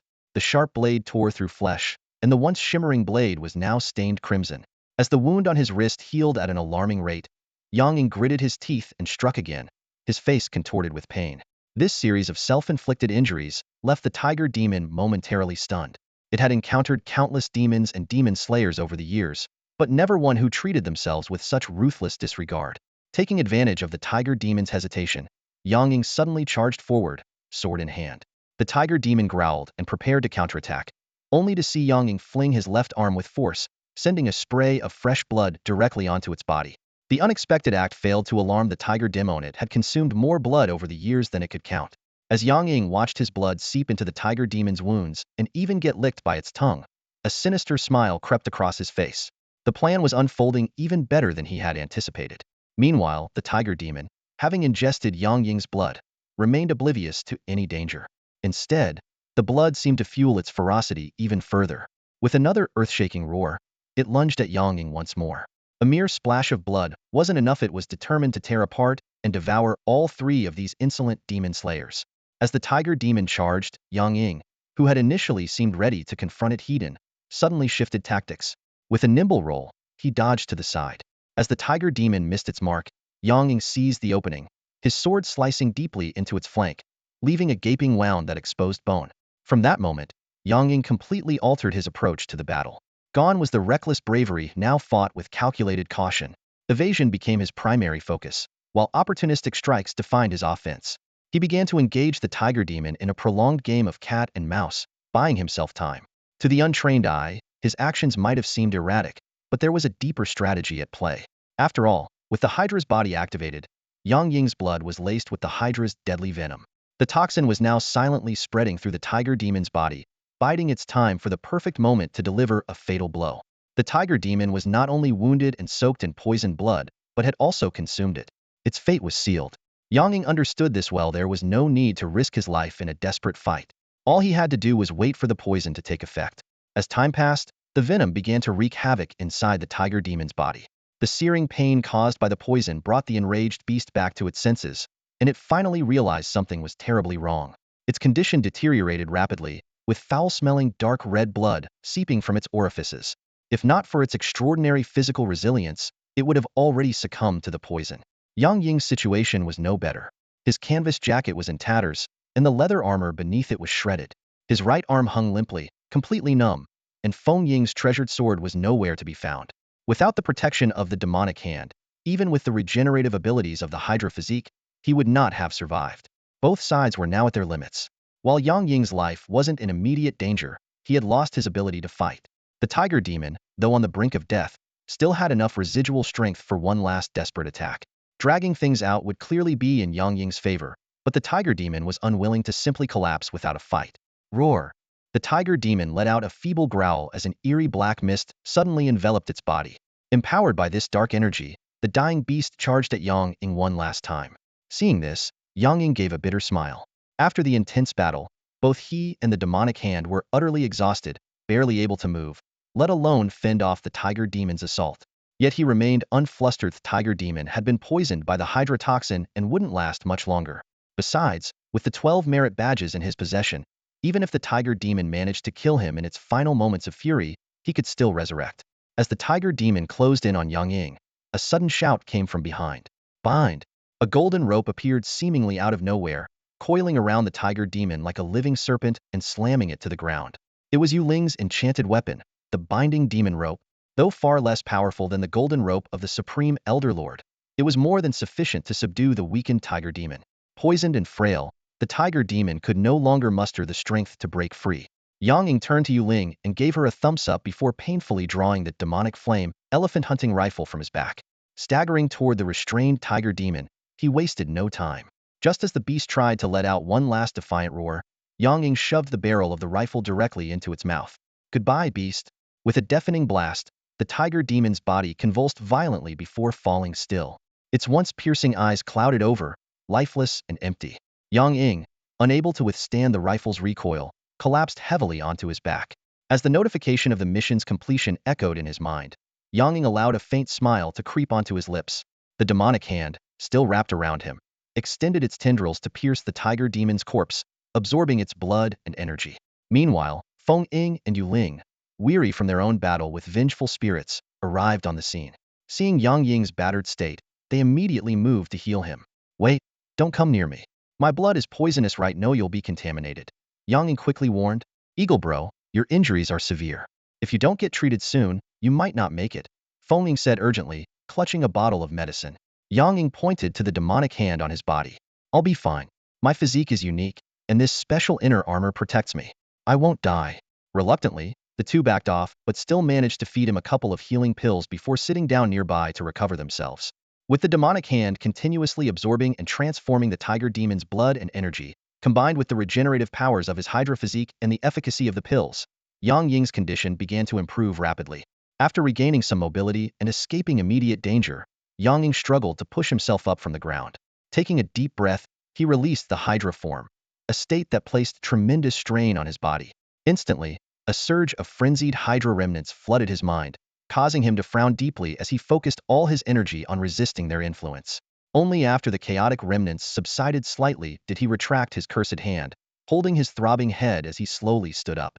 Seeing this, Feng Ying quickly got to his feet and hurried over in a few strides to support Yang Ying. Brother Ying, you're badly injured, why are you trying to get up? He asked with genuine concern in his voice. This is the tiger demon's territory, and no other creatures are likely to come here anytime soon. You can rest a bit longer. No need, Yang Ying replied with a weak but resolute tone, shaking his head. Though my injuries haven't fully healed, they no longer hinder my movements. He gestured toward the tiger demon's lifeless body on the ground. This may be the tiger demon's domain, but it's still the wilderness. We can't rule out unexpected dangers. We'd better clean up the battlefield and leave as soon as possible. You're right, Brother Ying, Feng Ying agreed, nodding. He then turned to Yu Ling, who had just finished her meditation, and gave her a signal. The trio swiftly gathered their respective belongings and regrouped near the tiger demon's corpse to discuss how to divide the spoils. The only notable rewards from the battle were the tiger demon's body and its massive blade. Yang Ying initially suggested splitting everything equally among the three of them, but both Feng Ying and Yu Ling argued that, given Yang Ying had contributed the most to slaying the Tiger Demon, an equal division would be unfair. After some discussion, they decided to award the Tiger Demon's giant blade to Yang Ying, while the corpse and the bounty from the Zhenyao division would be shared equally among the three. Speaking of the Zhenyao division, Yang Ying learned that it was a special organization established by the authorities in collaboration with various factions, with the primary goal of eradicating demons and monsters. Demon slayers could take on various missions there, ranging from eliminating threats and escorting individuals to gathering rare materials. It also served as a marketplace for trading magical artifacts, elixirs, and other resources, a multifaceted hub of activity. Feng Ying and Yu Ling had taken on a mission from the Zhenyao division to eliminate the Tiger Demon. Initially, Yang Ying planned to leave after dividing the spoils, but now it seemed he would need to linger in this world a bit longer. Once the mission was completed, he would have 72 hours to remain, giving him ample time to explore the Zhenyao division. If he could acquire some powerful equipment or items there, it would greatly aid him in his next task, finding suitable heads for his Hydra form. Just as the three were preparing to leave, Yang Ying's attention was drawn to a cave in the distance, the Tiger Demon's lair. "Hey," he said suddenly, "do you think there might be anything valuable in that lair?" Feng Ying thought for a moment before nodding. The Tiger Demon had developed intelligence, so it likely had a habit of hoarding treasures. Judging by the number of ghostly minions it must have claimed the lives of quite a few victims. In that case, what are we waiting for? Yu Ling exclaimed excitedly. "Let's go check it out, there might be some real treasures in there." Before she even finished speaking, she was already dashing toward the cave. Yang Ying and Feng Ying exchanged a smile and quickly followed after her. However, by the time Yang Ying and Feng Ying reached the cave entrance, Yu Ling had already retreated, covering her nose. She took a few deep breaths of fresh air and pointed toward the cave with a look of disgust. "The stench in there is unbearable. It's so foul I don't even care what's inside. If you two are interested, go ahead, I'll stand guard out here." Seeing Yu Ling so affected by the smell, Yang Ying and Feng Ying exchanged a glance and nodded in understanding. Taking a deep breath, they steeled themselves and entered the cave. The moment they stepped inside, a nauseating stench hit them like a brick wall, nearly making them stumble. Yang Ying silently thanked Yu Ling for not forcing herself to endure the smell. It was as revolting as a cesspool. If not for the possibility of treasure, they, too, would have turned back immediately. Enduring the overwhelming odor, they began searching the cave as quickly as possible. Unfortunately, their efforts proved largely disappointing. While the Tiger Demon had indeed collected some items, most were of little value. Unable to bear the stench any longer, they decided to take everything they found outside for a closer inspection. As they were preparing to leave, Yang Ying's eyes fell on a nest-like pile of straw and tattered cloth in the corner of the cave. Crouching down, he rummaged through it and suddenly pulled out a small iron kettle. The kettle was about the size of his palm, dull and gray, but its craftsmanship appeared fairly intricate. Examining it closely, Yang Ying noticed that the surface was coated in a layer of dark grime that refused to come off no matter how hard he tried to wipe it. The infinite mark remained dormant, yet Yang Ying felt an unusual sensation from the small iron kettle in his hand. He gazed intently at the seemingly ordinary object, a vague sense of its uniqueness stirring within him. Just as he was lost in thought, Feng Ying's voice interrupted his reverie. "Eagle brother, what's wrong?" Feng Ying asked, covering his nose and mouth while holding a bundle of items. "Let's finish up and leave quickly. The stench here is unbearable." Yang Ying snapped out of his thoughts and casually tucked the small iron kettle into his pocket. "Oh, right. I'm just about done. Let's go." He grabbed the sack of collected items from the ground and walked toward the cave's exit alongside Feng Ying. Once outside the cave, the two inhaled the fresh air greedily, just as Yu Ling had done earlier. They began inventorying the items they had brought out. Apart from some gold and silver treasures, there were only a few broken remnants of magical artifacts such as a snapped wooden sword, a twisted protective mirror, and shattered jade carvings. The three agreed to split the gold and silver among themselves while handing over the useless remnants of the magical artifacts to the Demon Suppression Bureau. As they discussed their plan, Yang Ying suddenly remembered the small iron kettle in his pocket. Taking it out, he asked, "By the way, I found this in the cave. Do you think it's some kind of magical artifact?" Feng Ying took the kettle and examined it closely before shaking his head. "I don't sense any energy from it, nor does it seem unusual in any way. It's probably just a mundane object, but the craftsmanship is quite refined. If it interests you, Eagle brother, you can keep it as a memento." Hearing this, Yu Ling immediately lost interest. Yang Ying accepted the kettle back, thanked Feng Ying, and carefully put it away. Despite Feng Ying's confirmation that it was an ordinary object, Yang Ying couldn't shake the feeling that it was extraordinary and inexplicable intuition, like a sixth sense. After leaving Mingji Mountain, the trio decided to rest for the night at Xiaonyo Village, as it was already late and they were exhausted from the battle. They planned to head to the Demon Suppression Bureau's branch the next day. Upon hearing that the tiger demon had been vanquished, the villagers were overjoyed. They welcomed the trio with drums and gongs, celebrating as if it were a festival. Once settled in, Yang Ying headed to the small courtyard assigned to him to freshen up. He drew a bucket of cold water from the well and poured it over himself, the chill instantly dispelling the stifling summer heat. His clothes were tattered and blood-stained, with some patches of dried blood stuck to his skin. As the water softened the grime, Yang Ying painstakingly removed his clothes and began washing up. However, he failed to notice that the small iron kettle in the pocket of his torn clothes was undergoing a subtle transformation. The kettle was slowly absorbing the diluted blood, and its rusty surface began to shed. After cleaning himself, Yang Ying changed into a spare set of clothes and turned his attention to the heap of ruined garments. Though the clothes were beyond repair, he wanted to keep the leather armor he had acquired during the trial as a keepsake. As he retrieved the blood-stained armor from the pile, the small iron kettle rolled out along with it. "Almost forgot about you," Yang Ying muttered to himself as he bent down to pick it up. But the moment his fingers touched the kettle, a glowing game-like interface suddenly appeared before his eyes. Name: Iron Sword Kettle Self-Sealed. Type: Magical Artifact. Effect: Unable to view in self-sealed state. Description: A sect heirloom of the Iron Sword sect, this artifact fell into a self-sealed state due to the intense resentment left by its previous owner's tragic demise. By absorbing the blood of former enemies, the lingering resentment has slightly diminished. If the resentment is entirely dispelled, the artifact's original power may be restored. After reading the kettle's attributes, a faint smile appeared on Yang Ying's lips. He murmured to himself, "They say a woman's intuition is sharp, but it seems my male intuition isn't too bad either." At night, in a small, dimly lit house in Xiaoyo village, the once dark room now gleamed as bright as daylight. Yang Ying sat cross-legged on the earthen kong, with a low table before him, scattered with a few items. He set down a chunk of tiger demon meat he had been holding and fixed his gaze on the iron sword pot, shaking his head lightly. The tiger demon's blood and flesh were no longer capable of dispelling the resentment left by the previous owner of this artifact. Ever since Yang Ying confirmed that the iron sword pot was an extraordinary artifact, he had been trying to remove the lingering resentment within it. To this end, he had specially requested a piece of tiger demon meat from Fengying. However, it seemed now that mere flesh and blood were no longer effective. After a brief moment of thought, Yang Ying opened the treasure chest beside him and retrieved a dark red crystal, about the size of a ping-pong ball. It was a soul crystal fragment extracted from the tiger demon by the demon hand. Although incomplete, its size and the power it contained far exceeded any soul crystal Yang Ying had obtained before, making it exceptionally valuable. Since the flesh had proven ineffective, this soul crystal fragment became his last hope. Weighing the crystal in his hand, Yang Ying deliberated carefully. Compared to a soul crystal fragment of uncertain utility, a functional artifact was undeniably more valuable.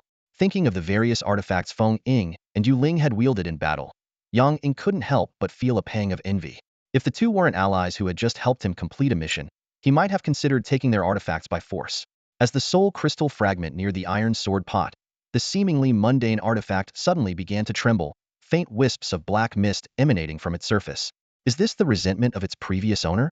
Yang Ying murmured. At that moment, a notification from the infinite game system appeared before him. The tiger demon's soul crystal fragment will have an unknown effect on the iron sword pot's self-concealment. Use it? After Yang Ying confirmed, the black mist around the iron sword pot erupted, forming a menacing, vengeful ghostly face that lunged forward and clamped its jaws onto the soul crystal fragment. Instinctively, Yang Ying let go, and the dark red crystal dropped directly into the ghostly face's mouth. A phantom tiger's roar echoed through the air as the ghostly face swelled, pulsating like a beating heart. Vein-like dark red patterns spread across its surface. The ghostly visage twisted in agony, silently screaming in torment. This phenomenon continued for about 10 minutes before the ghostly face's pulsations gradually subsided. Rather than fading, the dark red patterns spread further, dyeing the entire face a deep crimson. Slowly, the malevolent and vengeful expression on the ghostly face softened, transforming into the stern visage of a middle-aged man. The face nodded slightly toward Yang Ying before disintegrating into specks of red light, with a final white glow merging back into the iron sword pot. Once Yang Ying confirmed there were no more unusual occurrences, he picked up the iron sword pot, now faintly glowing, and murmured, "That should do it." Before his words had fully settled, the iron sword pot's updated information appeared. It was no longer in a self-concealed state, and its functions became clear. It was a spatial artifact with a special storage space capable of holding up to 10 weapons. The pot could launch stored weapons to attack enemies, and even allow limited control over the weapons in flight, though at an additional energy cost. Even more intriguing, with the right materials, the iron sword pot could absorb them to gain enhanced abilities. After reviewing the artifact's new capabilities, Yang Ying nodded in satisfaction. He then took a hunting knife from the treasure chest, pricked his finger, and let a drop of blood fall onto the iron sword pot. The pot glimmered faintly, absorbing the blood and establishing a unique bond with Yang Ying. This seemingly cliched blood recognition was, in fact, a necessary step to wield the artifact.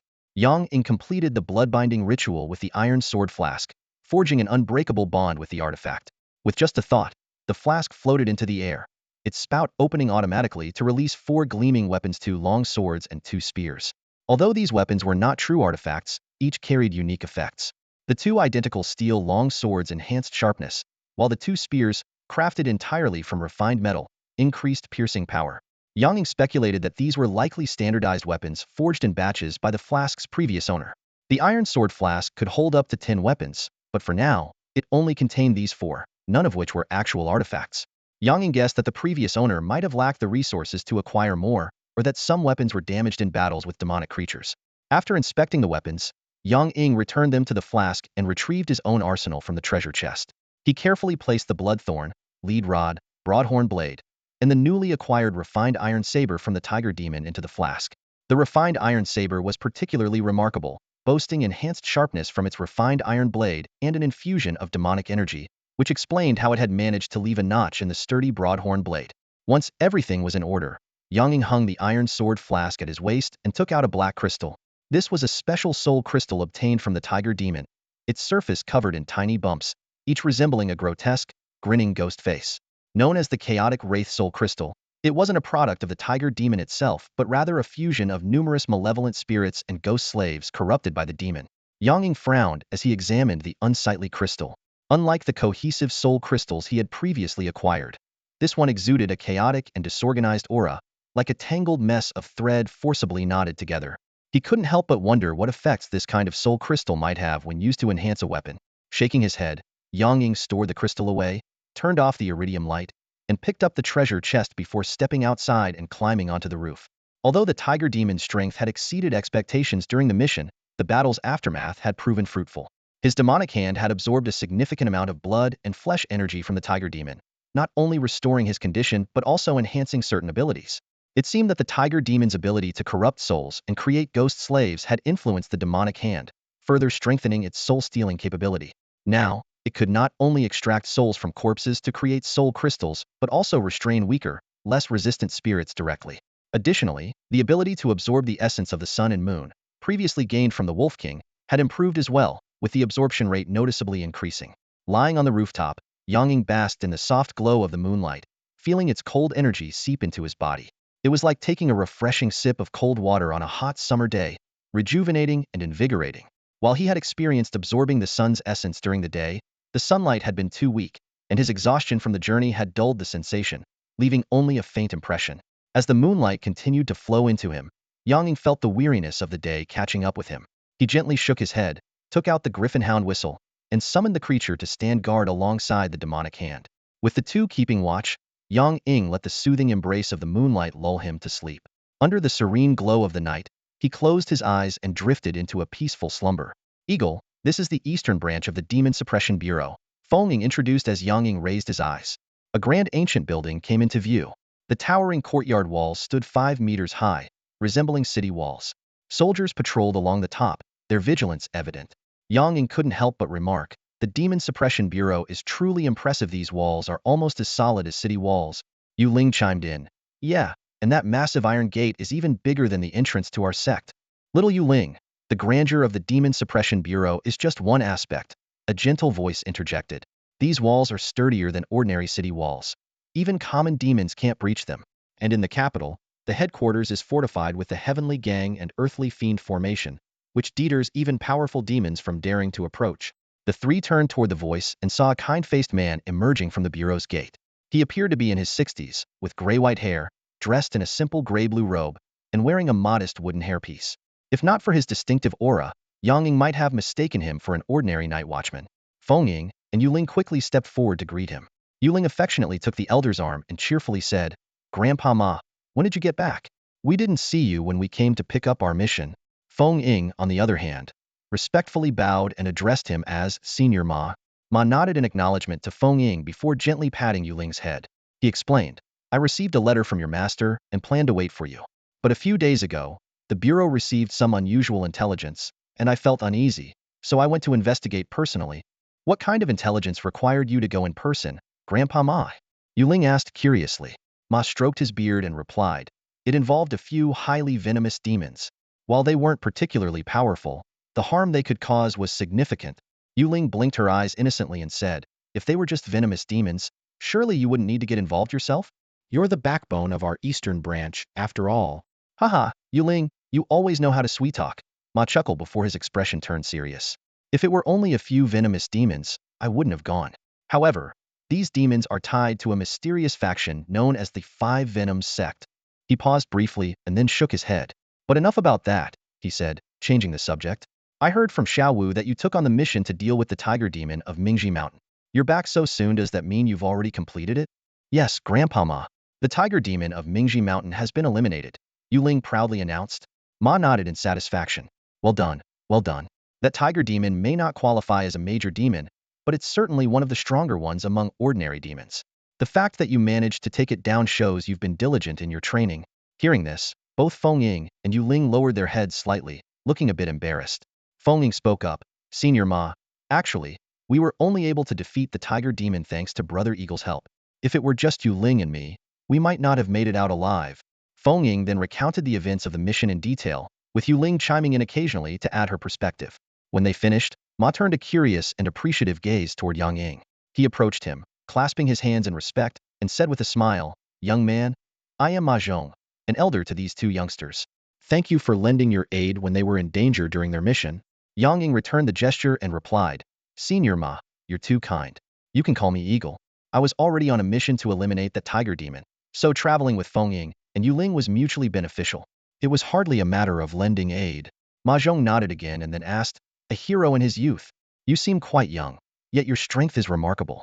May I ask which sect or school you hail from? Yang Ying's eyes narrowed slightly, understanding that Ma Zhong was probing for information about him. This was something he had anticipated, and he had already prepared his response. Without hesitation, he delivered the explanation he had planned in advance. Yang Ying stood in front of the gates of the Demon Suppression Division and briefly introduced himself and his purpose to Ma Zhong. He admitted that he did not belong to any formal sect, but had learned some martial arts from wandering performers. Later, he had encountered some fortuitous opportunities while fighting demons. He explained that he had 3 objectives for this visit. First, to submit the tiger demon slaying mission with Feng Ying and claim the reward. Second, to purchase some powerful magical artifacts to deal with a formidable demon. And third, to join the Demon Suppression Division as a demon slayer. After hearing this, Ma Zhong's eyes lit up slightly, and he led the group into the interior of the Demon Suppression Division. The inside was meticulously organized, with distinct functional areas such as the Mission Zone, Trade Zone, Intelligence Zone, and Rest Area. Upon entering, Feng Ying headed straight to the Mission Zone to submit the tiger demon slaying task. Yuling, being familiar with the division, was assigned to assist Yang Ying with the application process to become a demon slayer. Meanwhile, Ma Zhong escorted Yang Ying to a quaint reception room to discuss his specific requirements for purchasing magical artifacts. After a brief hesitation, Yang Ying retrieved a palm-sized water blue scale from his treasure chest and handed it to Ma Zhong. This scale was a reward he had obtained during his first infinite game mission. He suspected it might belong to the powerful demon he was about to face, the head that corresponded to the body of the Hydra. Ma Zhong took the scale, and his expression immediately grew serious as he softly murmured in surprise. After carefully examining it, he shook his head and returned the scale to Yang Ying. I've never seen a demon with scales like this, but I can sense a damp dragon aura emanating from it. This is likely a water-dwelling demon with dragon lineage, which means it must be quite powerful. As he spoke, Ma Zhong pulled out a purple talisman, about the size of a card, from his sleeve and handed it to Yang Ying. This purple thunder talisman was personally crafted by me. Its power is significant, and it has a certain restraining effect on water-dwelling demons. Consider it a token of gratitude for the help you've given Feng Ying and Yuling. Yang Ying accepted the talisman without hesitation and expressed his thanks. Ma Zhong then explained, to use it, you'll need to smear it with fresh blood, aim it at your enemy, and activate it with your spiritual energy. Once triggered, it will unleash a powerful purple thunderbolt, capable of forcing even a mighty demon to retreat. Yang Ying checked the attributes displayed in the infinite game system and confirmed that it was a single-use item, consistent with Ma Zhong's description. He was slightly puzzled and asked, Senior Ma, about the spiritual energy needed to activate this talisman. Ma Zhong interrupted with a reassuring tone. Don't worry. I've already assessed it. Although the spiritual energy in your body is weak, it is sufficient to activate the Purple Thunder Talisman. Realizing this, Yang Ying suddenly understood and recalled the peculiar energy within his body. Ever since the demonic hand had absorbed the blood and flesh energy of the Wolf King and gained the ability to absorb the essence of the sun and moon, he had noticed a faint stream of energy within him. Initially, it was so weak that he barely perceived it, but over the past few days, as he continued to absorb the essence of the sun and moon, the energy had gradually grown stronger. To better understand the talisman's power, Yang Ying asked again, Senior Ma, could the tiger demon from Mingji Mountain withstand the Purple Thunder Talisman? Ma Zhong chuckled and shook his head. A tiger demon? Ha! Under the power of the Purple Thunder Talisman, it would be either dead or gravely injured. Hearing this, Yang Ying felt more confident. However, receiving such a valuable talisman made him feel slightly undeserving. After a moment of thought, he put away the scale and the Purple Thunder Talisman, then took out a crimson, heart-shaped fruit from his treasure chest. This was the magic blood tree fruit, capable of extending one's lifespan. Yang Ying offered the fruit to Ma Zhong, but the latter hesitated, frowning as he scrutinized the eerie aura emanating from the fruit. He asked with curiosity, Young man, what is this? Yang Ying explained, Senior Ma, I obtained this fruit after eliminating a cult. It is said to have been cultivated through blood sacrifices. Consuming it can extend one's lifespan, but it may also affect the user's mind. I initially intended to destroy it, but thought it might be a waste. Meeting you today feels like fate, and I believe you would know how to handle it appropriately. Hearing that the magic blood tree fruit could extend one's lifespan, a fiery gleam flickered in Ma Zhong's otherwise calm eyes. Even someone as composed and seemingly otherworldly as Ma Zhong could not entirely resist the allure of prolonging life. Ma Zhong cleared his throat softly, calming his slightly excited expression, and took the fruit of the demon blood tree from Yang Ying's hands. The moment it touched his palm, he felt the vibrant life force pulsing within it. As for the chaotic mental energy capable of affecting one's mind, Ma Zhong was unfazed. He was confident in his ability to easily dispel and refine it. After putting the fruit away, Ma Zhong looked at Yang Ying, his gaze becoming noticeably warmer. Young friend, I'll accept this fruit, but I won't take advantage of you for nothing. If you have any requests, feel free to ask. Though Ma Zhong's words were generous, Yang Ying remained composed. The elder had already gifted him a Purple Thunder Talisman, and making an excessive request might risk upsetting him. After a moment of thought, Yang Ying cautiously inquired, Senior Ma, would it be possible for you to teach me a method for cultivating spiritual energy? Of course, Ma Zhong readily agreed, though he couldn't help but ask curiously, but since you already possess spiritual energy, you must have a cultivation method of your own. Even if I give you another one, it might not suit you better than the one you currently use. Are you sure you want it? Yang Ying nodded thoughtfully at this. For someone like him, who could directly absorb the essence of the sun and moon to convert into spiritual energy, a cultivation method indeed held little significance. But then, what should he ask for? Requesting something too valuable might cause offense, while asking for something trivial felt like a waste. Suddenly, his thoughts turned to the Purple Thunder Talisman he had just received, and an idea struck him. Senior Ma, in that case, he'll pass on the cultivation method. However, I've always been deeply interested in the art of talismans, though I've never had the chance to study it. Before he could finish speaking, Ma Zhong seemed to understand. In his hand, which had somehow become occupied without notice, was a book bound in deep blue covers. The words, Talisman Scripture, were prominently inscribed on the front. This talisman scripture was compiled by one of my subordinates, who is highly skilled in the art of talismans. While it mainly covers foundational talismans, it's perfect for starting from the basics. If you master it fully, you'll have a solid foundation in this field, Ma Zhong said, handing the book to Yang Ying. Yang Ying accepted the book and casually flipped through a few pages before storing it in his treasure chest. He cupped his hands and expressed his gratitude to Ma Zhong. As the two exchanged pleasantries, a middle-aged man entered the room, bringing with him Yang Ying's Demon Slayer identification badge. It turned out that Yu Ling, who had been helping Yang Ying with the paperwork, had gone with Feng Ying to the Demon Suppression Division's logistics department to replenish supplies and repair artifacts. As Yang Ying curiously examined the hefty copper badge, a sudden notification from the Infinite game appeared. Player Eagle has obtained the Demon Slayer identification badge from the Demon Suppression Division. Future task lists may now include related missions. This unexpected benefit left Yang Ying momentarily stunned. He hadn't anticipated that a Spuro-Themant decision would yield such a reward. Ma Zhong then called the middle-aged man over and pointed to Yang Ying. This is my young friend. Take care of him and show him around. The man responded promptly. After bidding farewell to Ma Zhong, Yang Ying followed the middle-aged man out of the reception room. Young man, my name is Wu Shan, but you can just call me Old Wu. The man introduced himself as they walked. Old Wu, you can call me Eagle, Yang Ying replied. Eagle, my young friend. Where would you like to go first? Old Wu asked. After a brief moment of thought, Yang Ying said, "Let's start by finding Feng Ying and Yu Ling." Under Old Wu's guidance, Yang Ying quickly located the pair, who were in the middle of a conversation with a burly man holding an iron hammer. Upon seeing Yang Ying, Feng Ying and Yu Ling greeted him warmly, and Feng Ying handed him several exquisitely crafted sheets of paper. After some explanation, Yang Ying learned that these papers served as the rewards for his recent mission, functioning similarly to currency or ancient promissory notes. The burly man, on the other hand, was the Demon Suppression Division's blacksmith, and Feng Ying and Yu Ling were discussing the repair of their artifacts with him. Upon hearing this, Yang Ying decided not to disturb Feng Ying and Yu Ling any further. Instead, he turned his attention to his own equipment. He pulled out the damaged blade horn greatsword, which had been battered during his battle with the tiger demon, a thoughtful glint flashing in his eyes. Soon after, he rummaged through the bottom of a chest and retrieved various long and used materials, deciding it was the perfect opportunity to put them to good use. Time was of the essence, so Yang Ying immediately summoned a blacksmith. He succinctly explained that he only had a little more than a day, then laid out the damaged weapon and all the materials before the blacksmith, asking whether it was feasible to forge or repair them. Initially, the blacksmith seemed impatient due to the tight deadline.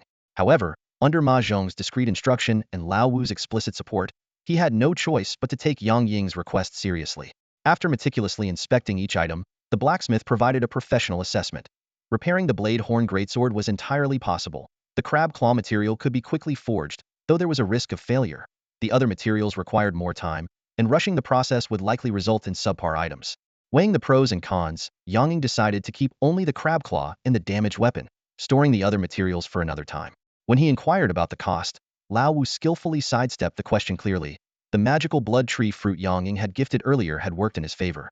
With the equipment issue resolved, Yang Ying bid farewell to the still busy Feng Ying and Yu Ling, then set off to purchase talismans, elixirs, and, if possible, another magical artifact. Guided by Lao Wu, he arrived at the trading area of the Demon Suppression Division. The so-called trading area resembled more of a logistics warehouse, filled with an array of dazzling items. After receiving a list of purchasable goods, Yang Ying found a quiet corner to study it carefully. The impressive items on the list made his breath quicken, but he soon calmed himself and began selecting items that would be most useful for the unique mission world he was about to enter. After thorough consideration, Yang Ying chose a set of practical items: a fasting pill, a blood replenishing pill, a divine speed talisman, an earth platform talisman, a small dimensional pouch, a fish scale heartguard mirror, and a deteriorated dragon binding rope. Each item had its own unique function, and though they were expensive, they were invaluable for the challenges ahead. To acquire these valuable items, Yang Ying sacrificed almost everything he had. He offered the mission rewards head received from Feng Ying, the gold and silver head scavenged from the tiger demon's lair, crab pearls, gold and silver jewelry, a refined pocket watch from the survival mission world, all his soul crystal fragments, and even his spa's 12 shotgun along with its ammunition. Despite this, the deal was only possible thanks to Lao Wu's assistance and the locals' curiosity about modern items. However, the fact that the trading area's manager became aware of his possession of firearms made Yang Ying wary. He realized that this information might have been leaked by Feng Ying or Yu Ling, whether intentionally or unintentionally. This served as a reminder to tread carefully in his interactions with the two in the future. With the transaction complete, Yang Ying took another glance at the item list and then, accompanied by Lao Wu, took a brief tour of other areas within the Demon Suppression Division. Finally, he was assigned a room to rest. The fierce battle with the tiger demon had left him far from fully recovered, and now, in a safe environment, he could finally relax, recuperate, and study the talisman scripture he had obtained from Ma Zhong. Lying on the bed, Yang Ying opened the scripture and thought to himself, "If I can master the skill of crafting talismans, it will be an incredible asset for future missions." With this resolve, he began to focus intently on his studies. On his second day at the Demon Suppression Bureau, Yang Ying stepped into the blacksmith's workshop, where the air was thick with the scent of metal and charcoal. His gaze immediately locked onto a familiar silhouette on the workbench's giant blade with horned edges. The weapon's surface now gleamed with newly added earthy yellow patterns, resembling the veins of the earth. "This is no ordinary repair," the blacksmith said with a grin. "We had a rune master imbue it with earth element runes. Its power has been greatly enhanced." Yang Ying nodded in gratitude and channeled his spiritual energy into the weapon. In an instant, the earthy yellow patterns glowed faintly, and a layer of rock spread across the blade. He gave it a swing despite the added weight. It posed no challenge for him, as his strength had significantly increased after absorbing the blood and flesh of the tiger demon. The blacksmith then gestured toward a nearby red object. "This here is the crimson claw, crafted from crab pincers. Don't be fooled by its size. There's more to it than meets the eye." Yang Ying picked up the crimson claw and immediately noticed its unusual heft. The blacksmith continued, It's filled with metal inside and equipped with special mechanisms. As he spoke, he demonstrated how to dismantle it into two sharp claw blades, one long and one short. We also had a rune master engrave metal element runes on it, enhancing its sharpness and armor-piercing capabilities, the blacksmith added. Yang Ying nodded in satisfaction, silently grateful for Ma Zhong's efforts behind the scenes. He knew the blacksmith wouldn't have gone to such lengths without someone putting in a good word for him. Time was running short. After bidding farewell to Feng Ying and Yu Ling, Yang Ying sought out Old Wu. From his pocket, he produced two soul crystals, one from an ordinary wild wolf and the other from a wolf king. These are for you, to thank you for your guidance yesterday, Yang Ying said as he handed the wild wolf soul crystal to Old Wu. As for the wolf king's crystal, I'd like you to pass it on to Lord Ma Zhong. Old Wu received the crystals with a solemn nod. Leaving the demon suppression bureau, Yang Ying slipped into a secluded alley. He summoned the infinite game interface and selected the option to submit his mission and return. A flash of light enveloped him, and his figure vanished without a trace. Moments later, a black-clad, masked figure appeared silently in the alley. Searching meticulously, the figure pulled out a copper mirror and scanned the area, but ultimately found nothing and departed as stealthily as they had arrived. Another flash of light, and Yang Ying found himself back home. The sight before him made his brow furrow. Garbage was scattered on the floor, the coffee table was piled with snack wrappers, and the sofa cushions were nowhere to be found, replaced by a mess of crumpled summer blankets. The dining table still bore the remains of takeout boxes and shrimp shells. Only the kitchen remained spotless, a stark contrast that left Yang Ying unsure whether to laugh or cry. What's going on with Lin Xian? I've only been gone a few days, and the house is already a disaster, he muttered under his breath. Taking out his phone, Yang Ying glanced at the time. It was 9:30 in the morning. Yang Ying stood in the middle of the living room, staring at his phone screen, which displayed over 20 missed calls, all from Lin Xian. While tidying up the scattered trash, he muttered to himself in confusion, strange. I'm sure I told her already. He then dialed Lin Yixian's number. The call barely rang once before it was answered. Lin Yixian's tearful voice came through immediately. Hello? Xiaoying, is that you? Where are you? You haven't answered my calls or messages for days. I'm worried sick. Yang Ying patiently listened to Lin Yixian's anxious rambling for a good 5 or 6 minutes before finally finding a chance to cut in. Mom, it's me. I know. Didn't I already explain? All right, just come home. The house is a mess. It looks like a dog's den. Let's clean it up together.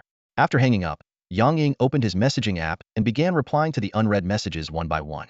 Aside from Lin Xian, most were from his schoolmates. Given his usual personality, these responses were more out of politeness than genuine interest. 2 messages, however, caught his attention. One was from Zhao Qinglian, asking about university application preferences, and the other was a notification from his class teacher in the group chat about the release of the college entrance exam results. Yang Ying felt confident about his scores. After reviewing the university admissions guide, he decided on the Chinese literature department at Binhai University in Qinhuang City. This choice was a balance close enough to home and a relatively easygoing major. Truthfully, he was only going to college to check a box. With his current skills, earning money wasn't an issue at all. If it weren't for Lin Yixian's feelings, he wouldn't even bother with university and would rather stay home to focus on training and preparing for missions. Half an hour later, as Yang Ying gathered the trash into a pile, around 11 in the morning, Gu Baijing was leaning on her office desk, idly scrolling through her phone, pondering what to have for lunch, when a notification from the infinite game suddenly popped up. She muttered in mild annoyance before opening the app to see who had disrupted her peaceful moment. Gu Baijing rarely used the projection screen function of the infinite game. This was due to a colleague who couldn't see the screen, once remarking that her habit of poking at thin air made her look both silly and adorable. Since then, unless absolutely necessary, she had stuck to using her phone to interact with the game. When she saw the message on her screen, Gu Baijing raised an eyebrow slightly and murmured, "It's that impressive little guy." It turned out to be a request for help from Eagle, also known as Yang Ying. As an official agent with the codename Sanhua, Gu Baijing was the outside support Yang Ying had chosen. From Yang Ying's message, Gu Baijing quickly got a general understanding of the situation. It wasn't uncommon for players to have their unusual behavior noticed by family members. The team had handled many similar cases before. Normally, this kind of minor issue wouldn't require her personal involvement, sending someone else would suffice. But after spending the entire morning slacking off, Gu Baijing found herself a bit bored. Seizing the opportunity, she decided to join in on the action. After briefly notifying her colleagues, Gu Baijing left the office and drove to Yang Ying's home. About 20 minutes later, she arrived at her destination. Standing at the door of Unit 2 on the 6th floor of Building 5, just as she was about to knock, the door opened from the inside. "Gu Jie, you're here. Come in," Yang Ying greeted warmly, stepping aside to make way. Curious, Gu Baijing asked, "How did you know it was me? Xiao Yang?" Yang Ying chuckled and explained, "I have pretty sharp hearing, so I caught the sound of the elevator. Besides, we don't usually have visitors, so the only person who could show up around this time is the guest I just invited, namely, you. Though I have to admit, I didn't expect you to arrive so quickly." He gestured toward a pair of brand new white slippers by the shoe cabinet. "Those are fresh out of the box, never been used." Gu Baijing slipped on the slippers and stepped into the living room. Her attention was immediately drawn to 3 or 4 bulging black garbage bags piled in a corner. Just then, Lin Yixian walked out of the kitchen carrying a plate of fruit, her face slightly flushed. Noticing Lin Yixian's expression, Yang Ying glanced at her and candidly explained, "Sorry for the mess. I was away for a few days, and well, things got out of hand here. We're tidying up now." Lin Yixian, clearly embarrassed, quickly attempted to change the subject by urging Gu Baijing to take a seat on the couch. As soon as Gu Baijing settled down, her eyes were drawn to a beautifully crafted bolt-action rifle on the coffee table, alongside a mutated Black Panther Cub named Machio, who was lounging on the sofa playing with a ball. The rifle was the very item Yang Ying had reluctantly mentioned under Lin Yixian's persistent questioning. While Lin Yixian had initially been surprised, she had quickly regained her composure, leaving Yang Ying somewhat puzzled. To Gu Baijing, finding a firearm in Yang Ying's home wasn't particularly surprising. The possession of firearms by players was an unspoken rule both the officials and players tacitly accepted. As long as no one brandished a weapon in public or drew attention from the authorities, the officials generally turned a blind eye. Of course, if a player ever brought back something like a canister of zombie virus from an apocalyptic game world, the response would be entirely different. The officials would act immediately. Such incidents, however, were almost unheard of, as the Infinite game strictly regulated the transfer of hazardous items like zombie viruses. Even so, openly displaying a firearm and a creature from another dimension in front of an official agent wasn't Yang Ying being a little too brazen? Gu Baijing's expression turned subtly peculiar, while Lin Yixian, still holding the plate of fruit, grew visibly uneasy. Noticing the shift in atmosphere, Yang Ying cleared his throat and prepared to offer an explanation. Lin Yixian's sharp gaze, like that of a hawk, was fixed on Yang Ying, making it rather inconvenient for him to send messages through the Infinite game. Left with no choice, Yang Ying gave Gu Baijing a brief explanation of the situation, deliberately avoiding the topic of firearms. Gu Baijing immediately understood. Right in front of Lin Yixian, she not only acknowledged Yang Ying's legal possession of a firearm, but also directly contacted the authorities to process the registration for him. She promised that the documents would be delivered to Yang Ying's home within 3 days. With the tricky firearm issue resolved, Gu Baijing effortlessly used a few official-sounding phrases to brush Lin Yixian off. Just as she was about to take her leave, Lin Yixian warmly invited her to stay for a meal. Although Yang Ying didn't say anything, the approval in his eyes was evident. After all, Gu Baijing had come to help at his request. Yang Ying quickly put the rifle on the coffee table back into his room, then efficiently retrieved some rare ingredients from the fridge: elephant trunk, bear ribs, and crocodile tail delicacies he had recently purchased from the player market. Lin Yixian stared at the unusual ingredients with a puzzled expression. "Xiaoying, where did you get these?" Lin Yixian couldn't help but ask. Without even looking up as he continued preparing the crocodile tail, Yang Ying casually replied, "Bought them from the market." "What? Did you think they fell from the sky? Oh, by the way, if you're free, can you go to the supermarket and grab a watermelon? It's so hot. Some chilled watermelon would be perfect to cool off." Still somewhat confused, Lin Yixian nodded absent-mindedly and left with their excited dog, Machio, to buy the watermelon. Once Lin Yixian was out of the house, Gu Baijing walked over to Yang Ying, who was busy working, and asked in a low voice, "Xiaoyang, what's going on? How did your family find out?" Yang Ying paused his movements and sighed softly. "It's my oversight. This mission took longer than I anticipated, and since I had previously mentioned to my mom that I had some special abilities to reassure her, well." Gu Baijing nodded, a teasing tone in her voice. "You really do tell your mom everything, huh? But yeah, mission durations can be unpredictable. You'll have to be extra careful yourself." She quickly changed the subject. "So, what's for lunch?" The corner of Yang Ying's mouth twitched slightly, but he answered patiently, "Spicy stir-fried crocodile tail, roasted bear ribs, braised elephant trunk, and a few vegetable stir-fries. If you want soup, I have some seaweed. I can make seaweed egg drop soup." Gu Baijing shook her head, declining the soup, and instead curiously asked about the origin of the ingredients. Yang Ying explained that he had bought them from the player market, adding that they were quite reasonably priced. As they chatted, Lin Yixian returned, holding a large watermelon. Yang Ying asked her to keep Gu Baijing company in the living room while he focused on preparing the lavish meal. Despite having no assistance, Yang Ying's exceptional physical abilities allowed him to work quickly and steadily. However, cooking ingredients like elephant trunk and bear ribs required significant time, so the entire process took nearly an hour. "Dinner's ready," Yang Ying called out, and the 2 hungry women dashed to the dining table like arrows loosed from a bow, eagerly digging in. After a satisfying meal, Gu Baijing got up to leave. Yang Ying asked Lin Yixian to handle the dishes while he walked Gu Baijing downstairs. At the building's entrance, Yang Ying said sincerely, "Sister Gu, thank you so much for your help this time. Hey race, a little token of my appreciation. If you ever need anything, don't hesitate to ask." As he spoke, he pulled a cowhide belt, enhanced with yellow bull soul crystals, from his small spatial pouch and handed it to her. Gu Baijing examined the unique belt, raising an eyebrow. This belt's endurance-boosting effect is pretty practical. Are you sure you don't need it? Yang Ying shook his head. I mainly focus on strengthening my body. A small endurance boost doesn't mean much to me. It's just a drop in the ocean. Before Gu Baijing could protest further, he had already placed the belt in her hand and waved goodbye. Watching Yang Ying walk away, Gu Baijing murmured to herself, he wants to maintain good relations with us without getting too close. This young man is quite interesting. Back at home, Yang Ying helped Lin Yixian clean up the table. The two then sat down in front of the computer to check Yang Ying's college entrance exam results. As expected, while he wasn't among the top scorers, he had comfortably surpassed the first-tier cutoff, enough to apply for his desired program. Lin Yixian, as always, fully supported Yang Ying's decision.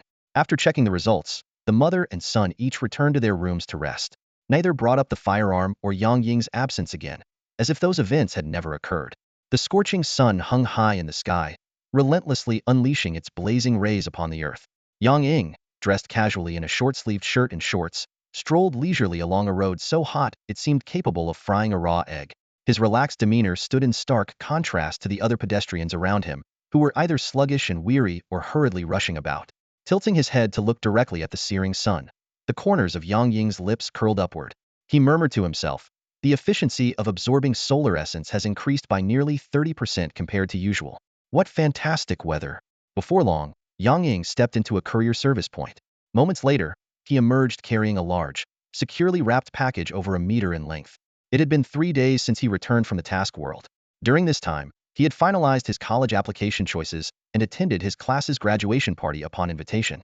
While his classmates seemed to thoroughly enjoy themselves, Yang Ying found the event utterly dull. Now, his physical condition was at its peak, and the items he had ordered had arrived. Tomorrow, he planned to use the mysterious scale to enter a special task world. However, there were still preparations to be made beforehand. Back at home, Yang Ying eagerly tore through the layers of packaging, revealing 3 boxes, 2 gray-black explosion-proof plastic cases, and a military-green wooden crate. During his last mission, he had traded away his SPAS 12 shotgun, so he had purchased a new, heavy hitter, online the AA-12 fully automatic shotgun, famously nicknamed the Battlefield Bulldozer. Opening the cases, he found the AA-12 shotgun itself in one of the plastic boxes, while the other contained 8.32 round drum magazines specifically designed for it. The military-green wooden crate held 500 rounds of specialized high-explosive ammunition and 10 M67 hand grenades, the latter being a bonus from the seller. These high-explosive rounds were as deadly as small grenades, detonating upon impact and scattering shrapnel within a 2-meter radius. Their destructive power was formidable. After a thorough inspection, Yang Ying carefully organized and stored the firearms and ammunition. Taking a deep breath, he retrieved another item from his small pocket dimension, a sinister, fist-sized skull of a bird. This was one of the rewards from the Into the Tiger's Den mission, known as the 10th head of the Guha bird. It could summon an avatar of the fearsome Guha bird, a menacing beast. Defeating it would yield special rewards, but failure could lead to dire consequences. In addition to this, his previous mission had granted him 2 other rewards, the skill, Tiger Fury Slash, and a segment of Tiger Bone Vine. The Tiger Fury Slash unleashed a devastating blood-red strike and, more intriguingly, had growth potential. It could absorb the ferocity of slain tiger-type creatures to increase its power. Over time, it might even gain the strength to cleave mountains or part seas. As for the Tiger Bone Vine, it needed to be soaked in strong liquor for a month to produce Tiger Bone Wine, which could strengthen muscles, invigorate blood, and enhance vitality. The piece Yang Ying had obtained was as long as an arm and as thick as a goose egg, capable of producing 10 liters of wine. Though he had already prepared a large glass jar and high-proof alcohol for the task, he wasn't particularly fond of drinking, making it of limited personal value. Fiddling with the Guha bird's skull, Yang Ying checked his phone's map and quickly pinpointed an open area on the outskirts of the city. This spot will do, he muttered to himself before setting off. Hailing a taxi just outside his apartment complex, Yang Ying headed straight for the outskirts. About 40 minutes later, he arrived at his destination. The moment he stepped out of the car, the taxi sped off like a startled rabbit, disappearing in a flash. Yang Ying stood by a desolate roadside in the wilderness, surrounded by an eerie silence. He cautiously scanned his surroundings and, after ensuring no one was nearby, allowed the demonic hand on his left arm to emerge. It spread like a tide, enveloping his entire body. In this moment, he resembled Venom from Spider-Man, dark and sinister. He brushed his face lightly to confirm everything was intact, then leapt off the road. Pushing through knee-high weeds, he quickly made his way toward the forest ahead.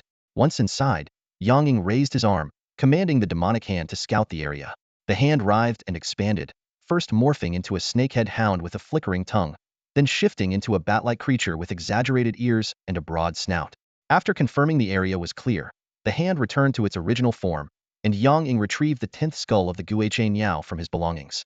Just as he prepared to activate the artifact, a thought struck him, and he hesitated briefly. Reaching into the small Chinkuan pouch at his waist, he pulled out the Magma Flame elephant rifle. However, he quickly realized that firing it in the real world might attract unwanted attention. What a hassle. The mission world is so much more convenient, he muttered, stowing the weapon back into the pouch. Yang Ying held the Guiche Niao skull in his left hand, raising his right hand above it. The demonic hand twitched, squeezing out a single drop of blood that fell onto the skull. As he activated the artifact, the blood was swiftly absorbed, and the skull began to emit an eerie, ghostly glow, slowly levitating into the air. Under Yang Ying's watchful gaze, the skull expanded, releasing thick black mist as it grew. Once it reached the size of a basketball, the transformation ceased, and a swirling vortex of dark fog materialized around it. From within the vortex, grotesque bird heads began to emerge, accompanied by a cacophony of harsh cawing. Gradually, the black mist dissipated. When the fog cleared entirely, a monstrous bird appeared. With a wingspan of 6 to 7 meters, it resembled a peacock but had 10 necks and 9 heads, all tinged with a sinister crimson hue. This was the malevolent Guiche Niao. The summoned skull immediately flew toward the creature, attaching itself to the one headless neck, which had been dripping blood. Before the Guiche Niao could revel in its recovered skull, 2 cold flashes of light shot toward it. With 2 sharp thuds, a pair of steel swords pierced its body, eliciting a blood-curdling screech from the beast. Yang Ying narrowed his eyes, scrutinizing the swords embedded deep in the Guiche Niao's body. He silently assessed, it made quite an entrance, but its defenses seem weaker than those of the tiger demon from Mingji Mountain. Its close combat capabilities likely aren't strong. I wonder what unique abilities it might have. Without hesitation, Yang Ying raised his hand. The sword gourd at his side glimmered faintly, releasing 2 beams of light about an inch long. The lights quickly expanded midair, transforming into 2 steel spears over 2 meters in length. They shot toward the Guiche Niao with deadly precision. Sensing the incoming attack, the Guiche Niao attempted to dodge, only to find itself ensnared by a massive, dark red demonic claw that materialized out of nowhere, gripping its left wing tightly. The creature's 10 heads frantically pecked at the claw in a futile attempt to break free. But it was too late. In the brief moment of delay, the 2 steel spears pierced through its body with devastating force, driving it from the sky and pinning it to the ground. Seeing his attacks land successfully, Yang Ying allowed a faint smile to tug at the corner of his mouth. He thought to himself, at this rate, taking down this Guiche Niao avatar shouldn't take much longer. He raised his hand again, and the sword gourd emitted another faint glow. But then, the situation took a sudden turn. The downed Guiche Niao abruptly lifted itself and furiously flapped its wings toward Yang Ying. A gust of eerie black wind, laced with razor-sharp blades of air, surged toward him with alarming speed. As the fierce black wind surged forward, Yang Ying was forced to momentarily halt his attack. In the air, the iron sword gourd slightly shifted its spout, sending a piercing beam of cold light straight toward Yang Ying. The beam morphed midair into a massive, broad-bladed weapon with a jagged edge, plunging directly in front of him. Yang Ying quickly gripped the weapon's handle, positioning the massive blade defensively in front of him. Channeling his spiritual energy, he activated the special ability, 5 Elements Blessing Earth. Clang, clang, clang. The wind blade struck relentlessly against the thick, rocky surface of the weapon, producing a series of sharp, resonant sounds. Even so, a few wind blades managed to bypass the blade, slashing deep cuts into Yang Ying's body. As the black wind dissipated, the rocky surface of the massive blade was left pitted and scarred, while Yang Ying's body bore over a dozen gruesome wounds with flesh rolled back. Fortunately, thanks to the protective magic hand and his formidable regenerative abilities, these seemingly severe injuries were not life-threatening. The magic hand writhed and coiled around the wounds, stopping the bleeding and even absorbing the spilled blood. Yang Ying lowered the massive blade from his defensive stance, preparing to counterattack. However, he suddenly noticed the ghostly bird, Guiche Niao, with all 10 of its heads glowing an eerie red from their eye sockets, staring at him intently. His heart sank as he tried to evade, but it was too late. Guiche Divine Technique Soul Seizure. With the burst of crimson light from the bird's eyes, Yang Ying's body froze instantly, his eyes losing their luster and becoming hollow and vacant. The massive blade and iron sword gourd fell to the ground with a metallic clang, and Yang Ying collapsed as if his strings had been cut. The Gui Chain Yao's innate ability, Soul Seizure, was indeed terrifying, capable of directly extracting a person's soul. However, Yang Ying, with his exceptionally strong soul and the remnants of the Hydra's soul fragment fused with his own, barely managed to resist the fatal attack. Despite this, his soul was still heavily impacted by the technique, leaving him unconscious. The Gui Chain Yao, visibly drained from using its divine ability, appeared sluggish. Its 10 pairs of blood-red eyes flashed with confusion, seemingly puzzled by its failure to claim Yang Ying's soul. But upon seeing Yang Ying unconscious on the ground, the bird let out an excited, piercing screech.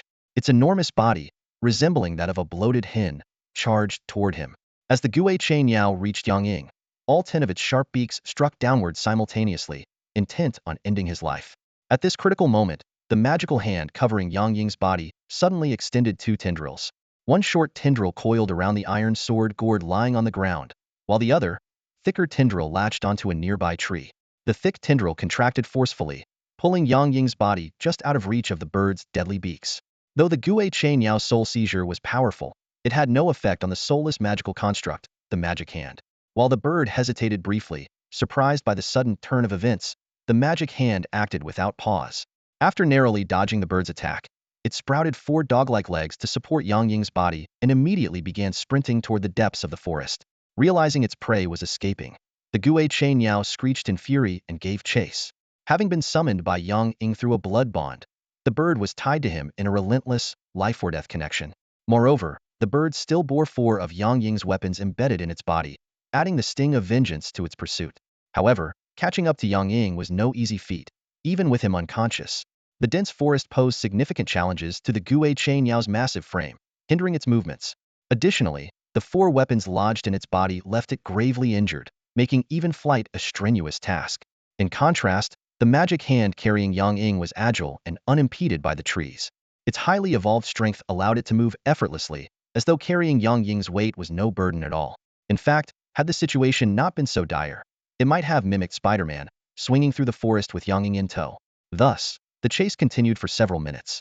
The Gui Chain Yao, despite its relentless pursuit, failed to even catch a glimpse of Yang Ying. Meanwhile, the magic hand remained energetic and unyielding, while the Gui Chain Yao appeared on the verge of collapse. After all, the Gui Chain bird still had 4 weapons embedded in its body. During the relentless chase, not only did it fail to capture Yang Ying, but the intense movement caused its injuries to worsen. Dark red blood dripped from its wounds, instantly transforming into black mist and dissipating. The blood-red glow in the Gui Chain bird's eyes grew more intense, and it let out furious screeches. Realizing the pursuit was futile, the enraged Gui Chain bird simultaneously opened all 10 of its gaping maws. In an instant, 10 massive streams of dark red flames, thick as barrels, surged forth, laced with eerie black mist, and hurtled directly toward the demon hand. The flame's vast range left almost no room for the demon hand to evade. The demon hand had no choice but to endure the flames while trying to flee. By the time it finally escaped the inferno, its charred black surface had been scorched into a layer of burnt crust, emitting wisps of blue smoke. Even Yang Ying, whom it was protecting, had suffered burns. This grievous injury made it impossible for the demon hand to continue fleeing with Yang Ying as it had before. Yet, amidst this crisis, there was a glimmer of hope. The demon hand's incessant calls, combined with the fiery agony, finally roused the unconscious Yang Ying. Clutching his throbbing head, he staggered to his feet. His mind was in a haze, and even thinking felt like an unattainable luxury. But his remaining sliver of rationality reminded him of his mission, to kill the monster before him. Yang Ying abruptly raised his head, his bloodshot eyes locking onto the fire-spewing beast with the ferocity of a wild animal. Letting out a hoarse roar, his mouth split from the effort, and bright red blood trickled from the corners. At the same time, the iron sword flask carried away by the demon hand flew back into action, unleashing a crimson and a black beam of light toward the Gui Chain bird. The beams transformed midair into a red pincer and a lead rod, piercing through the flames and striking the Gui Chain bird's chest. Though blunt, each weapon weighed 40 to 50 pounds, delivering an impressive impact. Thud, thud. 2 heavy blows landed, forcing the massive Gui Chain bird to stagger backward, its fiery attack abruptly interrupted. Before it could regain its footing, a figure wielding a large blade suddenly burst out from the flames. Die! Yang Ying roared, his voice filled with rage, as the iron blade in his hand erupted with a blood-red glow. Accompanied by the roar of a tiger, the glowing blade slashed down with immense force. Squelch! The resilient feathers, thick flesh, and sturdy bones were all severed in one decisive strike. The Guha bird was disemboweled, left gravely injured and on the brink of death. But that wasn't enough.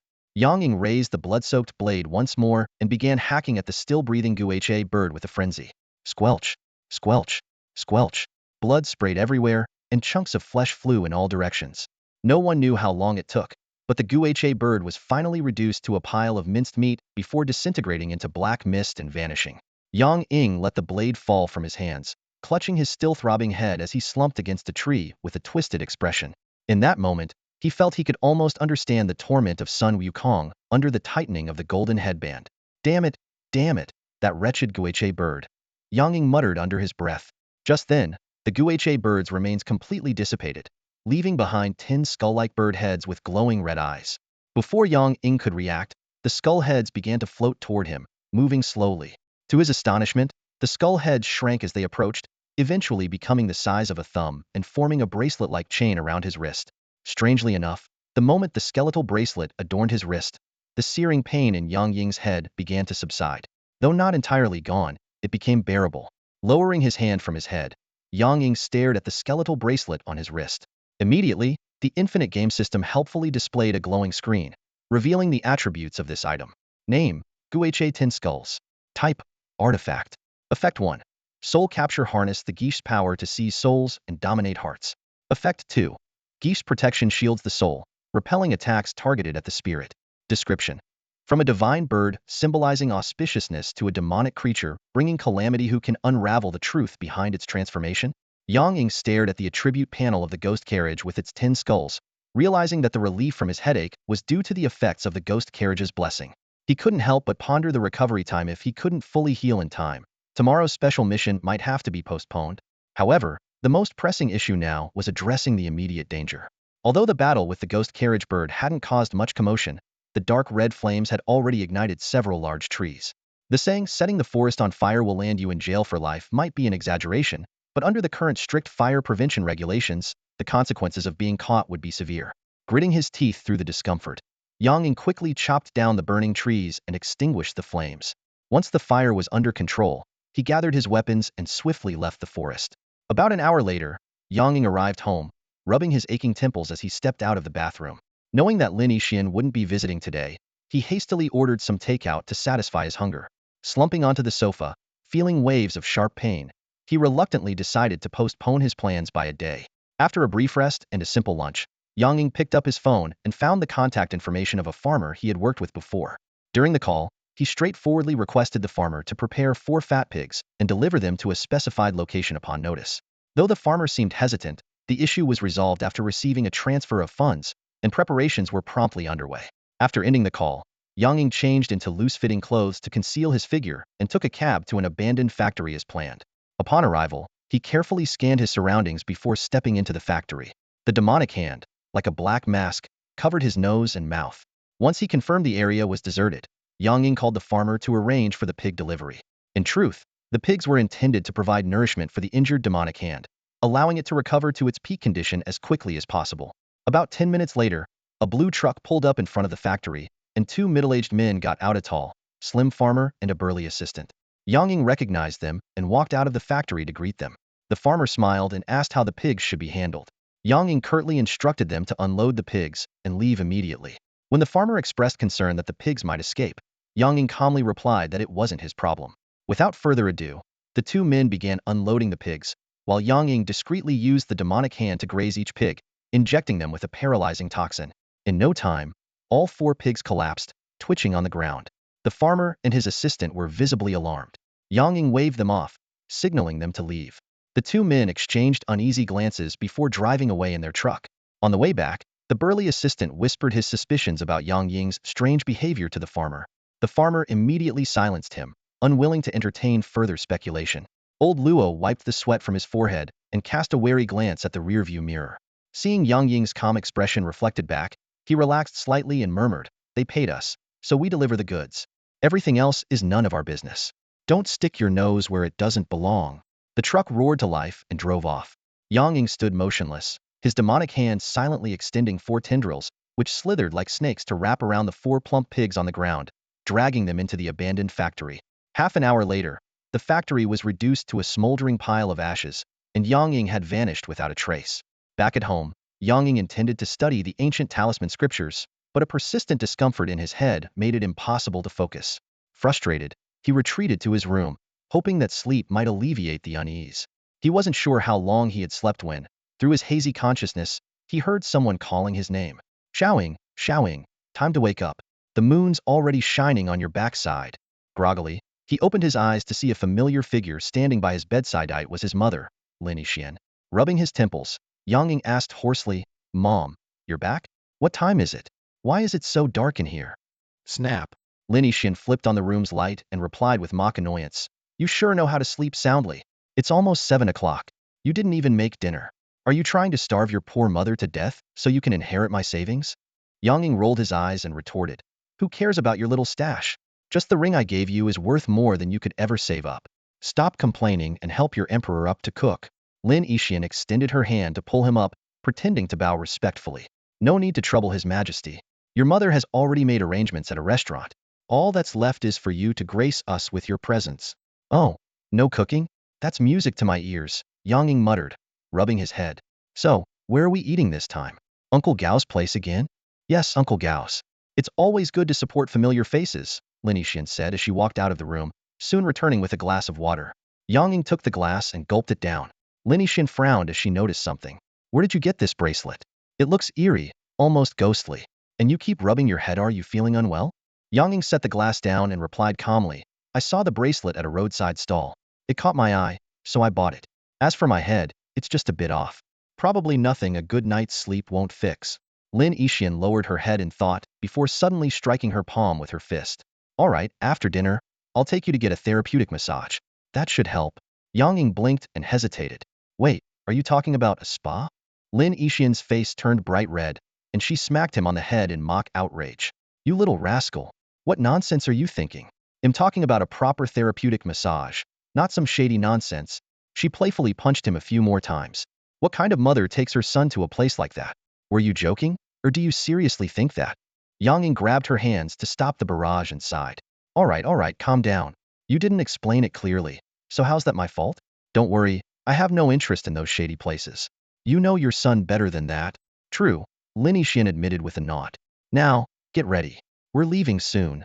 She scooped up the black ball of fur that had wandered into the room and muttered, "This little guy is growing way too fast. I can barely hold him anymore." Yang Ying glanced at the noticeably fatter creature and thought, "Well, if you treat a leopard like a pig, of course it's going to get fat." After washing up and changing clothes, Yang Ying still had to wait another half an hour in the living room as Lin Yixian finished applying her makeup. He was used to it by now. After all, women and their routines.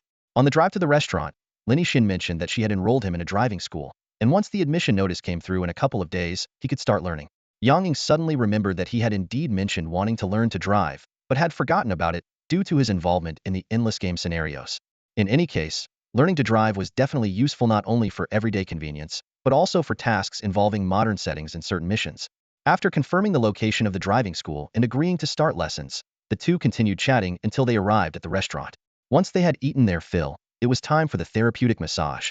Lin Yixian led Yang Ying to a wellness center that was said to be highly reputable. Truthfully, Yang Ying hadn't been keen on coming. His headache wasn't a physical issue but a result of the spiritual attack from the ghost carbird's soul-stealing ability. If a simple massage could fix it, the ability wouldn't be all that intimidating. Still, he didn't want to disappoint his mother, and he figured a massage could help him relax and relieve some stress. Of course, Yang Ying had another reason for coming along. While the wellness center was reputedly legitimate, he wasn't entirely comfortable letting Lin Yixian go alone. He made a mental note that it might be time to strengthen Cobalt. Though the world appeared calm on the surface, there was an undercurrent of danger evident from the monster invasion at Yinyang High School. If Cobalt could develop some combat abilities, it could protect Lin Yixian in his absence, giving Yang Ying some peace of mind while he was away. Yang Ying, dressed in a yukata, stepped into the private room under the guidance of a staff member. What greeted him was an unexpected sight. Lin Yixian was already lying on a massage table while a young female technician in her early 20s, wearing a black uniform dress, carefully applied makeup to her face. The scene of this beauty treatment left Yang Ying momentarily at a loss. Noticing Yang Ying's arrival, Lin Yixian gestured for the technician to pause and turned her head to look at him.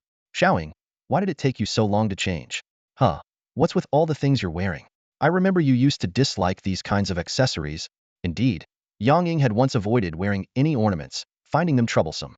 But ever since he got involved in the infinite game, the number of accessories on him had steadily increased. The 12 merits badge on his chest, the iridium ring on his finger, the ghost chariot's 10 skulls on his wrist, the iron sword gourd, and the small chinkuan bag at his waist.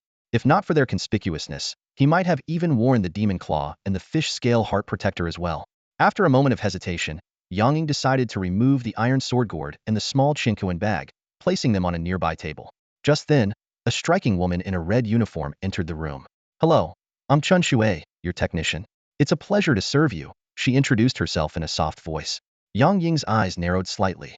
In his field of vision, a floating light screen from the infinite game appeared in front of the woman.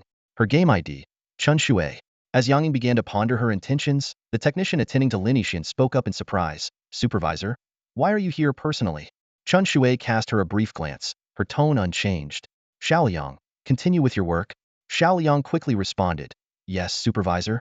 Chun Shui then turned to Yang Ying with a polite smile. Sir, shall we begin? As soon as she finished speaking, Yang Ying felt a slight tremor in his hand. A notification from the infinite game appeared. With a thought, the prompt popped up in front of him. Chun Shui wants to add you as a friend. Accept decline. A flicker of doubt crossed Yang Ying's eyes. Adding someone as a friend required knowing their game ID, but he had never met Chun Shui before. How had she obtained his ID? The more questions piled up, the more uneasy he felt. Coupled with a faint discomfort in his head, Yang Ying's expression grew increasingly tense, and a dangerous aura began to emanate from him. The demon hand within him stirred restlessly, and the iron sword gourd on the table trembled faintly. Noticing Yang Ying's shift in demeanor, Chun Shui quickly lowered her voice. Calm down. I mean no harm. I'm not a combat-focused player, and I collaborate with the official order keepers. They provided me with your information. To prove her words, Chun Shui displayed her friend list, which included two names Yang Ying recognized, Sanhua and Taizhong. Seeing these names, Yang Ying's aura momentarily paused.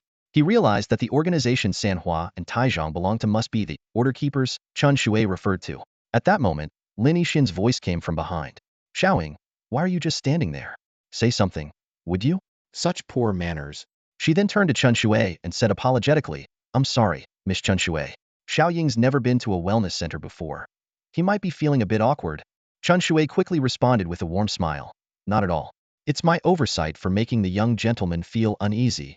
In just a few exchanges, the two women seemed to have struck up a rapport, with Chun Shui appearing ready to chat with Lin Yixin like old friends. Yang Ying hurriedly interrupted their conversation, reaching out to draw the curtain between their massage beds. Lying down on his own bed, he quietly warned Chun Shui, I don't know what your intentions are, but you'd better not try anything funny. Though still unsure of Chun Shu's motives, Yang Ying wasn't overly concerned. With the 12 merits badge and the ghost chariot's 10 skulls as his protection, he felt confident she wouldn't pose a significant threat. Chun Shui's fingers gently massaged Yang Ying's head, a soothing cool sensation seeping into his skin. Yang Ying felt his headache ease, and even the lingering remnants of the nine-headed serpent in the depths of his soul seemed to subside slightly. He couldn't help but let out a contented sigh. From the other side of the curtain, Lin Yixin couldn't resist teasing, wow, look at you enjoying yourself. Miss Chun Shui's massage skills must be amazing, huh? They are, indeed, Yang Ying admitted honestly, though he thought to himself. It's not the massage technique that's impressive, but rather her unique ability to nourish and restore the soul. As Yang Ying closed his eyes to enjoy the moment, Chun Shui's voice suddenly resonated in his mind. Mr. Eagle, have you recently been subjected to attacks targeting your soul or spirit? Yang Ying's eyes snapped open, but before he could respond, Chun Shui explained.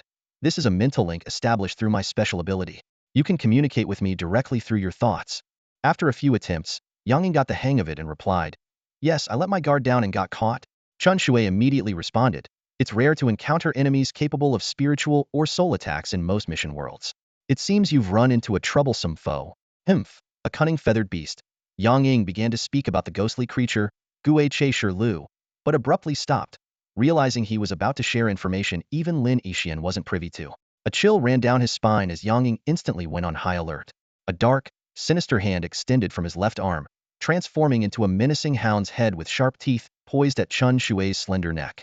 At the same time, the iron sword pot on the table abruptly shifted, and two steel swords pointed directly at Chun Shui's head and back.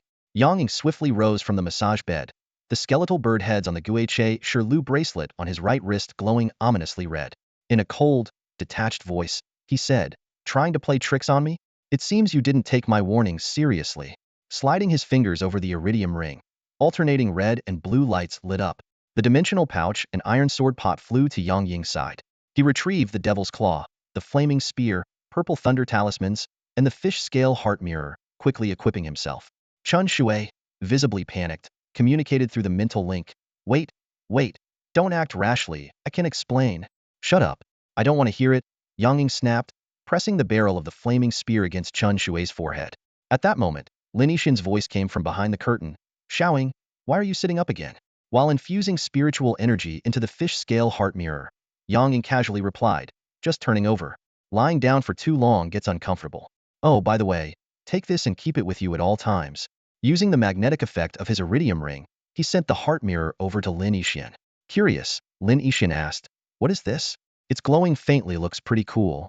Yang Ying's tone turned serious. "Hold on to it and don't ask questions. I'll explain everything tonight."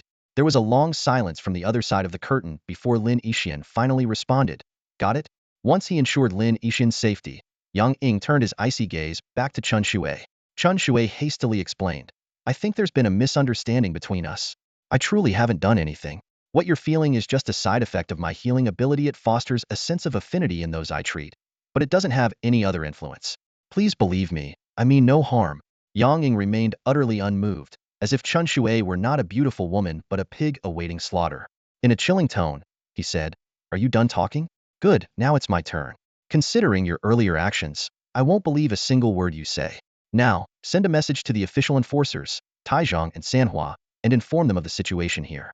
If they're willing to vouch for you, I'll let this slide. But if they refuse or fail to respond," Yang Ying trailed off, but his cold snort made his intentions abundantly clear. While editing the information, Chun Shui was filled with regret. She knew the mistake was entirely her fault, and now the official enforcers had been alerted. Regardless of the outcome, the news would inevitably reach the boss. Thinking about the scolding she was about to face made her even more frustrated. She had thought Yang Ying was just a harmless kitten, but he turned out to be a fierce tiger with sharp claws and teeth. If she had known earlier, she would never have played those petty tricks. Now, she had foolishly poked the tiger. Though she admitted her mistake, Chun Shui couldn't help but feel that the young man's actions were overly extreme. After sending the edited information, she intended to adjust herself into a more comfortable position on the massage table. However, the sharp pain on her back and the tightening grip of teeth on her neck stopped her. Annoyed, Chun Shui looked up, only to meet Yang Ying's icy, murderous gaze. Instantly, she shrank back and lowered her head submissively. She could feel that his killing intent was no bluff. If she made any reckless moves, he might actually end her life. Moments later, Taisho and Sanhua responded to Chun Shui's message almost simultaneously. They also reached out to Yang Ying, pleading for Chun Shui's life and providing him with some information about her and the forces behind her. After reviewing the information, Yang Ying withdrew his magical hand and weapons. Chun Shui collapsed onto the massage table, utterly drained, gasping for air. "Continue, Technician Chun Shui," Yang Ying said calmly this time, his tone neutral. He casually pushed her off the massage table, lay down again, and delivered his next command through a cold, mental connection. "Before we're done, heal my injuries." Faced with the man giving orders in front of her, Chun Shui wanted nothing more than to leave. However, in the end, she had no choice but to continue. Using her unique healing abilities, she managed to heal Yang Ying's soul injuries before the session concluded. When Lin Yixin went to settle the bill, Yang Ying called Chun Shui aside and pulled out 2 intact soul crystals. He showed her the attributes of the crystals, watching her expression change to mild surprise, and spoke slowly, "This was originally meant to be your payment." The word "originally" sent a bad feeling through Chun Shui. Sure enough, Yang Ying clenched the crystals tightly, and a cracking sound filled the air. When he opened his hand again, the crystals had been crushed into powder, their faint blue glow dissipating into the air. "This is your actual payment. We're square now," Yang Ying said, scattering the crushed remnants into the air before turning and walking away. As she watched his back fade into the faint blue light, Chun Shui felt a new wave of regret. This time, she wasn't regretting the punishment for her mistake, but lamenting the loss of a potential friendship with someone who might one day become a great force. After Yang Ying left, a young man with a handsome face approached Chun Shui and asked softly, "Captain, how did it go?" Looking at the faint blue particles still lingering in the air, Chun Shui gave a bitter smile and shook her head. "I lost everything, no gain, only loss. Xiaoqi, contact the boss for me. I need to report something." "Understood." After leaving the wellness center, Yang Ying and Lin Yixin drove straight home in silence. Once they arrived, Lin Yixin returned the fish scale heart protector to Yang Ying. This artifact, which required spiritual energy to activate, was of little use to Lin Yixin, as even if Yang Ying channeled energy into it, it would only last for a short time. Taking back the heart protector, Yang Ying noticed Lin Yixin staring intently into his eyes. After thinking for a moment, he said, "Mom, it's best if you don't go to that wellness center again. There's something off about it. Did Chun Shui do something?" Lin Yixin, despite her usual innocent demeanor, had a sharp intuition when it mattered, cutting straight to the point. Yang Ying nodded and then shook his head, explaining, "She tried, but she didn't succeed. Let's just say she's like me in some ways. She has certain special abilities and approached me with a purpose. But none of that matters now. I've already warned her and informed the authorities. As long as she isn't stupid, she won't try anything again. Just make sure to avoid interacting with her in the future." After listening, Lin Yixin was silent for a long moment before speaking with a hint of confusion. "Xiaoying, what's happening to this world? Why does it feel so unfamiliar to me?" Hearing Lin Yixin's question, Yang Ying was momentarily at a loss for words. He lowered his head, deep in thought, his brows furrowing slightly. What on earth had happened to this world? He was just a rookie who had recently become a player in the Infinite game, with only a shallow understanding of it. But when he saw the bewildered and helpless look on his mother's face, Yang Ying knew he had to give her an answer.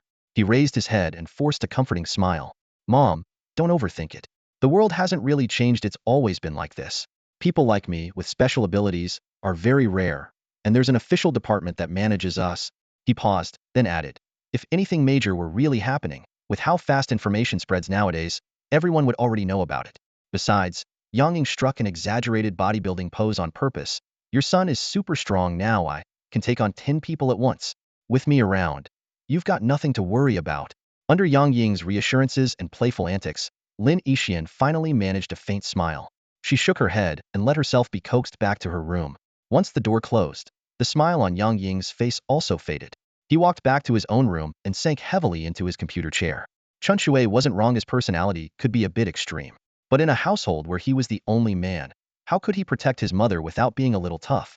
After sitting in silence for a moment, Yang Ying took out his phone and called Sanhua. The call connected quickly, as if Sanhua had anticipated he would reach out. After a brief exchange of pleasantries, Yang Ying got straight to the point, asking about Chun Shui. Sanhua didn't hold back and shared what she knew. The organization behind Chun Shui was called Beidou Qixing, or the Seven Stars of the Big Dipper. It was divided into 7 factions: Tianshu, Tianxian, Tianji, Tianquan, Yuhong, Kaiyang, and Yaoguang. Each faction was led by a figure with a code name: Tanlang, Jumin, Lu Xiyuan, Wenchu, Lianzhen, Wuchu, and Yaoguang. These leaders were both the founders and the heads of their respective factions. Chun Shui was under Lianzhen's leadership in the Tianji faction. Although Beidou Qixing was a powerful organization, Sanhua reassured Yang Ying that he didn't need to worry too much.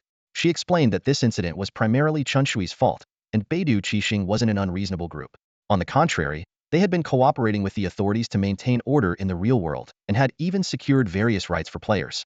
After hanging up, Yang Ying felt somewhat relieved, but he couldn't fully relax. Just in case, he took out the mysterious scale from his small Chinkuan bag. As he prepared to activate it, a thought struck him, and he paused. He opened the Infinite Game interface and sent a message to Sanhua. "Please relay this to Chun Shui and her organization. I have no intention of being their enemy. But if anything happens to my mother, I will make sure they pay the price." Along with the message, he attached partial information about his ability, Hydra's venomous blood, from his 9-headed serpent physique.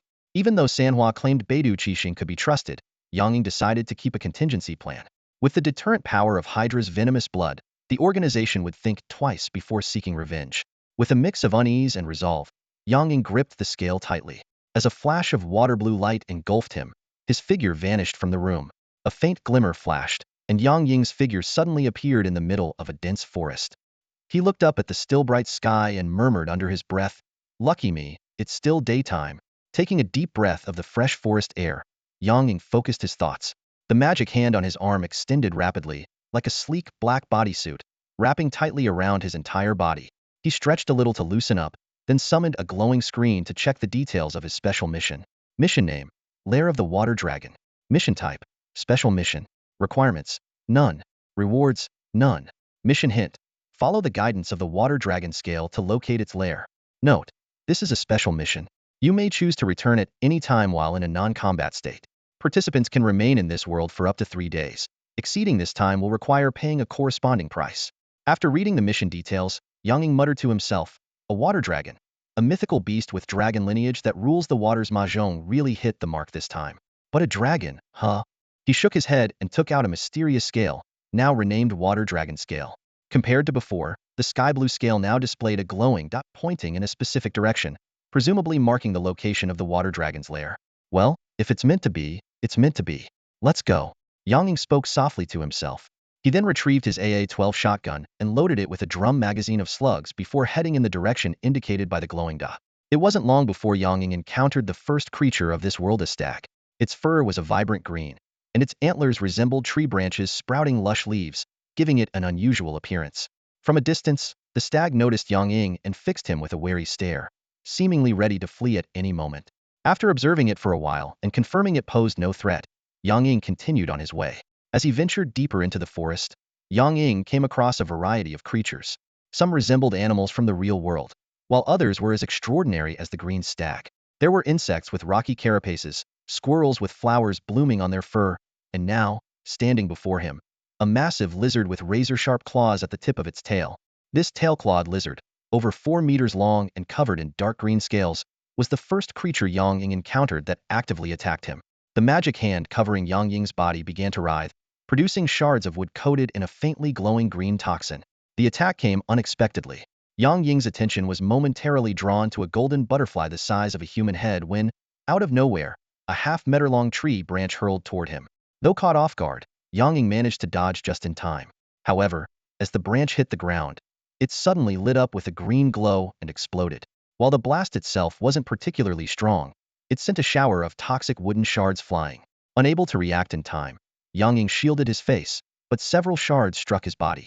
Seeing its prey hit, the tail-clawed lizard immediately leapt down from its hiding spot in the trees, eager to claim its meal.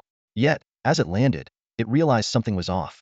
The prey it had assumed would be incapacitated was still standing tall, emanating a dangerous aura that sent shivers down the lizard's spine. Yang Ying calmly plucked one of the embedded wooden shards from his body, examining the faint green toxin coating it. A toxin with sedative and paralyzing effects. Not bad, this could come in handy later, he remarked softly.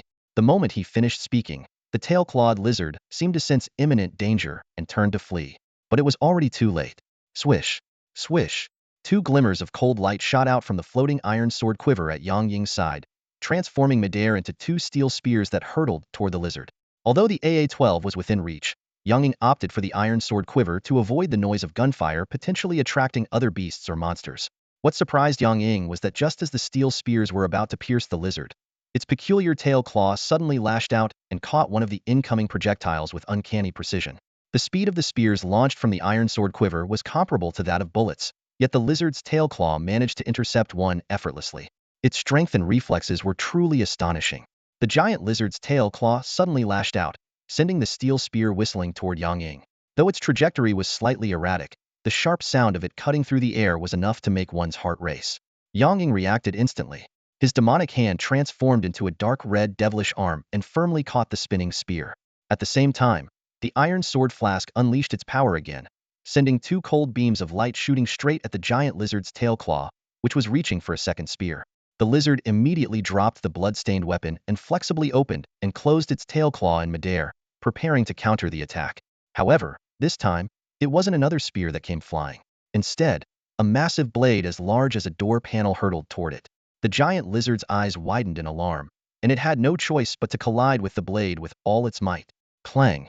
The sharp sound of metal striking metal echoed as the lizard's tail trembled uncontrollably, clearly having suffered a significant blow. Before it could catch its breath, a massive iron blade came slashing down. Squelch! With a sickening sound, the lizard's tough tail was severed cleanly. The blade's momentum did not waver. It pierced through the lizard's spine and pinned it firmly to the ground. Yang Ying slung the AA-12 onto his back and, gripping the steel spear, slowly approached the writhing lizard. Despite its tenacious vitality keeping it alive, the fatal wound through its spine sealed its fate. To end its suffering, Yang Ying drove the spear into the lizard's eye socket, puncturing its brain. With a low murmur of, "Rest now," the demonic hand detached from Yang Ying's body and burrowed into the lizard's corpse. While the demonic hand performed its task, Yang Ying began retrieving the weapons fired from the iron sword flask. Before long, the hand returned, holding the intact soul crystal of the tail-clawed giant lizard. After a quick inspection, Yang Ying stowed the crystal and, following the hand's guidance, extracted 3 materials: the lizard's tail claw, its thick hide, and its magical crystal. With everything in order, Yang Ying set off again. The journey ahead was relatively uneventful, interrupted only by a few reckless wild wolves that were swiftly taken down by the iron sword flask. As he pressed on, the glowing point on the dragon scale he carried grew from the size of a sesame seed to that of a glass marble. The air grew increasingly humid, forming a thin mist that enveloped the forest. The temperature dropped sharply, causing Yang Ying to shiver. He mused to himself, I hope these changes aren't caused by the water dragon. If they are, its power might far exceed my expectations. About an hour later, Yang Ying finally reached his destination, emerging from the frigid white mist to behold a massive lake, as clear and brilliant as a sapphire. Confirming that this was indeed the water dragon's lair, he masked his presence with the help of the demonic hand and quietly approached the lakeside. Strangely, there was no sign of any animals in the mist-shrouded area surrounding the lake. Yang Ying dipped his hand into the icy, bone-chilling water, and a shiver ran down his spine as his hair stood on end. Now that he had reached his destination, it was time to prepare for the hunt. Yang Ying began carefully surveying the surrounding environment, gathering intelligence on his target, and ensuring he was thoroughly prepared for the challenge ahead. Yang Ying moved silently through the bushes by the lake, his steps light yet deliberate. With swift and cautious movements, he reached into his pocket and pulled out an olive-green M67 grenade. Hooking his thumb through the safety pin, he fixed his intense gaze on the center of the lake. Taking a deep breath, he yanked the pin free and hurled the grenade with all his strength toward the middle of the water. A few seconds of eerie silence followed before an ear-splitting explosion shattered the stillness. The center of the lake erupted into a towering column of water, more than 10 meters high, droplets scattering in all directions. For a brief moment, the sunlight caught the spray, forming a fleeting rainbow.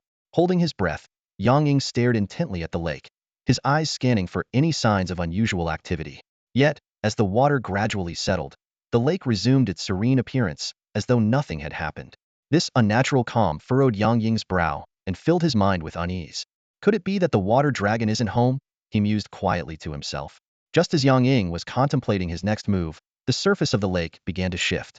Tiny bubbles rose from the depths, creating ripples that radiated outward. At the center, a swirling vortex began to form. Suddenly, with a thunderous roar, a massive column of water shot skyward from the vortex, cascading down as fine droplets in every direction. Despite hiding in the bushes, Yang Ying was drenched head to toe by the icy spray. Soaked but unmoving, Yang Ying remained perfectly still, his focus unwavering. His patience paid off. His target had finally appeared. From the lake center, a colossal blue figure began to emerge. The water dragon, the fabled ruler of Misty Lake, rose with an aura of overwhelming power.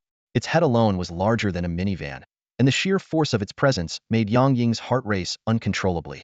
Of all the creatures he had encountered, only beings like Heracles or the Hydra could rival this dragon's might. The dragon let out an ear-splitting roar of rage, its icy eyes scanning the lake's surroundings like a radar, searching for the intruder who had disturbed its domain. Suddenly, a blue light coursed through its neck, gathering ominously in its gaping jaws. With its maw wide open, the dragon unleashed a torrent of freezing water, the force akin to a high-pressure cannon. The devastating blast swept across the lakeside, mowing down vegetation like a giant scythe. As the deadly spray drew closer, Yang Ying's face turned pale, beads of sweat forming on his forehead. In less than a minute, the dragon had demonstrated a power that could crush him with ease. He knew he couldn't afford to reveal his position, but staying still would be just as fatal. In a split second, an idea struck him.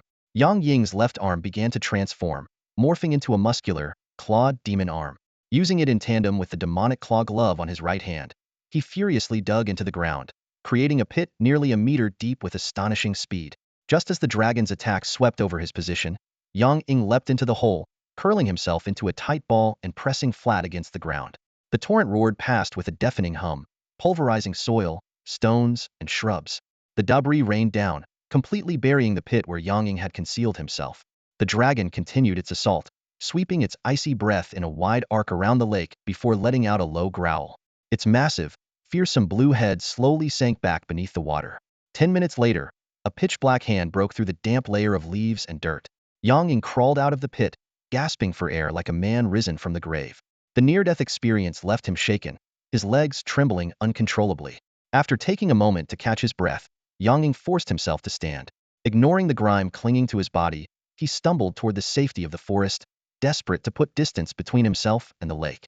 The encounter had shaken him to his core. He couldn't even fathom facing the dragon again, let alone fighting or killing it. Realizing that the proximity to the lake was too dangerous, Yang Ying decided to venture deeper into the forest.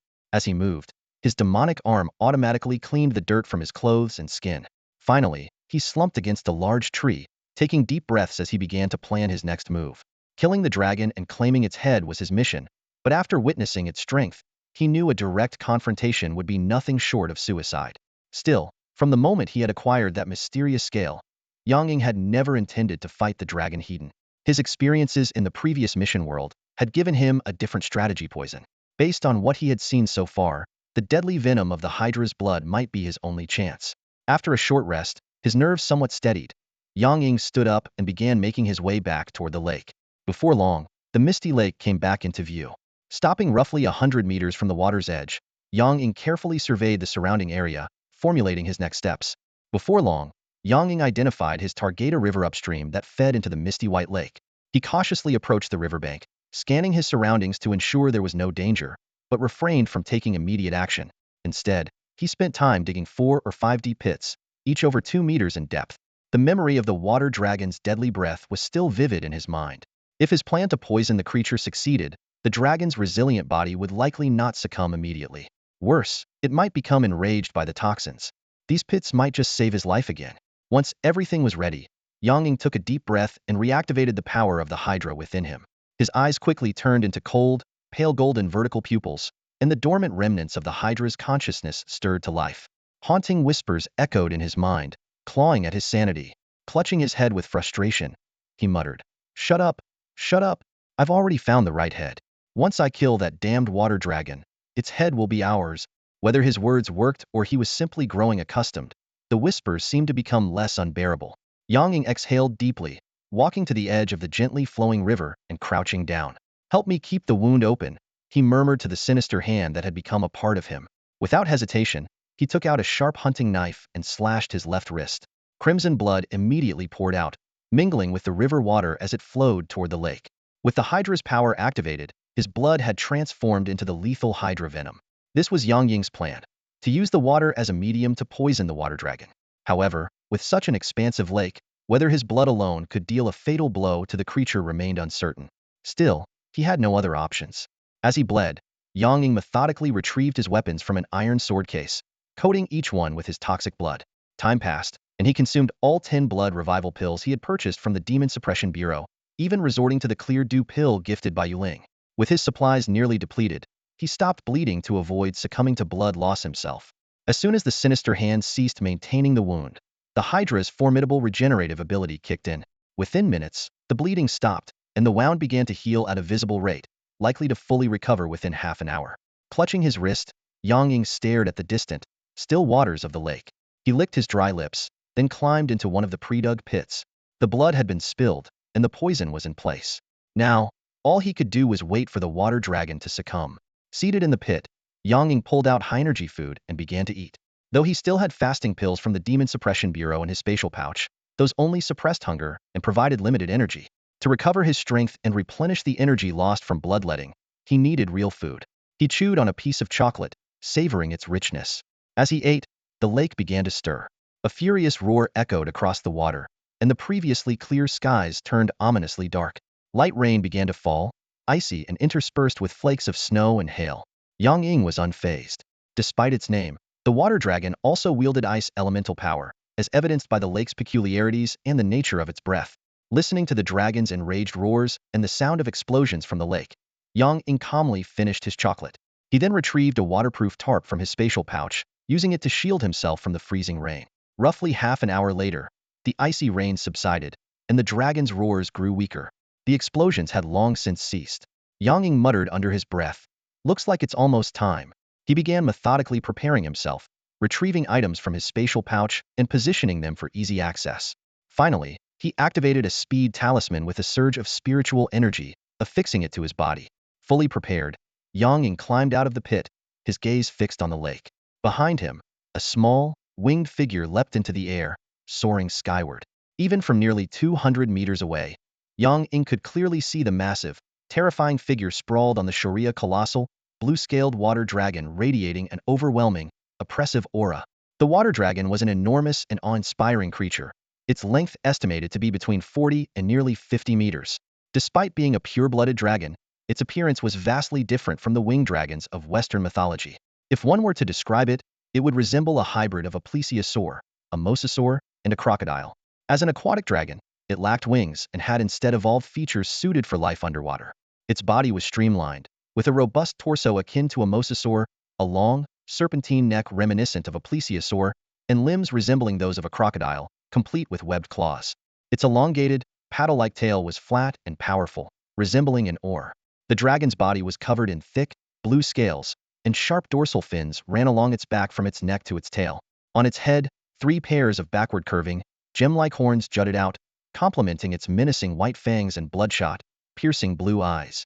The entire visage was terrifyingly savage. However, at this moment, the fearsome beast was in a dire state.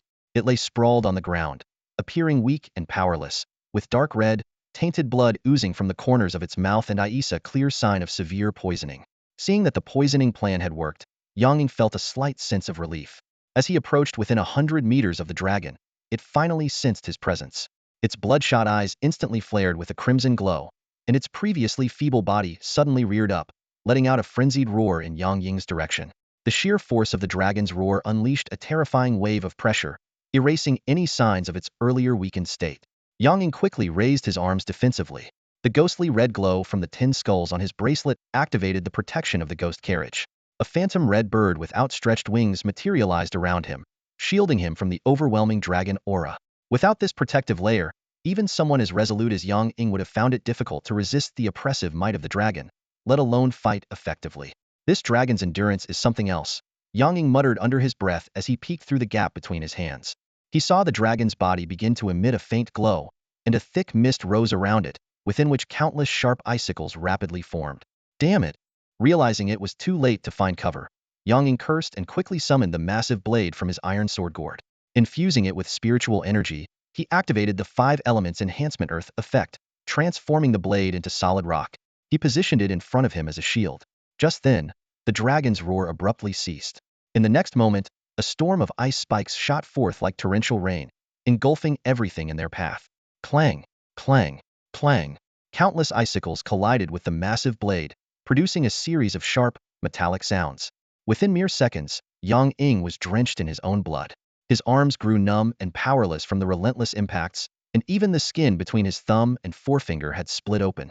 Damn it, I really need to get myself a proper shield when this is over. Yang Ying gritted his teeth as he spoke. Meanwhile, the writhing demon hand on his arm pressed a yellow talisman onto his blood-soaked hand. As the talisman absorbed his blood, Yang Ying channeled his spiritual energy into it, activating its power. A golden yellow light shot from the talisman into the ground, and with a faint tremor, the earth before him surged upward. A massive stone pillar, 4 to 5 meters tall, erupted from the ground, shielding him from the onslaught of ice spikes. Watching the talisman disintegrate into ash in his hand, Yang Ying let out a sigh of relief. He hadn't expected that in just one exchange, this severely poisoned water dragon had nearly pushed him to the brink of death. Fortunately, the stone pillar created by the talisman provided him with a brief moment to catch his breath. Yet, mere seconds later, the sound of ice spikes striking the stone pillar began to dwindle. Normally, a reduction in the enemy's attacks would be a welcome sign, but Yang Ying felt an inexplicable sense of unease, as if an even greater danger was looming. His fears were confirmed when the massive stone pillar in front of him shattered with a resounding crash. From the debris, a deep blue water orb, radiating immense power, shot straight toward Yang Ying. As the water orb hurtled toward him, Yang Ying's pale gold vertical pupils contracted into thin slits. Despite seeing it coming, the speed of the orb left him no time to react. Just as it seemed he would be struck, the fish-scale heartguard mirror he wore began to glow faintly. A shimmering water barrier, adorned with the image of a carp, materialized in front of him. Boom! The deep blue water orb slammed into the water barrier with a deafening impact, a sound so powerful it seemed capable of rattling one's very consciousness. In an instant, the water ripple barrier generated by Yang Ying's fish-scale heart-guarding mirror shattered with a deafening crash. Although the deep blue water sphere also disintegrated, the resulting torrent still struck Yang Ying's chest with tremendous force, sending him flying 5 or 6 meters away. Gritting his teeth against the searing pain, Yang Ying struggled to his feet, only to cough up a mouthful of fresh blood. The fish-scale heart-guarding mirror, now devoid of all spiritual energy, fell from his body and shattered into fragments on the ground. A faint tremor emanated from the earth. Raising his head, Yang Ying saw the massive water dragon crawling swiftly toward him. Realizing that close combat would be a hopeless endeavor, he raised his arm and shouted, "Seize the soul." The ghostly red light of the tin-headed Guha bird on his wrist flared ominously, and the spectral form of the fearsome beast emerged. Its 10 heads let out eerie, bone-chilling screeches directed at the water dragon. Though the dragon's soul was not directly seized, it was thrown into a semi-dazed state. Seizing this opportunity, Yang Ying dashed forward and tossed a plastic bag containing his own blood into the dragon's mouth. The bag burst, and the blood dispersed within its maw. Before the dragon could recover, Yang Ying quickly retrieved 9 grenades, placed them into a bag, and prepared a purple thunder talisman. Pulling the pin from one grenade, he wedged the entire bag of grenades into the dragon's throat before retreating a few steps. He then raised the purple thunder talisman, aiming it at the dragon's slender neck. A series of 9 muffled explosions erupted from within the dragon's mouth. Its neck bulged grotesquely like an overinflated balloon before returning to its original shape. Black smoke, blood, and fragments of flesh spewed from the dragon's mouth and various orifices. The excruciating pain jolted the dragon awake, but its injuries rendered it unable to produce any sound. At this moment, Yang Ying's right hand crackled with vivid purple electricity, while his left hand gripped his right wrist tightly. As the purple thunder talisman disintegrated into ashes, a thunderous bolt of purple lightning, as thick as a barrel, shot from his hand and struck the water dragon's body. Sensing danger, the dragon attempted to evade, but its movements on land were cumbersome, and its severe injuries left it barely able to twist its head and neck away. With a resounding boom, the purple lightning struck the dragon's torso. Despite its draconic bloodline granting it some resistance, the lightning's natural dominance over aquatic creatures proved devastating. A significant portion of the dragon's body was scorched black, and its enormous form collapsed to the ground with a thunderous crash. Sporadic flashes of purple electricity coursed through its lifeless body, painting a scene of utter devastation. Facing the fallen and battered water dragon before him, Yang Ying wasted no time activating the iron sword gourd. In an instant, a flurry of deadly weapons: an iron broadsword, a pair of red pincers shaped like dual blades, 2 refined iron longswords, and 2 spears forged from the same material, all laced with venomous Hydra blood, shot toward the water dragon like arrows loosed from a bow. Yang Ying's aim was precise, targeting the charred areas on the dragon's body where the purple thunder talisman had struck, now undoubtedly its weakest points. The sound of metal clashing against scales echoed without pause. While the iron broadsword embedded itself deeply into the dragon's flesh, the other weapons only barely managed to breach its defenses. Though the damage seemed negligible, the Hydra's venom was silently at work, intensifying the dragon's poisoning. The water dragon roared in pain, its fury surging like a tidal wave. Its once icy blue eyes now burned a terrifying crimson, radiating a murderous aura that promised destruction. Yang Ying tensed, his body slightly crouched in readiness to dodge at a moment's notice. At the same time, his enchanted glove delivered a pair of earth pillar talismans and a deteriorated dragon binding rope into his hands. The water dragon, abandoning any distant attacks, charged straight at Yang Ying with blood-red eyes. Reacting swiftly, Yang Ying slapped down 2 earth pillar talismans and turned to flee. Behind him, 2 massive stone pillars erupted from the ground, blocking the dragon's path. But the enraged water dragon paid no heed, crashing into the pillars with full force. With a thunderous boom, the stone shattered. The delay, though brief, cost the dragon twice the time it would have taken to go around. Seizing the opportunity, Yang Ying raised his enchanted firearm and took aim. Bang! The first bullet ricocheted off the dragon's scales. Cursing under his breath, he quickly adjusted his aim to target the charred spot. Bang! This time, the bullet struck true, embedding itself into the beast's body. Even with this successful hit, Yang Ying dared not let his guard down. He picked up his pace, sprinting toward the forest. Behind him, the water dragon pursued relentlessly, seemingly unfazed by the injuries it had sustained. At last, Yang Ying dashed into the forest, where his odds of survival greatly improved. Utilizing the enchanted glove and the forest's natural terrain, he moved like a jungle spider, weaving through the trees in an adrenaline-filled duel with the pursuing water dragon. With the enchanted glove's assistance, Yang Ying navigated the dense forest with agility. Whenever an opening appeared, he would raise his AA-12 shotgun and unleash a barrage of firepower at the dragon's head and the charred wounds on its body. The explosive rounds streaked through the air in brilliant arcs of orange, hitting their marks with precision. In moments of dire peril, Yang Ying relied on the ghost chariot 10 skulls to evade danger. Though frequent use diminished its effectiveness, making it unable to fully incapacitate the dragon, it was more than sufficient for temporary distractions. The harrowing chase continued for over 30 minutes. By now, Yang Ying's AA-12 had exhausted all its spare drum magazines, and the prolonged intensity had left him utterly drained. The water dragon, however, fared far worse. Its head scales were in tatters from the relentless bombardment of explosive rounds, and the charred wounds on its body were mangled and bleeding profusely. Yet, for a creature as resilient and tenacious as the water dragon, these surface injuries were far from fatal. The true threat to its life lay within Hydra's venom, wreaking havoc inside its body. As its vitality rapidly drained, the once maddened water dragon finally emerged from its berserk rage, its mind clearing in the face of impending death. The scarlet glow in the water dragon's eyes dimmed slightly, restoring a trace of clarity. It no longer attacked recklessly like a wild beast. As Yang Ying maneuvered the demonic hand in a circular motion, he suddenly noticed a chilling white mist spreading around the water dragon once again. This was the first time the creature had used a special ability. Yang Ying immediately realized that the water dragon had regained its rationality at the last moment. With a weak, guttural growl, the white mist surrounding the water dragon condensed instantly into countless icy spikes, shooting out in all directions. The dense barrage of spikes moved swiftly, leaving Yang Ying no time to dodge. He could only raise his arm to shield his face while using the demonic hand to protect his vital areas. Thud, thud, thud. 5 or 6 egg-thick ice spikes pierced into Yang Ying's arm, abdomen, and thigh. Fortunately, none struck critical areas, and the protection of the demonic hand minimized the severity of his injuries. Pulling the ice spike from his arm, Yang Ying looked up to see the water dragon limping away toward the lake. Yang Ying froze for a moment before gritting his teeth and chasing after it despite his injuries. Though he had already poisoned the lake, it was a body of flowing water, making the poison's effectiveness unpredictable. The water dragon was clearly on the verge of collapse. If it managed to escape into the lake, the situation would become far more complicated. Even if the poison killed it, retrieving the corpse would be troublesome. If it survived by chance, Yang Ying's strength was insufficient to attempt poisoning it again. As for fighting it in the water, even a gravely injured water dragon would leave him with no chance of victory. Quickly extending the tendrils of his demonic hand to grab hold of a sturdy tree, Yang Ying yanked himself forward, propelling his body at high speed. While airborne, he retrieved a degraded dragon-binding rope from his storage, infused it with spiritual energy, and hurled it toward the fleeing water dragon. By the time Yang Ying landed clumsily on the ground, the dragon-binding rope had already transformed midair into a golden rope several dozen meters long and as thick as a wrist. Like a giant serpent hunting its prey, it swiftly caught up to the water dragon and coiled tightly around it. Gravely injured and on the brink of death, the water dragon was powerless to break free from even this degraded magical artifact.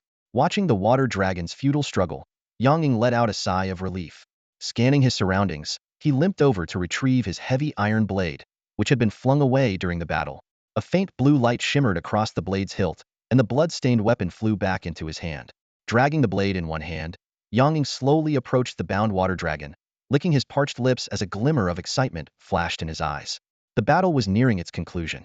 When he was within 10 meters of the creature, raising the blade slightly in preparation for the final blow, the water dragon suddenly twisted its head around.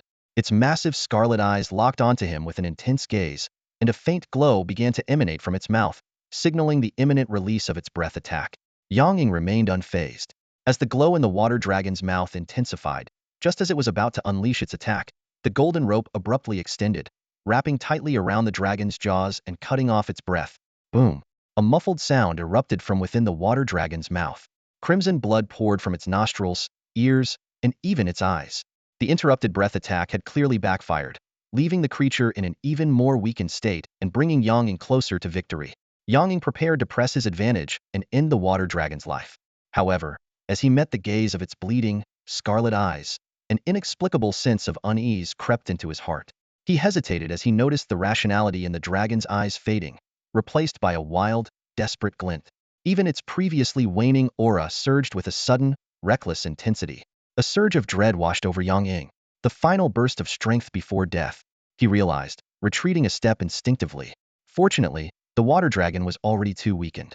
Even in this state, it was unable to break free from the dragon-binding rope's hold.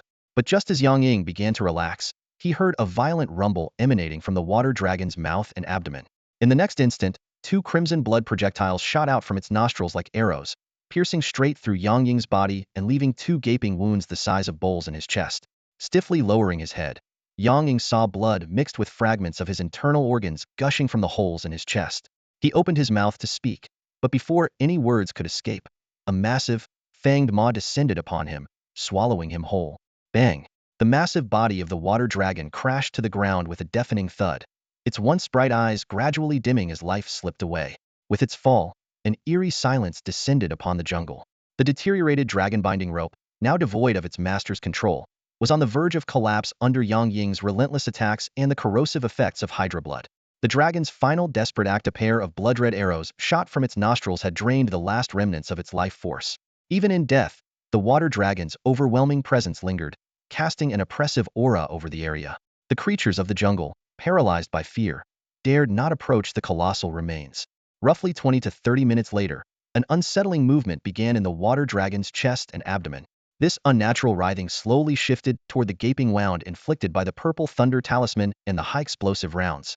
Suddenly, with a wet, sickening squelch, a blood-soaked hand burst through the mangled flesh. Moments later, a figure, drenched in blood and resembling a demon, emerged. It was Yang Ying. The blood-stained 12-merit emblem slipped from Yang Ying's body, shattering into two pieces and dissolving into faint specks of light that vanished in the air. The water dragon's final attack had indeed killed Yang Ying, and if not for the resurrection ability of the emblem, he would have been lost forever. Even so, the harrowing brush with death left him shaken to the core.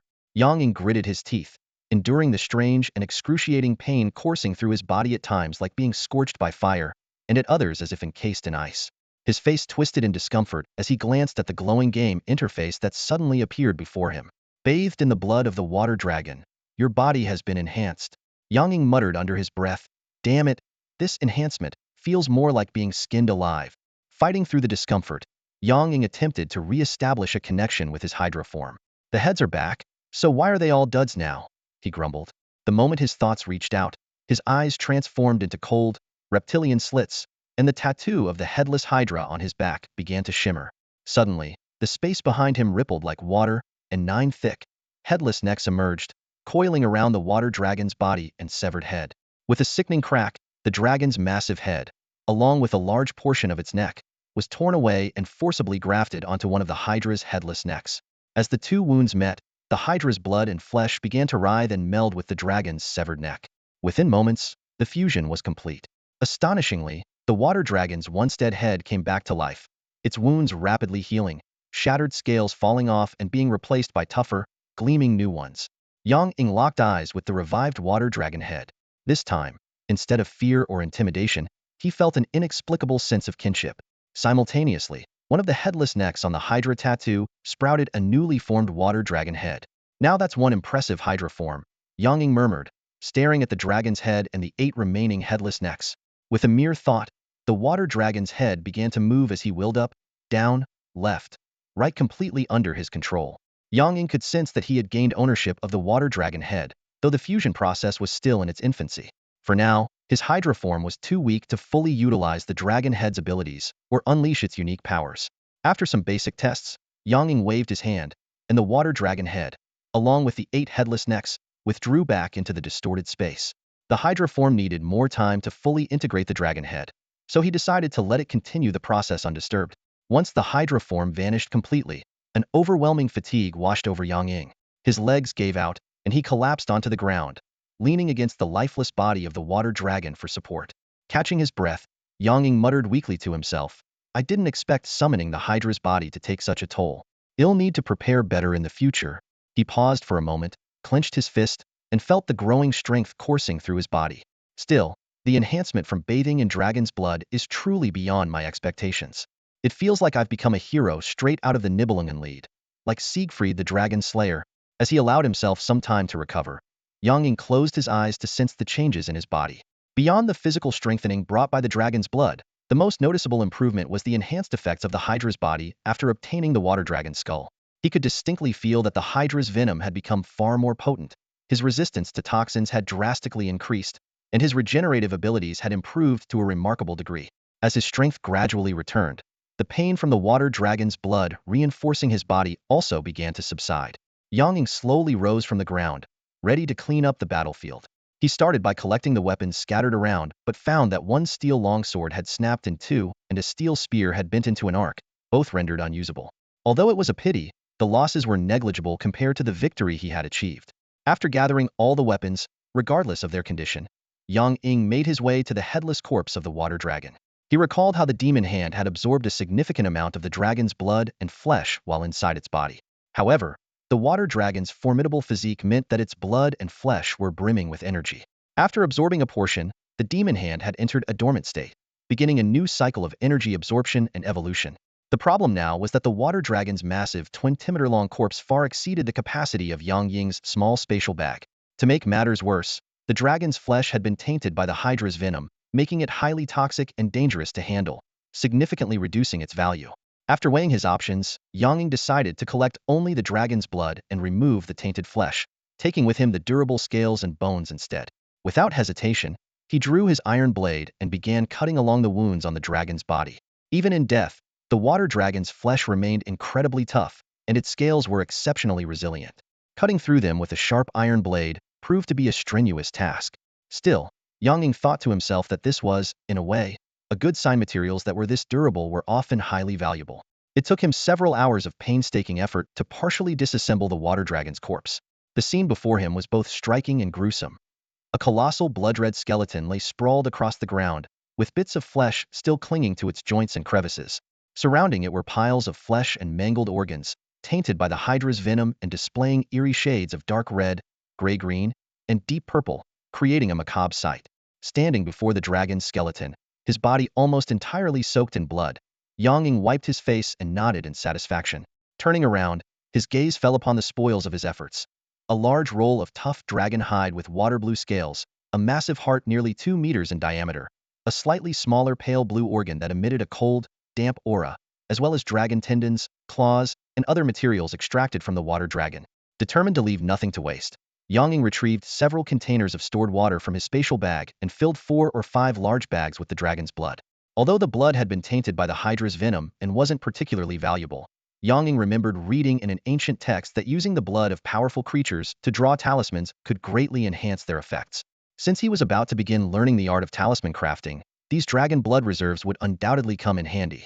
After spending additional time dismantling the dragon's skeleton into manageable pieces, Yang Ying began carefully packing the materials into his spatial bag. As he worked, he couldn't help but feel grateful for purchasing the bag during his last mission without it. All these priceless dragon materials would have gone to waste. Once the primary materials were stored, there was still a bit of room left in the bag. So Yang Ying couldn't resist cramming in as much of the dragon's flesh as possible. He only stopped when the spatial bag was completely stuffed to capacity. Patting the bulging bag, Yang Ying glanced regretfully at the remaining dragon flesh and organ fragments scattered around. Though these remnants were far from presentable, they were still parts of a legendary dragon. Even with the venom's contamination, they retained some value. If only he had more storage space, he wouldn't have had to leave anything behind. Shaking his head, Yang Ying raised his hand to summon a light screen, preparing to return. Yet, just as he was about to leave, a sudden thought crossed his mind. In countless myths and legends, dragons were often known for hoarding treasures. Yang Ying stood at the edge of a crystal-clear lake, his brows slightly furrowed. This deep, mysterious body of water was the domain of the water dragon, and it also concealed its lair. As someone who had never swum before, Yang Ying hesitated for a moment, but ultimately decided to give it a try. Taking a deep breath, he stepped into the lake, the dark red stains of blood on his body spreading and dissolving into the water. To his surprise, Yang Ying felt no discomfort. His body seemed to instinctively know how to move through the water, and even the icy chill of the lake felt oddly welcoming. He quickly swam a lap in various strokes, and when he stopped, he instinctively looked over his shoulder. There, on his back, the tattoo of the 9-headed Hydra reappeared. Among its heads, the sole water dragon's head swayed gently with the current, almost as if it were alive. Clearly, this sudden ability to swim was closely tied to the fusion of the water dragon's head with the Hydra's body. Yang Ying took another deep breath and dove into the water, beginning his search for the water dragon's lair. The lake was devoid of large fish or other aquatic creatures. Only small fish and shrimp darted about. Their diminutive size rendered them unworthy of the water dragon's attention, allowing them to survive. It didn't take much effort for Yang Ying to locate the lair. As the ruler of this area, the water dragon had no need to hide its dwelling. Its lair was boldly situated in the very center of the lakebed, constructed from rocks and aquatic plants in the shape of an enormous bird's nest. A glimmer of excitement flashed in Yang Ying's eyes as he swam toward it. Upon reaching the lair, he was stunned by the sight before him. The nest, roughly the size of a basketball court, was piled high with shimmering treasures. Restraining the impulse to immediately dive into the hoard, he surfaced for a fresh breath of air before descending again for a closer inspection. However, as he examined the contents more closely, Yang Ying's initial excitement faded, and his brow furrowed slightly. The lair was not as valuable as he had imagined. Due to its remote location far from human settlements, the hoard contained few human-made artifacts. Most of the items were minerals, gemstones, and biological materials. While they were dazzling and fit the legendary image of a dragon's treasure, they were mostly mundane trinkets with little practical value in the infinite game system. Truly rare and special items were few and far between. Yang Ying casually picked up a fist-sized, pale yellow gemstone. When the infinite game system showed no reaction, he shook his head and tossed it aside. Even so, there were still a few noteworthy items in the lair. Ripple iron with water affinity, dragon aura crystals formed by absorbing the dragon's presence, light pearls that resisted negative energy, and crystal coral, as light as wood yet as strong as metal. What excited Yang Ying the most was a mysterious and rare material mithril. Though commonly mentioned in fantasy works, this was Yang Ying's first time seeing it in person. The silvery, glowing metal in his hand was as light as plastic, yet it boasted incredible strength, malleability, and excellent energy conductivity. Ideas for forging weapons, crafting armor, or making jewelry flashed rapidly through his mind. Suppressing the flurry of thoughts, Yang Ying retrieved his small Chinquan bag, removed the water dragon's flesh that he had stored earlier, and began loading it with these unique materials. He surfaced repeatedly for air, working tirelessly until the bag was nearly overflowing. Although the dragon's lair was still piled high with rare materials and valuable metals and gemstones, Yang Ying's storage gear had limited space, forcing him to leave much of it behind. He reluctantly selected some precious metals and gemstones without game attributes for daily expenses and then returned to the surface. Sitting on a large rock by the shore, Yang Ying wrung out his soaked clothes while reminiscing about the treasures in the dragon's underwater lair. Unable to resist, he asked the infinite game, "Will I ever be able to return to this quest world?" After a brief silence, a glowing information screen appeared in front of him. Player permissions insufficient. Unable to unlock related functionality. Just as Yang Ying felt a wave of disappointment, another message popped up on the screen. If the player insists, the infinite game will issue a special quest based on the player's request. Completing the quest will grant a reward fulfilling the player's demand. Yang Ying's eyes lit up with excitement, but he quickly calmed himself, realizing things were unlikely to be as simple as they seemed.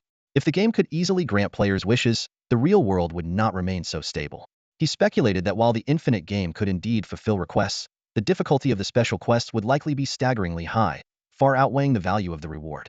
For example, asking to become the ruler of the world might require conquering 2 intelligent planets. With that thought, Yang Ying decided not to meddle with such special quests unless absolutely necessary.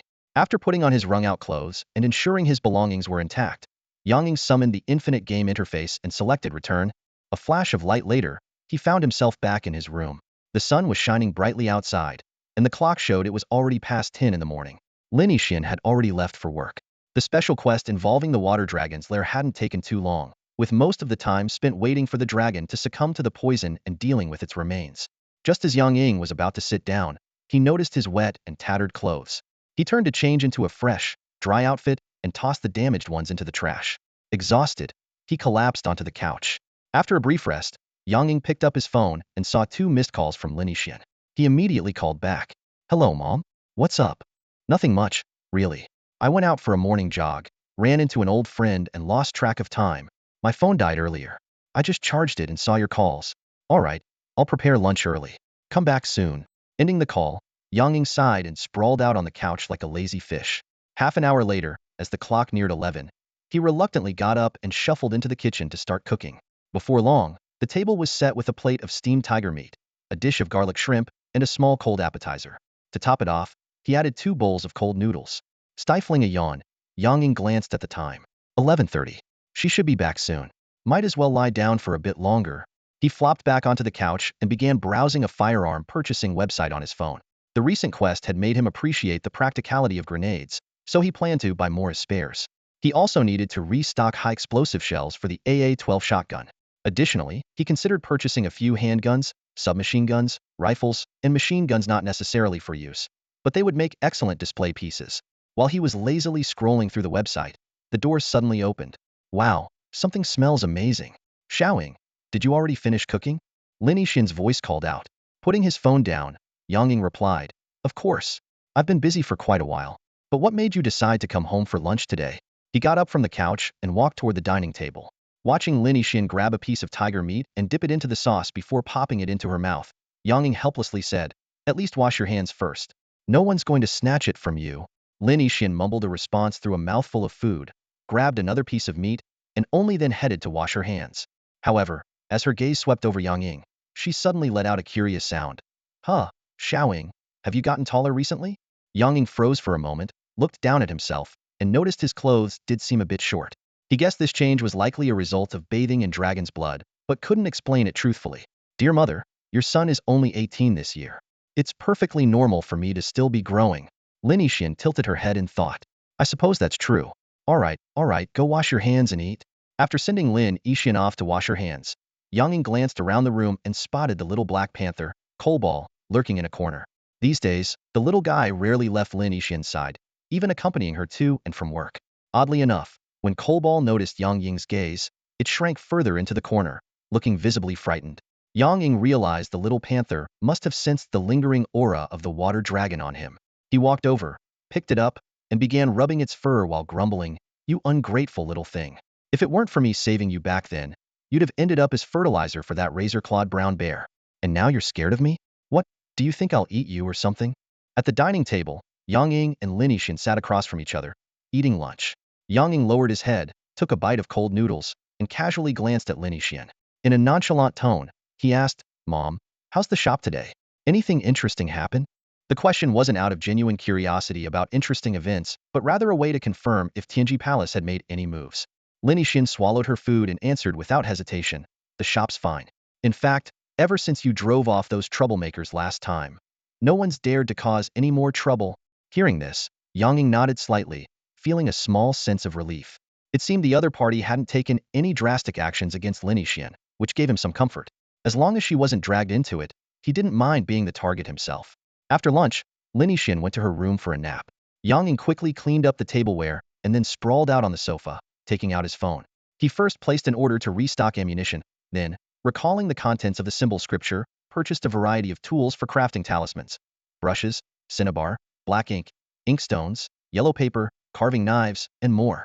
After completing these tasks, he began searching for warehouse rental options.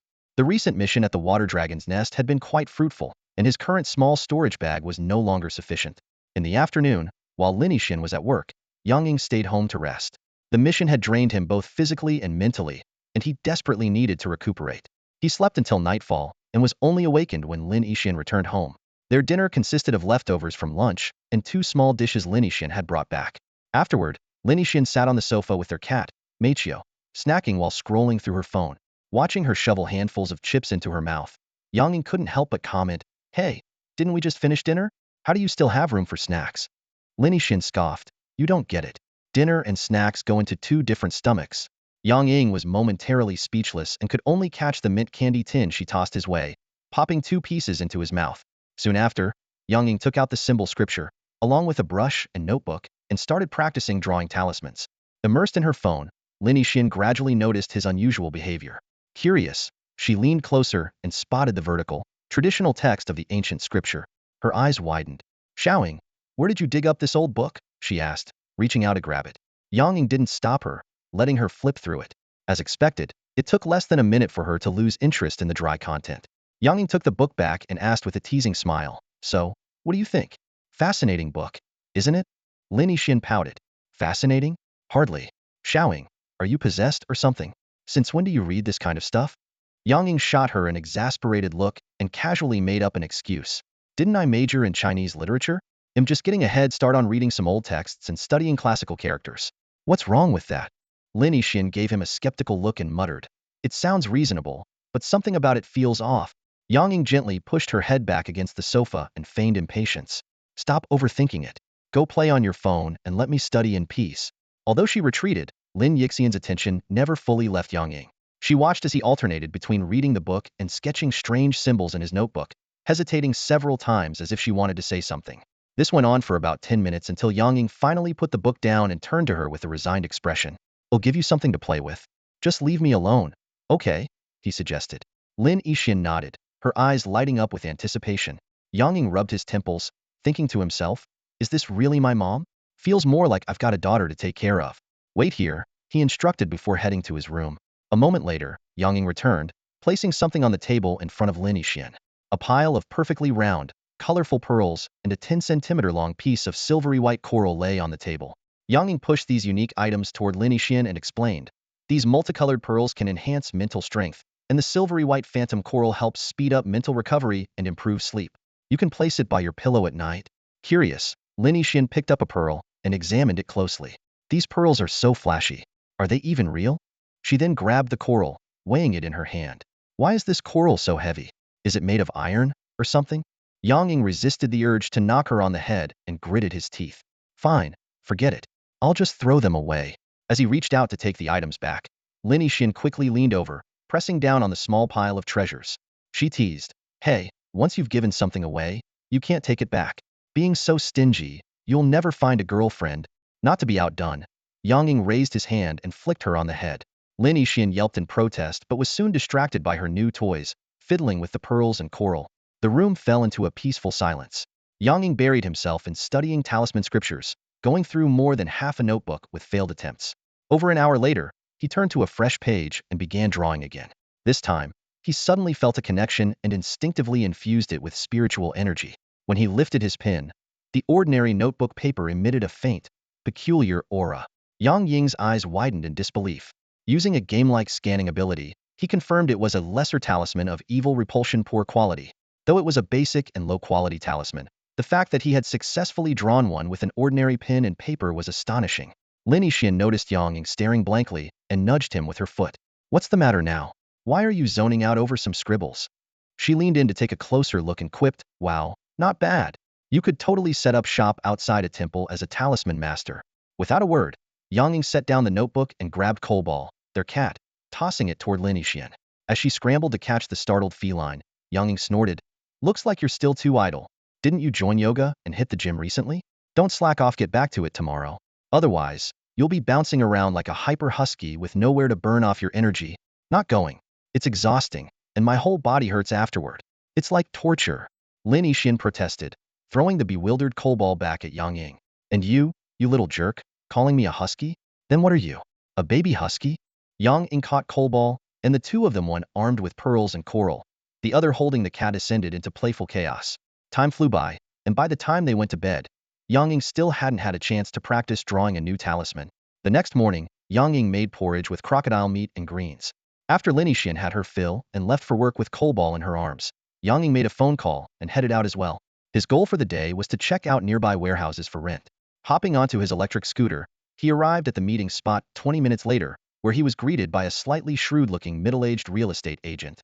After exchanging a few pleasantries, they got straight to the warehouse tours. However, even after visiting several places until noon, Yang Ying wasn't satisfied. His ideal requirements were a location close to home, secluded with minimal foot traffic, and spacious even if the rent was on the higher side. But the places the agent showed him were either too far, too small, or in busy areas, none of which met his criteria. After parting ways with the somewhat disgruntled agent, Yang Ying decided to grab some lunch. He stepped into a small roadside diner and ordered a bowl of noodles along with 2 side dishes. As he waited for his food, his mind wandered back to the warehouse issue. Suddenly, he thought of Black Wolf, the local gang leader. A man with nothing better to do, Black Wolf always seemed to have the inside scoop on all kinds of odd matters. He had even introduced Yang Ying to a repair shop that secretly sold bullets. If anyone could help him find a suitable warehouse, it would be Black Wolf. Finishing his meal in no time, Yang Ying headed straight for Black Wolf's hideout. Walking through a dimly lit space, Yang Ying glanced left and right, occasionally brushing his fingers against the objects around him. His eyes sparkled with excitement, and a satisfied smile played on his lips. Behind him trailed 4 or 5 men, led by the gang leader known as Black Wolf. At that moment, Black Wolf wore a sycophantic expression, showering Yang Ying with compliments, looking every bit the lackey. This behavior wasn't without reason. The memory of Yang Ying casually twisting a steel rod into a pretzel was still fresh in everyone's mind. That display of raw strength had sent chills down their spines. Now, Yang Ying was walking through an underground passageway in the western part of Yen City. Once an air raid shelter, the space had been converted into an underground commercial street that thrived for a time. However, as Yen City expanded and the economic center shifted, the area grew desolate, giving rise to some illicit activities. The building they were in had once been an illegal casino. After the owner was arrested, it was abandoned.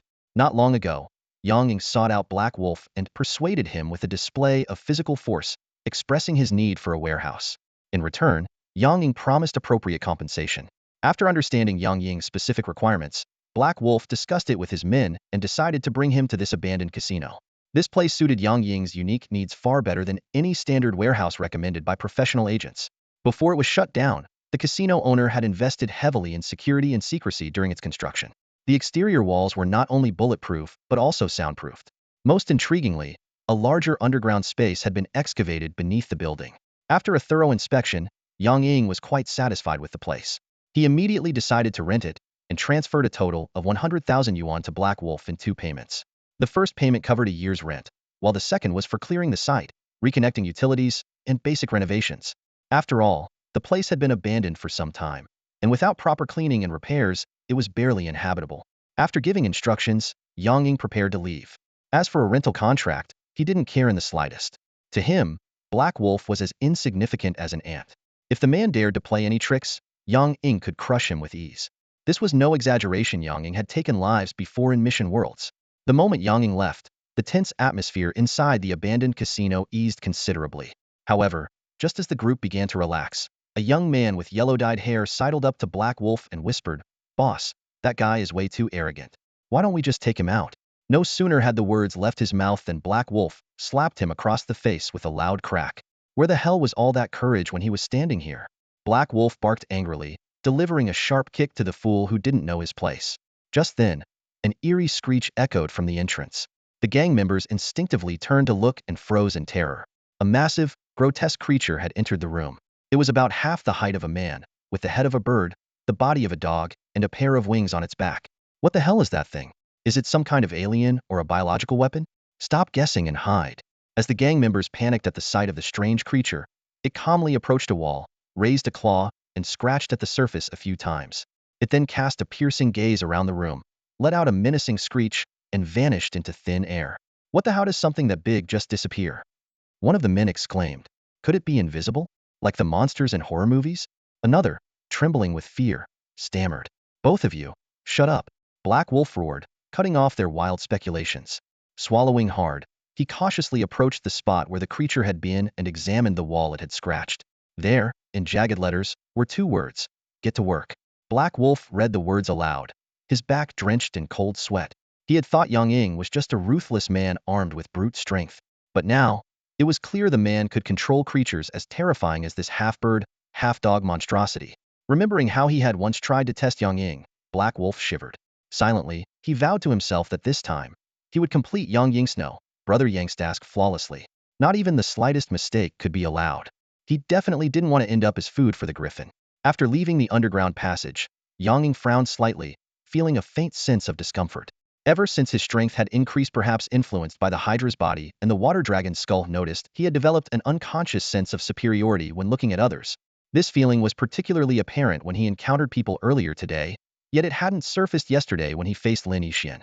Although Yang Ying could control this feeling, it still made him uneasy.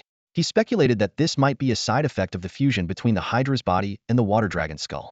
In mythology and various adaptations, dragons are often depicted as arrogant, greedy, and powerful creatures. The dragon's innate sense of superiority seemed to align with what Yang Ying was currently experiencing. The Hydra's body was already part of Yang Ying, and the fusion with the water dragon's skull likely amplified its influence, reflecting back on him. This explanation seemed reasonable. Letting out a sigh, Yang Ying decided not to dwell on the matter for now. Since he couldn't resolve it at the moment, there was no point in troubling himself over it. He decided to set it aside for the time being and address it later. Clearing his thoughts, Yang Ying pulled out the griffin whistle from his pocket. Earlier, he had deliberately released the griffin and left behind the words, "Get to work," as a warning to Black Wolf and his men. While he wasn't afraid of any underhanded tricks they might pull, avoiding trouble was always preferable. If a simple warning could deter them from causing problems, Yang Ying was more than willing to extend this small gesture of goodwill. After all, he wasn't fond of unnecessary complications. Putting the whistle away, Yang Ying yawned and prepared to head home. Technically, it was still early, and he could have gone out to collect more soul crystals. However, with the demon hand in a state of hibernation for evolution, and the Hydra's body still adapting to the water dragon's skull, Yang Ying himself felt a bit drained and sluggish. On his way home, Yang Ying stopped by a supermarket to pick up some vegetables and fruits. He also stopped at a deli to buy some braised dishes, saving himself the trouble of cooking dinner. Hanging the shopping bags on the handlebar of his scooter, he was about to head off when his attention was drawn to the display window of a stationery store across the street. More specifically, he was captivated by the array of beautifully crafted calligraphy brushes on display. Yang Ying paused for a moment, muttering to himself, There's a stationery store right here near my house. Why do I always insist on spending 2 or 3 days waiting for online orders? I'm getting way too dependent on online shopping. I need to be more mindful of this in the future. After a brief moment of self-reflection, he hopped on his scooter and rode home. Once home, Yang Ying put away the groceries and then took out his talisman scripture and a practice notebook, leisurely beginning his training. By the time Lin Yixin returned home from work in the evening, Yang Ying had already filled one notebook with talisman drawings and was halfway through a second. At this point, he had become quite skilled at crafting basic warding talismans. Even with an ordinary ballpoint pen and notebook paper, his success rate had reached around 30%. When Lin Yixin walked in, Yang Ying quickly finished the final stroke of the talisman he was working on. As the warding talisman was successfully completed, he calmly closed the notebook, gesturing toward the dining table where dinner was laid out. "Wash your hands and eat," he said. After dinner, much to Lin Yixin's surprise, Yang Ying handed her a few of the best quality warding talismans he had drawn, instructing her to carry them with her at all times. Although these talismans looked like nothing more than notebook paper scribbled with strange symbols to Lin Yixin, she complied without question since it was Yang Ying's request. Later that night, feeling overly confident, Yang Ying attempted to draw the more complex 5 elements talisman. However, after dozens of consecutive failures, he had no choice but to sheepishly return to practicing simpler talismans like home protection, pest repellent, and snake deterrence, which were on the same basic level as warding talismans, to build his experience. Around 3 a.m., Yang Ying, who had been sound asleep, suddenly opened his eyes and sat up in bed. Lowering his gaze to his left arm, he murmured softly, "You're awake." As soon as he spoke, the demon hand materialized, wrapping around his arm and beginning to twist and contort into various shapes. "All right, that's enough. Stop messing around in the middle of the night. Did you gain any new abilities from this evolution?" Yang Ying asked. The demon hand immediately returned to its normal form before transmitting a stream of information directly into Yang Ying's mind. After processing the information, Yang Ying's eyes lit up slightly. "This new ability, it seems pretty impressive." Muttering to himself, Yang Ying got out of bed. With a mere thought, the demon hand quickly enveloped his entire body and began shifting and transforming at high speed.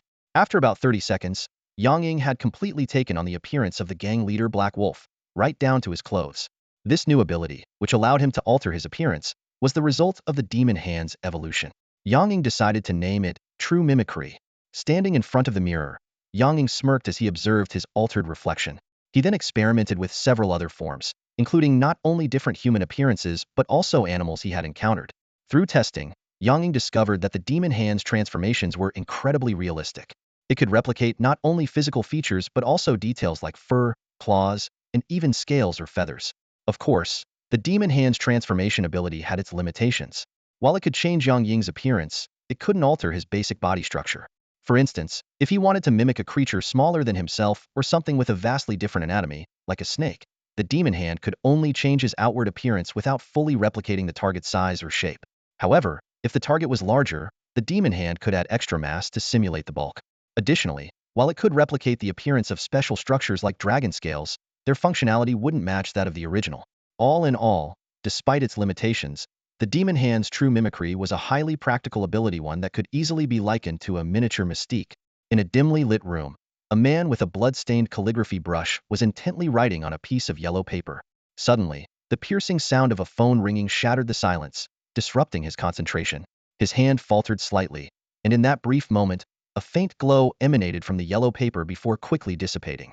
The entire sheet appeared as if it had been scorched by an invisible fire, leaving it charred and brittle, ready to crumble at the slightest touch.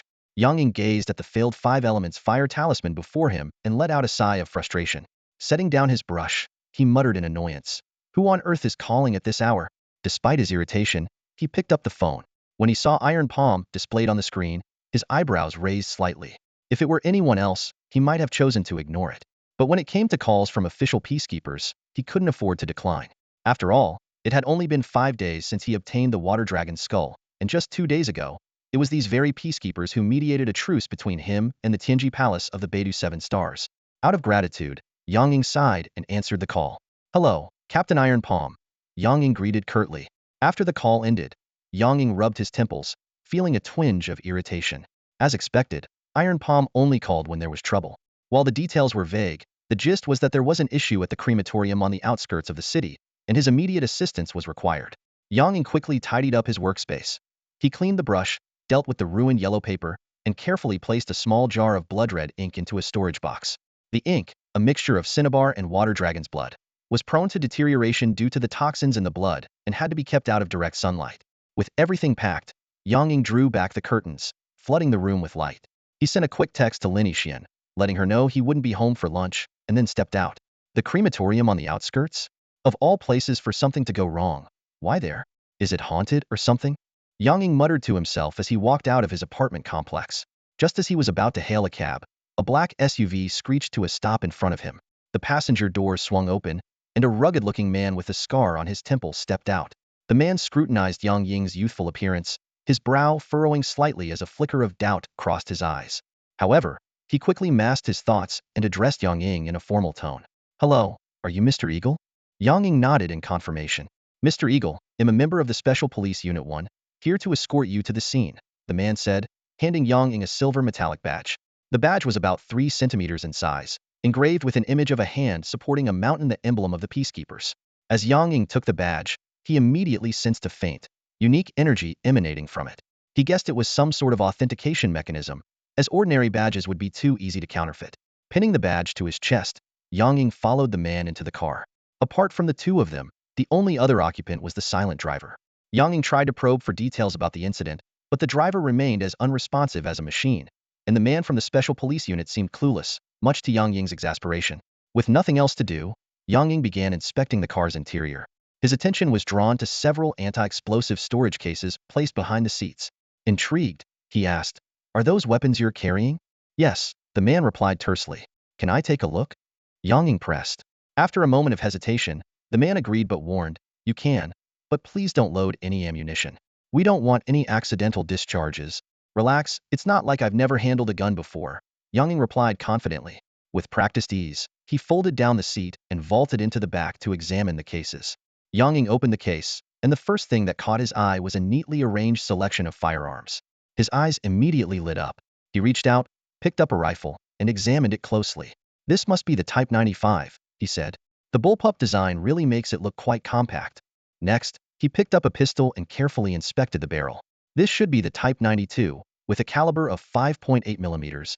As he continued rummaging through the case, he suddenly exclaimed with excitement, "Oh, there's even an anti-hostage sniper rifle in here." After searching for a while, Yang Ying looked up with a hint of doubt and asked the man sitting in the front passenger seat, "Brother, is this all the weaponry you brought?"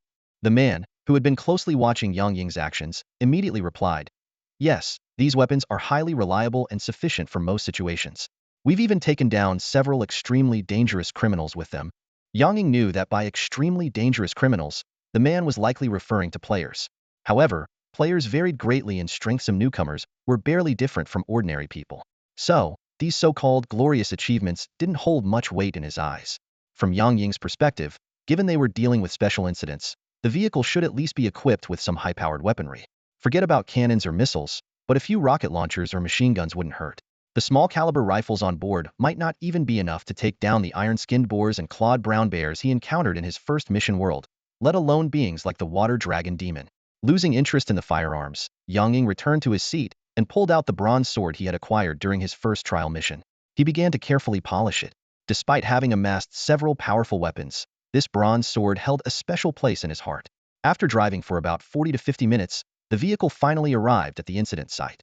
The entire area had been cordoned off, all unrelated personnel evacuated, and the police had set up barriers as far as a mile or two away. Seeing they had reached their destination, Yang Ying popped 2 mint candies into his mouth. In the next instant, a pitch-black shadow spread across his face, forming a mask shaped like an eagle.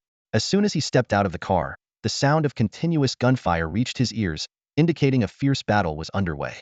The man who had brought him was wondering when he had put on the mask when Yang Ying spoke, "Find someone who knows the situation to guide me to the scene and brief me on what's happened." The man was just about to respond when a slightly hoarse female voice interrupted. "You go take care of your duties. I'll personally escort Mr. Eagle to the site." Yang Ying turned to see a short-haired woman in combat gear walking toward them. She appeared to be around 25 or 26 years old, with a tall, slender figure and a strikingly attractive face. On her back was a light green short bow, a short, ancient-looking knife hung at her waist, and she carried a micro-submachine gun on each thigh. Overall, her outfit gave off a unique, eclectic charm. However, the woman didn't seem to be in great condition. Her breathing was erratic and weak, and her pale complexion betrayed an unnatural, unhealthy pallor. Yang Ying also sensed a faint, lingering aura of death energy around her. If not dealt with promptly, it could have adverse effects on her health. The man who had brought Yang Ying straightened up and saluted upon seeing the woman, then quickly left. The woman, noticing Yang Ying's gaze, extended her hand confidently. Son, from the Order Division's Yen City branch. It's a pleasure to meet you, Mr. Eagle. Yang Ying shook her hand and replied, hello, Miss Sunday. The pleasure is mine. After a brief exchange of pleasantries, he got straight to the point. Miss Sun, I was summoned here on short notice by Captain Iron Palm. Due to the urgency, he didn't explain much. Could you fill me in on the situation? Also, it seems like you're injured quite seriously. If I'm not mistaken, Sun sighed and began recounting the events. Heracles, what happened? It turned out that a staff member at the crematorium had become a player. Likely due to his line of work, he gained abilities related to death and corpses. To satisfy his own desires, this staff member frequently took advantage of his job to steal corpses and ashes intended for cremation. He used them both to enhance his abilities and to create items with special powers, which he then sold. However, as the saying goes, you can't always walk by the river without getting your feet wet. His strange behavior eventually drew the attention of other staff members, who reported him to the police. The case was then handed over to the Order Division.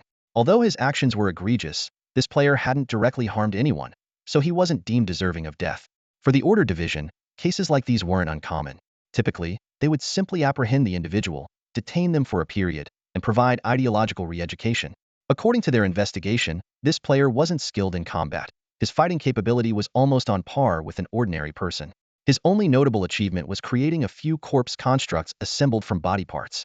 But for the Order Division, who were accustomed to dealing with all sorts of monsters, a few slow and clumsy corpse constructs were hardly a challenge.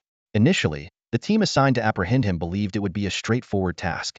In fact, the operation went smoothly. At first they subdued the player almost immediately. However, this is where things went wrong. The player was excessively timid, and the Order Division operatives, with their cold and menacing demeanor, came across as merciless executioners. Misinterpreting the situation, the player thought he was doomed and, in a state of sheer panic, triggered his contingency plan. A lead rod whistled through the air, shattering an incoming skeleton into pieces. Yang Ying turned his head to glance at Sun, who was drawing his bow and shooting arrows beside him. His voice carried a hint of puzzlement. Are all these creatures the work of that guy from the crematorium? Sun's bowstring never stopped moving as arrows rained down on the approaching undead. He explained succinctly, that's right. The gamer activated a pre-hidden necromantic array as a last resort.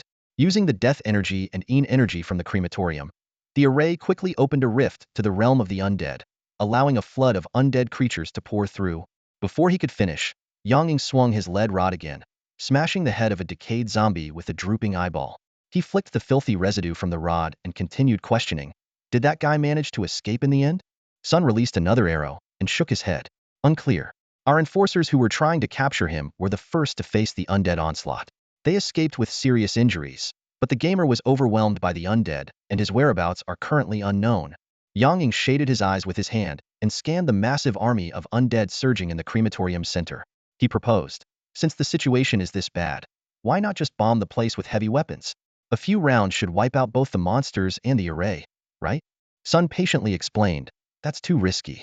Mobilizing the military is a complicated process and can't be done in a short time. Even if we could, this area is close to the city, and deploying heavy weapons might cause widespread panic. He gestured toward the billowing black mist. Besides, have you noticed this black mist? It's formed a barrier that disables all electronic equipment inside. Even artillery and missiles could fail to function.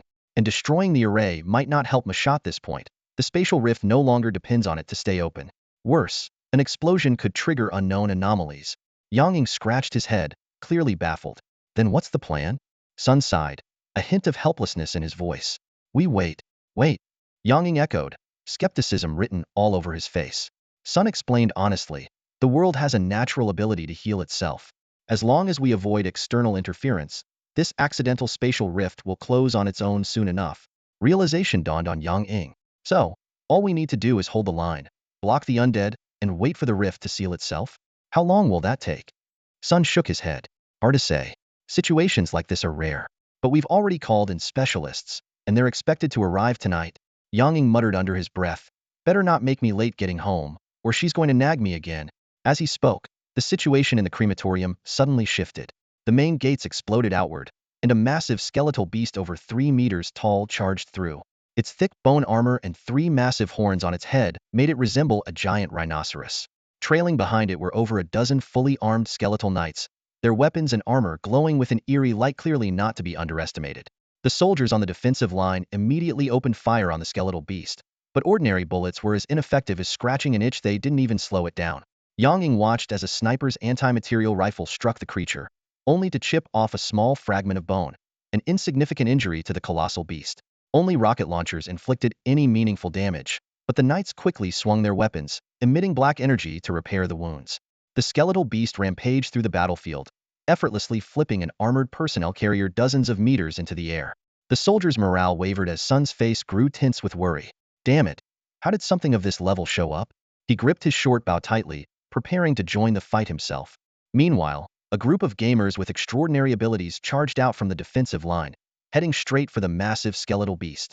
Yang Ying's sharp eyes quickly caught sight of two striking figures among them, one wielding dark red gauntlets, and another with cat ears atop their head, already partially transformed into a beast-like state.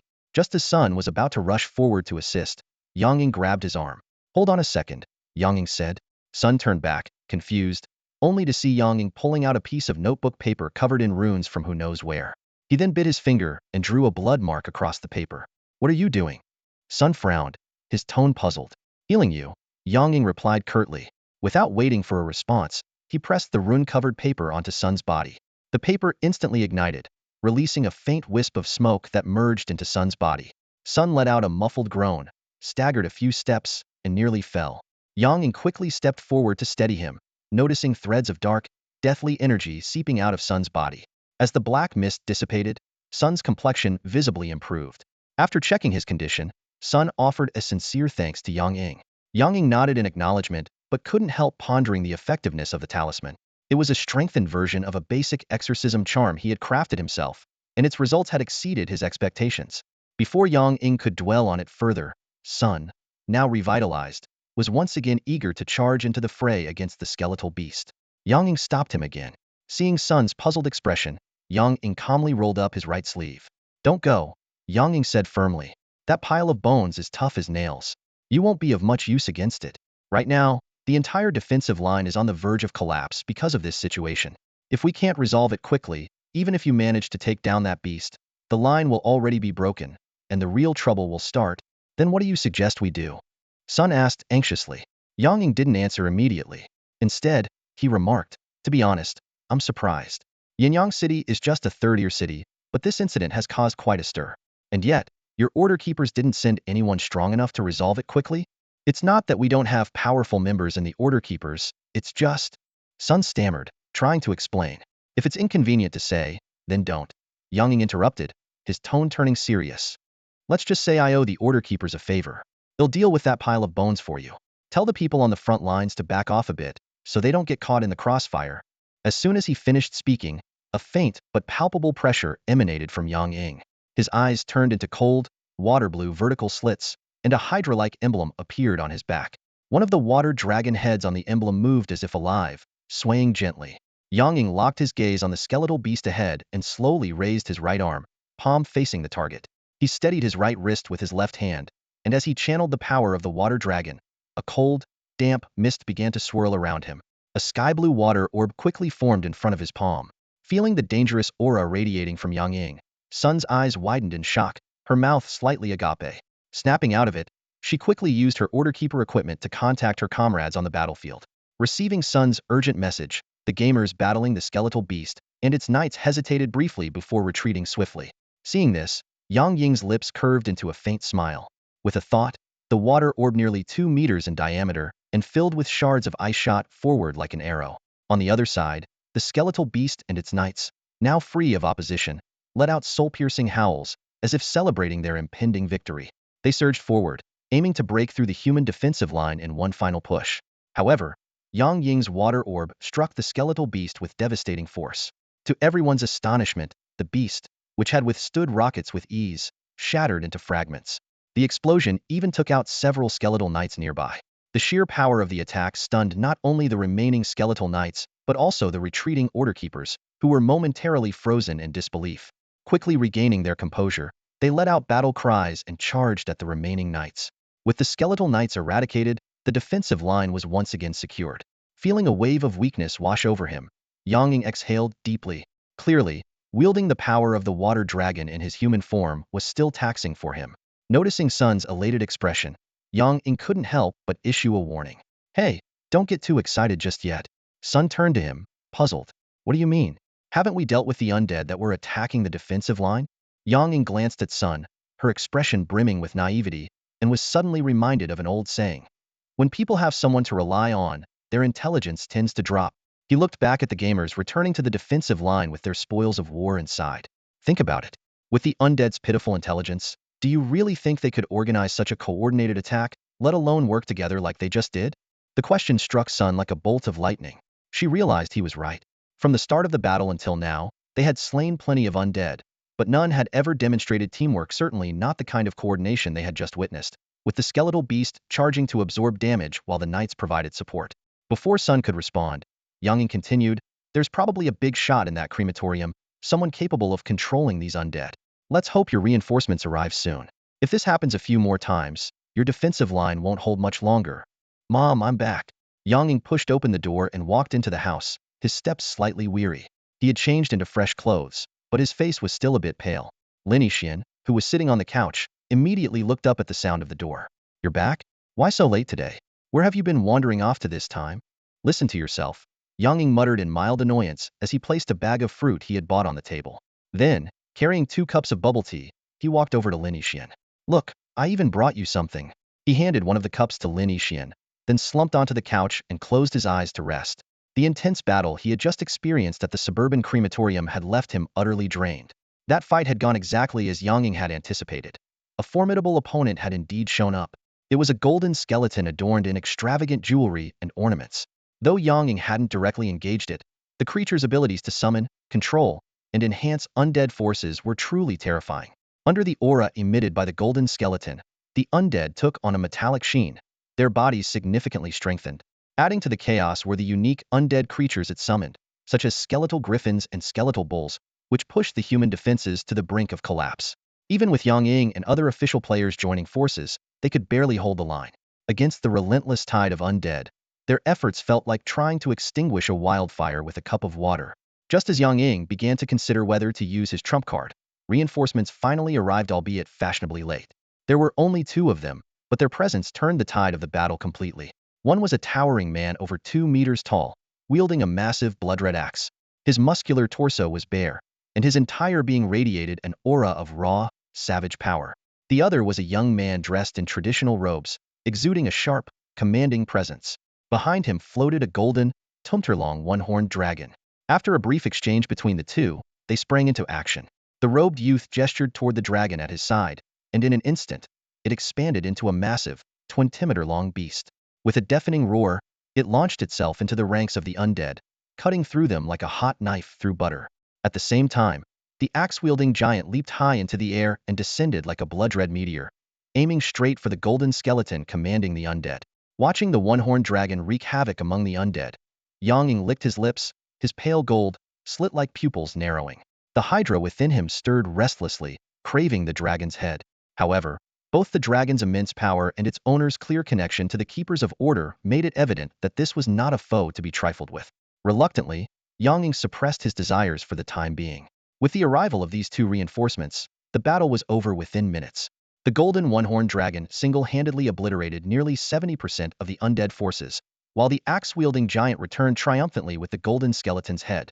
As the dust settled, Yang Ying noted the late hour and bid farewell to his acquaintances, including Taizhong. Taizhong had thoughtfully arranged for a car to take him home and promised a reward for his efforts. Yang Ying, however, was indifferent to such rewards. After clearing out the water dragon's lair, he was already more than financially secure. While Yang Ying rested on the couch, reflecting on the details of the battle, he felt a light tap on his shoulder. Opening his eyes, he saw Lin Yixian standing beside him, frowning slightly. Before Yang Ying could say anything, Lin Yixian spoke first. Where exactly have you been? You look completely worn out, and your face is so pale. Oh, it was something Gu Jie needed help with, Yang Ying replied casually, using the excuse he had prepared in advance. I spent the whole afternoon running around with her team. Totally exhausting. Lin Yixian frowned at the mention of Gu Jie. Gu Jie? The police officer from last time? What could she possibly need your help with? She sighed softly, deciding not to press the matter further, and shifted the conversation to other topics. Come and eat. Lin Yixin's voice called out from the kitchen. I made dinner. I was hoping we could eat together, but I didn't expect you to come back so late. Yang Ying nodded, got up, and walked to the dining table. He sat down silently and began eating. After dinner, he was about to return to his room to continue practicing his talisman drawing skills when Lin Yixin stopped him. Lie down on the couch, Lin Yixin said, a hint of concern in her eyes. I've been learning some massage techniques recently. You look exhausted, so let me help you relax. Although slightly puzzled, Yang Ying obediently lay down. He had always trusted Lin Yixin unconditionally. Her technique was a bit clumsy at first, but soon Yang Ying began to relax, his breathing becoming steady, and before he knew it, he had drifted off to sleep. Lin Yixin paused and gazed at her sleeping son, a trace of worry crossing her face. As a mother, she had noticed the changes in Yang Ying recently and sensed that he was keeping something from her. But she chose not to pry, trusting his judgment. With a soft sigh, she covered him with a light blanket and quietly returned to her own room. The next few days passed peacefully, without any incidents like the chaos at the crematorium. Meanwhile, Yang Ying's warehouse was completed on schedule. One day, while Yang Ying was busy drawing talismans, he suddenly received a call from Hei Lang. After hanging up, he frowned slightly. The warehouse renovations had drawn the attention of the police. Half an hour later, Yang Ying arrived at the entrance of the underground passage leading to the warehouse. The scene before him made him curse under his breath. 2 police cars were parked at the entrance, and several officers were in a tense standoff with Hei Lang and his men. Rather than stepping in immediately, Yang Ying dialed Taizhang's number. After briefly explaining the situation, Taizhang readily agreed to help and even mentioned that the reward from the Crematorium Incident would soon be distributed. It wasn't long before one of the officers received a phone call. Afterward, they led their colleagues away. Only then did Yang Ying step forward, ignoring Hei Lang's attempts to ingratiate himself, and directly instructed him to lead the way. The renovated warehouse left Yang Ying thoroughly impressed. The former illegal gambling den had been completely transformed. It now had fully functional utilities, 3 large storage rooms, a living area, a well-equipped lounge, and a spacious activity room. The warehouse exceeded Yang Ying's expectations by a wide margin. He glanced around, calculating silently in his mind. The money he had given to Hei Lang was substantial, but clearly not enough to fund such luxurious renovations.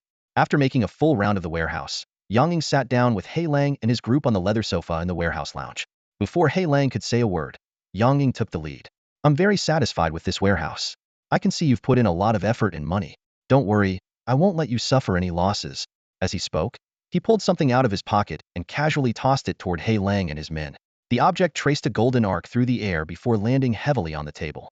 Everyone stared at it, stunned. It was a gold bar, about the size of a fist, gleaming temptingly under the light. Hei Lang swallowed hard, his hands trembling slightly as he picked up the hefty gold bar. My God, he murmured, with this weight, if it's real gold, it's got to be worth at least 200,000 or 300,000. Don't believe me? Go ahead and bite it, Yang Ying said with a raised eyebrow, his tone tinged with mockery. If it's fake, they'll pay you 10 times its value. As though spellbound, Hei Lang actually opened his mouth and sank his teeth into the gold bar. It's real, he exclaimed, eyes wide with astonishment. This is pure gold. The unmistakable teeth marks on the bar gleamed under the light, and the faces of Hei Lang and his men lit up with unrestrained joy. Once the initial excitement subsided, Hei Lang seemed to remember his current situation. He looked up at Yang Ying, who was watching him with a faint, enigmatic smile. Beside Yang Ying, the strange creature with a bird's head and a dog's body sat crouched, its piercing gaze fixed on them. All right, Yang Ying said coolly, you've got the money. From now on, this place is mine. You can leave now. He raised a hand and gestured toward the door, issuing a clear dismissal. Hei Lang's men, as if granted a reprieve, scrambled out the door in a frenzy. Only Hei Lang lingered behind, clutching the gold bar tightly. Suppressing his fear, he forced a smile and said, Brother Yang, if you ever need anything from us in the future, just say the word. We'll make sure it's done perfectly for you. Yang Ying didn't respond, merely waving his hand impatiently. Taking the hint, Hei Lang nodded with an awkward smile and hurried out of the warehouse, thoughtfully closing the door behind him. Once everyone had left, Yang Ying stood up and stretched. Now that the unnecessary people are gone, he muttered to himself, scanning the room. It's time for the next round of renovations on this warehouse. Stick one here, and another one here. Yang Ying muttered softly to himself as he skillfully activated and affixed talismans onto the walls of the warehouse. His movements were precise and swift, each talisman carefully placed in its optimal position. These talismans were specially crafted by Yang Ying after he conceived the idea of renting the warehouse. Some of them were meant more for psychological comfort than practical use, designed to ward off evil and bring good fortune, emitting faint waves of spiritual energy. Others were functional protective talismans that effectively repelled pests like snakes, insects, and rodents, safeguarding the items stored inside the warehouse. The most remarkable among them were two specialized talismans that significantly enhanced the warehouse's structural integrity: the Golden Wall Talisman and the Earthstone Talisman. Though these were basic talismans within the five-element system, they represented the most advanced creations Yang Ying could currently make. Despite his relentless efforts over the past few days, he had barely managed to produce just enough of them. After affixing all the talismans, Yang Ying carefully inspected them to ensure every single one was properly activated and securely in place. He then turned his attention to the three storage rooms, scanning the doors before finally choosing the largest one. Pushing open the heavy iron door, Yang Ying surveyed the interior of the storage room again. The empty space echoed with his footsteps, and dust floated in the air. Taking a deep breath, he began retrieving items from his small chincoin bag while murmuring to himself, "The tests went smoothly before, let's hope nothing goes wrong this time."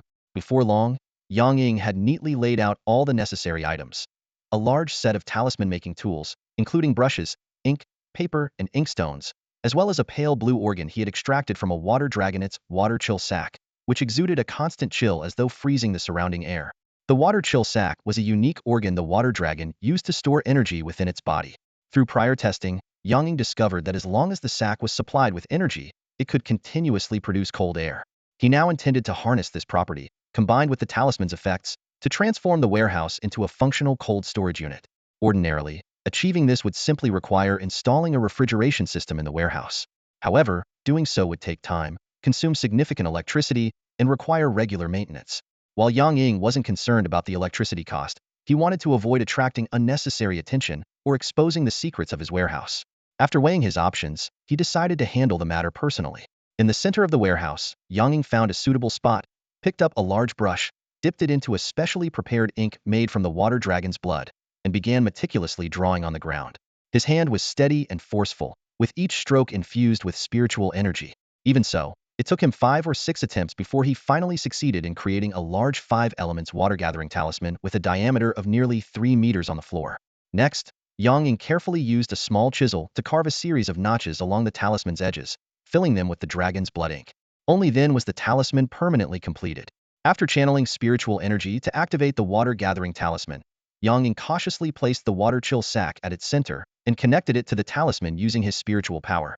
As the talisman began to function, wisps of energy-laden water vapor started converging toward it. The water chill sac absorbed this vapor and, in turn, released a steady stream of cold air while simultaneously powering the talisman's operation. Within minutes, the temperature inside the warehouse noticeably dropped. Yang Ying could feel the increasing humidity and the chill creeping across his skin. After about half an hour, a thin layer of white mist had formed throughout the warehouse, and the temperature had fallen to roughly -2 or 3 degrees Celsius. This was about the limit of what could be achieved for now. Although the water chill sac's potential far exceeded this, the water-gathering talisman, being a relatively basic 5 elements talisman, had limited efficiency.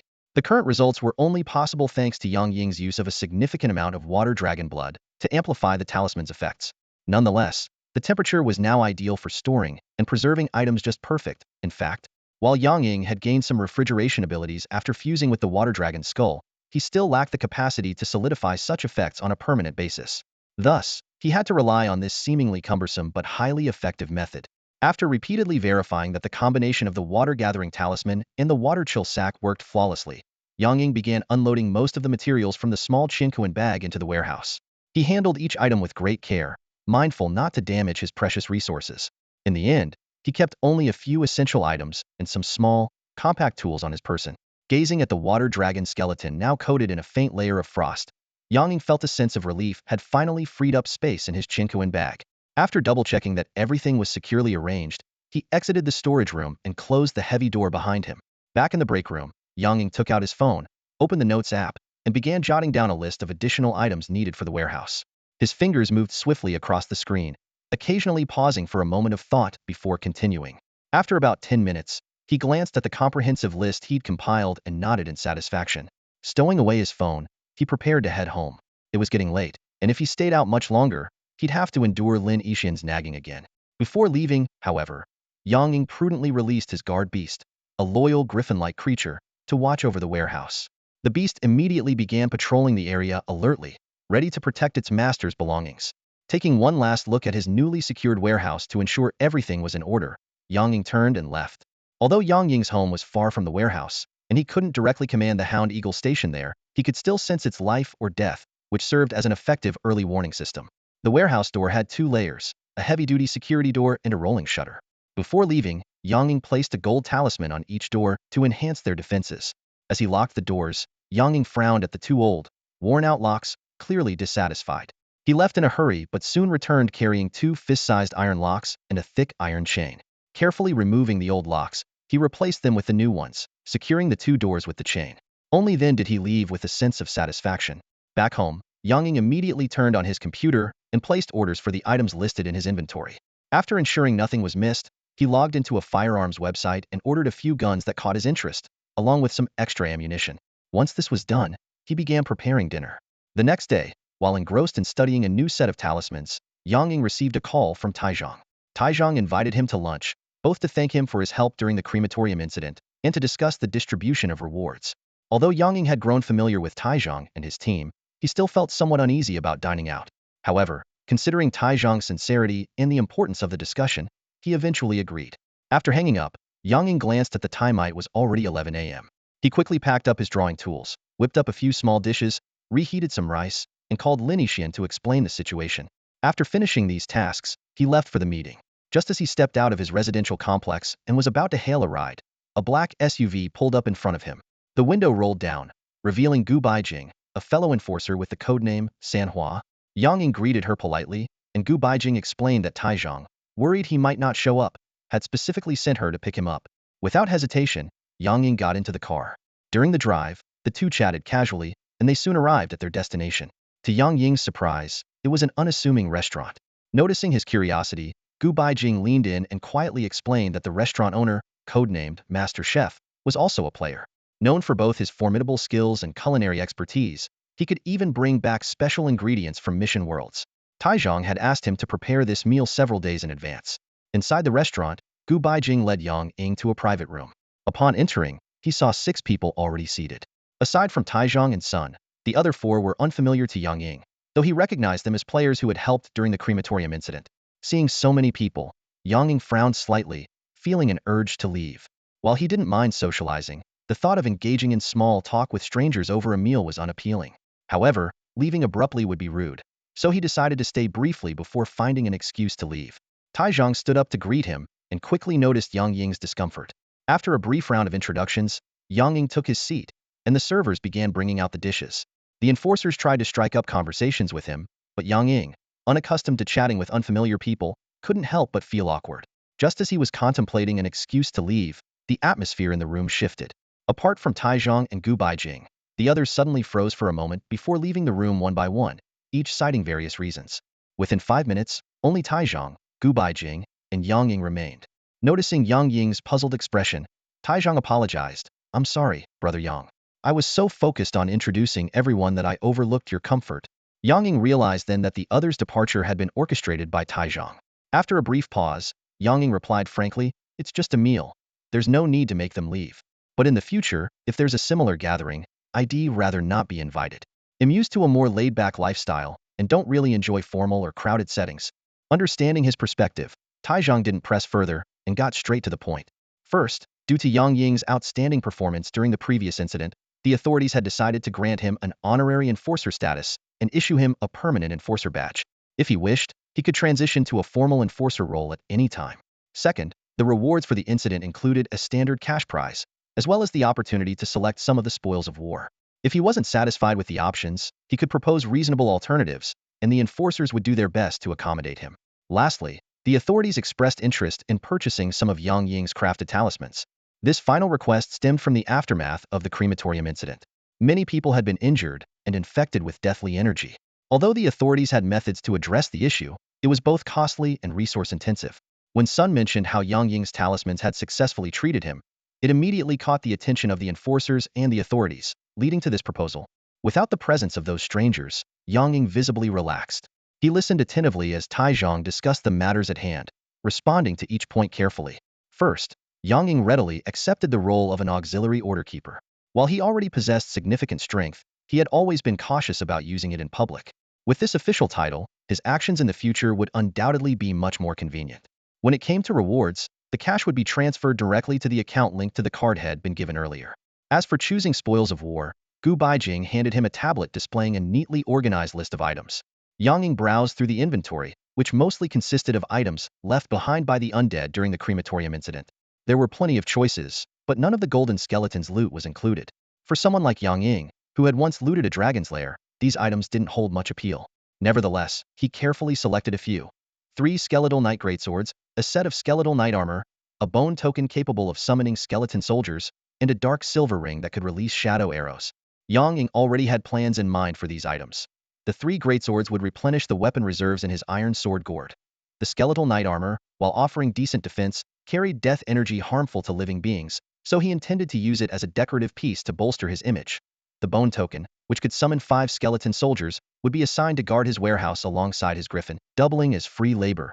And the dark silver ring, capable of firing shadow arrows with the power of a high-caliber rifle and tracking functionality, was a gift he prepared for Lin Yixian to enhance her self-defense. Noticing that Yang Ying hadn't chosen many items, Taizhang generously encouraged him to pick a few more. Yang Ying initially declined, but then had a different idea. He asked if he could commission the Order Keepers to craft some weapons and equipment using materials he already had. Taizhang readily agreed, and told him to contact Sanhua directly for any specific needs. The conversation then turned to purchasing talismans for warding off evil. Yang Ying had assumed the request would be for a dozen or so, but Taizhang surprised him by asking for 100. This was no small order. Even though Yang Ying had become quite adept at crafting these talismans, producing 100 would still take several days and consume a significant amount of his precious spiritual energy. Pricing them was an even trickier issue. The ink Yang Ying used was made from the blood of a water dragon, albeit contaminated by Hydra's blood, and was still incredibly valuable. If he set the price too high, the Order Keepers might object, too low, and he'd essentially be working at a loss. After weighing his options, Yang Ying agreed to the deal. He handed over a portion of the dragonblood ink to Taizhang to demonstrate its value. After examining it, Taizhang was enlightened and, after consulting with headquarters, proposed pricing the talismans at 30,000 each, a price comparable to that of ordinary equipment in the infinite game. Impressed by their sincerity, Yang Ying decided to reciprocate the goodwill and voluntarily lowered the price to 20,000 per talisman. The two parties formalized the agreement through the infinite game system, and Yang Ying handed over the dozen or so talismans he already had on hand to Taizhang as an emergency supply. However, when Taizhang accepted the stack of expensive talismans, he couldn't help but twitch at the corners of his mouth.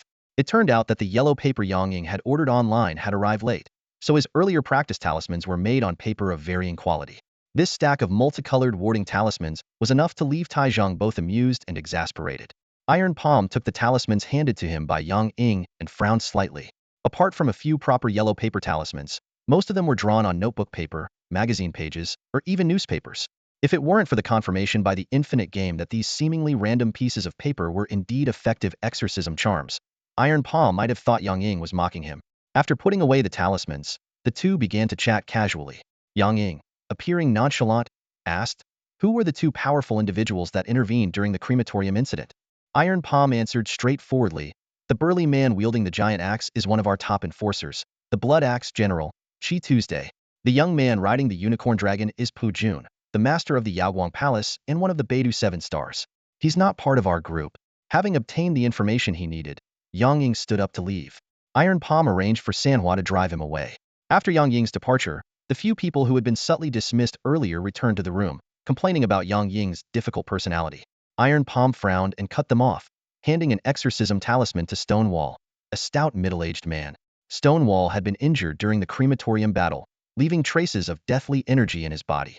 Taking the talisman, he grumbled about the newspaper used as its base before following instructions to smear blood on it and keep it close to his body. The talisman ignited on its own and turned to ash, leaving Stonewall feeling instantly relieved as the deathly energy dissipated. Iron Palm nodded to himself in approval. Though this young man was hard to deal with, his talisman-making skills were truly exceptional. Meanwhile, Yang Ying got into Gu Beijing's car and headed to his warehouse. Upon arrival, he went alone into the underground passage and retrieved 2 copper-coated wild boar tusks and a giant lizard's tail claw. He decided to have Gu Baijing help him forge these materials first, keeping the rarer water dragon materials for later. Before leaving, Yang Ying summoned 5 skeleton soldiers from his bone card and ordered them to guard the warehouse. The soul flames in the skeleton's eye sockets flickered briefly before they scattered around the warehouse and collapsed into heaps of bones with a clatter. This peculiar guarding method left both Yang Ying and the nearby Gryffindog hybrid astonished. Back in the car, Yang Ying handed the materials and a few basic talismans to Gu Baijing, entrusting her with finding someone to forge the weapons. Gu Baijing understood his request and promised to find the best craftsman for the job. At home, Yang Ying focused on crafting exorcism talismans to fulfill Iron Palm's order. That evening, when Lin Yixian returned, Yang Ying presented her with a dark silver ring. Lin Yixian's expression was complicated. She was both pleased and slightly disdainful. It turned out that while Lin Yixian appreciated the ring's functionality, as a lover of aesthetics, she found its crude appearance unappealing. Yang Ying suddenly realized why Lin Yixian had never worn the stealth ring he previously gave her. Unwilling to back down, Yang Ying immediately assigned Lin Yixian a daily task. She must fire 3 necrotic arrows using the dark silver ring and stay invisible with the stealth ring for 30 seconds. If she failed to complete the tasks, Yang Ying threatened to stop cooking, cleaning, and might even stay out all night. Faced with such shameless threats, Lin Yixian protested at first, but eventually gave in with a resigned sigh. That's all for today. Thank you so much for watching. I hope you guys enjoyed. If you wish to have another part of this recap, please give us at least 1,000 likes. Please don't forget to comment and subscribe to our channel for more content like this. Until next time.